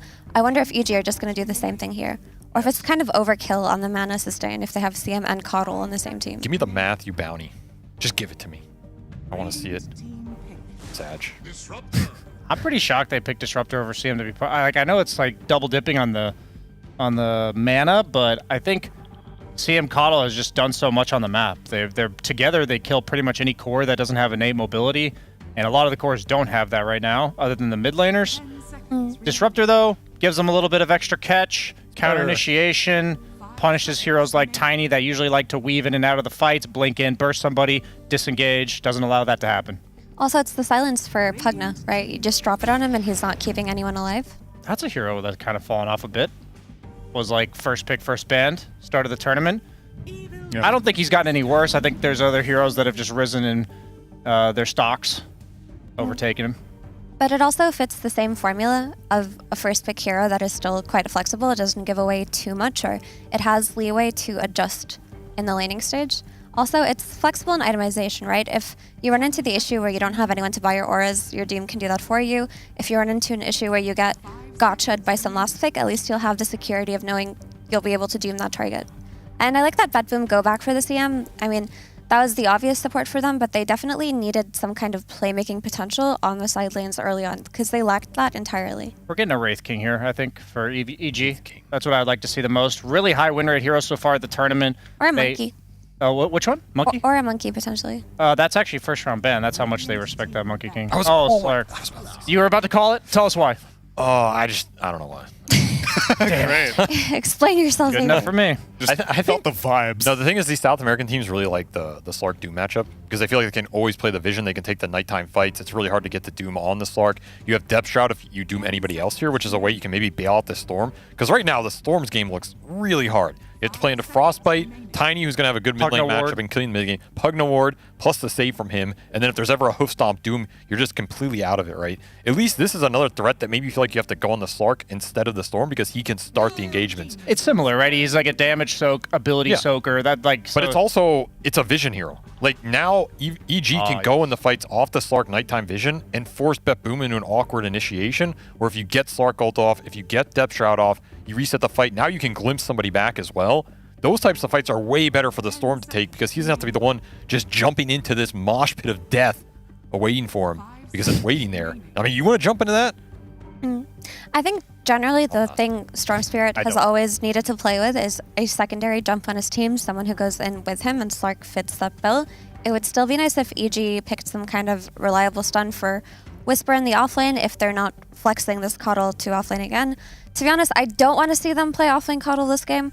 I think the importance of auras has been repeated time and time again, but that really was their downfall in their game versus Aster. I also think you just take some melee offlane here. That's nice with the Coddle in lane. Gets the auras. I think offlane Coddle can build the auras, but I feel like support Coddle is going to give you everything you want out of the Coddle this game, and you don't need those auras incredibly fast because your timing here is like the Storm Slark second to third item where you really pick up the pace on the map. So you don't need some crazy snowball in this game. You just want to get to their items, like win the 2 or 3 fights around the 25-minute mark, and that'll get you to maybe the Lincoln Spheres you want or the BKB that you want, and then you can close out the game here for EG. Whereas BetBoom really just, they want to go through this Tiny, non-stop. Tiny needs to be going around the map, slaying people. The GPK show. If they don't pick some strong melee laner on BetBoom now, for the safe lane, I like the idea of Centaur for EG, right? It'll buy the auras, they don't lack damage from their Slark and their Storm, and whoever gets doomed, you can just stampede away, though it's always been the classic counter. That would be the first Centaur win of the tournament. It's only played like 3 times, right? We'll see if it'll happen. It's going to depend entirely on what BetBoom pick here. Yeah, the disengage for Doom is definitely nice. I wonder if there's another offlaner left that counteracts this Doom. I mean, it's going to be super dependent on what BetBoom show as well. I'm leaning towards Sven for BetBoom. Personally, I think like they want like a reliable laner that hits a timing in the mid game. The issue I have with EG's lineup is they have Storm and Slark to jump you, but until those heroes take, it's either like a long fight for Slark's Essence Shift to build up, or Storm has several items for his mana pool. They really are lacking the damage on EG right now. If you have like a Pipe, a Crimson, or Greaves, any and all the above. So if you pick a hero like Sven, who gives them another aura to work with in the fight with Warcry, that's what I'm really leaning towards, is just being so durable. EG's forced to eventually run away from you, and these heroes like Disruptor do not want to get ran at. The Void Ban is really good, actually. They needed some kind of fail-safe safe laner that can get out of danger if he needs to, something that's melee to pair with his range support, and Void would fit the build pretty well, so that was a good read by EG. Ursa's still... Oh, Naga. Actually, Naga's sick. I just thought about it for BetBoom if they play it. I really like that. For all the reasons you just mentioned, like it kind of gets itself out of jail free, plays alone on the map, very durable, or very survivable. Oh, that was not what I was expecting. That hero will play at this tournament has also not been very successful. That hero I feel like it fell off. Like it looked really good, and then it got nerfed a little bit through the BKB interactions, and since then it's just not outputting enough damage early enough in the game for it to come online. That's my biggest concern with this hero, but I still believe in her spells being very powerful, and this hero can be awkward to counterpick. Like, what do you counterpick here if you're Whisper to go up against Muerta? Vanguard buyer. That's the weakness of Muerta, I think. But what's left? I think Centaur still looks good. I liked Mira's suggestion. Centaur? It's viable. Get your team on top of the Muerta as well. The thing about Muerta is some teams have still had success with her, like LGD. They're still running her, and they win pretty often with it. The thing about Muerta versus like something like a Storm or a Slark is it feels bad to go on a hero and get silenced by her Revenants, right? So in a way, she's a hero that can protect herself against Storm early on, but later when Storm gets this BKB, it's a really easy jump target. I want to see offlane Ogre. I think it's sick here. Give your Slark the Bloodlust. You have Coddle Ogre lane, just permanently dunking spells on this Muerta. You're going to be too beefy. You can buy the Crimson. You can buy the Pipe. You can just run in. You don't want to jump this guy. I'm sold. Give it to me, Whisper. Collapse style. I think Axe is good too for similar reason. I was thinking Axe, but the problem is Pugna destroys. Oh, you're right, Pugna. That matchup is... Yeah, you're right. The Muerta one is also bad because if you get your ult off. There's still like the Whisper Darkseer. There's Hasn't Darkseer. been banned out. Darkseer's solid. Outside of the Doom interaction, it's pretty solid, but we've seen a lot of players play the Darkseer into the Doom anyway. It's the bounty! So that's a 3 Coddle again. So he comes from the shadow. I like it so long as Coddle and Bounty don't get redundant with their itemizations. The Matthew bounty. What you've been asking for. Prayers have been answered. I asked for it. He delivered. I am concerned about if Whisper just doesn't buy auras and they go for another snowballing lineup and they just get outscaled by BetBoom, they're going to be in a bad position because you've got the Muerta and Doom late game scaling, which is like second to none, right? And yeah, you are playing with a Storm and a Slark, but if you have nobody to buy auras on your team, how are you going to do the 5-man ball up? If they win the early game on EG, they get tough to the similar lead like you were mentioning, and I see like a Matthew, like Boots of Bearing, Force Staff, Pipe, Lotus, items like this, I think EG is going to run them over. But if I see anything other than that, I'm very skeptical of EG's draft. So I'm leaning towards BetBoom slightly, but we could see like a really snowball out of control game for EG. Yeah, I think it could go either way, honestly. It'll just depend on the itemization, like we talked about. So yeah, your guess is as good as mine, Brian. I don't know. I like BetBoom scaling. It's an easy thing to bet on, but I know that EG have that X factor when it comes to snowballing out of lanes. Matthew Bounty is tracking down the win. I asked for it, so I got to back him up. Yeah, I got to back him up. I had a feeling he was going to play it this game. I think it's taking him back to his Ricky roots. Sure. And, but Ricky's out of the meta, so he's going for the next best thing. I think this Bounty Hunter hero has looked amazing in all these games. Coddle can make him even faster on the map. They have multiple sources of vision that BetBoom are going to have to fight through, and they don't really have a mechanism to do that. I'm all in on the man with the giant golden sack. That's all I need to hear then. That's Bounty Hunter. Winner goes on, moving forward in the Berlin Major. Loser goes home. It's time for a best of one of your lifetime with Sunsfan and Cinderin.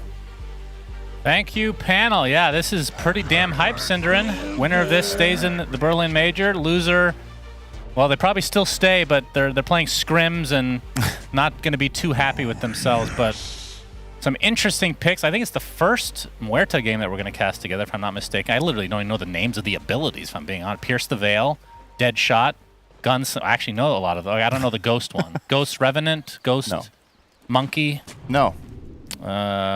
Circle of Ghosts, that's silence. That's closer. Because it didn't say Monkey, which has nothing to do with the ability at all. Calling. I saw that. The Calling. The Calling? That's it? That's like a horror movie. Okay, got it. Wait, did I say the Calling? The Calling. Good. Very good, Cinderin. Thank you. Yeah. And we're going to see Bounty Hunter, which I'm super hyped about because it's one of the few heroes that's buying Phylactery and it looks amazing. Yeah. Never thought about that one. That's really cool. Definitely feels like one of the legs that Tundra have up on the other teams is their creativity with the new items. Mainly Phylactery. They've played this offlane Medusa with it. They've played Bounty Hunter with it on Soxa. Seems really strong. You just keep getting damage and slows whenever you track people. Yeah. It cancels blink daggers and it allows your teammates to connect on them because of that little bit of a slow. It might not sound like much, but it really makes a big difference for people to connect. So, and what do you think about I know we talked about this early on in the tournament, but the differences with the changes that they made to Bounty itself with the stun not being applied to the Shuriken anymore. So you're not going to really, I mean, you could still go for an Octarine, like long range Shurikens, I guess, but now the stun is attached to the Shadow Walk, so it incentivizes being a little bit closer to the battles.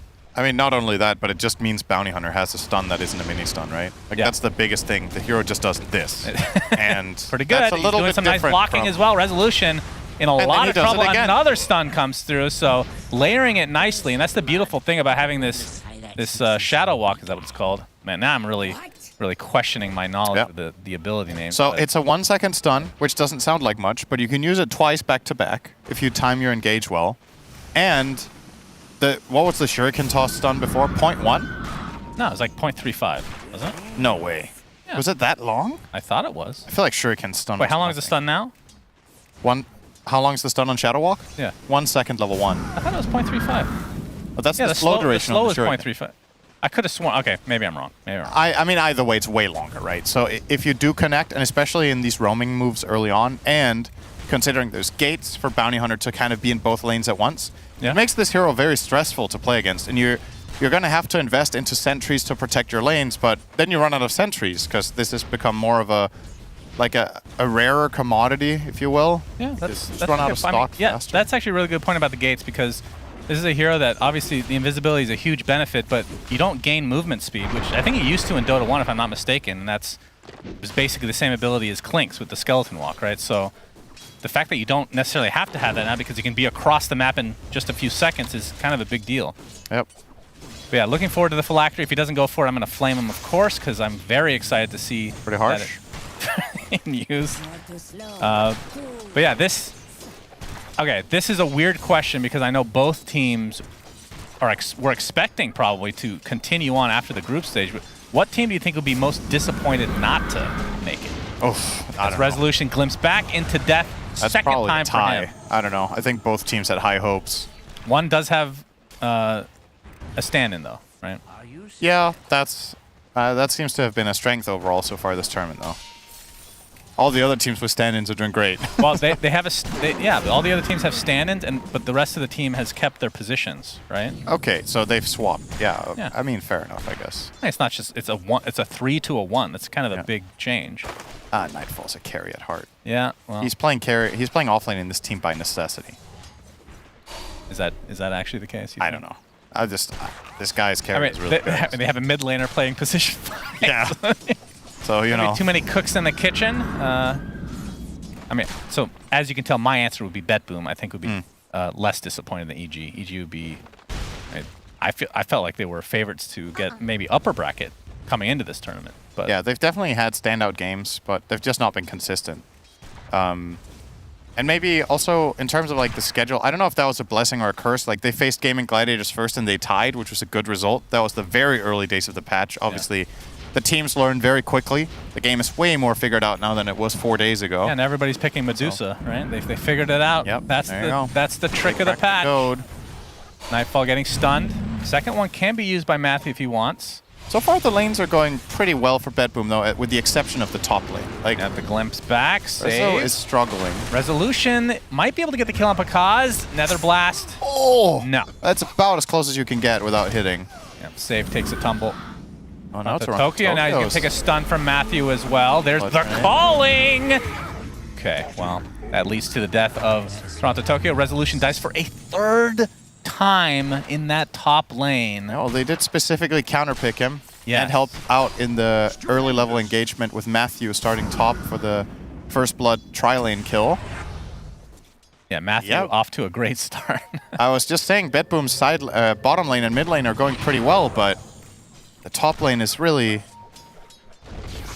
Yep, there's something to there's some ground to cover for Rezo in this game. He is going to have a very, very tough time. If you fall behind as Doom against Sark, good luck is my verdict on that lane for Doom. Yep, Matthew inside the colony. He's going to tank Nice his ghost damage. with a dead shot to follow, but he will live. As Whisper, as we talked about, playing the off-lane Coddle. We saw that in the last game that we cast, which was not too long ago, Cinder, and if you remember. I remember an hour ago. Yep, that's right. It was a good time. And he owned. I was younger then. Now, is this... this does not look like a Spirit Vessel game. I mean, mean you could make a case for it, right? You're against Doom, you're against Tiny, the damage component of it's pretty good. You're against Pugnus heal. I think there's merit to it, but I personally would rather just see auras. Like, get Pipe Greaves. Look at the heroes you're against. It's amazing. I mean, Pipe especially is he like, has Urn already, so I guess that's my question, is with that in mind, do you think he just keeps it as Urn? I think he's going Vessel, but I just disagree with it. Okay. I think the Urn is good. That's fine, and you can also go the Travels, but I just think Pipe is, for me, is a no-brainer in this game with how the meta is shaping up right now. Like, it counters everything in the enemy team. Every single hero is heavy magic damage. keep in mind when Muerta uses her ult, if you have pipe, it's actually really good, right? Yeah. So, yeah, I just think they need to get it in their team. If the Coddle doesn't get it, it needs to be on the bounty, but then it's a matter of, all right, is the timing going to hit correctly? We'll see. But it seems like, at least based on game number 1, EG didn't really favor that item in that game. They went 2 Orchids, as Brian pointed out in the panel, which may have been their downfall. Gets dusted, slowed down by Toronto Tokyo as well, but now outside the dust, and it's not going to last too much longer as GPK won't be able to pursue as he even takes the bounty rune. So what's your take on Muerta as a hero? Because we got to see it. Oh, that thought resolution. This might be the 4th death for him. Pounce connects, but Bakaz has to kind of reset. Can't commit. We got to see it on the old patch for a bit, and the whole... We were always weirded out by the fact that, you know, her ult didn't go through BKB, but there's a reason for that because they thought that this patch would be aligned with Muerta if you actually think about it. So what do you think about her now? That she can technically shoot through BKB. Well, after the nerf where... The nerf that we just got where the... What's it called? The Gunslinger doesn't pierce anymore, right? When you're in ult, the way it was working... You might have to correct me if I'm wrong here. The way it worked until this got changed was you would pop ult and your Gunslinger secondary shots would pierce BKB even though you were in ulti. Okay. I think that is not the case anymore. I think her damage now, after that change, has just drastically been reduced in teamfights, and the hero went from looking insane in Dream League to being more of a situational pick now. So I think she's still in a pretty good place. I think the calling is a mega powerful spell if paired with the right lane partner. Yep. I wouldn't say... Crystal Maiden is a pretty good one because she has a root. But, you know, things that are really powerful with this are things that force the enemy in place completely, right? Like Clockwork Cogs, or maybe Fissure could be a really interesting thing to explore with Muerta. But Fissure, why? Because it blocks the enemy off. So for the calling specifically. Yes, so you like place the calling perpendicular on the Fissure, and then it's kind of like you kind of have to run through the ghosts to get out. It depends, but it's just an example. The Maiden Frostbite should still be pretty good, though. Yeah. Okay. But that's one nice thing about the Coddle in this lane is that he's just outranging it. So you're not really in danger because he's just farming from really far away.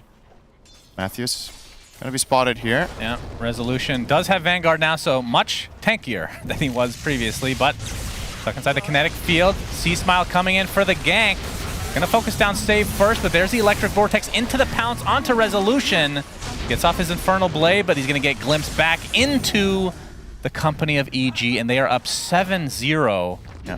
Not one kill yet for BetBoom. I mean, one good thing, I guess, from GPK side, he's able to get that tower to half HP, as we're seeing the replay here. This is a really nice play call from EG, specifically because Tiny's TP is on cooldown. This is by design. They know that he can't make it up here.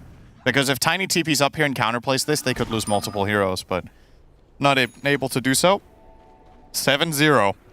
Yes. It's the current lead, so looking very hot here, EG. Okay, getting slow. There's the zip in, but Storm's actually out of mana, gets tossed up. GPK now on the run, but the glimpse again. And GPK looks to be resigned to his death, so another valuable kill going the way of EG. Although Nether Blast doing a lot of damage. C-Smile will live just barely. A couple misses from the low ground, and Save will die. Double kill from Whisper, who's showing off his ability to play Coddle with the Boots of Travel now in tow. 9-0. This is getting out of hand quickly. And this is the thing I was going to bring up last game. I actually forgot about until now. That's what it's like being an old, decrepit man. But speaking of that, BetBoom, they have the propensity to tilt. They don't respond well to losses. They don't respond well to things that go unexpectedly. GPK, I think, by himself encompasses that completely. But as a team, I think they have the reputation of doing that. And perhaps we're seeing that early on here. I mean, they're definitely not off to a hot start now, right? And obviously, the players don't have access to the gold. You still have a feeling of how the game is going, and it's never nice to look up there and see 0-9, right? It's like all the moves they've tried to make have been countered. They failed to have enough damage and get the kills. And it really has to come from the Storm or the Tiny largely. So want to see GPK get involved. He got a good power rune now to at least look to make a move here if they want to smoke, for example. But for now, yep, there we go. All right.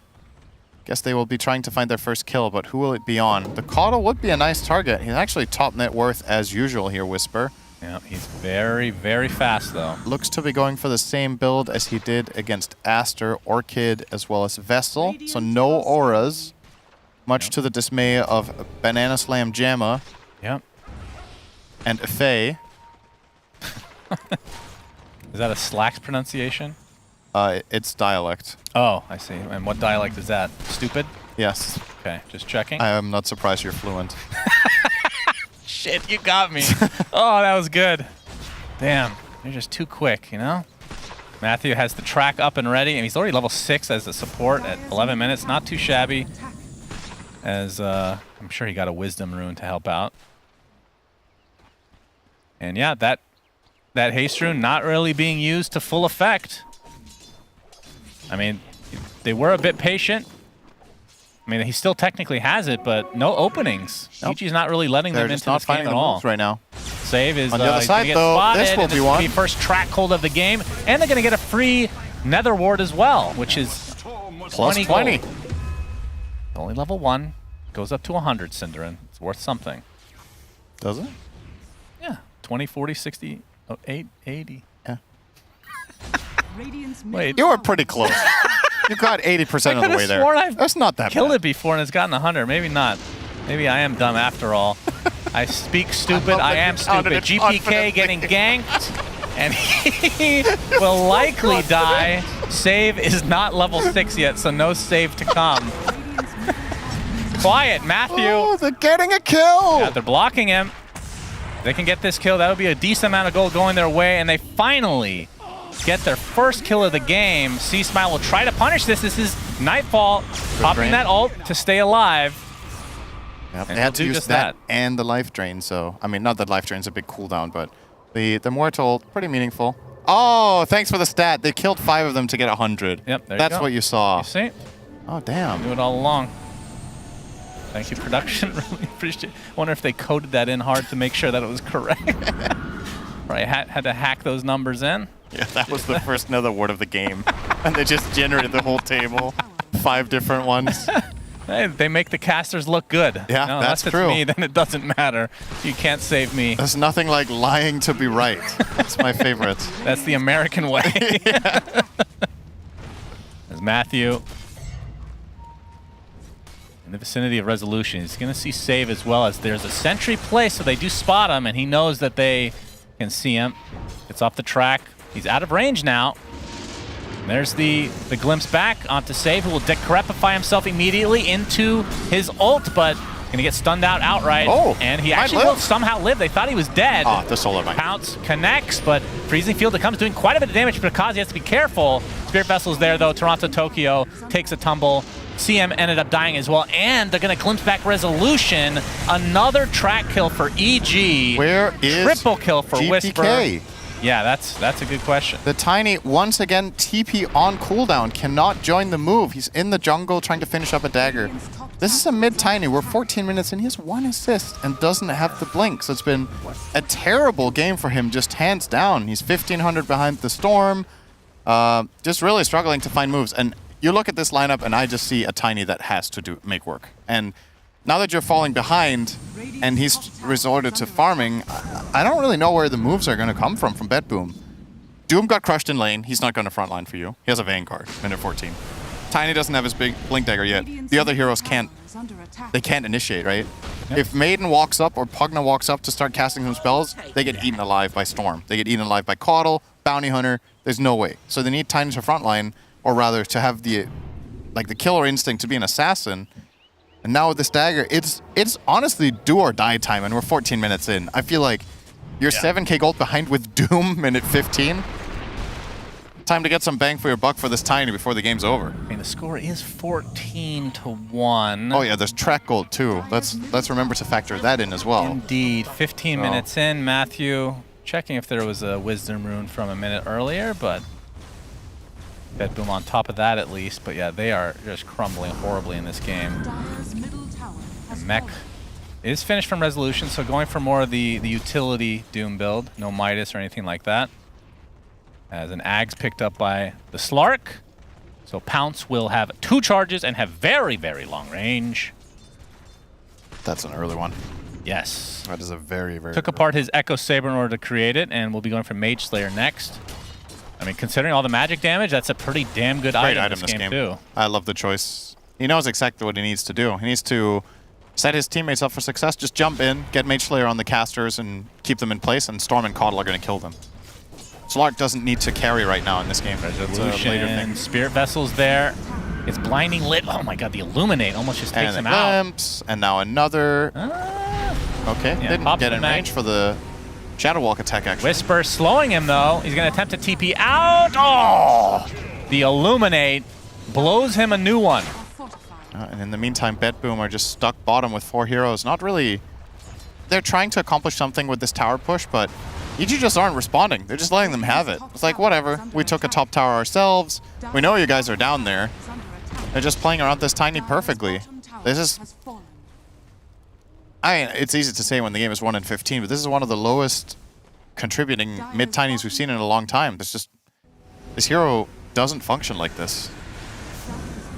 Yep, the rest of his lineup... Sad death for Rezo. Yeah. Not really much he could do there. If he isn't getting any help, you're not getting out. Orchid on Caudle. Salt in the wound now for all these squishy heroes. Muerta, Pugna, and Maiden can easily get soloed at this point by Whisper. Yeah. Save being Save spotted gets out with the track, and there's the zip in. That's going to be an easy kill. He puts down the Nether Ward, but Toronto Tokyo is going to die in the face of it. There's the Avatos. GPK showing off that Blink Dagger, so he finds the kill on the Storm Spirit, which is a huge kill. Definitely the biggest of BetBoom's game so far. Does cost him his life, though, so double kill for Pakaz, adding to his permanent agi. It shows the potential of what the hero can do in this game, but the problem is it comes after both his supports are dead. The initial move needs to be theirs, and it's easier said than done, right? It's not like they're having a fun time or having a great game, but that's how things should have been if they wanted to go better. And all right, now things are going to get a lot worse, because we were talking about Phylactery and Bounty Hunter, and then Caudle could buy Pipe. What if you just do it the other way around without the Phylactery? In other words, Bounty Hunter has a Pipe. Well, I said I would flame him, so I'm going to. What's your How dare damage you not go on Phylactery? Radiant looking like into this Pipe? They are, I don't know, 80% magical, their team? It's very, very high percentage. So you look at the damage dealt as well here in the breakdown. It's mainly been Pugna, but yeah, tough times. This Pipe coming into play at a great timing. Could just group up with the Slark and Storm and start hunting fools. And I don't know what they're... I think they're baiting Resolution. He's been juicy food for EG, so perhaps they'll bite on this. But perhaps a little bit too obvious. Yeah, so they are in the they haven't area. really pushed out the other lanes, so this is pretty telegraphed. It's like, where else would their heroes be, right? And there's Matthew. He's going to Matthew be might spotted. take the bait. He finds a sentry. Yeah. The creep there at the wrong time if you're a BetBoom fan. Matthew, he's going to get... Okay. He's still very tanky, though. Pops the pipe, and he's going to live as a result. Getting off these track kills. Rezo dead. Toronto Tokyo dead. GPK is next. Gets off the toss, but to no avail. And this is an absolute Gaben shellacking, my friend. Yeah, there's no denying it. This is one of the most one-sided games of the entire tournament, and it's one of the most important ones. Yep. This is not the kind of game that you want to have your worst performance all tournament in. And again, if you think fact back, that Matthew lives through this is insane. Yeah. What did he have? He got Caudle healed. He used the pipe. He had a Lotus. He had Wand, I think. Popped all of it at once. They didn't burst him 100-0 in the stun, so they get to use all of their abilities and just keep him alive nice and easy. And the thing that stings so much for BetBoom here is that all they needed... It's so easy to get into this mindset and just go full despair mode, right? But all of this could have been avoided if they had won one game against a team that was eliminated. Yeah, Execration were already knocked out of the tournament. They technically didn't have much to play for. And it's a team that you would think, based on how the tournament had gone, BetBoom should be favorites, so they should at least take one game. If they had a tie there, I mean, they wouldn't even have played today. Yeah, so I mean, they'd be favored, I would say, in most cases, to go 2-0 in that yeah, series. for sure. And They I went mean, 0-2. Execration definitely started playing better toward the end, so I want to give credit to them. They definitely leveled up throughout the tournament. Unfortunately, they leveled up too late, but if you're a BetBoom fan or a BetBoom player, it's still, like, at the end of the day, it's just not good enough, right? Like, that was a team you needed to beat at least one game. You didn't do it. You find yourself here today, and today they've just been outclassed. I feel like neither game they've played has been close at all, really. So there were other opportunities for them to make it to that main last game was stage. closer than this. I'll say that right now. Yeah, for sure. And I mean, I'm painting a dark picture here, but I'm really struggling to see the way out of this for them. Sometimes a back, spade's a Toronto spade. Tokyo's dead. Okay. Well, he lived for half Like a that second. 5v4 now, the zip back in, but that's the buyback onto the CM. As Storm getting control for the time being actually gets Doom. I think that's the first Doom of the entire game. It is. If I'm not mistaken. But he's just going to walk away for now. And they get Toronto Tokyo again, so that is a dieback. There's the Storm. He's still getting bursted down. They finally will get it. So just at the end of the Doom, they were able to get that valuable kill. So that's the second death for C-Smile, surprisingly enough. He has 2/3 of the deaths of his entire team. That's just not enough for BetBoom. They need a lot more than this. We'll get one more here. Panda is dead. Did we get to the magic number? I don't even know. Wasn't paying attention. We might have. 420? No, 322? that one. Yeah, that one. Could have been either. Oh yeah, it might have been 322 for a moment. Yeah, why don't you do some investigating? Very important. We have nothing else to investigate. Can we have a replay so we could look at the kill score for a moment, please? For no other reason. They're going to pass on that one, unfortunate. All right. Unfortunate. Sometimes you just get shut down. When you want to look at absolutely nothing, you don't get to. Yeah, so 14K lead here for EG. And from BetBoom's perspective, is there an item that is going to give them a better chance that they're close to getting? So Nightfall has the Maelstrom, Dragonlance, BKB. What do people buy on this hero now? Is it... Oh, boy. Oh, Pounce will miss. Oh, is it going to, like, Gleipnir, or do they like Mjolnir? It feels like Gleipnir would be really good. Or rather, I think Pike might be more important because you're against Slark, right? And Storm. You need to be able to reposition yourself in the fight. So I think Pike first is probably the way to go. The issue that you're going to run into is if you don't commit fully to damage, does it even matter that you reposition? We've already covered how tanky EG's lineup is with this mech, with the Grieve, or not with the mech, sorry, with the Pipe. They're hard to make a dent into. Yeah. Save will be very dead here. Orchid it. Yep, and remember, this is not just some normal game that you're going 4-24 in, which is very common for a lot of us. It's a bounty hunter game where you're dying this much. Yep. You are getting so much more gold on EG's side. And that's just going to add insult to injury. One of the more level 1 track heroes. gives yourself 130 bonus gold and all allies involved 40. So you can do some quick math on that. I know you're good at it. You countered earlier, and I was very impressed. Thank you. So you can let me know how much bounty Well, I already wasn't even acquired listening with to that. anything you said, so that's going to be difficult for me to do that math. You're a good friend. Yep. Solar Bind into Illuminate Vest. Look how much that chunks him half. Yeah. And Pakaz is committing. Yeah, he gets glimpsed back into the kinetic field static storm. He's on the outskirts of the silence, but he's going to get stunned now by the Storm Spirit, but the Doom goes off, and that's another death for C-Smile. In Playing a little classic bit fashion too loose. for this game, the Storm will die. The only hero that's dying, the only core. The mobilest mobile hero of them all. 3 out of 5 deaths. Yeah, got to give credit to Rezo. He's been getting the Dooms off. Yep, gets the punish there. That's the most important hero to get it on. It's something, you know. If they're at the very least trading right now and they're stopping the bleeding, that's something to hold on to. Unfortunately, they're very, very far behind, clearly, but they can prevent falling behind any further and maybe get another item on the Muerta as well as the Doom. There are possibilities to make this happen. Is she actually going Moonshard? Oh, he is lining up the Pike, which I would like to see. Moonshard would be it's insane damage output for Muerta since she gets so much plus damage from her ult. Yeah, So I actually don't mind. It's one of those risky, but you kind of have to take some sort of a risk at this stage. I don't mind. I think any major damage item here or Pike both are good, and I think having a YOLO mindset is what they need right now. I think playing it passively and playing it safe is not going to win you the game. So with that in mind, I actually kind of like the Moonshard more than the Pike, because sure, it's going to be good in the matchups, etc., but you're kind of playing not to lose rather than playing to win at that point. Yeah. And you gotta take the risks here. You gotta take those 10% chance plays because they're better than no play at all than just getting run over. So ideally, you find something that's better than a 10%er, obviously. Matthew finds GPK. Just farming away now. And, I mean, we're 25 minutes in. No Roche taking yet because they don't really have a good Roche Yeah, neither team at team's all. good at it. Might be a while. Well, Muerta's pretty good at it. But she doesn't have enough farm for it to... Yeah. But EG's lineup's pretty bad at taking Roche, actually. It definitely is. The good news for them is they don't need it. As long as they keep map control, they're going to find track kills and keep building advantage that way. Yeah, well, the lead hasn't expanded that much, so... Both tormentors are up as well, though. 26 minutes. That's true. That's a little surprising, especially with EG having this much map control.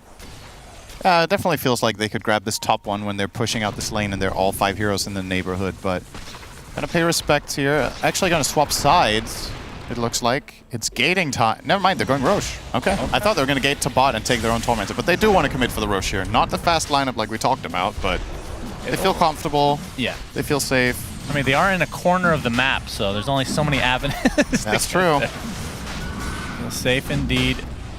And assuming Storm Spirit will be taking the Aegis, not only the best Aegis carry in the game, but he's also dying somehow. Well, you could also argue for putting it on Picaz so that he can play hyper aggro and... I mean, this is the point where, pull considering the attention lead, away from the storm. Maybe you want to go high ground, but I would also... I mean, considering this is a best of one, yeah, they're going to play mega safe. Mega safe. They haven't so far. Oh, they've been diving the basement at 20. C-Smile has, but nobody else has. I mean, I don't know, you can say much about EG this game. I don't feel like it's been safe. It's been aggro. But right, they're not like running into the enemy base like headless chickens, right? They're not going to just like full-on YOLO push because they don't need to. But I would like to see them not like slow down to a crawl instead of keeping the pressure up, because I think they have all the tools available to just fight BetBoom head on, as long as it's in like neutral territory or even in the enemy base. It is possible with the right vision. And they're smoked up. They're looking for a target. And okay. The target is set on Toss Slark. plus Doom. That's right. They use the Doom. Nice kill. That looks to be a freebie for them. Very nice pickoff. And of course, like you said, no Aegis. That was a 1,600 gold kill. Yoink. That certainly helps a lot. Half of it goes to Reza. Yeah, that's his payment for not going Midas this game.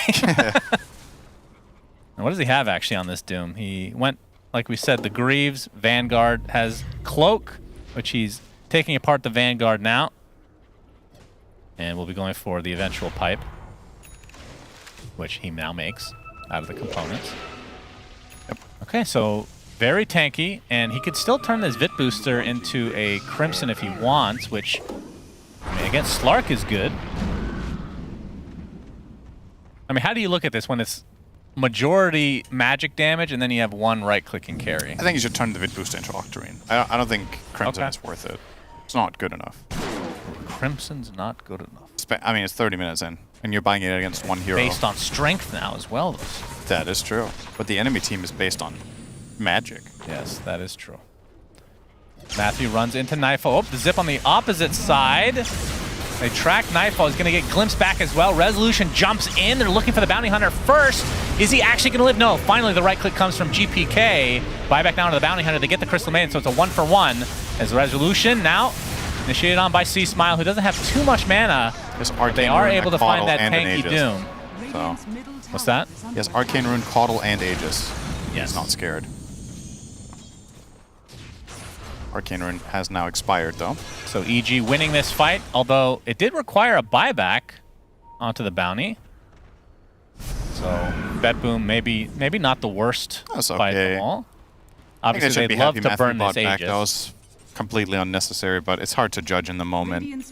It's still no Tormentor. Yeah. Very strange. Let's see how bad the... Okay, let's see. I mean, considering EG have killed Roche, this should be way easier for them. Yeah, so EG, let's see, it's Disruptor and Bounty. We've seen the Disruptor one. The Bounty one Shadow Walk on Ally. On Ally, which... Pretty bad this game. It's okay on Slark, actually. Yeah, it's kind of giving him a Shadow Blade. He can run around fast. It's actually cool with him. Okay, so it's worth it. I was just wondering if it was going to be like, okay, these are two terrible shards. No wonder they're not going for it, but that's not really the case. It still feels, okay. It's still a good thing to grab, just if nothing else, just to deny it, right? It's a big net worth swing. Yeah. If you steal away the enemy Tormentor, if you want to look at it that way, it's a 3k gold swing, right? Disruptor gets it, unfortunately. It's really wanted to see the bounty hunter one. You can Thunderstrike from really far away now to set up glimpses and yeah, and he can place it on the ground as well, Cinder. Oh, look at this Lotus. Oh, that's fountain. A lot of flowers. That's a lot. That's a fully... Not interested in going to the Botanical Gardens today. Fully loaded... yesterday. Oh, no, there's one missing. Okay, they can still... Maybe they're waiting. They're baiting it. What do you think if they could keep spawning it? Oh, wow. Yeah, look at this view. Oh, Yeah, look at, oh my god. Dude, those Lotuses have more polygons than Morphling, for God's sake. Oh. What is this? A nice little, what do you call those? The leaves in the Tadpole, water. or not? Yeah, that was also my first instinct. I'm like, that is not the word for this. Wait, yeah, okay, what think about that? You're breaking my brain now. Whisper dead. Whisper's That's a dead. big Has kill. to buy back into the game. Resolution. Now he's getting gone on by Pakaz, who pops his ult. Toronto Tokyo gets out the freezing field just temporarily. Actually, it lasted quite a while as the BKBs are popped. The jump-in Resolution was glimpsed back. Nightfall is able to get out of dodge.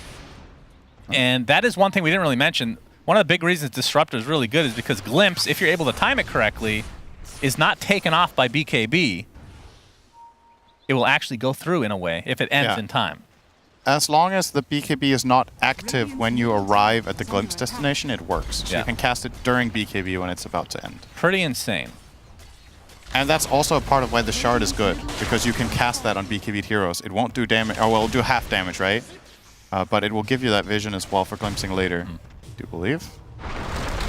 He's being hounded here. This could be bad if he stays too long, but I'll get out of there. Actually, Matthew placing an obs behind him. Walking past the wishing well. Yep, that's our favorite wishing well. Found a coin in there yesterday. Said, wish we hadn't lost 0-2 to Execration. It was dropped in there by Nightfall. Oh god, it's too soon. Too soon, Cinderman. It's a brutal game. You gotta be on your... That's one of the... I think one of the things most underrated about this game is how exhausting and how hard it is to be on top of your game every day. Like, Dota is a hard game. It takes 100% of your brain power. These guys play a lot. They're young and they're determined. They're motivated, but it's a hard game.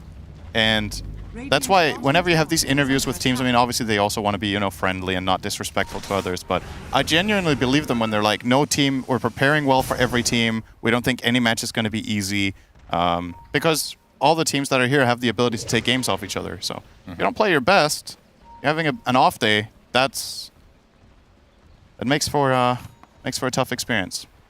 I will say, though, BetBoom in the last 10 minutes, they've made some moves. Like, they've found trades. They haven't been the best, but they've kind of... The gold gain for EG is kind of flatlined. They're a little bit further ahead than they were 10 minutes ago, but considering how much it was ramping up, they've somewhat stabilized. Now they have to deal with a Lincoln's on Storm, Boots of Bearing on the Bounty. Makes you wonder if you go Ags on Doom here, actually, because... If you want to be able to stick on the Storm or the Slark or both, the problem is it's hard to use Ags without having BKB, right? So you're just gonna... People are just gonna get forced away and then it's kind of whatever, right? Yep. So... Or you just get stunned. And still the Tormentor survives in EG's side. They just not interested in doing it. No. Not remotely interested for some reason. Just sitting there, ready and ripe for the picking. As Roche, we won't know for another 35 seconds when that will spawn. Matthew getting some nice vision. This tier 1 is still alive. Goodness gracious. I didn't even realize that. Okay. They've taken 2 towers. The other 2 tier 1s are dead, and that's it. All right, Shannon, hear me out. Yes? If your shards are really not appealing in the game, if you kill the Tormentor, you're just inflating your net worth for the enemy team to kill you. That is true. So in some cases, if you really don't want the shard, it's better to just not kill it, because you're just helping the enemy team if they win a fight against you. I mean, sure. It gives a 250 gold bounty, which is you're almost nothing, and you need to rotate your entire team, so you lose map efficiency. Yeah, that's so if the true. shards are not worth it, which is very rare. I don't think that's the case in this game. I think it's well bounties worth is it. good enough. I think it All right, now they're finally naturally over there. They're like, oh yeah, I let guess. it drop to bounty, please. I don't want to see a Tony where they're not even on their team. Okay, bounty hunter won't drop. I mean, I on understand Tiny, if they don't thankfully. kill it, if it's a 50-50 between bounty and tiny who gets it. Then I also probably wouldn't take the risk. Like, what's the point, you know? Yeah. But as long as it stays in your team, I think. If you're a gambling man, could give it to the enemy. That's or the real comeback mechanic Dota's been missing right now. I think when you're 10k gold or more behind, it should be a coin flip whenever you CS who gets the gold. I like if it's that. your team or the enemy team. All right, Roche, Seems it's solid. a minute 20 away. BetBoom are And like playing we the said, area, but Matthew has the shard, so Shadow Walk has a lowered cooldown now. they're just full on banking on EG coming up here, and they'd be right. This could be spicy. Cast it on Pakaz, They're please. set up really well Give here. him They a have stun. You see Matthew. Oh, okay. You see Pakaz too. Yeah. They see spot Shane. him onto the high ground, but there's the Doom from Resolution. They've already lost their Pugna. He's now getting control, but the Pugna buys back into the game. BKB bought by C-Smile. He has to walk away. Looks like the Doom was applied to the Slark, who's just trying to walk away himself. Might be fine, actually. Trying to C-Smile's reset out of his mana. EG, but they've lost 2 members. And Nice it's a setup 5v3. from BetBoom. It was risky, but it paid off. They buy back the Pugna, of course. Getting a Doom off on the Slark crucial there for forcing EG's disengage. Now, the question is, can you get this Roche in time? Because once these heroes come back and you don't have Doom, They're this not fight happy. is not favoring you anymore. They are not happy that Roche is slumbering 7 seconds. still. Oh, he's just about to spawn. Now they lose their patience and run away. Yeah. Unfortunate. Well, they might go back and check it again in a sec. Just park Pugna in there to have a look. There we go. Oh. No, he's not. Roche is now They're waiting. checking it again. Like, no way, man. Okay, and there we go. Okay. So, Are Aegis EG gonna fight Cheese. without bounty? There's no Doom. Yeah. This is fast. They pop Nightfall's ult for this to be able to take it faster, and it looks like they're going to be able to get it. All right. So Aegis and Cheese to BetBoom, showing some signs of life now. For sure. This is it's not over yet. They're in a rough spot, but it is possible. With this Aegis definitely increasing their chances by a significant amount. Pugna with no buyback is kind of a big deal, though. It's a great target for EG to just assassinate quickly with their Slark and Storm, because Save has been keeping other heroes alive and protected quite well.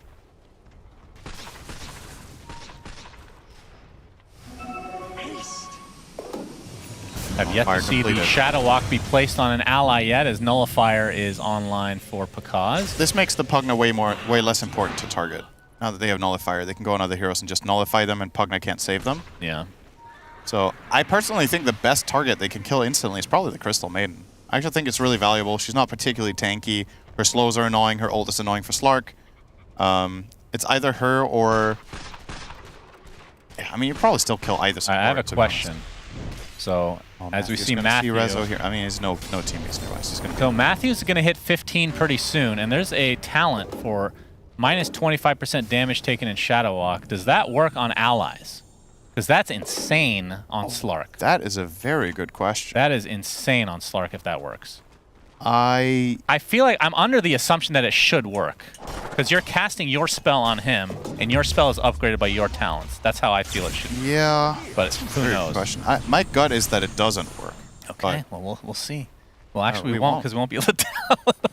We won't be able to tell, and he's not using it on allies. That's true. He doesn't know what his shard... He doesn't know he has shard right now. It's like, why are you inflating my net worth? For no reason. That's right. I mean, you definitely notice that you get it, because now you need to start double tapping your Shadow Walk to use it on yourself. Oh, that's so actually just annoying. That's fair. That's fair.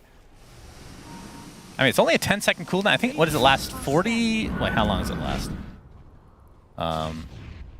35 seconds, is that? 35. Man, that is a long... You can use it on two teammates and yourself? I think so. That's insane. Get an Octarine and it's even better? My goodness. Your whole team invis? That's awesome. Why pick Mirana when you can just have Bounty Hunter run from teammate to teammate? That's give a them good Shadow question. Walk one at a time. And you get the stun.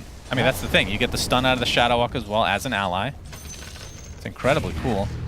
Resolution's getting spotted. That is actually crazy on Slug. Yeah. To be fair. That is really good. Doesn't need Lothars, doesn't need Basher. Both are built in. Or, sorry, Shadowblade. I'm very sorry. Oh! C-Smile with the reaction time of a god. Goodness. Gaben himself would be quite pleased right now. Well, they're not going to turn into a play, though, but that was a nasty Oh, the glimpse back on a Nightfall. Okay, maybe they are. He's going to get controlled. Hexed. He's already at half HP. Hello? Hexed up. Is he going to get brought down? There's the heal coming in temporarily from Save. He still has his ult available, and again, the Age is still online for 2 minutes. C-Smile trying to take out Toronto Tokyo. Won't find him now out of mana. I think EG looking to recalibrate this fight. Nice protection again. I really thought they were going to get the Aegis out of him. Yeah, there's the sheep. Lotus afterwards, and Calling Rezo's going to live. So nobody dies. Yep. I think. Indeed. Sure. And now they're going to make their own smoke move. They have Doom. They know Storm has expended quite a lot of resources. Yep. And they still have the Aegis again. Rezo's going to break to the Bounty Hunter, though. Immediately breaks the smoke here, so that kind of gives away this, what could have been a cute play here from BetBoom. I mean, Nightfall has everything. He has BKB, the Aegis like we talked about. He still has his ult. He's very strong right now. Avalanche is going to catch the Caudle.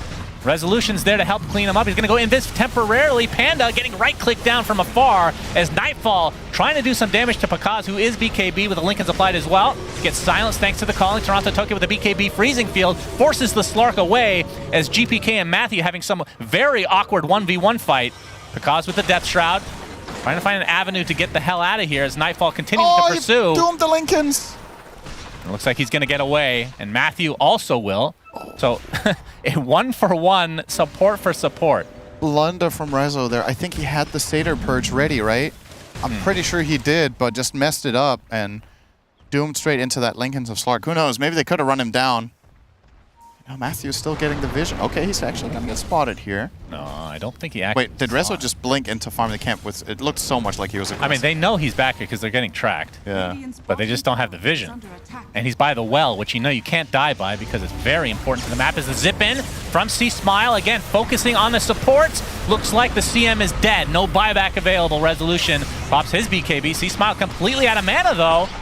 Gets a little bit of distance, but now the toss onto the Muerta, and the control is there for C Smile as finally Muerta's Aegis does expire. Nice kinetic field, blocking off the pursuit of BetBoom. Avalanche is there from GPK, finally going to take out this pesky bounty hunter. Doom, oh my god, the Static Storm is absolutely beautiful, but they're able to sidestep the kinetic field as Pakaz go invis temporarily. GPK gets off a nice avalanche onto 2, looking for C Smile, but he's going to live for the time being. Gets broken, gets destroyed. Double kill for GPK. Pakaz going to pounce away. GPK looking for at least one more kill on a support, but not going to find it. A great fight from BetBoom. Damn. How are they still in this game? Yeah, they're just doing a really good job of playing from behind, you got to say. They're taking some solid fights. Really feel like they're getting a lot of value out of this Pugna pick, despite him getting killed there. It's forcing EG to fight awkwardly. They kind of have to take care of save first, it looks like. And it's forcing them into uncomfortable positions. And again, similar to the game they had against Astra, the Caudle seems to be falling off a little bit. In a bit of trouble. Nullifiers apply. The heal coming out from Save. Nightfall attempting to TP out. Nasty damage! And he will get out in time. Oh, how much does that heal? Well, not enough to save his life. Agillions. That's quite a bit. Save does die, though, in the end, but certainly worth the sacrifice to save Nightfall. I want to point out something that crossed my mind in the previous fight. The Depth Shroud is actually really good against the calling. It's kind of interesting, right? Because you're caught in this awkward area with your supports or with whatever, and Slark just puts the Depth Shroud in there and kind of negates a lot of the effect when heroes get caught by what BetBoom have to offer. Yeah. So this shard that Pakaz ended up buying relatively early has definitely paid dividends here. Ooh, Resolution, he has Doom. Pakaz and company trying to steal the Tormentor. Do they know, though? It's already at half HP. I guess they're just going to get it for free. So Storm gets the shard now. So now that the cores are starting to get it, getting a bit scary. How do you rate this shard for Storm? I think it's pretty good. And I think it's good with Slark. Like, what you want with Storm when you have the shard, you want allies that can activate it, right? You want allies that use Overload, that go and attack. Slark will very quickly get the 3 attacks in. It's mainly him and Slark. You don't really have a tertiary core that's going to attack. Caudle is not going to be attacking heroes. Disruptor's not going to be hitting. Bounty might get a cheeky 1 attack in once in a while, but with Slark, you're very quickly going to get those Overload procs out, which is very nice, for sure. And speaking of shards, Smile, or C-Smile rather, also can't afford the Ags, the full Scepter. He could, yeah. And that would be a big one. They do have some pretty nasty combo potential with it, with Disruptor, Static Storm, with Illuminate, Blinding Light. Okay. Matthew. Did he miss? See the tree volley coming in. Oh, yes, Gossamer Cave, so the Infernal Blade didn't hit. Oh, that's actually really good against Doom. Damn, you're right. You can't Infernal Blade the target as Doom when they have this. Yeah, that's pretty crazy. You have to do a regular swing first to break the cape so that you can use... Oh, Resolution's going to run right into the enemy team. Instant Avatos, but a big Static Storm Kinetic Field combo. GPK is forced to use his BKB as Pakaz now focusing on Resolution, who's getting healed on the sideline by Save. Nobody dies. And a full reset. BetBoom are quite healthy.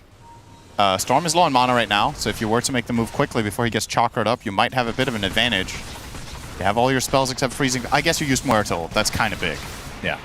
So you might want to chill. But she does have BKB. It's a short cooldown, though. She does have BKB. Hex. Instant Hex. Nullifier applied as well, but Resolution trying to control the Storm Spear. The toss up, they have the damage. Down goes C-Smile. He buys back. Oh, EG have to get something out of this. They're in a pretty good position for it, too. Yeah, glimpse back onto Resolution. He's stuck inside the kinetic field. A big zip in. C-Smile needs to get something out of this buyback. They take out the Doom. And Nightfall, he's sheeped. Lotus is applied, though. And the rest of EG trying to hightail away as Nightfall is force-staffed. Getting pushed back now by the Coddle. They'll get the Disruptor at the very least. C-Smile now, he actually jumps in with the help of Slark to try to take out Nightfall, but he has his ult again. Oh, great toss! And the last right click barely hits onto Pakaz. Has his buyback available, but that is another huge kill for BetBoom. So her ult came back. Right? That fight was so long, she ulted twice. Why did BetBoom have to get annihilated in the early game to unlock this mode? It was like everything was coming crashing down. All the moves were failing. They were getting run over. And suddenly, when things are the absolute hardest, they're playing their best. This is usually one of this team's biggest problems is once they're under pressure in high-stakes games that they crumble in these situations. But they've been solving this game so far. Yeah, they went really all in on Nightfall right here. But they have that toss Lotus, is they just have godly from TPK. Pretty insane. How does, actually, now that I asked this, how does Nullifier work against Pierce the Veil? It doesn't. Because you can't dispel ults generally. So, I think it's the only ethereal in the game that cannot be removed. Yeah. Absolutely. Very interesting. All right, well, BetBoom, they're going to see that Roche has just spawned.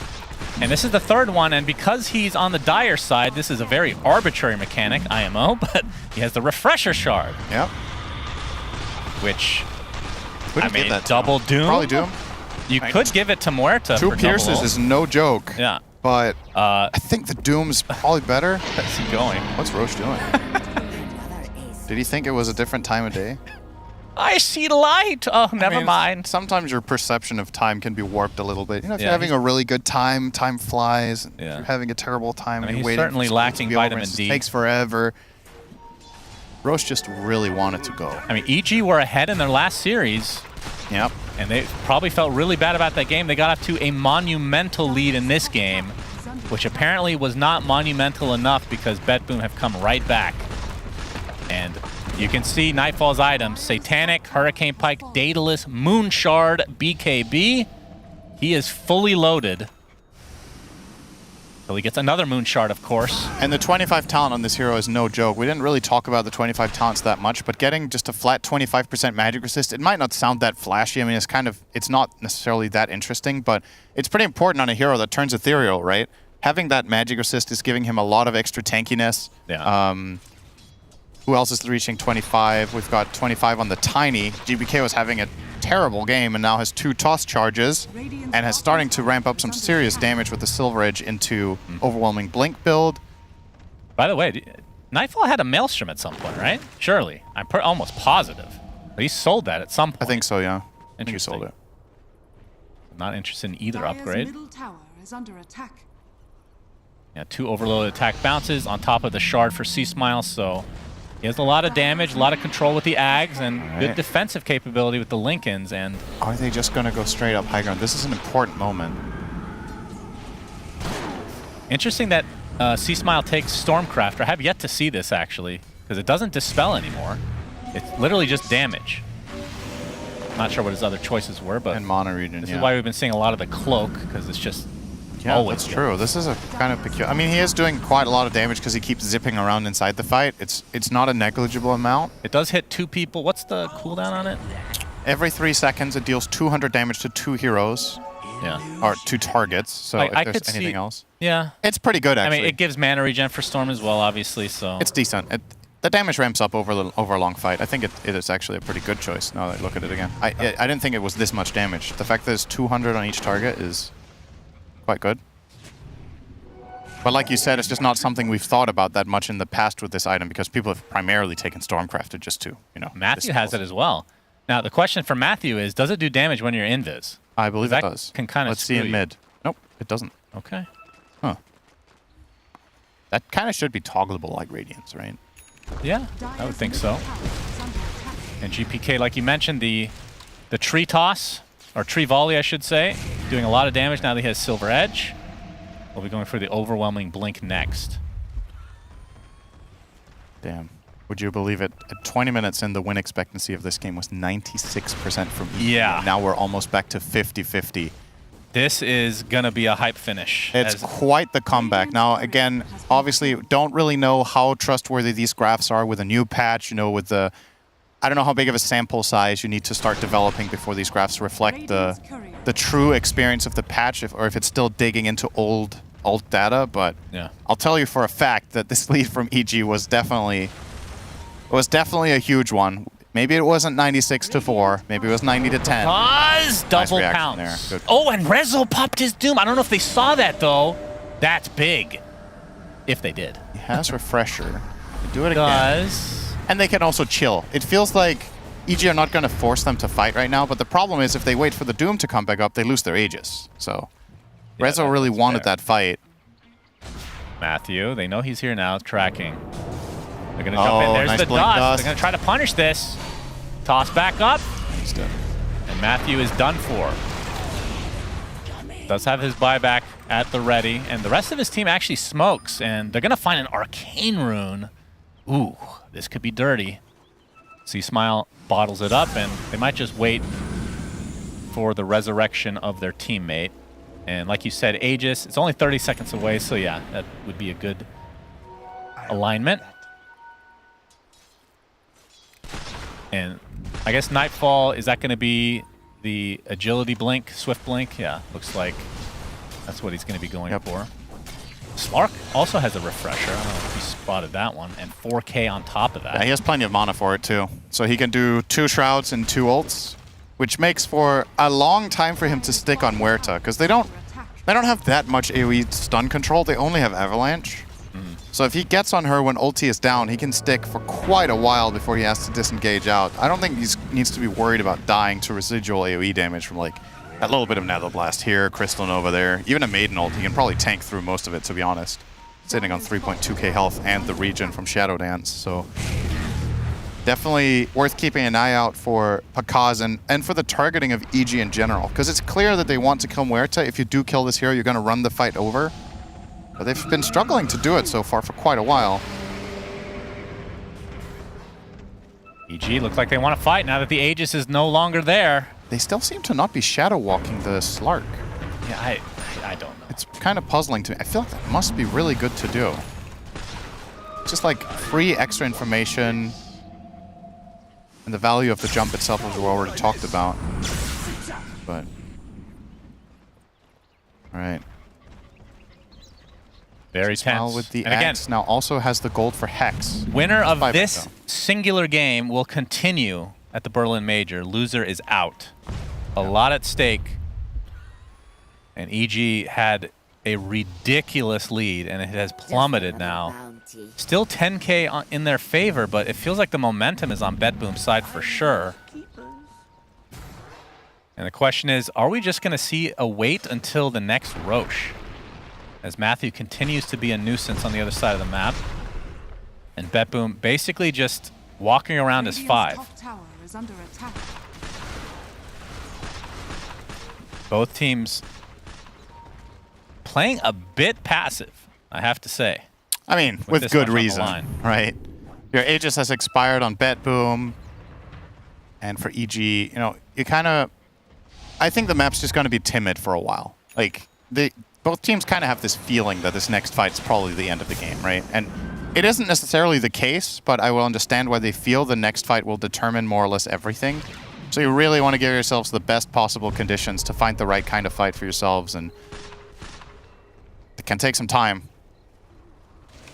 And maybe we'll see a fight at the Roche corner, Actually, wherever that may be. The fact that Whisper hasn't got an Ags yet, I think this might turn into a really important item. We haven't really talked about it, but Caudle has not had Will-O-Wisp all game. And you're playing into heroes like Tiny and Huerta who don't like being repositioned, don't like, you know, having to deal with that. And it's just an extra tool that even if you can gunslinger proc off it or whatever, it's just extra nuisance in the fight that they're going to have to respect. Yeah. Coming out from Whisper. That's a lot of... Okay. Surely we can make a block of cheese at some point. Make it your ultimate stratagem.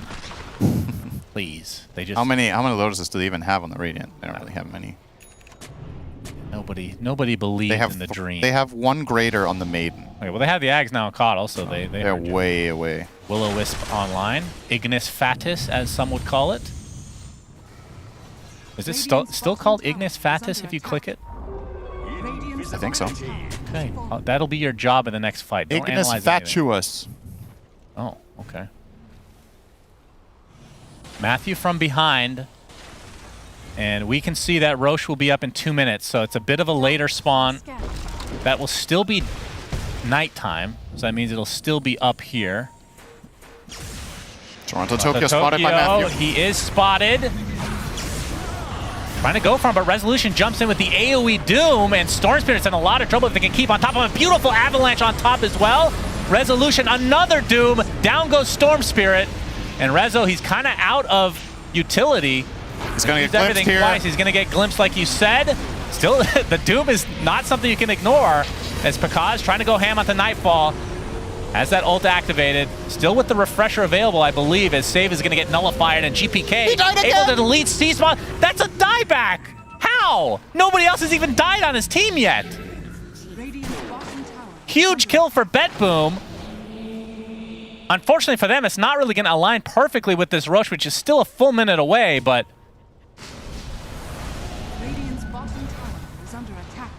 Not sure if they're actually going to wait for it. EG's biggest struggle in the game right now is actually damage, of all things. They just can't kill the heroes that they jump on. It takes too long. The heroes get kited. They save them against the Slark. They save them against the Storm. I mean, they didn't fully commit at all. Slark still has Refresher, never used it. I mean, I'm not sure. He didn't use BKB. It seems like the AoE Doom definitely caught C-Smile by surprise the first time. But the second time, you know, yeah, kind of... And onto the high ground they go. They have a Tiny and Muerta. This will go down super fast. Knowing that this Storm is dead for 70 seconds, they could easily get the Mega. Although Tier 2 is still existing in the bot lane, so might have to opt for the 2 lanes. But you can see the delay from EG. They're very annoying lineup for sure. There's only so much they can do. As Pakaz actually jumps in. I don't know if they're actually trying to go for kills or just trying to delay, but there's the Will-O-Wisp on top of the Static Storm now, trying to control this Muerta, but the Bounty Hunter's going to die instead. And Pakaz, trying to get something out of this, finally gets a Crystal Maiden kill. He is huge on Slark right now. Okay, He has he's got a lot of stacks. stack. His action shift, and GPK pops the BKB, trying to get away, but triple kill from Pakaz, as he is just a one-man army. Resolution finally with the Doom available, pops it to try to give Nightfall some cover. He's able to TP out.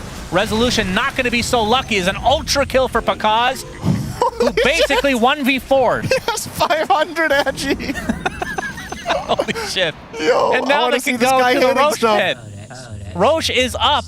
Oh my god, this game just keeps delivering. I mean, I feel like I can't predict anything in this game anymore. Like, everything is completely random. I mean, random is the wrong word. It's just... Unfamiliar territory. It's super unpredictable, and I think BetBoom feel... I mean, I don't blame them for pushing there, you know? Like, you're 5v4, the Storm doesn't have buyback.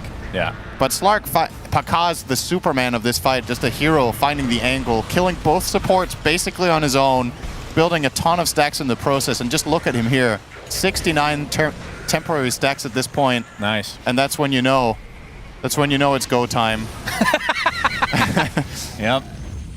That is definitely true. Ultra kill, and they get themselves an Aegis now on the Storm. Yeah, so that the dieback not feeling so bad now. Yeah. Pakaz has definitely delivered, as he has buyback himself, and of course, I mean, he got that 25 talent that gives him the Essence Shift stacks lasting a lot longer, so still with 63 extra temporary stacks.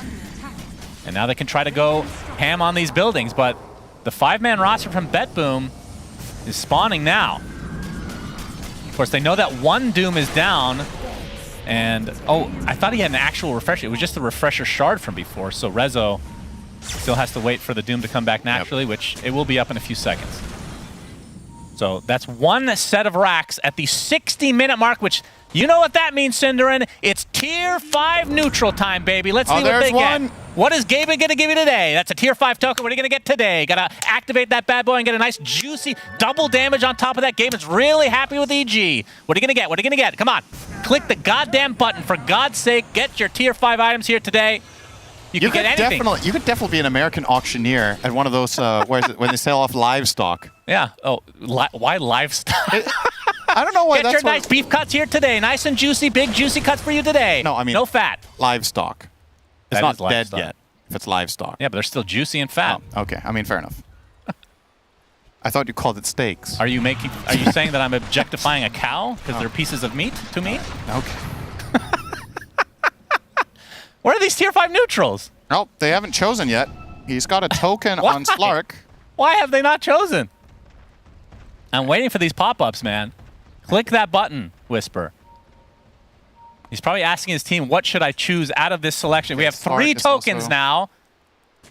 Are they just going for the 5-man token just to see what happens? Maybe there's an Easter egg put in by Valve. There's the pirate hat. Oh my That's god, pirate really hat on good. Slark. So ridiculous attack speed, and you get bounty runes for your whole team every however many seconds. I guess he was asking, 40. guys, should I... He was asking C-Smile if he was going to die again, because then he needs to dig up bounties for his buyback. And that was why he chose the pirate hat over his alternative. Okay, Book of Shadows. I was going to say, if Whisper could get good. something like that, that could be very powerful. So let's keep in mind, Book of Shadows is effectively turns the target into Willow's Shadow Realm. But aren't they disarmed? But they're as well? also disarmed, silenced, and muted, so they just disappear basically. From It's the fight. almost like being astraled, kind of. Yeah, it's like Grimstroke's Inkswell on release. All right, Nightfall with Ex Machina. 20 armor. So not resets bad. the cooldown on all his items, which means double Satanic, double BKB, double Blink, double Hurricane Pike. And unfortunately, you can't consume Moonshard twice because of that item. Seer Stone for Disruptor. That's a shit ton of cast range. Ex Machina on Tiny as well. I really wanted to see Giant's Ring. But yeah, that's true. That would have been nice. Is what it is. Did So anyone else that's- select yet? Yeah, double BKB and Blink. Apex on Storm. Apex on Storm. Huh, that's not... Guess his options weren't the best. I would think... Yo, what if you take 5 pirate hats? Then you just win. You're literally just drowning in money. Ridiculous amounts of gold. In Butte. Yep. Matthew still doesn't have a tier 5 neutral. There's the pounce, not going to fully connect. Nightfall pops the BKB and his ult. C-Smile, he'll respond with a BKB of his own, but here comes Resolution with the AoE Doom. CM has died, still has the buyback available, but you can see that BetBoom... That's a big Doom. Yeah, is that the... He is a very big boy with that Giant's That's Ring. the Giant's Ring, okay. Very good. It almost felt like it looked like the visual of the Doom was bigger, but it shouldn't be a bigger area. I thought it looked smaller because he's so big. He occupies the radius. Well, they killed the Maiden. It cost them their Refresher Orb from Slark, so that's a long cooldown. So we are missing, unless they are like maybe they've just backpacked these. No, there's still a token for BetBoom that nobody has used for some godforsaken reason. Yeah, Pugna as well as Maiden can still choose one. Oh, here's the a jump. Fight here. There's the jumping onto the Pugna, but a beautiful avalanche into the tree volley, but an instant hex onto the Tiny. And there's the AoE stun from C-Smile. Pops his BKB as well, but he's very low on HP. But again, he does have his Aegis available. Kaz has already popped the cheese, I do believe, focusing on Resolution with buybacks in the game. Along with the CM. Aegis is now down. There's the avalanche. C-Smile. Can he get control? Infernal Blade and the right clicks are enough, but there is the Static Storm applied to the Muerta. Pakaz just right-clicking him into Oblivion. Double kill for him, but he does have buyback onto Nightfall. BKB forced by GPK. They don't have their Storm on EG, but it's a 4v3. They don't know that Muerta has the buyback, but they can basically assume that that is the case. Yeah, they can surmise that. Get these tier 5 items, for God's sake. What? Resolution is backpacking the Giants. Okay, running he around with a activated psychic now. headband, man. Come on. Yeah, if you get the Seer Stone, it's just better. Unless you want to pop the Lincolns, I guess, actually. That's true. I suppose. Oh, Storm now has buyback, thanks to that bounty rune. Told you. They got the pirate That's hat. pretty damn good. It's pretty damn good. Pakaz with 69 stacks again. There's Book of Almost Shadows. like he's trying for it. From BetBoom's side. Okay, this is going to be a shit show with all these Book of Shadows being a cast. I'm not going to have any idea what's that item is nutty. It is. All right, what's the active of that item called? That's a trivia for you. Shadows. Damn. You looked earlier, didn't you? Yes. That's cheating. All right, I don't know if they're going to wait for the next Roche, but we have a 65-minute barn burner. But what is the active of Ex Machina called? Refresh. Reset cooldowns. Damn it, I should have made it more generic. I knew it. I knew it. All right, so there are 4 total buybacks in the game, 3 of which are on EG. There's a Tormentor available that Resolution is ignoring because they... Okay, Fallen Sky, finally they get something. That's their last tier 5, so Fallen Sky on the bounty. So you can't use this item when you've taken damage, like Blink Dagger, right? Yes, correct. So what you do as bounty is you Shadow Walk someone, and then you instantly hammer before you take damage. And then you can Shadow Walk again. And then you can Hex. He actually has a lot of stun at this point. And I don't know if you've seen him use Shadow Walk on a teammate yet, but maybe he has. I have not noticed. Does this 40k lead mean anything? Yes. Okay. Is that it? That's all you have to say about that? Yeah. Okay. Dumb question, dumb answer. What do you think of the Apex on C-Smile? That's very unusual to see that on an Int Hero. Another Book of Shadows. They have 2 on BetBoom. Okay, so they have Decrypt, Double Book. Wait, you can't target them at all, so Nullifier does nothing against this item. It's just... That should be correct, yeah. It's just, I mean, you can take damage from AoE stuff, though. Right? Yeah. Book of Shadows is amazing against Slark. It's okay, incredible. Resolution now officially has his refresher. They're gonna... Is this just for gold, or is somebody actually missing a shard at 65 minutes? Pugna gets it. Okay, yeah, that makes sense. Nice, some cast range for another ward. Yeah, just what they need. Better than to nothing. close this game out. Does anybody on the other team not have shard? Everyone does. So fully loaded on both sides for shards. As we have a pause, I'm sure Toronto, Tokyo, and company have their buckets available to, relieve themselves.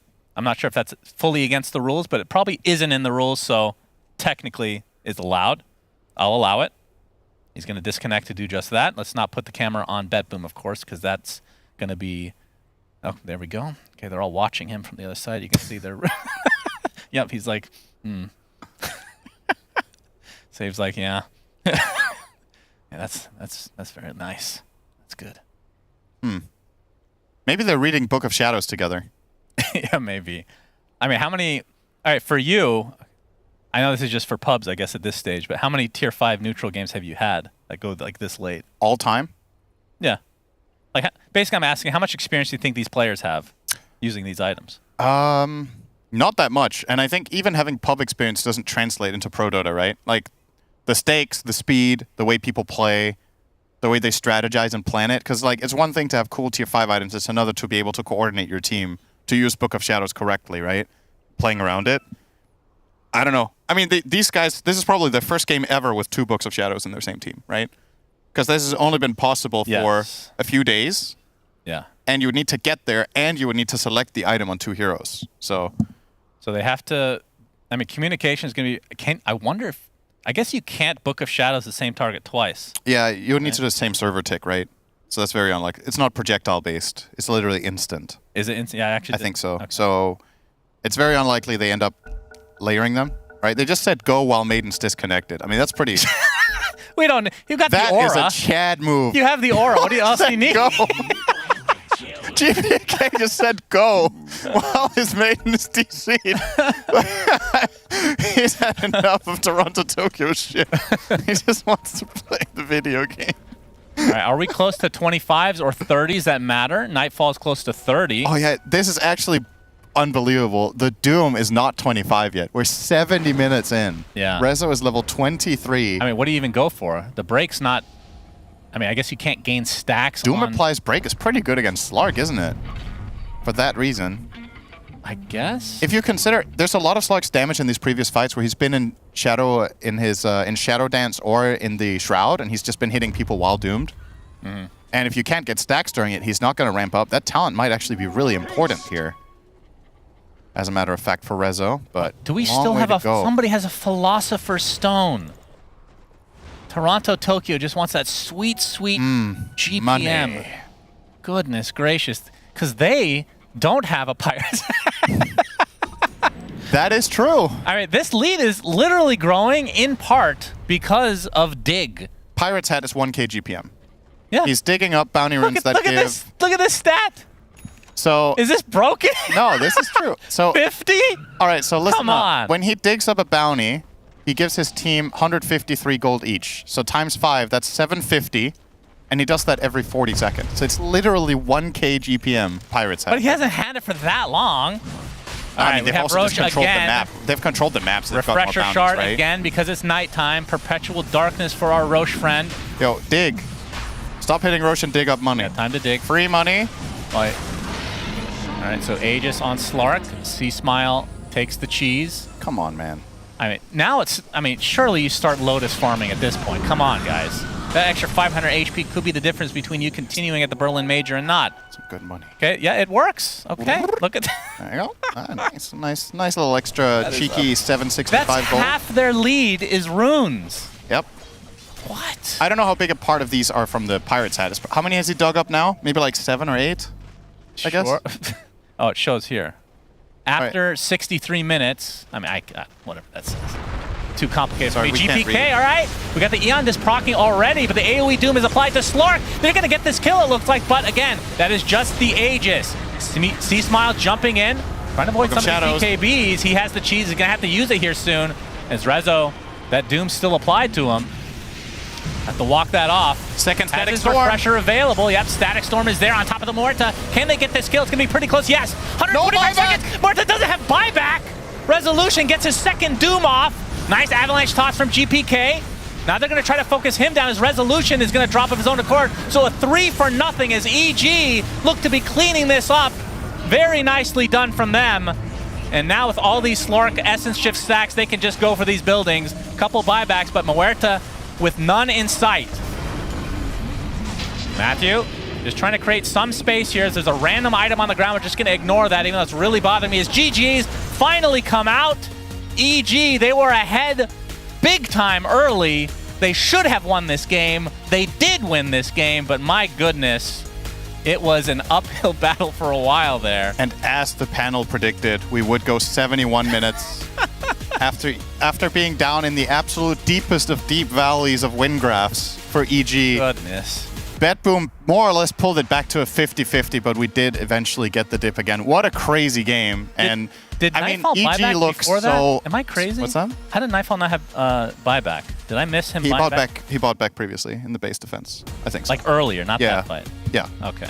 Earlier. So either that or he didn't have the gold. But I don't think that was the case. So anyway, I mean, what a crazy game. I think EG, if I'm honest, probably 90% relief, 10% genuine happiness that they won. Because it was like, it's another, like, it feels really good for them now to proceed in this tournament after you probably feel like you dropped the ball a bit against Aster, and now it was almost happening again. And just that feeling of, okay, guys, we get to play another day. We get to go into the main stage of the tournament. It's got to be nice. And for BetBoom, I mean, commiserations, right?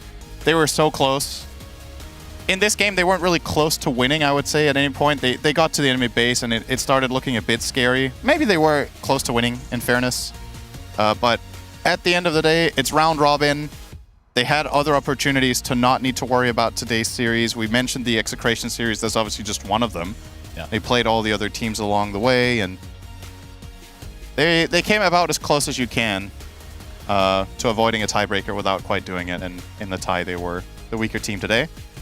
Yeah, very entertaining game. That was crazy.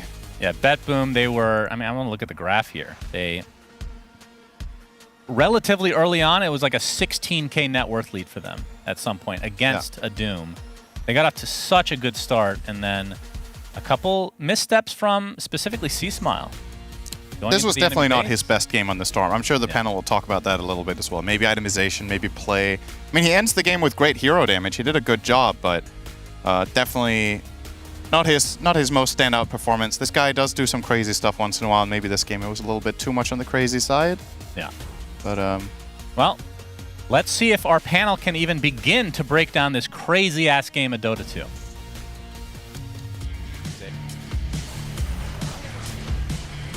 I'll try my best after my hand stops shaking and my heartbeat resets. Nail-biter of a game for both of these teams. Incredibly back and forth.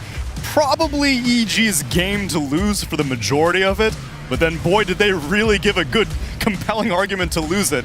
Whenever Chris... This was a Chris Drugs performance, I believe. Whenever he went in, died back, was the only person on his team to die at all, and then died twice, I was like, oh wow, this BetBoom's got it. And proceeded to get choked out yet again.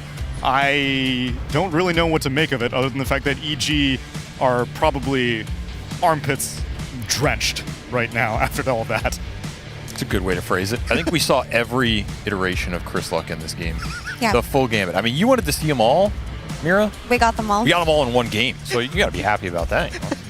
We did get them all. I think that the first 20 minutes of this game were so convincing by EG. Their laning was impeccable. The rotations by Storm Spirit were so good, and they just outpaced BetBoom every step of the way, because honestly, the bot lane for BetBoom went pretty well, right? But they just decided to collapse, play together, and turn up the pressure. Whereas the Tiny on the side of BetBoom just wasn't doing anything. It was not being able to match the rotations. It was using its TPs to go mid. It wasn't able to go top and help the Doom. It felt like for a while Rezo just got sacked, right? He just kept getting run at over and over again by 3 heroes, and there was nobody to help him play into that. And then, meanwhile, BetBoom was just playing on the bot lane, so EG took some really, really good map trades for the first 25 minutes. But then Muerta hits this BKB timing. Like we mentioned, she was the only hero in BetBoom that had a good game. On that Muerta BKB timing, BetBoom found some really good fights on these choke points in their triangle in that top left area where Pugna was able to get some good sucks, some good saves. But I'll let you say something, Brian, because you look like you want to say something. Oh, no, I was already going to piggyback off your comment about Nightfall and Muerta. Like, I feel like a lot of these Eastern European teams, they're momentum-based. They don't do that well when the game looks as grim as it did 20 minutes in. But I have to give credit to Nightfall, where I have to believe he's like 5-0-11 at 40 minutes, and the game looks like what it is. That's after they made a little bit of the comeback that they did. And imagine the composure it takes. You have to also rally the troops, because you're the only one having a good game. So not only do you have to like convince yourself of the timing, but you also have to tell your team, this is when we're going to go. Just keep accepting this crappy situation that we're in. And hats off to them. You know, EG definitely gave them some spots. You know, we talked about Chris Luck maybe overextending a bit, but that takes BetBoom staying in the game, making them work for it. And yeah, I mean, that game was a roller coaster, and I thought we were in for a boring one, minute 20, and instead we get a freaking barn burner of a 71-minute. But speaking of resilience, right, Nightfall displayed that, but so did Pakaz, because at one point in the game, it looked like BetBoom had it. Oh, absolutely. Especially when Storm Spirit dive-backed. But then you have Pakaz with the super clutch ultra kill in the top lane. It looked like BetBoom were just going to end. You know, they had everything going for them there, and all of a sudden, you got this Slark who just decided to turn on his ultimate carry potential. He just flanked him 1v5. He's like, I'm just going in, boys. He was like, don't worry, Chris. I got you. But that he must have been shaking while he was doing that. Put him on the back. Couldn't hold all the essence shift stacks. Yeah, That's too many. 75 of them. I can't hold all this agility. And someone else who might be sweating, but sweating a sigh of relief, is Kafs, the coach of EG, who's standing by with Pyrion. I look cool from the outside. Oh, hey, sorry, guys. We were in the middle of chatting. Kafs, congratulations. That must have been nerve-wracking. I'm just dead inside, like I was saying. There was too much. I don't get paid for this. Give the man a break, guys. Come on. You're affecting your coach's health. How worried were you in that game? Because there were some points where we were like, yikes. Dude, I went for like super confident to like, this is EG, we're going to throw it for sure. To, I don't know, Pakaz is a god, he's going to carry us. And it, all stages, man, all stages. Like acceptance, all stages. Oh, wow, like recovery program. Okay, so how are you guys going to calm down and get ready to play more Dota? Are you going to say, all right, guys, let's get back to normal Dota, none of this crazy stuff? Well, I think we have a free day, right? I don't know. I think that can be enough. Just get a free day. No, but I think some of the guys they're gonna enjoy. Like Berlin, it's a good place. We haven't been able to do anything here until now. We were just like try harding, practicing, and I don't know, man. It's just too much.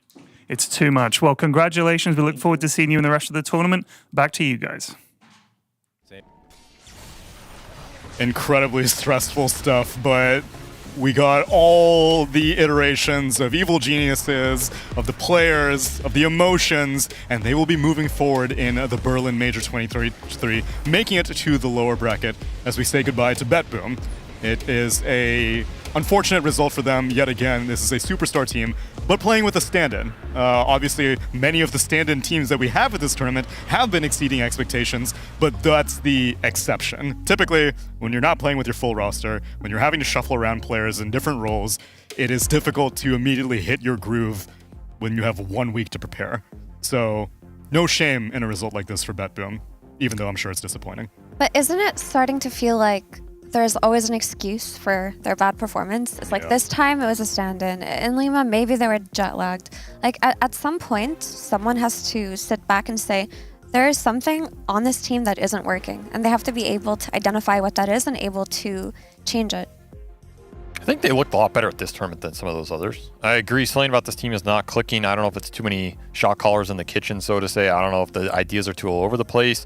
I think here, though, like they're one game away from just going upper bracket, right? In those games they should have won. You can also argue that those are games they should win, and maybe there's like a little choke or whatever going on there, but they have a stand-in. Nightfall went to carry. Honestly, I was pretty impressed with how fast Nightfall transitioned back to carry from offlane in a new patch, especially. Like that game, that is a very high-pressure game where you feel like you lost some games that should have gotten you that upper bracket, and now you're in a situation maybe you shouldn't be, and he still steps up and like almost 1v5s that game. That was literally a 1v5 Morta performance. If you win that game, you're like, oh, Nightfall, God, just carries. So I was honestly very impressed by how fast he caught up and playing a hero that he doesn't have 1,000 games on Morta either, right?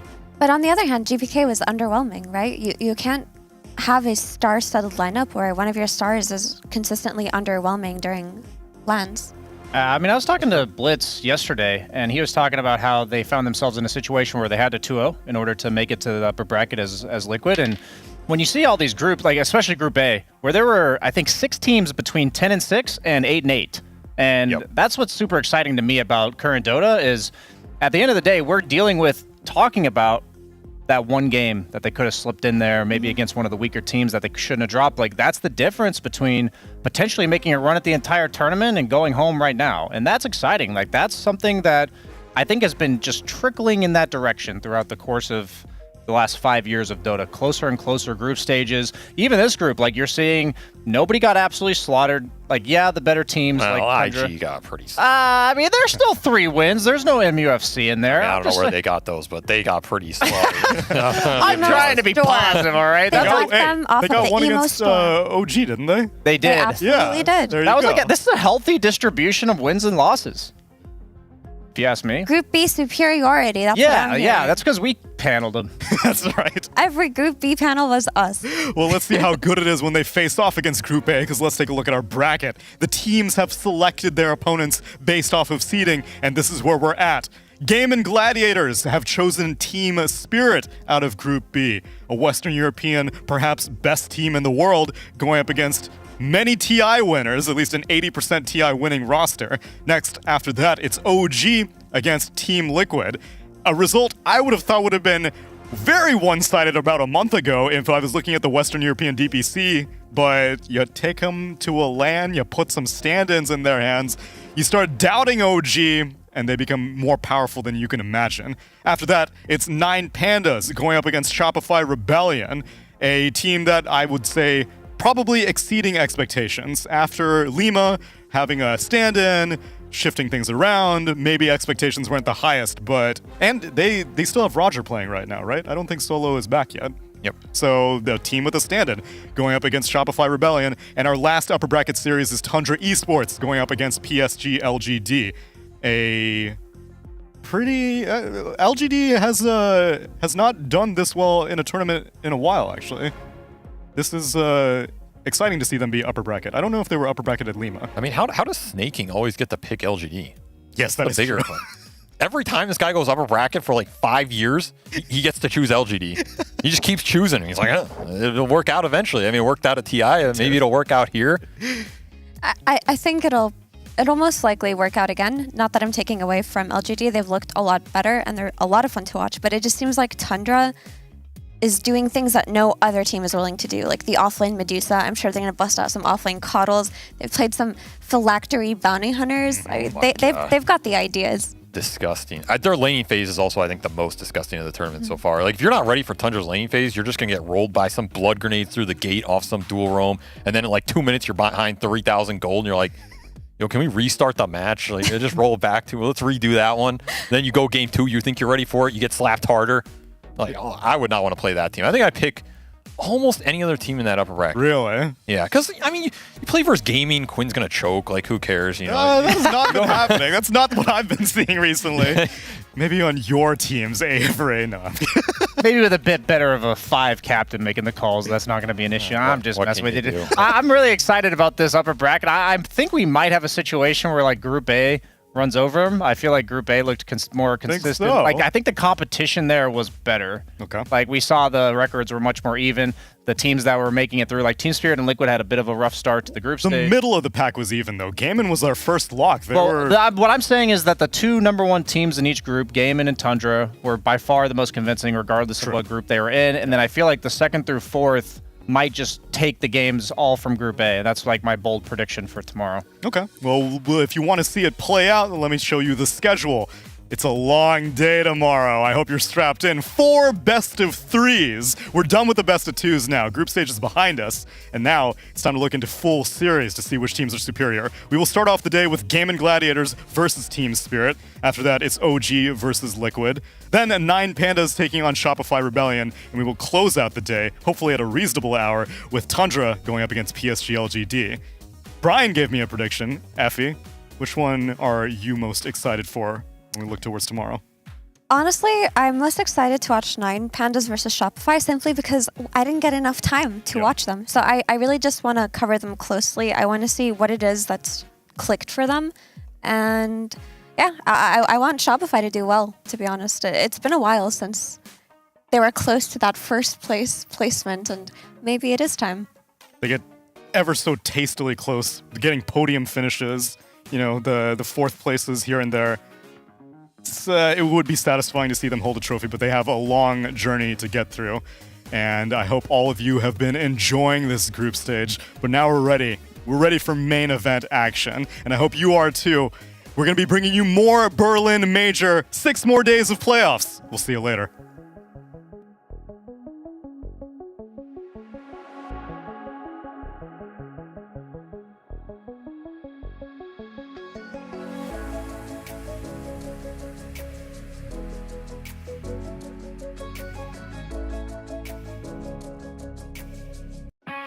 Fight. Not a bad start here to the fight. RP's there. Stuart back into the Wukong's command. They've caught the 3 of them, holding them in position, but the Doom has been dropped down onto Picard. So Picard, he can't kill anyone. Any follow-up. Chris, he's going to try his best to survive, but the Wukong's command comes to an end. Chris goes down. I can smile for you. Okay, he's going to run out of mana pretty shortly. Now that the mana's gone, not much HP to try and survive with.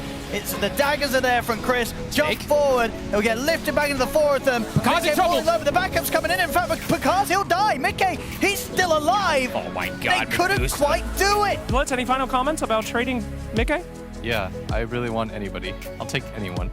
Oh, and Skeeter gets off the song. All 5 heroes. Okay, what's the angle or approach here? You just roll through them all. I think that's the angle. Yeah, they're going to hit the shield crash. Gale onto 3 as well. 9 bouncing around all of these heroes. Now, they do have the BKB on Chidori. He's going to try and do what damage he can, but it's hopeless. Yeah! I'll put it back. Wow. I mean, there's ain't no love in this game. That's a good one, though. Oh, that's a good boat. That is a love boat. Loving that outcome for SMG. Another two-man torrent. 2-man torrent as well, and they're keeping their heroes away from the Iron Shell Kelfer. Oh, the Chidori. fight of dreams. He got the last hit to heal him up. Now he's got to be careful of Skeeter. Skeeter does hit pretty hard. Skeletons. Oh, dear. The skeletons cleaned them up. It's one of the heroes of all time. It's a meme. You wouldn't get it. Okay, thank you. Because it's funny. Pops the Mars ult, and they're going to find Pakaz relatively easily inside his own base. He does not have buyback at all, but as they're starting to get low, Alchemist looks dead. Double kill from Panda of all heroes, and XXS is going to go down next. Triple kill. Ultra kill for a Crystal Maiden. Are you serious? The team that gets up and strolls out is the team that are kind of feeling themselves. They're a little cool, you know. They're sort of like, let's go for a smoke, we'll go for a walk around. Teams are sitting at their computers.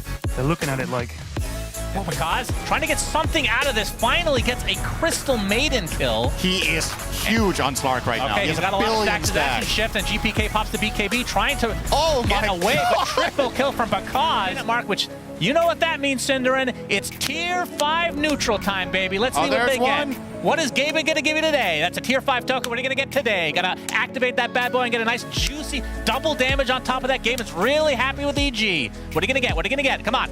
Click the goddamn button. For God's sake, get your tier 5 items here today. You can get anything. Oh, sorry, guys. I love Roshan.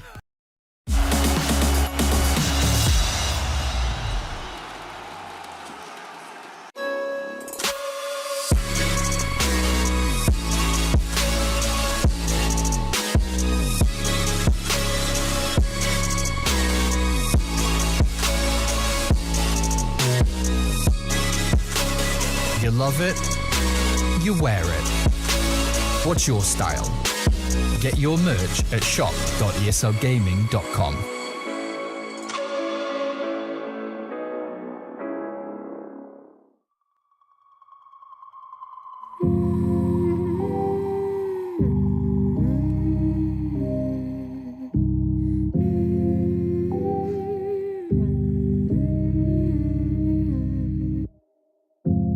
Open your eyes, what can you see around?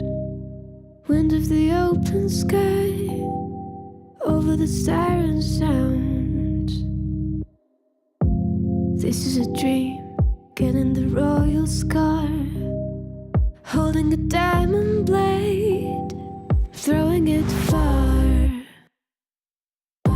Holding your breath still, you jump the fire. We'll just sit and wait till you see me fly. You know they'll never catch me for it. See me fly. The way I put my finger on it. See me fly. You got it, then try to tell me you got the wrong guy. See me fly. You know they'll never catch me for it. See me fly. The way I put my finger on it. See me fly. You got it, then try to tell me you got the wrong guy.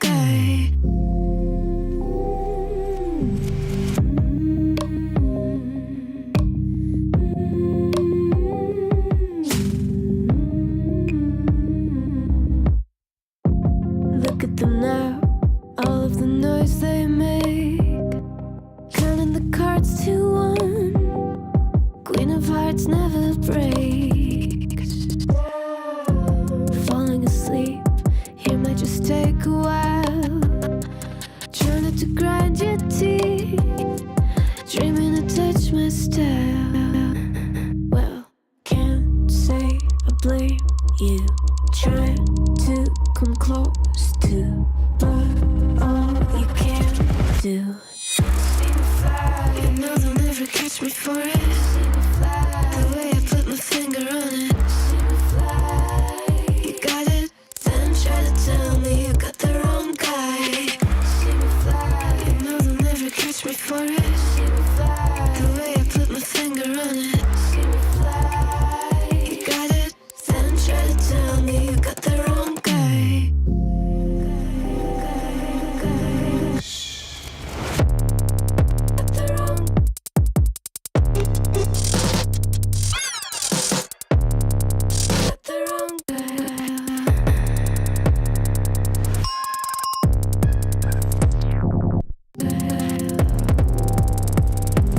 Then try to tell me you got the wrong guy.